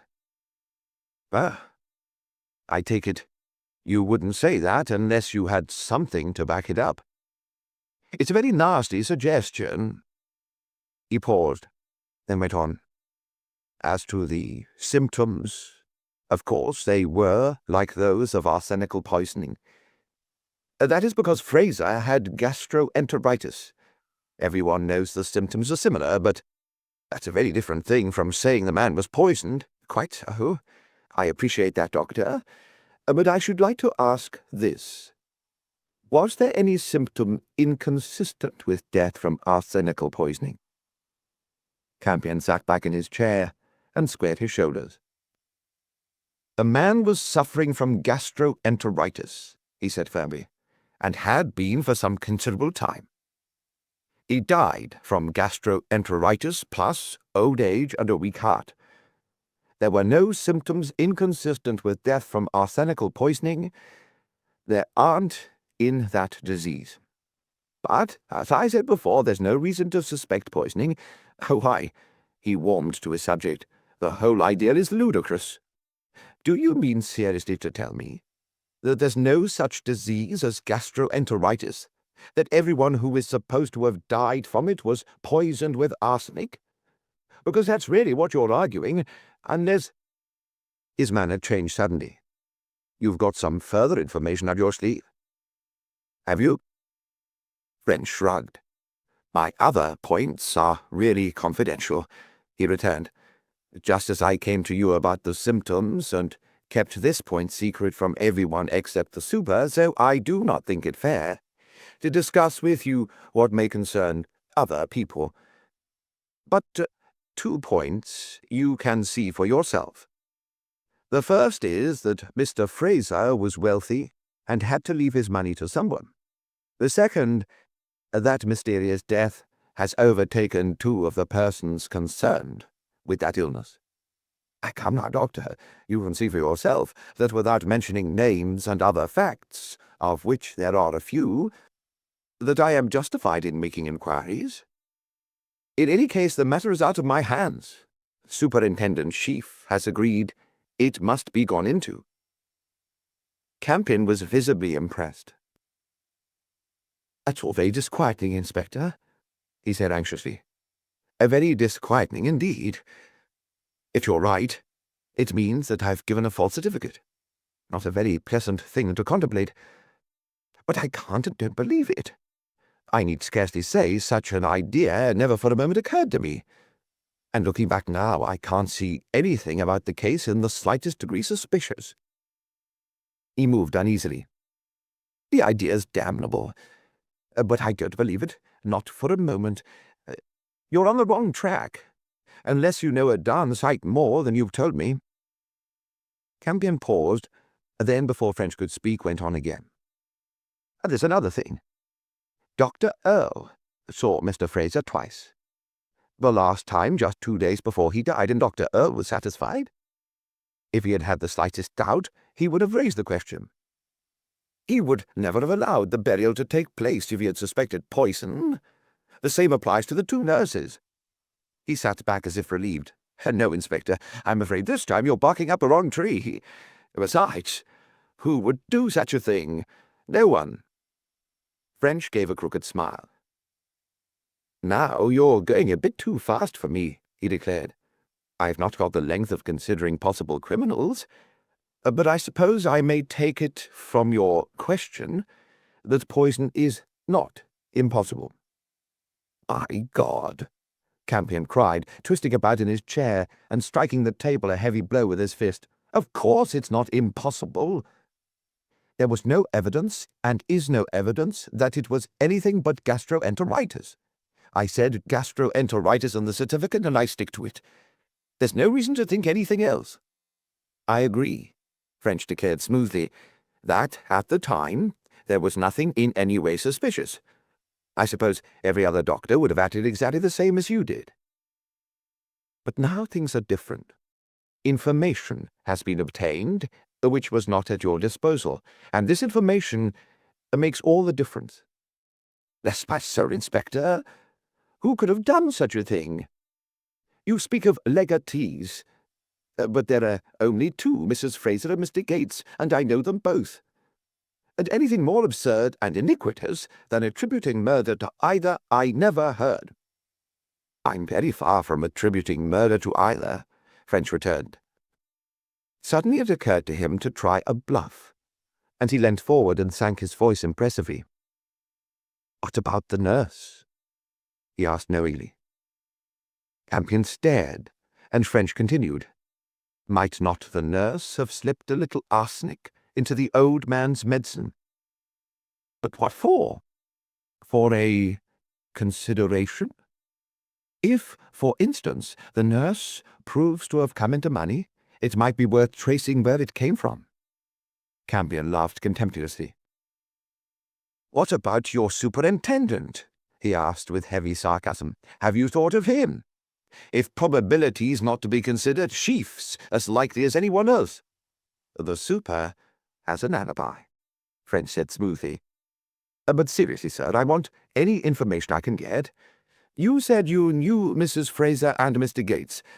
Do you mind telling me anything you know about them?"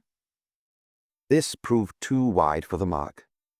French as conversationally as he could, narrowed his inquiries down. Campion could not, or would not, tell him much.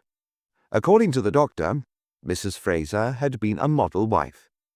Admittedly, Fraser had been sometimes hard to bear. People with stomach troubles were often depressed and cantankerous.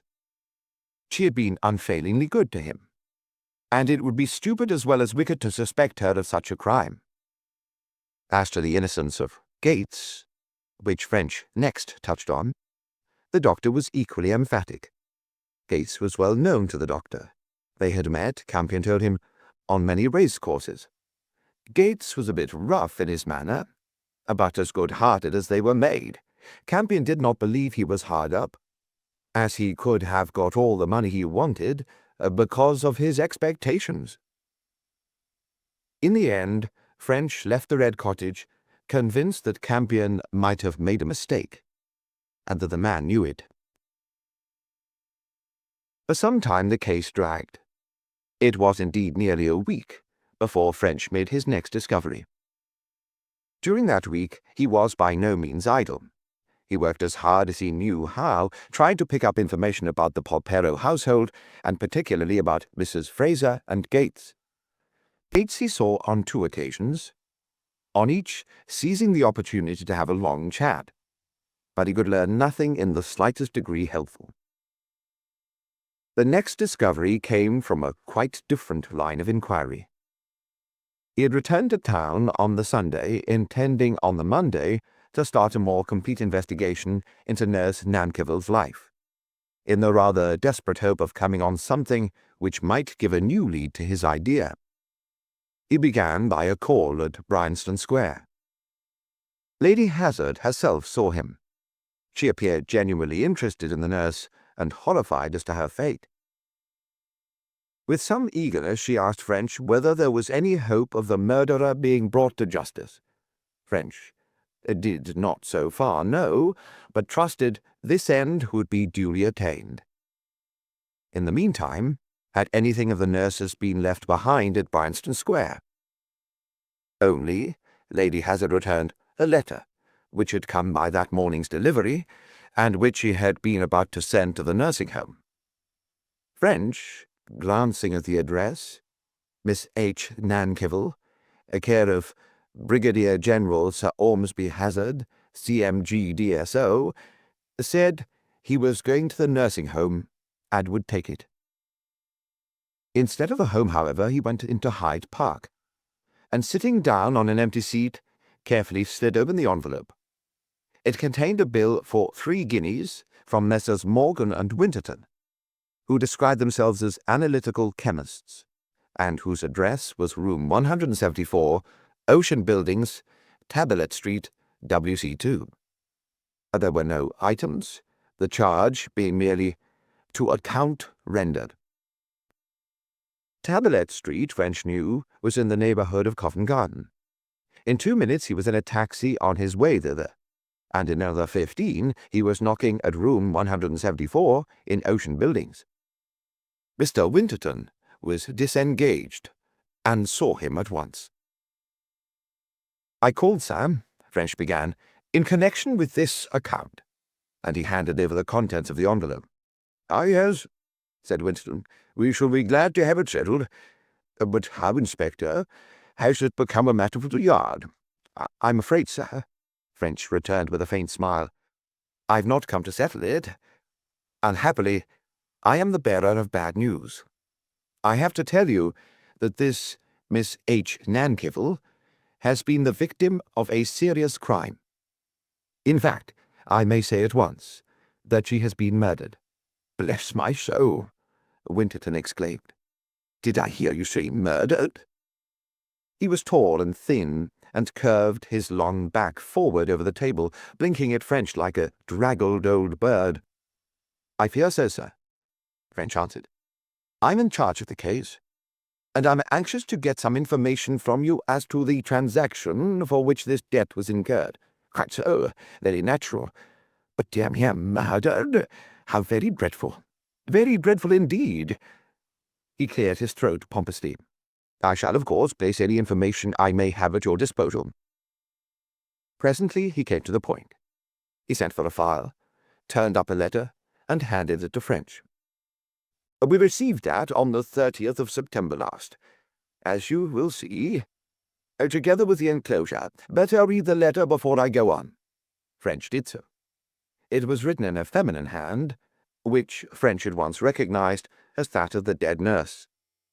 Above the printed legend, 129B Bryanston Square, W1, was written, "Care of Brigadier General Sir Ormsby Hazard, CMG DSO." It was dated the 29th of September, and read, "Messrs. Morgan and Winterton, Analytical Chemists. Dear Sirs, I send you herewith a small bottle containing a solution, and should be obliged if you would kindly analyze same and let me have a note of the contents.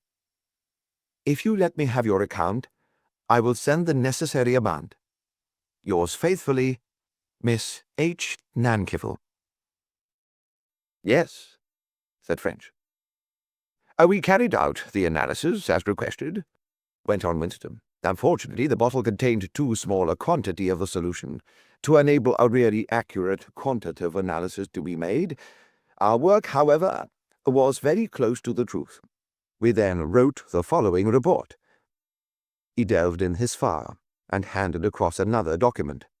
It was a carbon copy of the letter, and read, "The 3rd of October. Dear Madam, in reply to your communication of 29th ult., we have to inform you that we carried out an analysis of the liquid sent us. We regret that the quantity was too small to enable completely accurate results to be obtained, but the figures given on the attached sheet are approximately correct. Trusting that this will meet your requirements, we are, etc., Morgan and Winterton per J.W." From another file, Mr. Winterton handed over an analysis sheet, which French read with an air of profound wisdom, but of which he could make very little. "I'm not a chemist, Mr. Winterton," he explained. "Could you not put this result into ordinary language, which I could understand?" Winterton shrugged. "Well," he said, "I, on my part, am not a doctor. However, I shall do my best. The liquid seemed to us to be a medicine for indigestion or stomach ulcer or enteritis. Something about the stomach, I don't know what. But it contained one unusual ingredient, an appreciable quantity of arsenic." At this, French metaphorically sat up and took notice. "That interests me quite a lot, sir," he declared. "Now, if you would kindly tell me the effect of that addition, I should be even more obliged." "A doctor could do better than I," Winterton returned. "Obviously, however, the effect depends on the amount taken." "Suppose, for argument's sake, it amounted to one whole, ordinary-sized bottle." Winterton shrugged. "Even that, I'm afraid, is not sufficient information. As you doubtless know, different people have a different tolerance to drugs. The harm done would depend on the constitution of the recipient." French, mentally cursing the limitations of the scientific mind, tried again.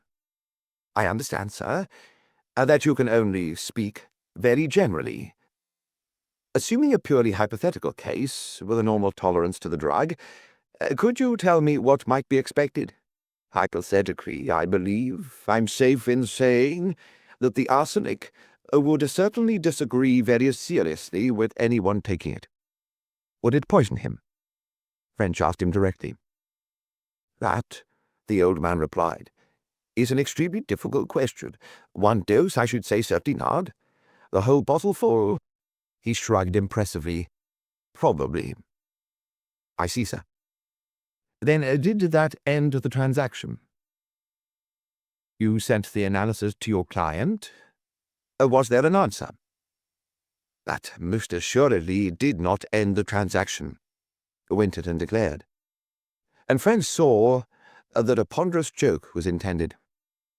"The transaction will end when we are paid our fee, which, as you know, has not yet been done. You may say, why did we not demand prepayment? Because of General Hazard's name. We checked up on the address as being really his and felt quite safe. Now, if I may ask, Inspector," the old man became solemn once more, "I should like to know something about our client." "Your client was a nurse, Mr. Winterton," French answered. "Her name was Helen Nankivel, and her murdered body was found buried along the new bypass near Guildford." The bird-like old man was thrilled.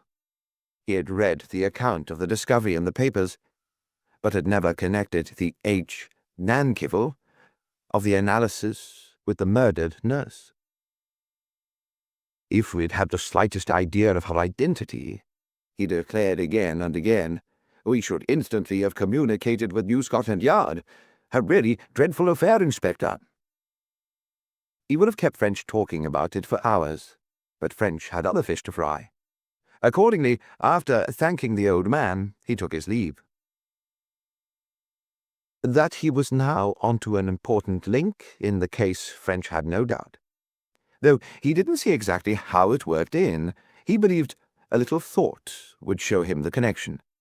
But first, to make sure of his facts. On his way back to the yard, he called on Dr. Randall, the police doctor, with whom he'd already consulted about the case. "Just one question, Doctor, if you don't mind," he said, laying the analysis down on the consulting room desk. "I wish you'd tell me what this is."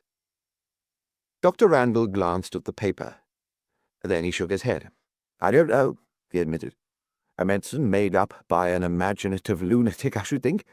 What about it?" Might it be an ordinary medicine, with one extra ingredient added?" "Ah," said Randall, "now you're talking. Yes, without the arsenic, it would be a quite ordinary medicine." "For what complaint, Doctor?" "Internal inflammations, stomach troubles, intestinal troubles, anything of that sort. Gastroenteritis, the very thing. You'll soon be qualifying if you go on like this, French." French grinned. "And what would the effect of the addition be?" he persisted. Dr. Randall practically repeated what Mr. Winterton had told him. Assuming one bottleful of the medicine had been taken, the arsenic, particularly to anyone with a complaint of gastroenteritis or anything like it, would be a serious matter.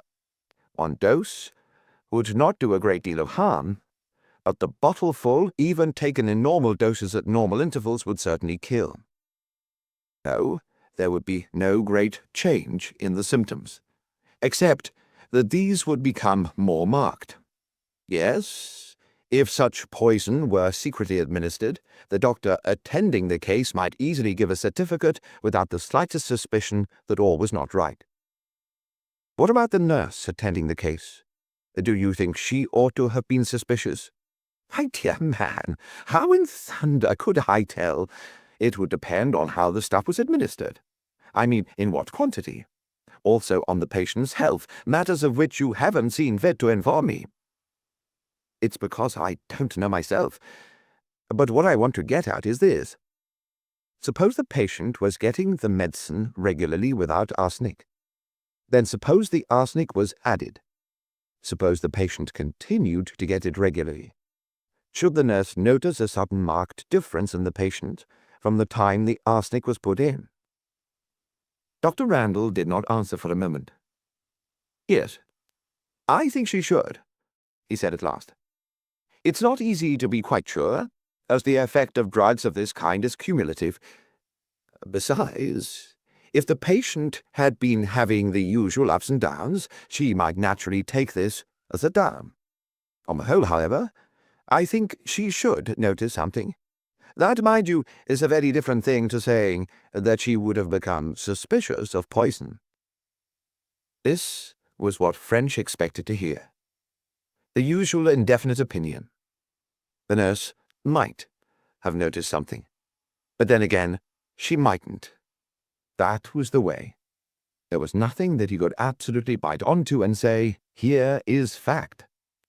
He had been hoping that the direct question to Nurse Henderson as to whether she had noticed any sudden change in her late patient's condition would have told him whether or not the old man had been poisoned.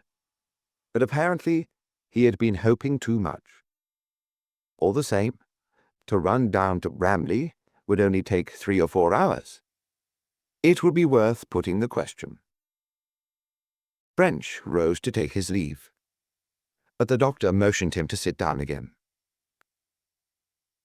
"I've read the manuscript you sent me," he remarked. "Oh, yes," French returned. "I intended to ask you about it, but with this other thing it slipped my memory. What did you think of it?" For a moment the doctor did not answer. Then he glanced curiously at his visitor. "It's a very remarkable piece of work, French," he declared. "I was much impressed." French laughed. "That tells me a lot, doesn't it? Is there anything in it that would impress me?"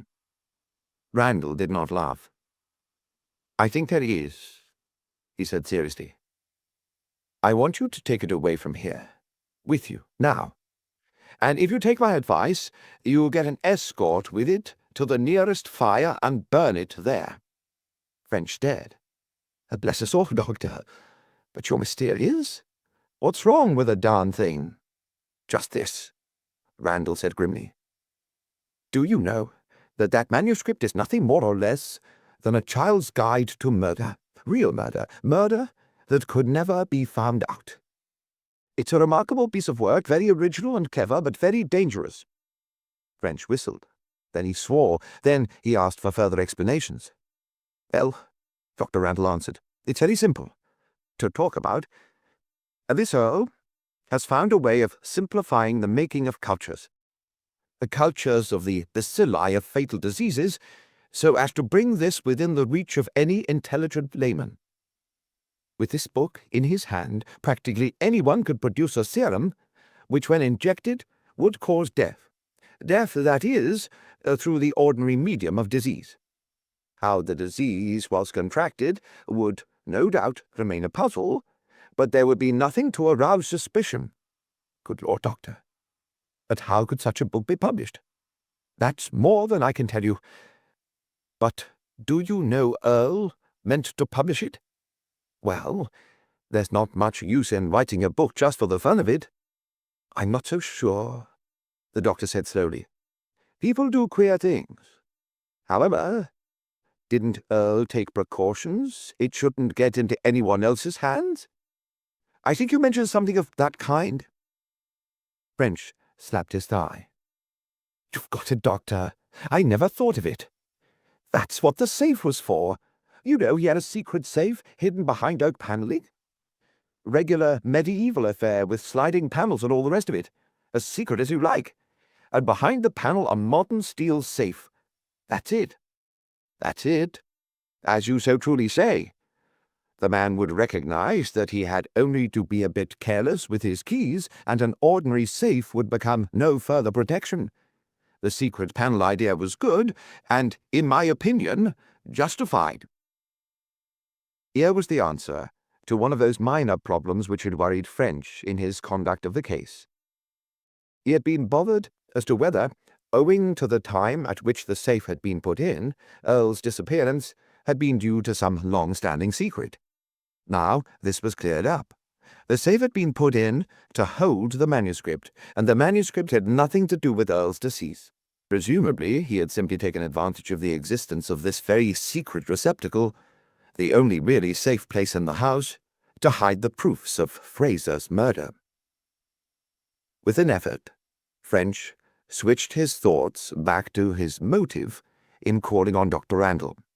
The death of Fraser. His next step was to see that nurse at Bramley. Well, he must get on with it. He travelled down to Bramley, found Nurse Henderson, and put his question.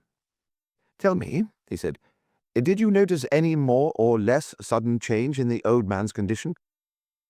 Suppose he had been going on what I might call a certain level of ill health. Did he suddenly drop to a lower level and continue on it?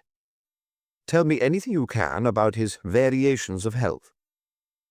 The nurse didn't know that she could do that. As she was sure the inspector knew, invalids were variable in health. They had good days and bad. There was no accounting for these changes.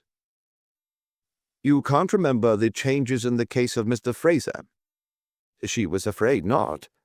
Mr. Fraser had been going on the level, as the inspector had put it, and he certainly had suddenly changed for the worse. Then he had seemed to go rapidly downhill, and his death followed quickly. This was more than French had expected. He thought quickly, then very impressively swore the girl to silence.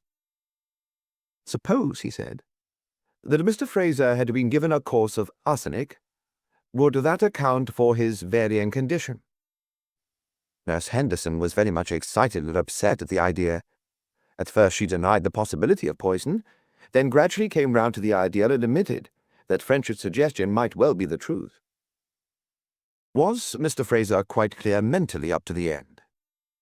He was as clear as you or I, till he got that change for the worse. After that he got duller, and finally became unconscious. Clear, that is, until he was given the poison. If my suspicion is correct, tell me, nurse, who dispensed the medicine? Malcolmson, the chemist in Guildford. French decided to return to Farnham via Guildford and call on Malcolmson. He saw Mr. Malcolmson, who produced Campion's prescription for the medicine. This was in accordance with Morgan and Winterton's analysis, except that, as might be expected, there was no mention of arsenic. As might be expected also, Mr. Malcolmson was positive that there was no arsenic in the medicine when it left his shop. Both the receipt of the prescription and the dispatch of the medicine had been by post.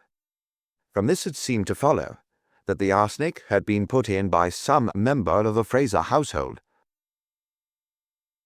As he drove in a bus to Farnham, French tried to modify his theory of the case to include all these new facts. Suppose Nurse Nankerville had noticed that Fraser's condition varied according to whether he did or did not take certain medicine. If she had become suspicious, she might have experimented by giving him the medicine or withholding it. Suppose she had withheld it and had sent the equivalent doses to Morgan and Winterton for analysis.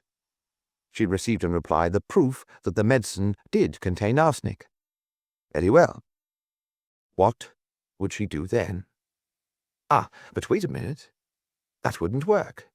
The medicine had been sent to Morgan and Winterton on the 29th of September, exactly a week after Fraser had died.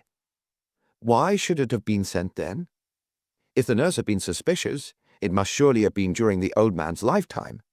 If she was not suspicious then, why should she have become so after his death? Had this medicine, after all, any connection with the Fraser case? Then French saw that it almost certainly had. Morgan and Winterton's reply was posted on the 3rd of October, which meant that the nurse received it on that day or the next. But the 5th of October, 2 days later, was the day on which he had received the telephone message to which he had replied, "Well, I'll arrange it somehow, 12:30. That message was obviously from Earle, arranging the Staines trip. It looked uncommonly like as if Nurse Nankerville had written to Earle on receipt of the analysis, asking for an appointment. When French reached the hotel, he sat down to try to get the dates straightened out on paper. He was pleased with the result, which he thought promising. Thursday, the 22nd of September, Fraser dies. Friday, the 23rd of September, Nurse Nankerville leaves Polperro. Saturday, the 24th of September, Nurse goes to Bryanston Square. Tuesday, the 27th of September, Fraser's funeral. Wednesday, the 28th of September, Mrs. Carling writes to Nurse. Thursday, the 29th of September, Nurse receives Mrs. Carling's letter and sends medicine to analysts. Friday, the 30th September, Winterton receives medicine. Monday, the 3rd of October, Winterton posts analysis. Tuesday, the 4th of October, Nurse receives analysis and presumably writes Earle.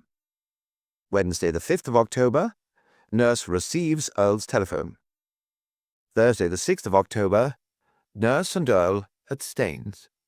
Saturday the 8th of October, Nurse receives telegram to go to Hogsback on Sunday. Sunday the 9th of October, Nurse goes to Hogsback and is murdered. These dates seemed to French fairly well to clear up what had occurred. His tentative theory now stood as follows. During Fraser's illness, Nurse Nankerville becomes suspicious that her patient is being poisoned but cannot prove it. After reaching Bryanston Square, her suspicions are somehow increased, and she sends the doubtful medicine to be analyzed. The analysis confirms her suspicions, and she feels she must share the responsibility. Campion has signed the certificate, and she therefore funks going to him. Probably also, she has found Earle more approachable. She writes to Earle, hinting her news and asking for an interview. Earle, realizing that for many reasons the meeting should be kept secret, arranges the Staines affair. At Staines, she unburdens her soul and hands over the analysis and possibly other evidence. Earle puts it in his safe. Fraser's murderer somehow gets to know what is going on and sends the telegram in Earle's name asking the nurse to go down on Sunday, to her death. This theory, while a distinct advance, had some pretty wide gaps. What, for instance, had suddenly increased the nurse's suspicions after reaching Bryanston Square? The dates suggested it was the letter from the gardener's wife, Mrs. Carley. Could this be? Then French suddenly saw that it might very well have been the letter. For the moment, he had forgotten what that letter contained, but now he remembered. In it, Mrs. Carling had described the reading of the will and Mrs. Fraser's and Gates' reactions on becoming wealthy. There it was. A motive. The girl had been suspicious that the old man was being poisoned, but she probably couldn't supply a satisfactory motive. She must have known that old Fraser had money and that his wife would get some of it, but she probably didn't imagine that such a large sum was involved, nor that Gates also stood to gain. This, of course, was a pure guess, but it worked in. French added it to his tentative theory and passed on to that fundamental question. Who had learnt what had been discovered, and that the proofs had been hidden in the secret safe? In other words, who was the murderer? French felt that though minor parts of the case might be yielding to his treatment, on the major issues he was as much in the dark as ever. One major fact, however, seemed to stand out clearly from this analysis business, and that was that Fraser really had been poisoned. It would be too great a coincidence to have suspected arsenic, and then to have come across the track of arsenic in the case, unless there was a connection between the two. Tired, but not discouraged, French went out after dinner to try what Farnham could do in the way of amusement. He saw a first-rate film about a trainload of persons who were held up by bandits in the disturbed East, but who, after surprising adventures, safely reached their journey's end, and, much refreshed in mind, he went up to bed. Chapter 20. Disappointment. French awoke, jubilant next morning. At last his case was progressing. All that business of the analysis, with its overwhelming suggestion that Fraser had been poisoned, was a gigantic step forward. By means of his work, 4 appalling murders had been brought to light, and so far as he could see, to bring home the crime to the guilty party should be a fairly quick and straightforward job. But this matter of the arsenic raised urgently a very delicate question. Should the manner of Fraser's death not be placed beyond the possibility of doubt? In other words, should his body not be exhumed? French went in and discussed it with Sheaf.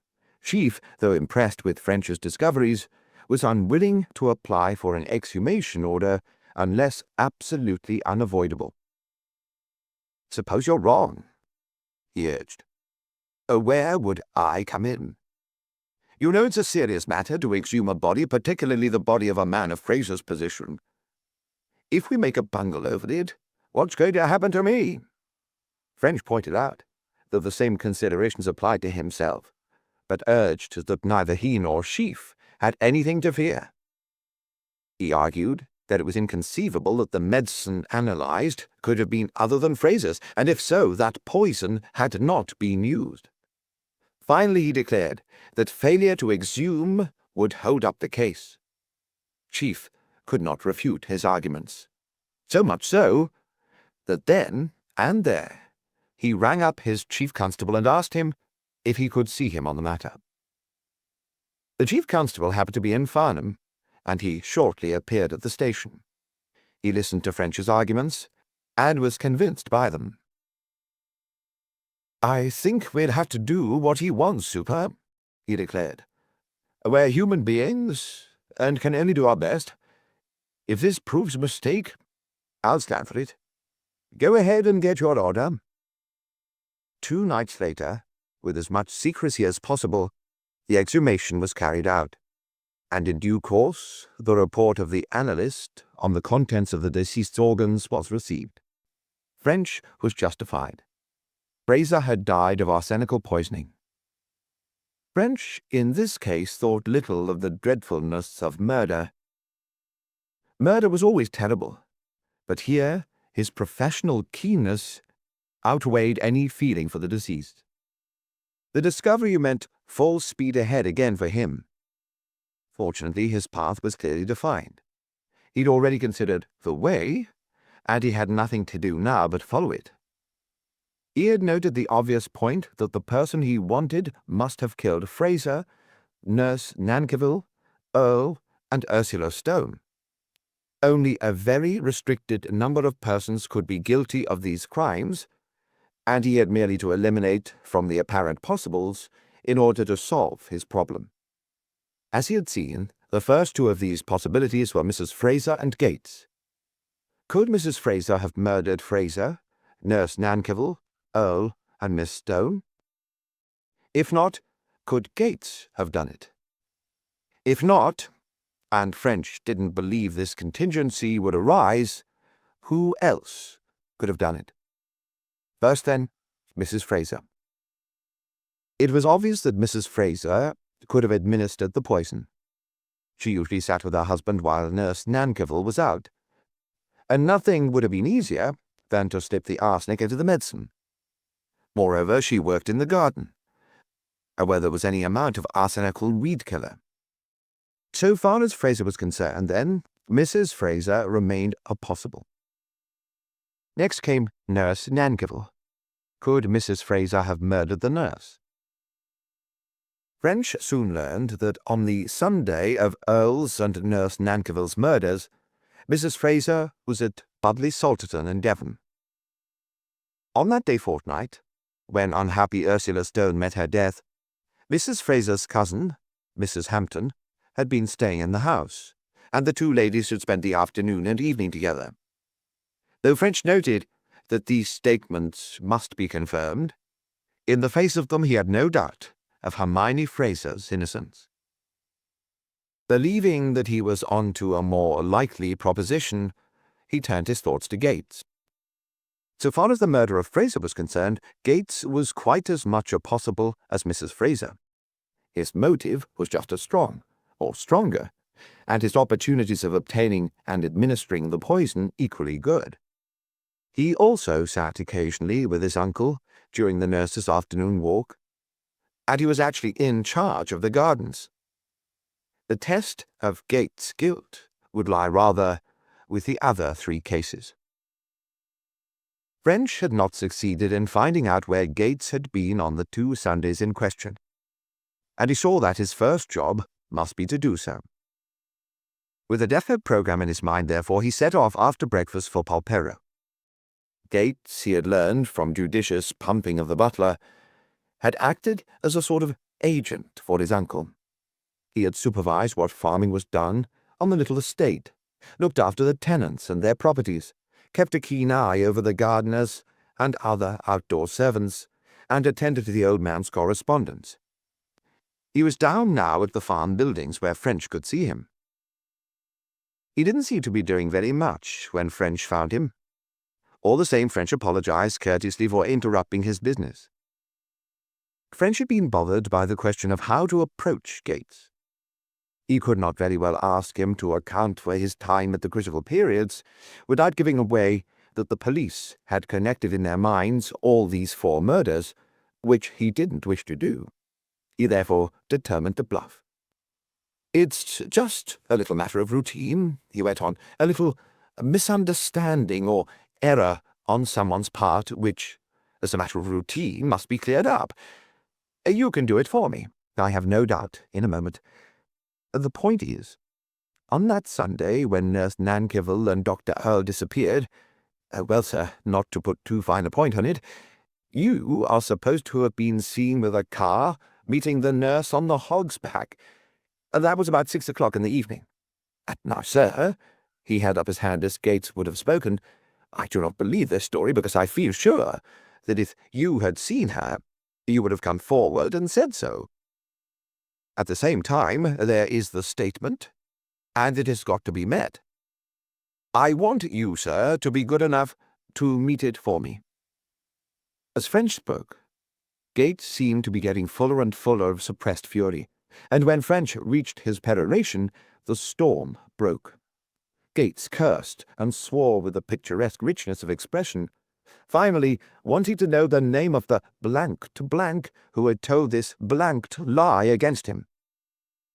French let him get off steam, then brought him down to earth by suggesting quietly that if there was all that difficulty about it, Gates must have something to hide, and he would have to ask him to come into the police station to make a formal statement before the superintendent. "Better let's have the whole thing, Mr. Gates. When you're at it." French went on quickly, before the effect of his remark had worn off. "Put it this way. Where were you on those 2 Sunday afternoons? The Sunday on which the doctor and the nurse disappeared, and the Sunday fortnight when Miss Stone vanished.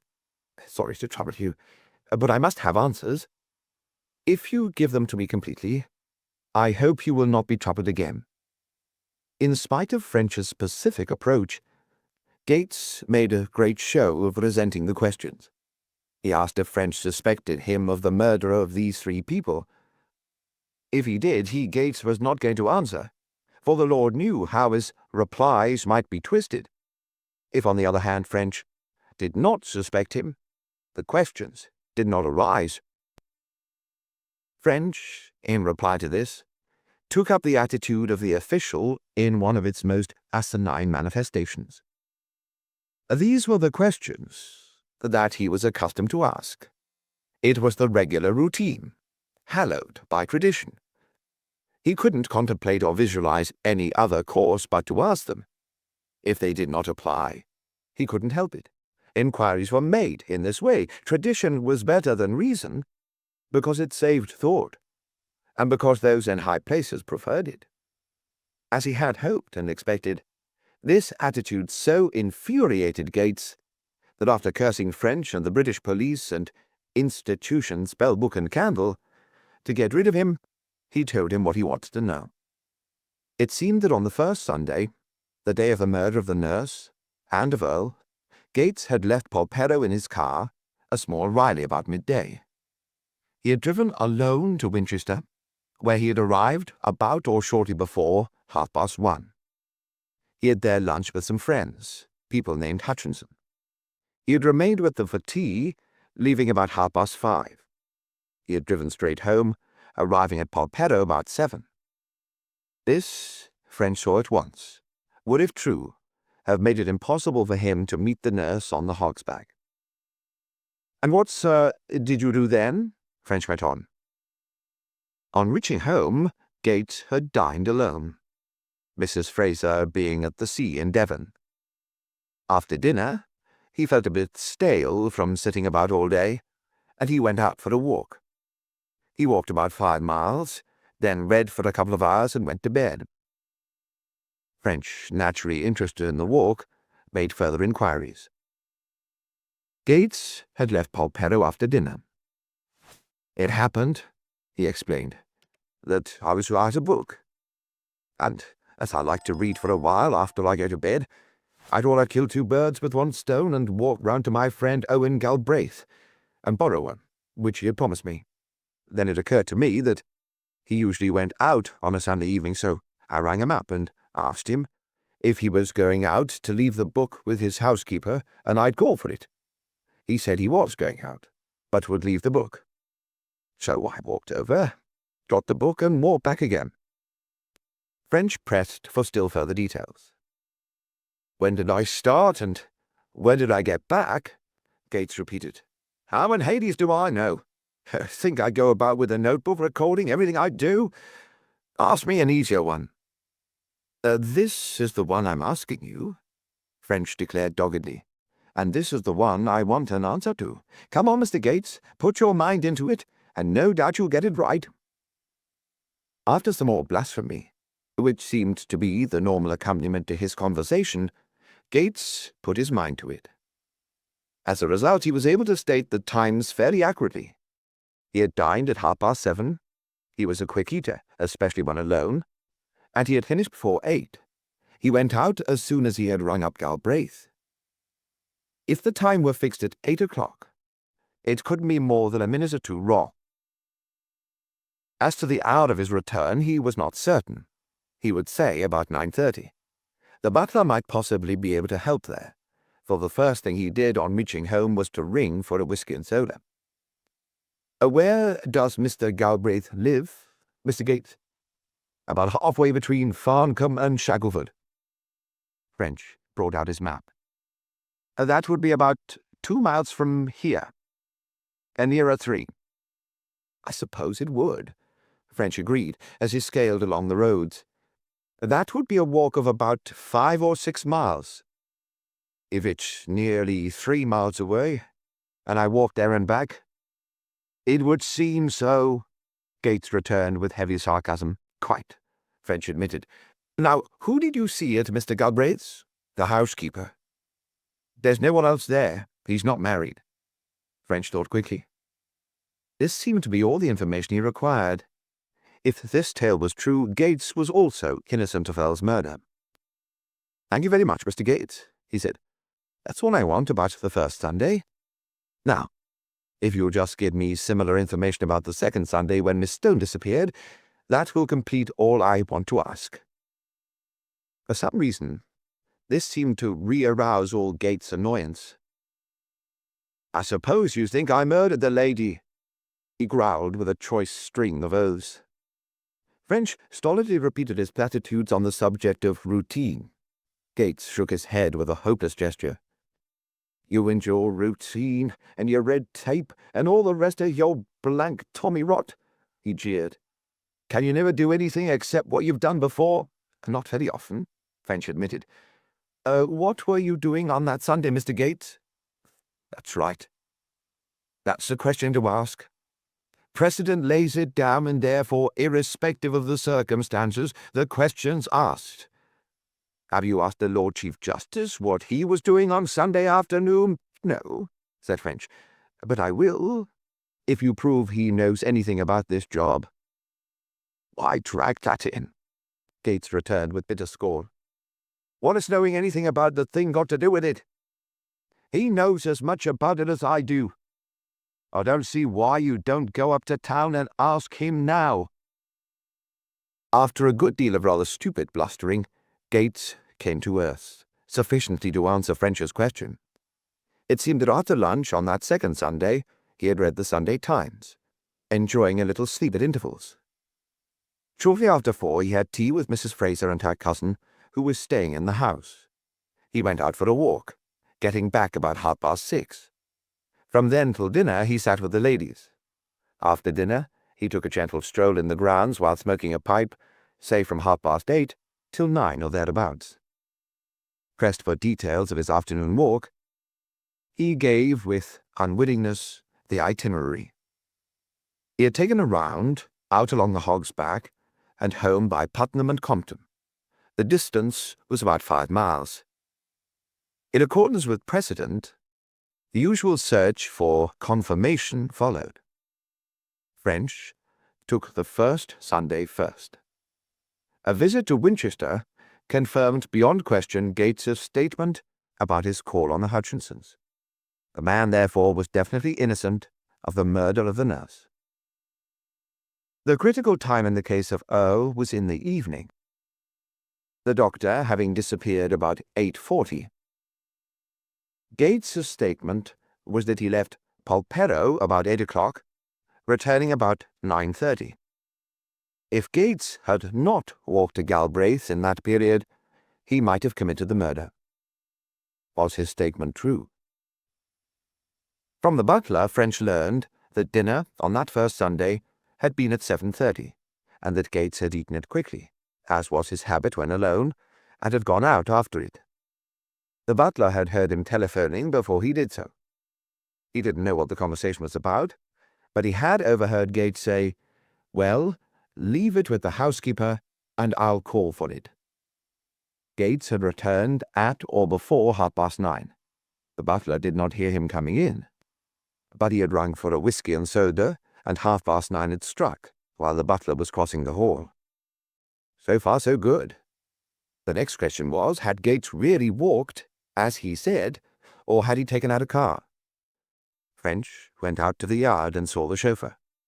This man Potter was not nearly so communicative as the butler, but French gradually overcame his scruples, and at last he answered his questions. Just as at the Dagger Slade establishment, there were 3 cars, a large and a small one belonging to Mrs. Fraser and Gates's Riley. On that first Sunday of Earle's and the nurse's death, Mrs. Fraser had taken the small car to Devon, driving herself and her cousin.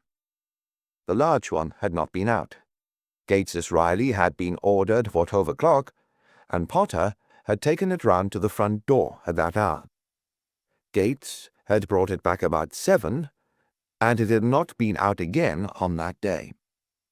Oh yes, Potter was positive of that.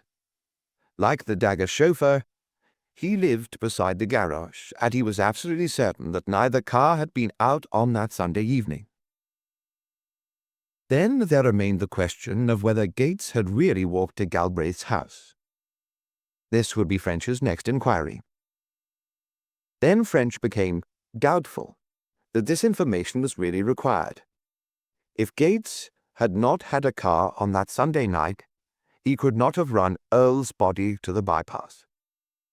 There was a bicycle in the establishment, certainly. He had seen it in the yard. But even with a bicycle, he could not have carried the remains. Moreover, that bicycle, though obtainable in the daytime, was locked up in the yard about 7:30, and the chauffeur declared it had so been locked up on that Sunday evening. However, to put the thing beyond doubt, he would go over and see this housekeeper of Galbraith's. It occurred to him that, when he was about it, he should confirm the time it took to walk the distance. He therefore left the sergeant's bicycle at Polperro and set off on foot. A delightful walk he found it, and a base temptation assailed him to forget the sergeant's bicycle when he came into these parts in future, so as to have more walks.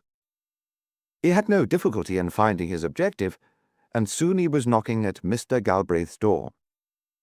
It was opened by a little white-haired old woman with a pair of the most intelligent eyes French ever remembered to have seen. A determined little woman, too, from the strength of her jaw and the set of her features. She looked at French dubiously. "Can I see Mr. Galbraith?" he asked. Mr. Galbraith was at his business in Godalming, and would not be home till the evening. And her manner seemed to suggest that anyone who was any good would also have been at his business at that hour. "Perhaps then, madam, you could tell me what I want to know," French went on, producing his official card. "You'd better come in," she said, leading the way to an aggressively tidy sitting-room and pointing to a chair. French sat down. The old lady made no difficulty about answering his questions. Yes, she was Mr. Galbraith's housekeeper. Mr. Galbraith was a lawyer in Godalming and lived here alone. Yes, she remembered the Sunday night of Dr. Earle's disappearance. Mr. Galbraith usually went out on Sunday evenings to play cards with some friends. She didn't hold with cards, particularly on a Sunday evening. However, that wasn't what the inspector wanted to know. Before Mr. Galbraith went out, he gave her a book, one of those trashy novels it was, and told her that Mr. Gates would call for it later.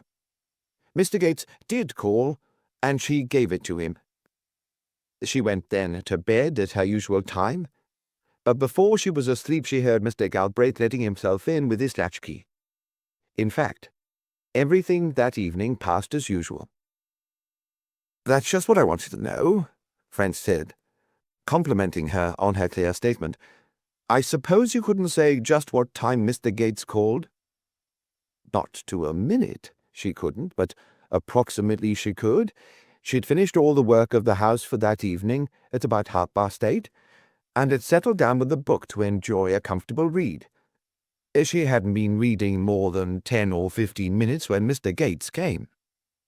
That would make it about 8:45, say from 20 minutes to 10 minutes to 9. This clinched the matter. Gates had left home about 8. He had returned about 9:30, or an hour and a half altogether. From French's own experience, it took about 3/4 of an hour to walk between the two houses. 3/4 of an hour, there and back, would just make up the time. As an addition to this, Gates had called at his objective at the middle of the period. Confirmation was complete.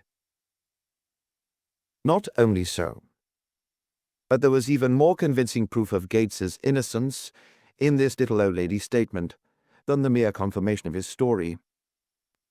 At almost the very time that the murder of Earle had been committed, Gates was on the doorstep of Galbraith's house, some 4 miles away. French was by this time tired of Gates and all his works, as he had worn round to the belief that he was not his man. However, there still remained the checking of Gates's statement as to how he had spent the second Sunday, the Sunday of Ursula Stone's death. French felt a little inclined to get these 2 Sunday afternoons mixed up, and he therefore consulted his notebook to make sure he was clear on the matter. On that second Sunday, Gates had stated that he had gone out for a walk immediately after tea, which he had with Mrs. Fraser and her cousin. He had returned about 6:30, and he had given the itinerary of this walk. French had recourse once again to his friend the butler, and once again he got adequate confirmation. The man distinctly remembered Gates having tea with the 2 ladies on Sunday. Tea was at 4:15, a little earlier than usual, as supper was earlier on Sundays. He had not seen Gates after tea till about 6:30, when the man had come in. As to Gates's statement that he went for a stroll in the grounds after dinner, the butler was able to confirm that he was out for certainly not more than an hour. The chauffeur stated definitely that on that Sunday none of the cars were out. French sighed as he turned away. He had now checked up on his 2 most promising suspects, and in each case he had drawn a blank. At least, he had no doubt he would do so, for he had yet to confirm the visit of Hermione Fraser to Budley Salterton. This, however, was soon accomplished. A run down to Devon, armed with a description and photograph, set the matter at rest. Mrs. Fraser had unquestionably stayed there during the critical weekend. Once again, feeling rather up against it, French sat down in the hotel to post his notes to date. Chapter 21. Action at last. French was getting tired of working in that bedroom at the hotel. Not so much tired either of the room itself, nor yet of work, of which he was not afraid, but tired of the thankless and unprofitable and unsuccessful work with which the room had become associated.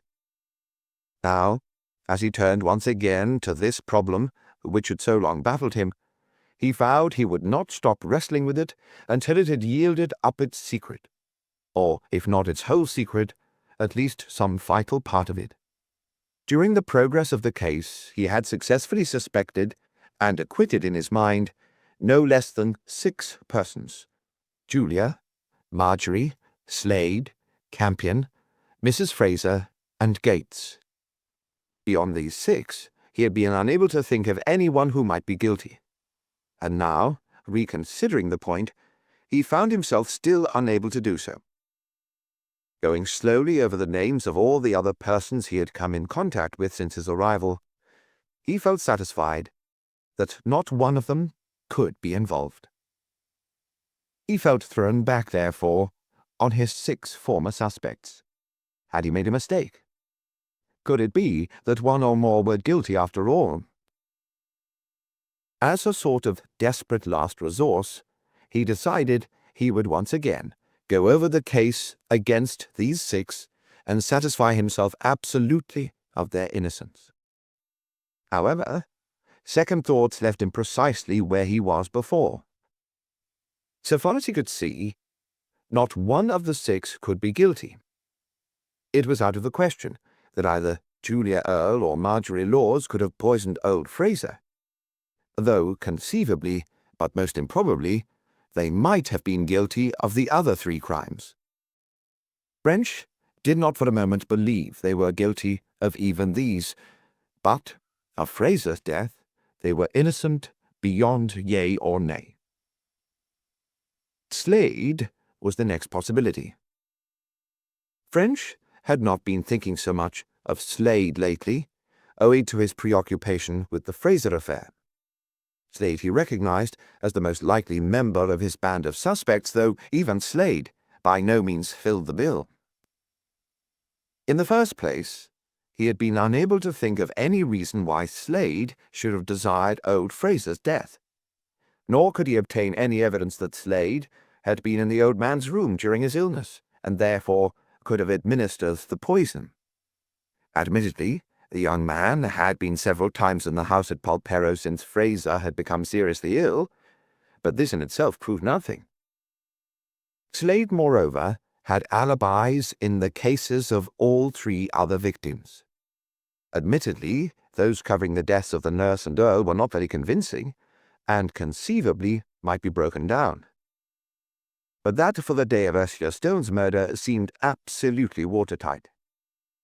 On the other hand, the most suspicious item of the entire case was against Slade, the clay found in his car. There could be no question that it indicated a visit to the bypass. But French could not prove that Slade had paid it, nor could he break down Slade's rebuttal of the charge. Incidentally, he wondered whether a search for clay on the shoes of all his suspects, or at least those who might have killed Ursula Stone, would be of any use. None, he decided.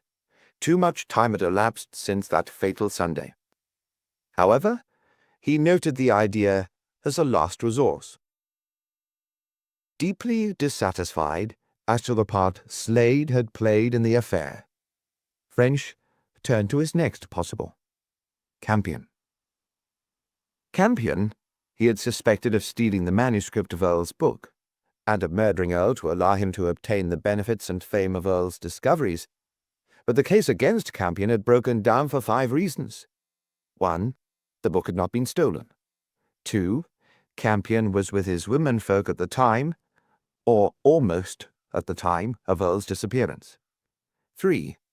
Campion was with his womenfolk all the afternoon and evening of Ursula Stone's disappearance, and could not conceivably have murdered her. 4. Though Campion could have met the nurse on the Hog's Back, he could not possibly have had time to bury the body. 5. Campion might conceivably have sent the nurse out of the room during a visit to Fraser, while he put arsenic into his patient's medicine. This, however, was most unlikely for 2 reasons. First, if the nurse were afterwards to suspect poison, she would be almost certain to remember the incident, which would doubtless give her to think. Second, it looked as if before taking the poison, Fraser's faculties were quite clear, and if so, it would be impossible for Campion to tamper with the medicine unknown to him. French saw that Campion might be ruled out. Since the book theory had collapsed, there was no reason to suspect him, while there was definite proof of his innocence of at least 2 of the murders. His next suspect had been Mrs. Fraser. She could have poisoned her husband, and might, though it was most unlikely, have murdered Ursula Stone.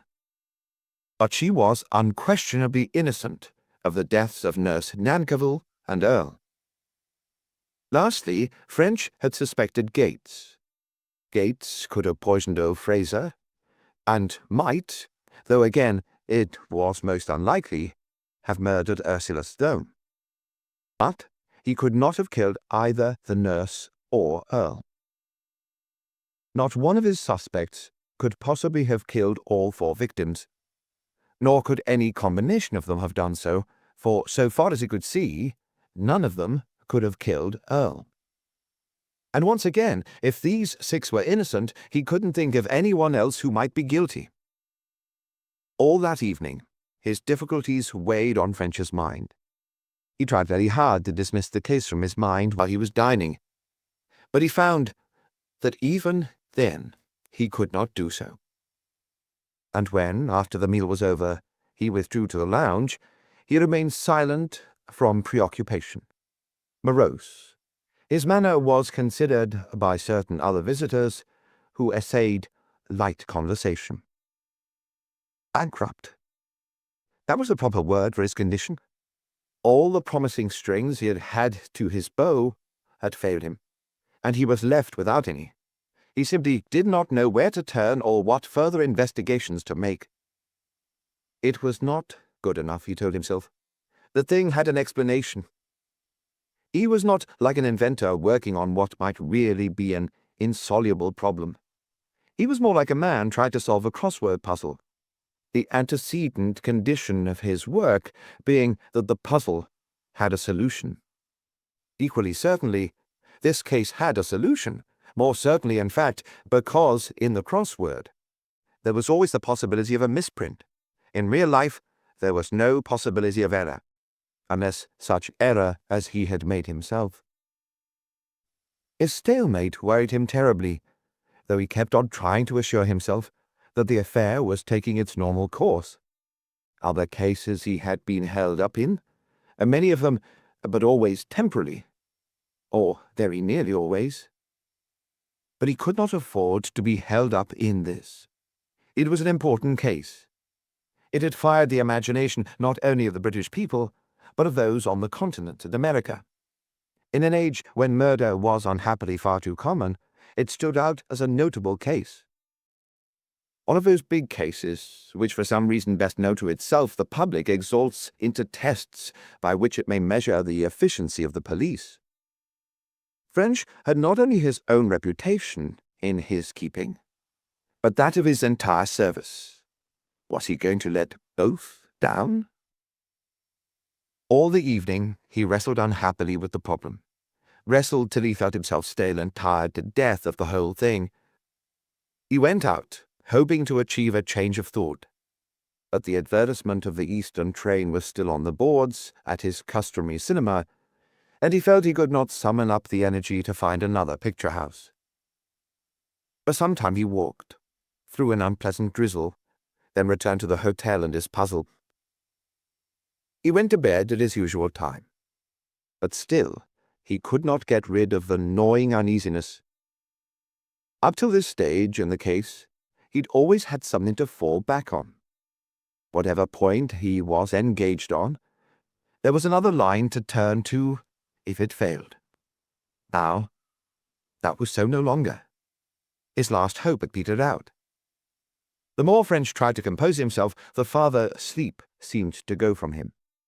His mind was vividly alive and full of energy. His imagination also was abnormally active. Ideas poured out, ideas of all kinds. He marveled at their range and originality. For a time he found himself wishing he were a novelist. So simple did the provision of the necessary matter seem. But all this wealth of mental picture and imagery had one outstanding feature. It did not help with his case. None of these brilliant ideas solved his problem or suggested where he might profitably search for a solution. He remembered vividly a similar experience through which he had passed some years previously. In Glasgow, in the smoking room of the St. Enoch Hotel, he had spent hours wrestling with the St. John McGill problem. Agonizing over it would rather describe his state of mind. He'd been up against blank despair, and he had pulled through. He had got his idea and his case. How he wished that on this occasion history might repeat itself. It was well on into the small hours, and French was growing tired of tossing and turning and thinking at the white heat of irrelevant matters, when something happened. A still further new idea flashed into his mind, an idea this time about his case. For a moment, he toyed with it. Then, with an intense shock, he realized that this was something different, something vital. He grew rigid, as if afraid that movement might dispel the thought, while he lay wondering. Had he got his solution? Did he really see the end of his case? Were his troubles over? He sweated with excitement as he turned this precious idea over in his mind. Had he got his solution? Fearfully, he allowed himself to admit it looked like it. Quietly, he got up, switched on the light, and slipped on some clothes. Then he lit the gas fire, poured himself out a stiff drink from his pocket flask, and, drawing the most comfortable chair up to the fire, sat down with a writing pad to consider, systematically, the great thought. He soon reached the conclusion that while he had stumbled on something of the utmost value, nothing more nor less than, he believed, the actual truth of what had happened, he had by no means cleared the affair up. His main idea, he could swear, was sound, but several of the details wouldn't work in. There were discrepancies, and there were contradictions, fundamental discrepancies and contradictions which he couldn't reconcile. He made a list of these so far as he could visualize them. After continuing his broad survey of the case till he thought he had extracted from it everything that it could be made to yield, he changed his method. Taking up the difficulties one after another, he began trying to find ways of overcoming them. In this, it must be admitted, he had little success. About 4:30, he suddenly grew sleepy. Well satisfied with what he'd accomplished, he got into bed again, and a few minutes later he was slumbering as peacefully as an infant. Next morning he settled down with the dossier to consider, systematically, the difficulties of his new theory. He was a profound believer in the motto, "Take care of the cons, and the pros will take care of themselves." Obviously, on its objections, the theory would stand or fall. Hour after hour, he sat racking his brains, turning the facts about, looking up details of time or place or action from the dossier, considering possibilities and alternatives, and generally going through the slow, tedious work of those who solve problems, but all without result. Presently feeling stale, he went out for a sharp walk. Then, after a light lunch, with plenty of strong coffee, he set to work again. For 2 more hours he worked, then suddenly his experience of the night was repeated. His first difficulty was no difficulty at all. There was a solution to it, an obvious solution, so simple that he was now lost in amazement that it should have baffled him so long. This discovery, he felt, practically proved his new theory, and it was with renewed zeal that he set himself to deal with the remaining objections. Though minor in character, these proved no easier to meet than the first, and night came before he had any more progress to record. However, he was now convinced that success was merely a matter of time, and happier than he had been since he started the case, he resolutely put it out of his mind, dined, and went to the pictures. Next morning, however, he was at it again, and almost at once he had another success. A second difficulty was overcome. The clearing away of this second difficulty seemed to have removed the dam which was holding up the stream, and with an ease and speed which delighted French, further fact after further fact dropped into place. In an hour, his theory was complete. He spent another hour noting his facts and deductions in logical sequence, then turned to consider what, if any, confirmation he could get. At once, he found his ardor checked. The possibility that certain happenings had taken place was one thing, the proof was quite another. His theory was good, but if he couldn't prove it, it was no more use to him than if the whole thing had been a fairy tale. At present he had no case to take into court. He doubted if he had enough even to justify an arrest.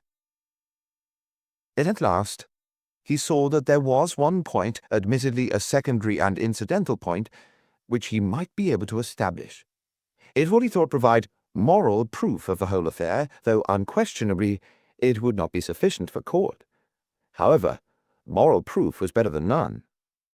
It hinged on one question, a question which could only be answered by a certain firm with a headquarters in Kentish Town. French immediately walked down to the station and took the first train to town. In due course, he found the firm's office and saw its principal.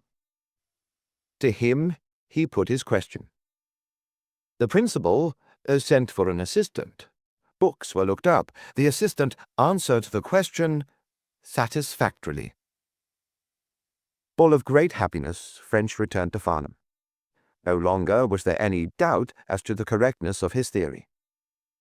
All the same, he would give a good deal for some more direct proof.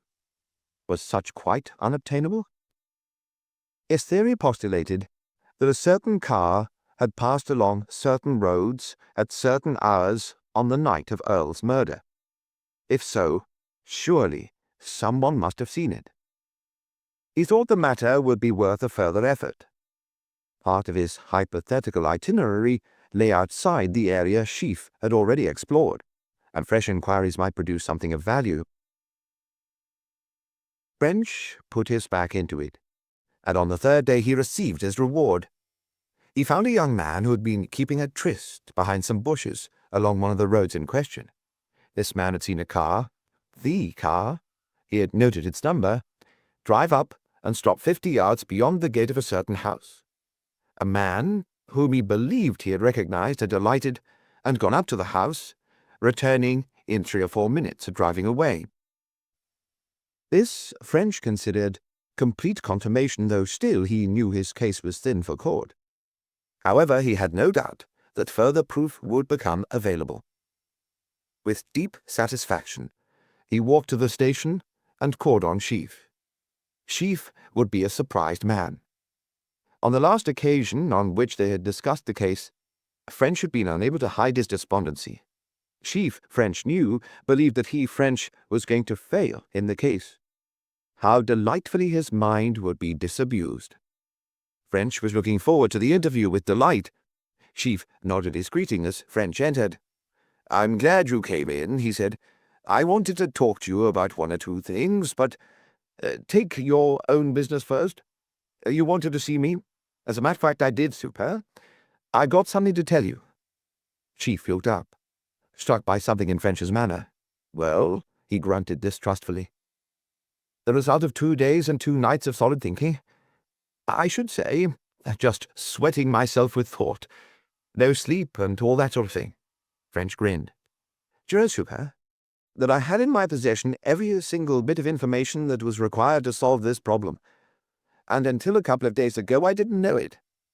And what's more, Super, from my reports, you have in your possession at this moment every single bit of information that you require to solve it too.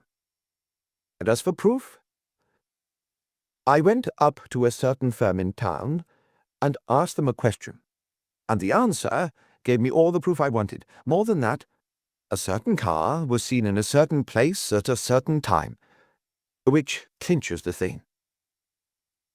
Chief stared, as if he couldn't believe his ears. He blinked at French. Then he said heavily, "But I don't know your question and its answer, nor yet about your car. so these won't help me. You've enough without them to work out what must have happened. You'll then think of the question and want to ask it yourself. And when I tell you now that the answer is satisfactory, you'll know what it is. Same about the car. French paused for a moment, grinning. Listen to me, Super. He bent forward and began to speak rapidly, and in a low tone as if imparting the most profound secret. Chief, disparaging at first, grew more and more interested as the tale progressed, until finally a suspicion of actual excitement appeared on his somewhat heavy features. I declare, French, he said at last, with a strange but efficient-sounding oath, that's a neat bit of work. You're right. You've got the thing at last. And you're right also that I knew everything you've used to get it.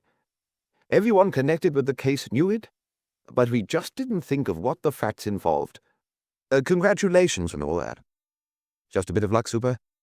I got it because I had nothing to do but think of it, while you and the others were busy with your ordinary work. However, we're not out of the wood yet. I take it you've got to decide now what you're going to do. I guess, returned Chief. I know what I'm going to do. I'm going to act. With all that information of yours, I daren't do anything else. French nodded. I hoped you would take that view. You realize that my proof would scarcely do for court. You'll get the rest. What about going out as soon as possible? I'm on. Then I'll get some men and we'll go. Chief looked as nearly excited as French believed he had it in him. This'll cause a sensation, French, he declared. I tell you it will. He pressed the bell and gave some orders. That'll do, he went on. I'll get the papers. Well, Finch, the sooner we get started, the sooner we'll be there. What about 10 o'clock from here? Right, Super. I'll be ready. It was with difficulty that French possessed his soul in patience, while Chief was making his arrangements. He hated what was coming, and yet it was an experience with which he was only too familiar. Many a time the climax of a case had come under more difficult and dramatic circumstances. He recalled his expedition up the cave hill with the Belfast police on that dreadful night of storm, when, in the inky darkness of the dripping trees, he and his friends fought for their lives against the Sir John McGill gang.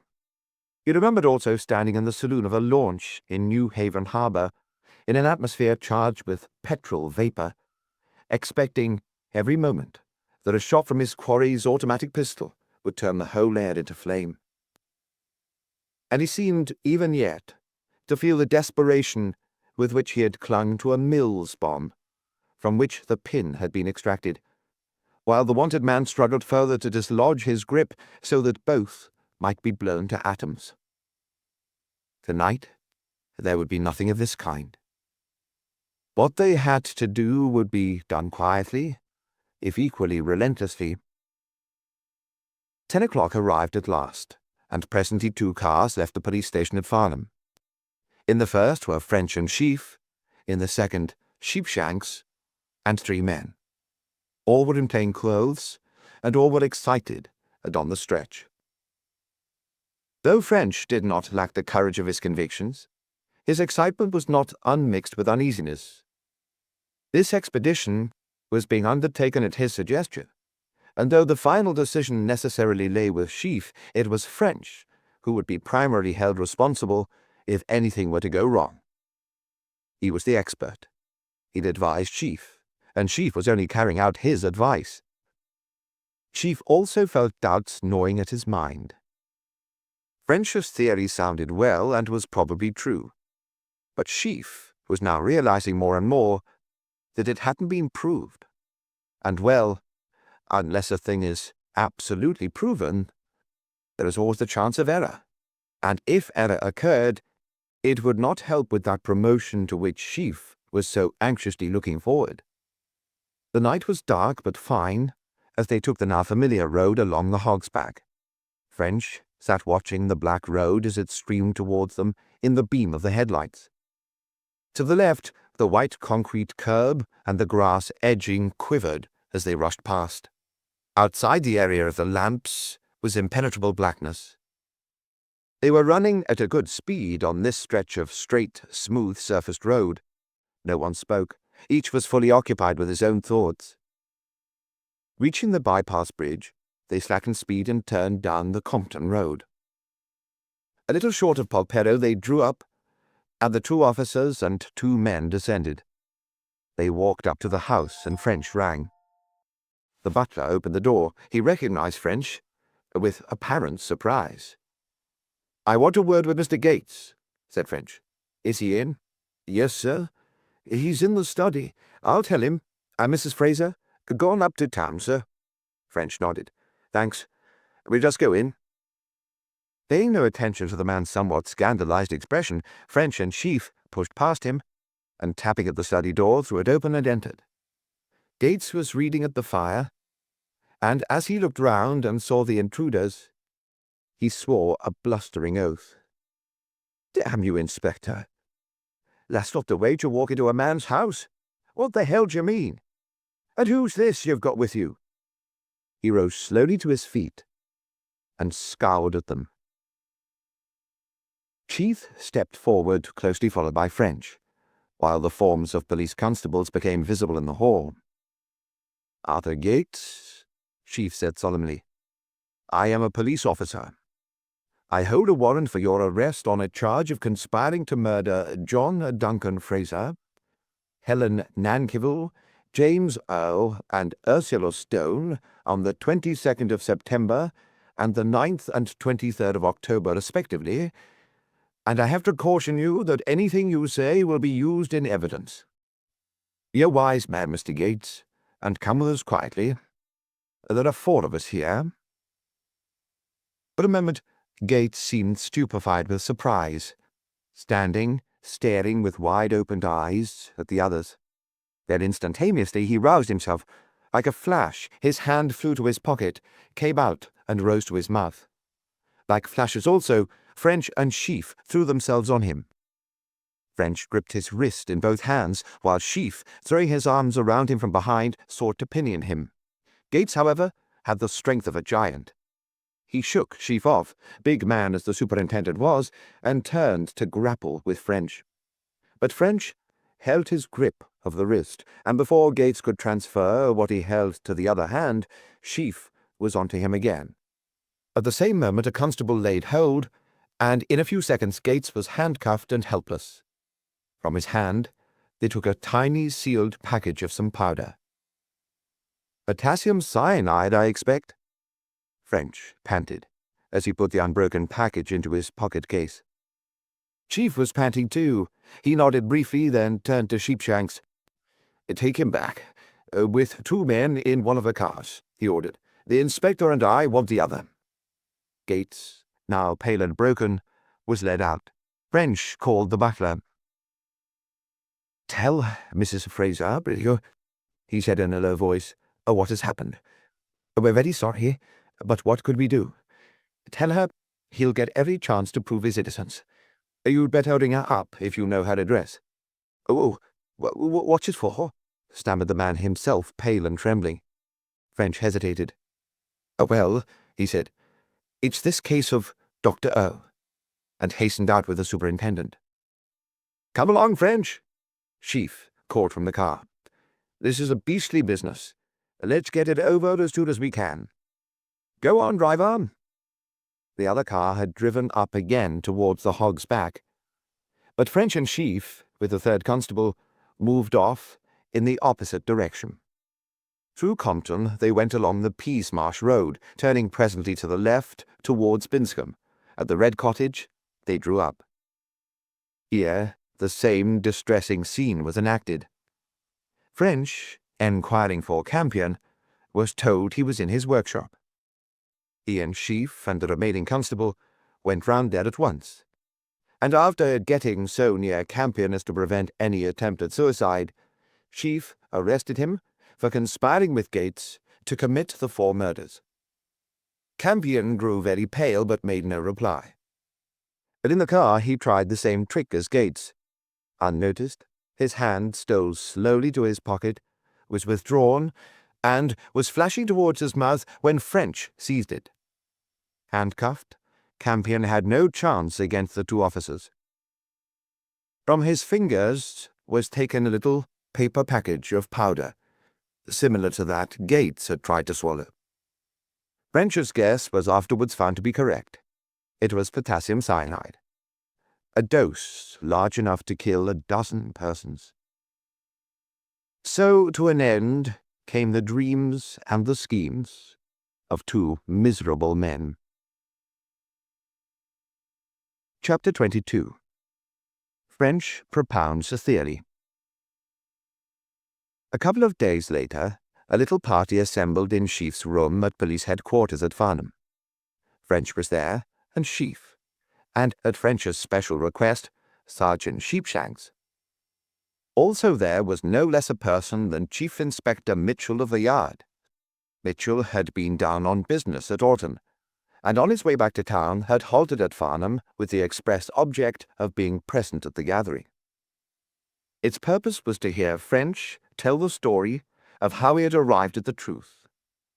He had already given a rough synopsis of his results to Sheaf, but now he proposed to recount the actual steps of the reasoning by which he had reached his conclusion. All four men were eagerly looking forward to the coming demonstration, French with the desire of the artist for recognition, the others with keen personal and professional interest. "Now, French," said Mitchell, when pipes and cigarettes had been lit, and trial and error had revealed the best way of dealing with the superintendent's somewhat Spartan chairs, "I don't know about the others, but I want to get home tonight. Wire in and get the thing off your chest. The sooner you begin, the sooner we'll be done, and the sooner we can relax and enjoy ourselves." His eye twinkled. "What do you say, Super?" Chief, if the truth were to be told, was so much interested in the case that he didn't care how long French took. However, he stolidly agreed with the Chief Inspector, thus indicating that the elucidation of a complex murder mystery by Scotland Yard experts was one of the normal experiences of his life. French, on his part, knew that these preliminaries were mere camouflage to conceal the eagerness of both men, which it would not be proper to reveal in the presence of a professional inferior. He smiled internally, therefore, and took up his parable. "I need not go over the early history of the case. You all know it as well as I do. I will pass over its gradual unfolding, as shown in the disappearance of Earle, the identification of Nurse Nankivel, the discovery that she also had disappeared, the vanishing of Miss Stone, the finding of the secret safe, the discovery of the bodies, and finally the proof that Fraser was also murdered. Instead of dwelling on these, I will start where I started a few days ago, and give you the steps of the argument as they then occurred to me. I shall, of course, have to go back on facts and arguments previously mentioned, but only as required to build up my case." At this beginning, the Chief Inspector assumed the painfully cheerful air of a conscientious martyr. He tried another experiment with his chair, but did not speak. French went on. "I explored every line of argument I could think of again and again and again, but without success, though I knew that there was necessarily a perfectly complete explanation of the facts. I couldn't find it. Before I go on to explain how at last I began to make progress, I should like to remind you of two sets of facts, as these, though not appreciated at the time afterwards, proved fundamental. The first set concerned the murder of Ursula Stone in the study and the finding of the safe. You remember the details? The depressions in number 1 thicket, and the trail of blood leading to the corner of the study beside the safe, the sandy footsteps in the same corner, and behind the tree, the fact that from Miss Stone's window a watcher behind the bush could be seen from the house, the finding of the safe, and finally, of number 2 depression, and the marks of the car in the road nearby. You remember also my theory that Ursula Stone, looking out of her window, had seen the watcher behind the bush approach and enter the study, and had gone down to give the alarm. That she had found him at the safe, and to hide his actions, he had struck her on the chin, carried her insensible body out to the nearest thicket, and there murdered her. Probably he had returned to the study to see that all was right, and had then carried the body to number 2 thicket, where he or an accomplice afterwards removed it in a car. Also, of course, you remember that I assumed that Miss Stone's murderer was also the murderer of Earle, and that when discovered, he was attempting to remove from the safe proof of that former murder. "Even I remember all that," said Mitchell, "and I'm sure the super is sick of the sound of it. I've heard it before," Chief admitted. "I must just mention it, gentlemen," French pointed out with a grin, "as it leads on to what I'm coming to." Well, that was one set of facts. The other was about the finding of the clay in Slade's car, leading to the discovery of the bodies. "We remember that too," the Chief Inspector said hastily. "Yes, sir. Well, it was from this point I began to go ahead. First of all, I was at a deadlock. The clay in the car proved that Slade had run the body to the bypass, but he had an alibi which proved he hadn't. This was, of course, the usual alibi deadlock, and I expected I had been diddled over the alibi. But I couldn't see how. I was stuck at this point for a long time. Then the simplest idea occurred to me. This was the idea which put me on the right track." French here made the first of those pauses which afterwards brought down so heavily the shafts of Mitchell's wit. However, this time none of the others made a remark, and presently he resumed. "This idea was simply that my dilemma didn't exist. Both premises might easily have been true, that the body had been carried to the bypass in Slade's car, and that Slade's alibi was sound. Suppose the car had been borrowed by the real murderer, borrowed without Slade's permission. You think that possible?" "I think so, sir. I admit that such a thing would have been impossible before 6 o'clock. From the time that Slade got it out until he reached the golf club at 6, the car was either under observation or there would not have been time to borrow it. Similarly, after 11, it could scarcely have been taken out without the chauffeur's knowledge. But between 6 and 11, the circumstances were different. Slade, as you know, reached the golf club house at 6 and stayed till 11. I wonder, sir, if you remember my description of the place. The cars are parked in a space of the side of the building. They are not overlooked, and in the dark anyone could have removed and returned one unseen. But was there, I asked myself, a potential murderer available at that time? Obviously, my next step was to go over the whereabouts of all my possible suspects between 6 and 11, or rather between 8 and 11. For until dinner was over, I thought there would have been too much movement for tricks to be tried. I reached a very surprising and unexpected result. One of my former suspects, and one only, could have done it. This was my first great step towards a solution. French once again paused and shifted his position.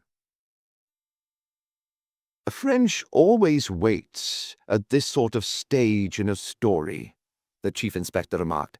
A dramatic effect and all that. Artistic, you know. Get along, French. We're two old birds to be caught with that sort of chaff. Let's hear the thing and get home. I don't know, Chief Inspector, said Chief with heavy humour, that we don't want a bit of relief from such concentrated wisdom. Both French and Sheepshanks stared at this attempt to play up to the Chief Inspector's lead. Then French grinned tactfully and resumed. Julia Earle and Marjorie Laws were at St. Kilda. Slade was at the club. Mrs. Fraser was with her cousin, Mrs. Hampton. Gates gave me a little thought. He dined with the ladies at 7:30 that evening, and admitted going out into the grounds from about 8:30 till 9. This the butler has substantiated, and though he couldn't say the exact length of the walk, he was positive that Gates had not been out more than an hour. But in an hour, Gates could not have used Slade's car. To start with, he would have had about 8 miles to walk, because I found the chauffeur locked the yard gates about 7:30, and neither car nor bicycle could have been got out without his knowledge, and Gates would never have risked being seen in a bus. In fact, it would have taken him 2.5 hours to do what was done. Gates, therefore, was out of it. That left only Campion, of all those who had at any time been on my list. Could Campion have borrowed the car? At first glance, this seemed out of the question. Campion had been with his womenfolk all that afternoon and evening. He had driven over with them to St. Kilda. Then had come the search for Miss Stone, and then he had rung you up, Super. But suddenly, in thinking this over, it occurred to me that I was wrong. Campion had not been with his womenfolk all the evening. He had been alone for something like 40 minutes. It was Campion who organized the search. He set Mrs. Earle and Miss Laws to work in the house, and his sisters to go over the roads in the car, while he himself did the paths in the wood. By himself, mind you. Could he not have borrowed Slade's car during that period? The more I thought over this, the more likely it seemed. 2 considerations indeed seemed to prove it. You know that country, Super. How long do you think it would have taken him to go over all the paths concerned? Chief nodded. That's a point, certainly. I should say he could have done them all, good and plenty, in a quarter of an hour. Just what I thought. He spent about 25 minutes too long. That's the first consideration, and the second's the converse. If he had done what I suspected, it would have taken him the whole time. I worked it out. He would have had to hurry from St. Kilda to the clubhouse, start up Slade's car, drive to thicket number 2, get the body on board, drive to the bypass, carry the body to the grave, drive back to the clubhouse, park the car, and finally walk back to St. Kilda. He couldn't very well have run on the last stage of the journey, as he daren't arrive breathless. Well, I estimated how long all that should have taken. It came to 43 minutes. Not a bad shot for the 40 he actually took. Now look here, French, Mitchell interrupted. Aren't you going a bit too quick? How could Campion have known that Slade's car was there at the clubhouse waiting to be borrowed? French nodded. Quite, sir. That bothered me at first, but I saw there was nothing in it. Campion was a member of the club, and on his way home with the ladies from having tea at St. Kilda, he called there to see a man about going up to town on the following morning. He spoke to the secretary, who was at the door. As it happened at that moment, Slade drove up. Slade called to the secretary that he had come for an evening's bridge, and Campion must have heard him. He would know then that the car was to be had. And you think he could have taken all that risk with another man's car when he had his own available? I suggest, sir, that his own was not available. I suggest that one of the ladies insisted on accompanying him in it, so that both sides of the road should be examined. You remember, they did this in Earle's case. If so, Campion couldn't refuse without rousing suspicion. I suggest he acted on a brilliant inspiration.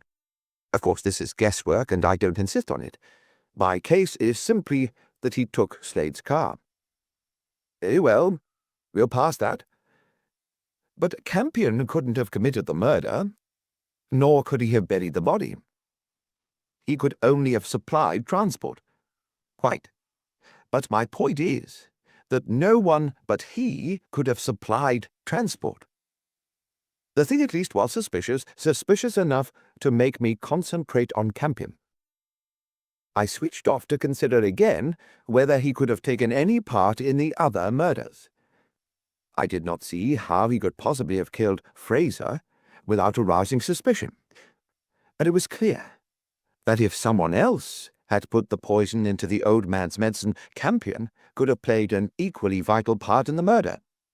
He could have prevented suspicion arising by treating the death as natural and signing the certificate.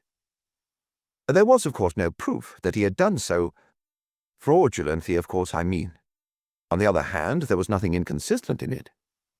The suspicions of the nurse, the analysis, the interview at Staines, and the locking of the evidence in the safe, all this would be perfectly consistent with Campion's guilt. Yes, that's right enough so far, Chief admitted gloomily. But go on. How does Campion know that the evidence is in the safe? I was going to ask that, put in the Chief Inspector. French nodded. That bothered me for quite a while. But I think it's simple enough. Even if the nurse should have suspected Campion, she doesn't say so to Earle. It would be too dangerous without absolute proof. She simply tells him the facts and leaves it there. Now, Earle will never believe Campion guilty. He is his partner, and he has worked with him for years, and so on. He tells Campion the whole thing and consults him as to who the real criminal could be. Even suppose Earle does suspect him, he still tells him the facts, so as to put Campion on his guard and give him every chance of proving his innocence. But you've not explained how Campion knows of the secret safe. I suggest that Earle has shown it to him. According to Campion's own story, they read over and discussed Earle's book. Very well. Campion would see for himself the danger of Earle's discovery becoming public. They would undoubtedly speak of the need for keeping it secret. It is impossible to believe that the safe should never have been mentioned. Yes, I dare say you're right. Very well, sir. That left me believing that in spite of certain obvious difficulties, Campion might have been party to Fraser's murder. Nurse Nankiffle was the next victim. Could he have murdered her? Another chapter, said Mitchell, with a significant glance at the superintendent. French laughed. As you say, sir, it's the artistic method. Campion, according to his own story, might have met the nurse on the Hog's Back at 6 o'clock. He had, he said, and I checked the statement, had tea on that Sunday afternoon with some people called Slater at Putnam. After tea he had driven home somewhere between 5:30 and 6:30. He could, unquestionably, have picked up the nurse, and no doubt could have murdered her and disposed of her body. I didn't see exactly how, but I felt sure it could have been done. Next I went on to consider whether Campion could have murdered Earle.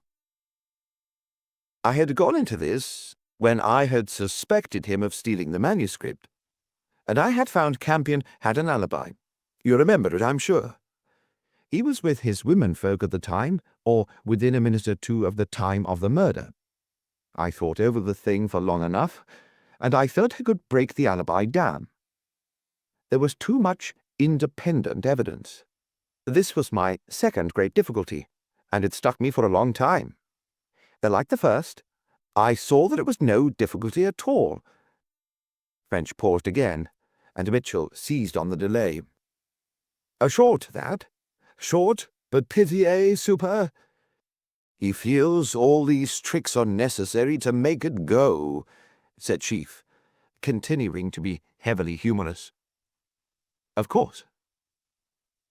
Well, what was the great idea that put you on the right track for the second time? Simple, French went on. That again, there wasn't any contradiction. I'll tell you how I got onto that.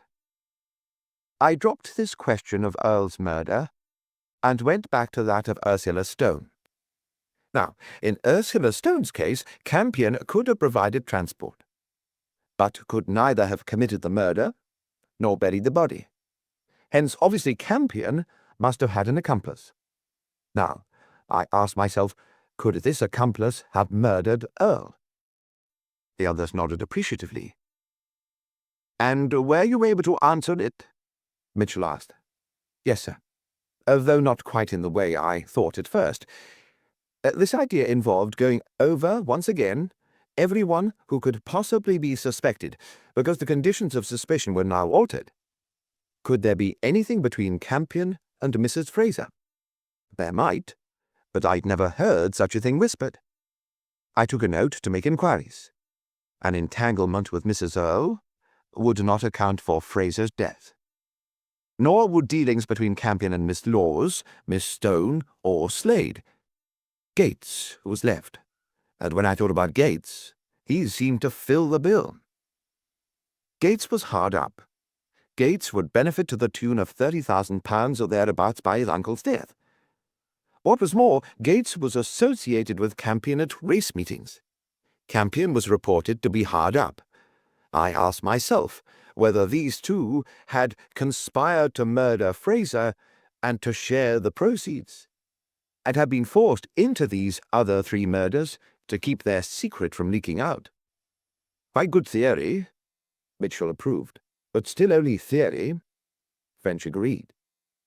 But he held that it was progress because it gave him something to test. He had, he pointed out, from nothing, reached the definite opinion that Campion and Gates were guilty. That was the first half of his analysis. He would now go on to the second, the proof that this opinion was the truth.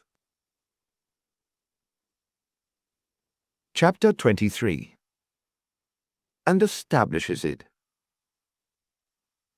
"I think," said Chief slowly and unexpectedly, "that this occasion merits some more than ordinary notice. Let us mark the starting of the second half in suitable manner." He took a bunch of keys from his pocket, and going to a cupboard unlocked it, and took out a bottle, 3 glasses, and a cup. "I don't do this every day, Chief Inspector," he went on, "but then we don't have private entertainments like this every day. Some water, Sheepshanks? I can do a good deal here, but I can't run to soda at a moment's notice. Say when, Chief Inspector?" Mitchell said when in satisfied tones, and French, who in his excitement had allowed his pipe to go out, now refilled and lit it up again. He was delighted with the reception his story was receiving. When Mitchell descended to anything like what might be called sublimated ragging, it showed he was pleased, and Mitchell's pleasure, if caused by French's activities, was an important matter to French. When Sheepshanks returned with a large jug of water, they said that here was to the story, and for French to get on with it, as they didn't want to sit on those blessed chairs all night. French accordingly got on with it. With this theory of the guilt of Campion and Gates in my mind, I turned back to reconsider the murder of Miss Stone. If my idea was correct, Gates must have murdered Miss Stone. I assumed this had happened, and tried where it would take me. Gates then, upon this theory, must have stood behind the bush and watched the study, and presumably been seen by Miss Stone.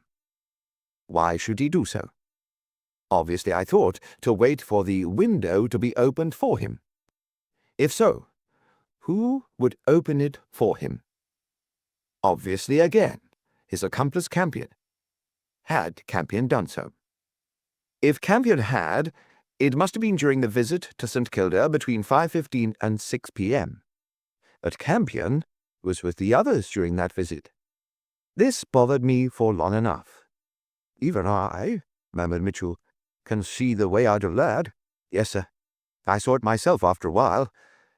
I was wrong in thinking Campion was with the others all the time. He had left them twice. Once at the beginning of the visit, and once at the end. The first time he had forgotten some doll's furniture that he had made for Miss Stone. He went to the hall to get it out of his coat pocket. Plenty of time to slip into the study, unlock the French window, and give a sign to Gates outside.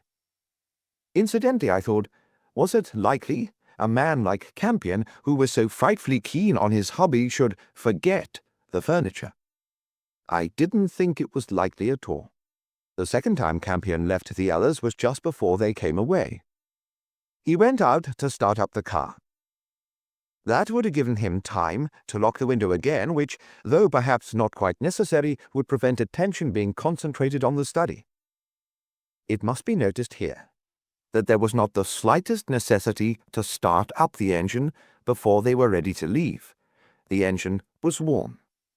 They had come from the Red Cottage, and it must then have been hot, and it couldn't possibly have cooled in the time, so that this leaving the others to start up the engine, on the face of it, was only an excuse.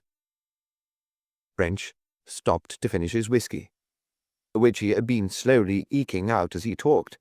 Once again his pipe had gone out, and once again he went through the formality of lighting it. The others sat smoking in silence. The attention they were giving to the story showed how much they thought of it, and French was profoundly satisfied. Then something else occurred to me, he went on, which, if it had happened, would have drawn all this together. I was wondering how Miss Stone could have come to see Gates. When Mrs. Earle had left her, she was lying reading on her bed. Why should she have got up just at the precise moment that Gates should have been at the bush? Because I realized she would have heard the car. She would have got up to see who was arriving, so as to know whether or not to go downstairs. From her window she would have seen both Campion and Gates perhaps creeping into the study in a stealthy way. She would naturally go down to find out what he was about. Why should she not have gone to Mrs. Earle? I suggest that she realized from the behavior of both men that they were in league in something underhand. She wouldn't then go to Mrs. Earle because Campion was with Mrs. Earle. I suggest she did not intend to reveal her presence, and I suggest further that when Gates saw that she had learned his secret, he murdered her because he had no option. Then you think her murder was not premeditated? I imagine not, sir. Then how did Campion know his part? I'm just coming to that, sir. Shall we pass that super? Provisionally, I think so, Chief Inspector. We can go back on it if necessary. There was a gleam in Mitchell's eye, which pleased French, but all he said was, "Very well, French. Go ahead." This led to a further step. If I was right, Gates must have been engaged in the plot during certain hours. I next considered whether Gates's statement would work in. Gates had the choice of 3 cars, but none of them were out. He had, however, access to a bicycle. The use of this bicycle seemed to make the thing possible. According to the theory, Gates must have reached St. Kilda at about 5:10 or 5:15. At, say, 12 miles an hour, he would therefore have had to leave his own house, Polperro, about 4:40, and this was just about the time he said he had done so. He would have entered the study, rifled the safe, murdered Miss Stone, and carried a body away. Then he would be faced with a nasty problem. Here was the body on his hands. How was he to get rid of it? He would instantly think of the bypass, as presumably he had helped to bury Earle there. But how was he to get the body to the bypass? Campion's car would be needed, but he must therefore see Campion. I suggest he put the body down in the first secluded place he came to, thicket number 1, and then hurried back to St. Kilda in the hope of being able to communicate with Campion. Whether or not he did so there, I don't know, but it seems evident that he saw him before supper. He might have ridden to the Red Cottage and seen him there. At all events, he saw Campion, fixed up a plan with him, went back to the wood, moved the body to thicket number 2, where it could easily be picked up by Campion, and rode home. Here again, I worked out how long all this should take. I made it a little short of 2 hours, and a little short of 2 hours was exactly the time Gates said he spent on his walk. So that again worked in. And you remember also that no proof that he took that walk was forthcoming." Mitchell moved sharply. "But look here, French," he interrupted. "Earle was murdered on Sunday, the 9th of October. Why did those two wait a whole fortnight to get the analysis? Wasn't that running rather a risk?" "Yes, sir, very much so." "It was important that the safe should be cleared at the first possible moment, and so it was." "But it wasn't." "I don't see that." "It was, sir." "You're evidently not aware that Gates was ill during that whole fortnight. An attack of bronchitis. Sunday was the first day since Earle's murder that they could have tried the safe. It had to be a Sunday, owing to the servant being out. I thought that important because it also worked in." Mitchell nodded. "I believe I did read your notes about Gates' illness." "Yes, that's all right. My objection has turned in my hand and become confirmation. That's as it should be. Very well, French." "There was then the question of the burial," went on French. "If my timetable was correct, Campion could not have carried that out. He would only have had time to bring the body to the bypass. The theory therefore demanded that Gates should have dug the grave and carried out the interment.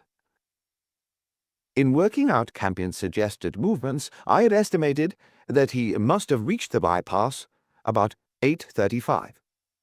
Now, Gates admitted leaving his house about 8:30 and returning about 9, and my researches showed that he might have been nearly an hour. That would have enabled him to meet Campion and bury the body." "But not surely to dig the grave," Mitchell put in. "Yes, I think so. Remember, the clay was freshly cast and loose, and the grave was very shallow." "Very well. I think we must agree, Super, that all that works in. But we'd like that bit of proof that you promised us, French. What about it?" "Not quite ready for it yet, I'm afraid." "Did you ever hear what hope deferred does to the heart?" "Ah, well, we can't help it. We'll enjoy it all the more when it comes." French grinned dutifully. He gave a hurried glance at his notebook, then went on. "I think that given an adequate motive in the papers in the safe, that covers the murder of Ursula Stone, and it's obvious that Campion and Gates in partnership could have murdered Fraser. But there were a good many points about the murders of Earle and Nurse Nankerville still to be cleared up. Of the two, the case of the nurse seemed easier, and I took it first. It began with the telegram she received, asking her to go to the Hog's Back on the Sunday evening. As you remember, the message and money was dropped into a letterbox at Hampton Common. It was not taken to the post office. Obviously either Campion or Gates could have dropped it in. Now, we know that the nurse reached the bypass bridge at 6 o'clock, the hour of the rendezvous, and drove off in a saloon car. We know also that she was buried that night or shortly afterwards. Further, we know— "How do you know when she was buried?" Chief Inspector Mitchell interrupted. "I'll prove presently, sir, that Earle's body was buried that Sunday evening.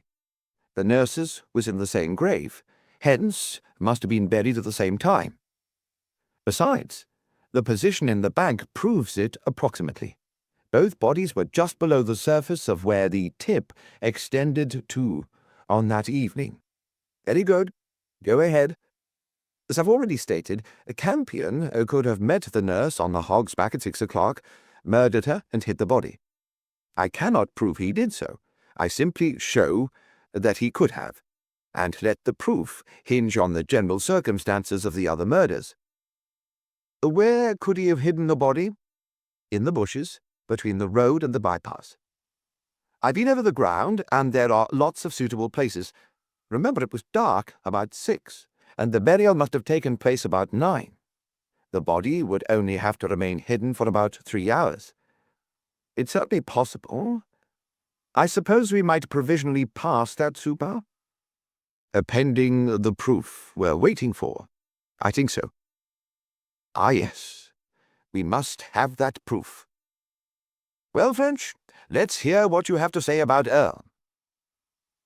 I found the murder of Earle a much tougher proposition because both Campion and Gates had alibis, and I had tested those alibis and found them watertight. I started working at them again, and the more I thought of them, the more watertight they seemed. You remember, sir, what they were. Campion was actually in the presence of his womenfolk and Miss Stone all the evening, except for a short time he spent in his workshop building a doll's house, and the whole of the time he spent on the work would have been required for it. Besides that, at the actual hour of the murder, or within a minute or two of it, he was in the drawing-room with the three ladies. Of this there was ample confirmation.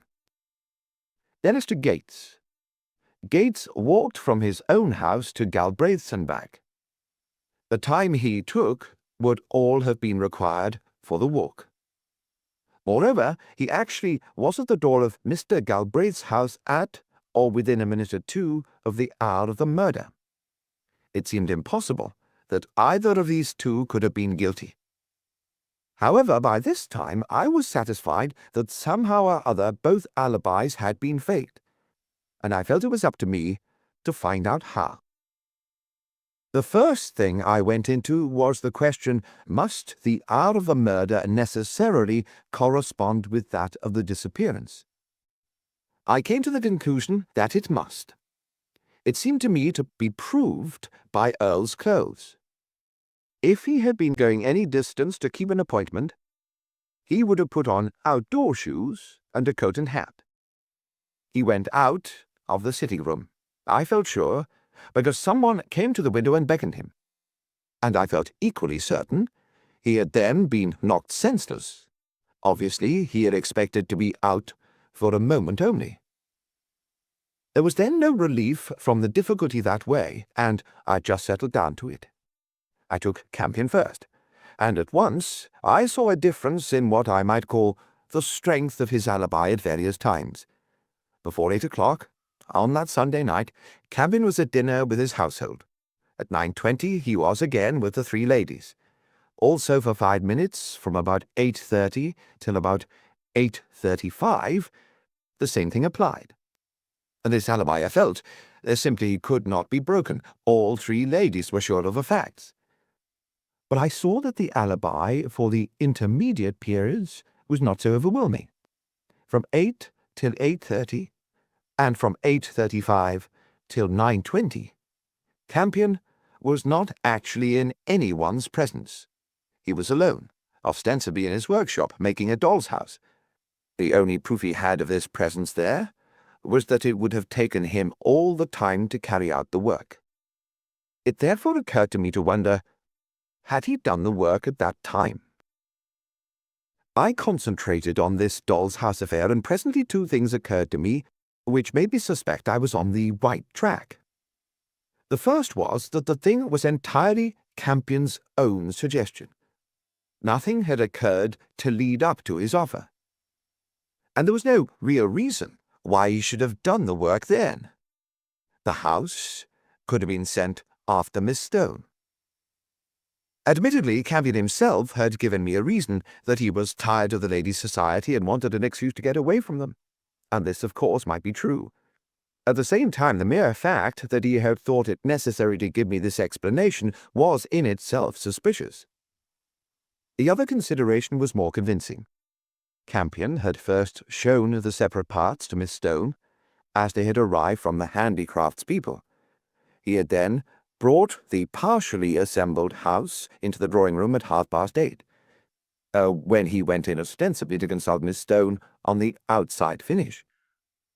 And finally, of course, he had taken the completed house to St. Kilda when they went to run Miss Stone back.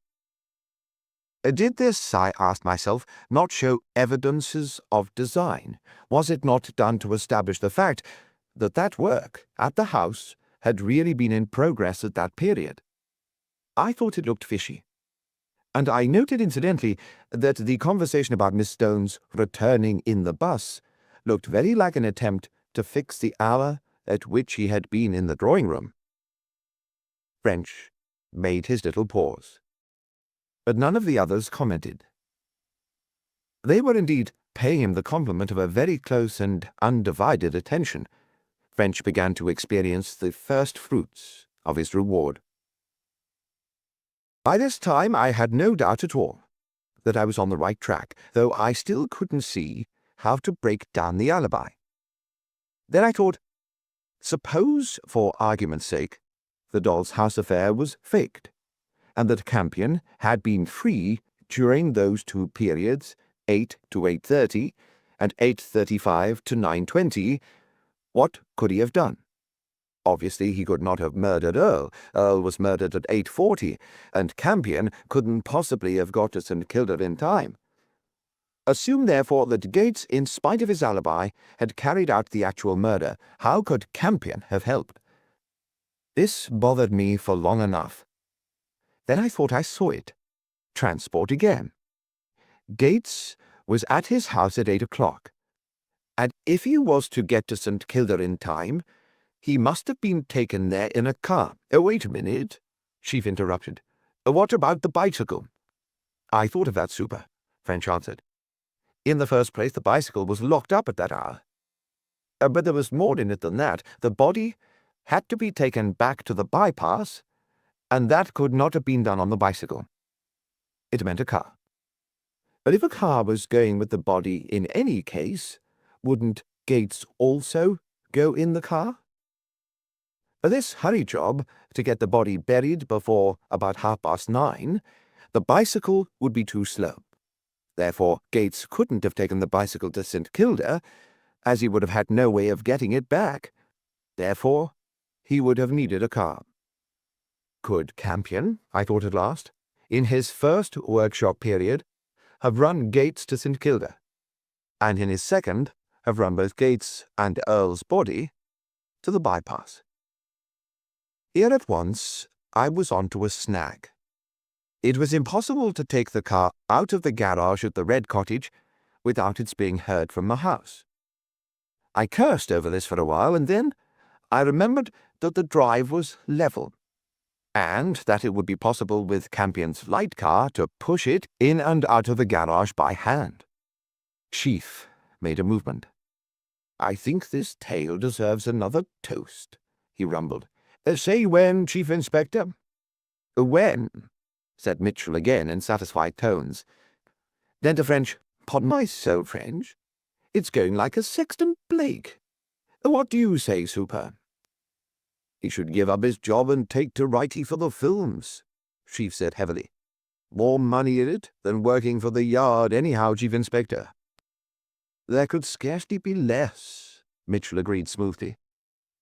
Well, French, what about the next chapter? Fortified by another tot, French went on with his tale. Thinking over the thing in detail, I saw that Campion would just have had time to take out the car, pick up Gates near Polperro, run him to near St. Kilda, return to the Red Cottage, park the car somewhere close by, and take the doll's house to the drawing room. I estimated that he could do it in 28 minutes, and he actually had occupied half an hour. After Campion then had made his alibi, he would have taken the car again, gone back to near St. Kilda, picked up Gates and the body, run them to the bypass, and returned home. Was there time for this? I went into it as carefully as I could, and I found myself bothered by something quite unexpected. Campion had occupied too much time. Not a great deal, of course, about 5 minutes, but I thought that where every minute would count, a discrepancy of this kind meant something. I puzzled over it for some time, and then suddenly I saw it. I think I see it too, Mitchell put in, but I admit only because of all you said. I didn't see it till you led up to it. You see it, Super? I see it now, Chief returned. You mean Gates's alibi. Of course. That's what you're coming to, isn't it, French? Yes, sir. Well, go on in your own way. Tell us as if we didn't know. We may have overlooked some point. I saw, after a long time, what you and the Super have seen in a moment. French resumed tactfully, that 5 minutes would have enabled Gates's alibi to have been established. Gates, of course, could not have called at Galbraith's house, but Campion could. The house was actually on his way from the Red Cottage to St. Kilda. All that was necessary was to stick on a false moustache, pad up his clothes, and speak in a low rumble. His height was about right, it was dark. Galbraith would be out, so that only the housekeeper would see him, and, most important of all, she was expecting Gates to call. I was satisfied Campion could have carried out the deception, and I was just as satisfied he had done so. "Quite good French," Mitchell approved. "You deserve a leather medal. Now, let's see if I've got it all right. Campion and Gates start from their respective homes at the same time, Campion in a car, Gates walking. They meet somewhere near Gates's home. Campion picks up Gates, drives to near St. Kilda, and sets him down there. Campion drives home, establishes his own alibi in his drawing room, starts off again, establishes Gates's alibi at Galbraith's, and drives back to near St. Kilda and picks up Gates. Gates, in the meantime, has enticed Earle out of St. Kilda, murdered him, and got the body placed ready to put in the car. The two men drive with the body to the bypass, and while Campion goes home, Gates buries the body. That right? Dead right, sir. I've got out a little statement which I think makes it pretty clear." French handed over a sheet, and the other pored over it. "The sketch is not to scale," French explained, "but the positions are roughly as shown." "Ah, yes," said Mitchell. "This is it exactly." He pondered over the document. Time, 8 o'clock. Campion reaches workshop. Gates leaves home to walk to Compton Corner. 8:02. Campion leaves workshop, pushes out car. 8:07. Campion starts car. 8:10. Campion picks up Gates at Compton Corner. Gates is picked up by Campion at Compton Corner. 8:15. Campion sets down Gates at Tarn Corner. Gates is set down by Campion at Tarn Corner. 8:24. Campion reaches the Red Cottage and parks car. 8:27. Gates reaches St. Kilda and awaits opportunity. 8:28. Campion regains workshop. 8:30. Campion enters drawing room, completing own alibi. 8:35. Campion leaves drawing room, makes up as Gates. 8:38.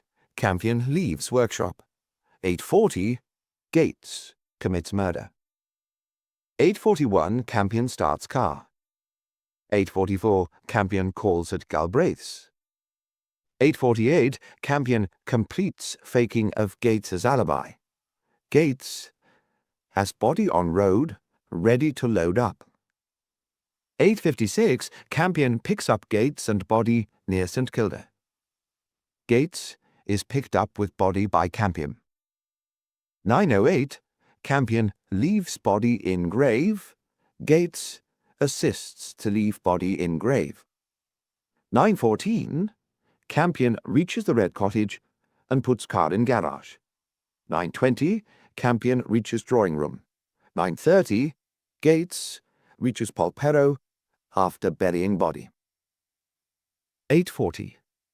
Time of Earle's disappearance, murder. Campion's alibi, 8:30 to 8:35, is in drawing room with ladies. Gates' alibi, 8:44 to 8:48, is at Galbraith's door. "That's quite good, French," Mitchell commented, handing back the paper. "Now, I wonder if I've got your theory of the entire crime. Just let's see. Campion and Gates, a pretty pair of scoundrels, get into financial difficulties by backing their ill luck on the racecourse. They thereupon get together and devise a scheme to repair their fortunes. Gates his reliable expectations of £30,000 when old Fraser pegs out. Fraser is nearly 70 in frail health, and only a slight push will be necessary to help him into the next world. No one will be the worse of it. His wife hates him, and so does everyone who comes in contact with him. Between them, they give him the push. Probably Campion gives Gates the poison to put in the medicine, or Gates gets it from the weed killer, which he could easily do. Campion's job is to sign the certificate. Somehow, we may take it, the responsibility is divided. That all works very well, and Fraser is got rid of. Unfortunately for our friends, however, the nurse is too wide awake. She suspects, abstracts some of the doubtful medicine, has it analyzed, thus having her suspicions confirmed. She tells Earle, very naturally. Who else can she tell? But then, what happens? Earle, as you suggest, tells Campion the whole story. Campion is naturally upset. He induces Earle not to make an immediate move. Then he meets Gates and fixes up his plan, which he has probably worked out beforehand as a precautionary measure. Campion sends a telegram to the nurse, meets her on the Hog's Back, murders her, and hides her body. The murder of Earle is carried out as you have described. Everything then is complete and satisfactory, except for the destruction of the dangerous evidence. Our French, here's a point. Why didn't Campion, as Earle's partner, simply go to the study in St. Kilda on the plea of looking for papers concerning the practice? I thought of that, sir, French answered. From what I have seen of Mrs. Earle, I doubt if she would have allowed any investigation at which she was not present, and I suggest Campion realized this. Campion might have proposed conducting a secret search, but if the lady demurred, he could not press his request without suspicion. Very well. Campion had to wait for Gates's assistance, and Gates was ill. Then came the distressing advent of Ursula Stone to the study at the critical moment, and the necessity for silencing her. I'm sure your reconstruction of what happened is the truth. Now, for the third and last time of asking, your proof. French moved uneasily. I hope you gentlemen will consider it sufficient when you hear it. It's twofold, and the first point is about the doll's house. As I pointed out, the construction of the doll's house was Campion's proof that he had been in his workshop all the time he was away from the ladies. Well, I guessed he might have tried an old trick, and I went up to town and called on the manager of Handicrafts Limited. Inquiries proved that on Saturday, the 8th of October, the day before Earle's death, a man called at the shop and bought 3 sets of parts for this particular house. The assistant remembered the affair, because there were only 2 sets in stock of the house the customer had asked for, and rather than wait while a 3rd set was being obtained, the man had taken 3 sets of a quite different pattern. That was all right, but I was better pleased still when the assistant picked out the customer's photograph from a bundle I gave him. It was Campion. Good, said the others in a breath. The defense will find it hard to explain that. Campion had the 3 sets prepared beforehand. That's what I'm going on, sir. As I understand it, Earle got to know of the Fraser affair on the Thursday and told Campion either that evening or next day. Campion saw Gates and fixed up his plan on the Friday, going up on the Saturday morning for the houses. Before the Sunday evening, he had prepared them, leaving 1 set untouched, half finishing another, and completely finishing a 3rd. He showed the appropriate set at the time required, and when the murder was over, destroyed the first 2. And this very day, French added triumphantly, in the ashes in the fireplace in Campion's workshop, I found the little door hinges and other metal parts of these 2 extra sets. The second part of my proof was connected with the car. I could not believe that Campion had done all that running without being seen by someone. I worked on this, and at last I found a young fellow who on the night in question had waited for his girl close to Galbraith's house. While there he saw Campion's car drive up. He was a native of Binscombe and knew the number, and he observed a man, whom he thought was Campion, get out, call at the house for 3 or 4 minutes, and then drive off. That gentleman was just at 9:15, and it seems to me to clinch the entire case. With the air of a man who had worthily completed that which he had set out to do, French drained his whisky. He was exultant, not only in his own achievement, but in the approval of his companions. Mitchell, indeed, directly congratulated him. "Not bad, that, for proof, I will say," he declared. "The more you think of those 2 points, the more convincing they become." Then, however, he took a little wind out of French's sails by adding, "Now that's all excellent, and you've justified the arrests. But I'd like something more for court. You'll have to go ahead and scrape up some more direct proof." As a matter of fact, only a few days later, French succeeded in obtaining what he wanted. From his estimate of the character of Nurse Nan Kivell, based on her actions throughout the affair, he doubted that she would have handed over important documents to Earle without keeping a copy for her own use in case trouble arose. On the chance that such papers might exist, he called first at Bryanston Square, then at the nursing home to re-examine the deceased's rooms, going on to her home near Redruth, where her effects had been sent. It was in Cornwall he made his discovery. In the lining of the nurse's somewhat antique suitcase there was a tear, a frayed slit, which might easily have come through use. Pushed under the lining through this slit, he found a folded paper. It read, "Copy of statement sent to Dr. Earle, St. Kilda, Seal, at his request, after interview at Staines on the 6th of October. Dear Dr. Earle, in accordance with your request, I am putting in writing what I told you today at Staines. As you are aware, there is an ante-room from which the late Mr. Fraser's bedroom opens.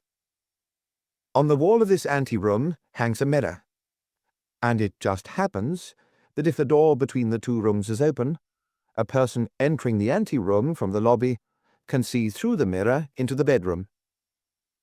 On the afternoon of the 16th of September, on unexpectedly entering the ante-room about 5 o'clock to get a letter I had forgotten to post, I saw through the mirror Mr. Gates, who was sitting with his uncle, hastily corking and setting down a bottle.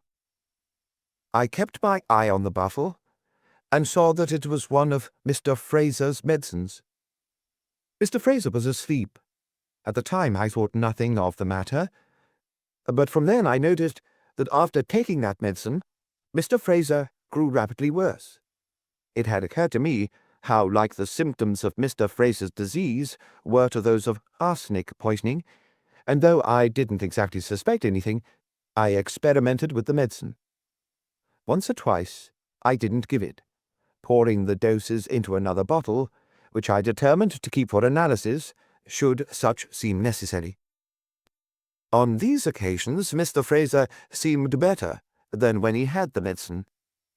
I didn't know what to do, and was very unhappy. Then, before I could do anything, Mr. Fraser died.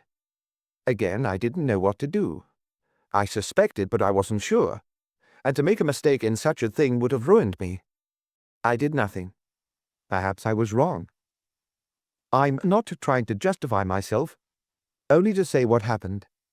Dr. Campion gave the certificate, and I left Polperro and got another job. On Thursday the 29th of September, I had a letter from the gardener's wife, with whom I had made friends. Among other things she told me Mr. Gates was reputed to have come in for £30,000.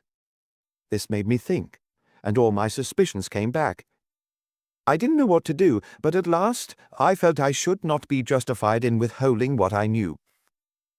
I sent the bottle of medicine to be analysed, and on Tuesday the 4th of October got the analysis. I thought first of telling Dr. Campion, but somehow I never liked him, and I was afraid he might not be sympathetic. Then I thought of you, Dr. Earle, and I thought I should be safe in your hands. So I wrote you that letter, asking you to meet me. This, I think, covers all I told you, and I'm sure that if you take any action, you won't let it injure me. Yours sincerely, Helen Nankerville. But one more incident remains to be told. An incident which gave the authorities any further proof they required, and incidentally demonstrated the true nature of Howard Campion. When he saw how things were going, he attempted to turn King's evidence, declaring that Gates, to whom he was heavily in debt, had put the poison into the medicine unknown to him, and that when he, Campion, had become suspicious, Gates had insisted on his giving the certificate as an alternative to ruin.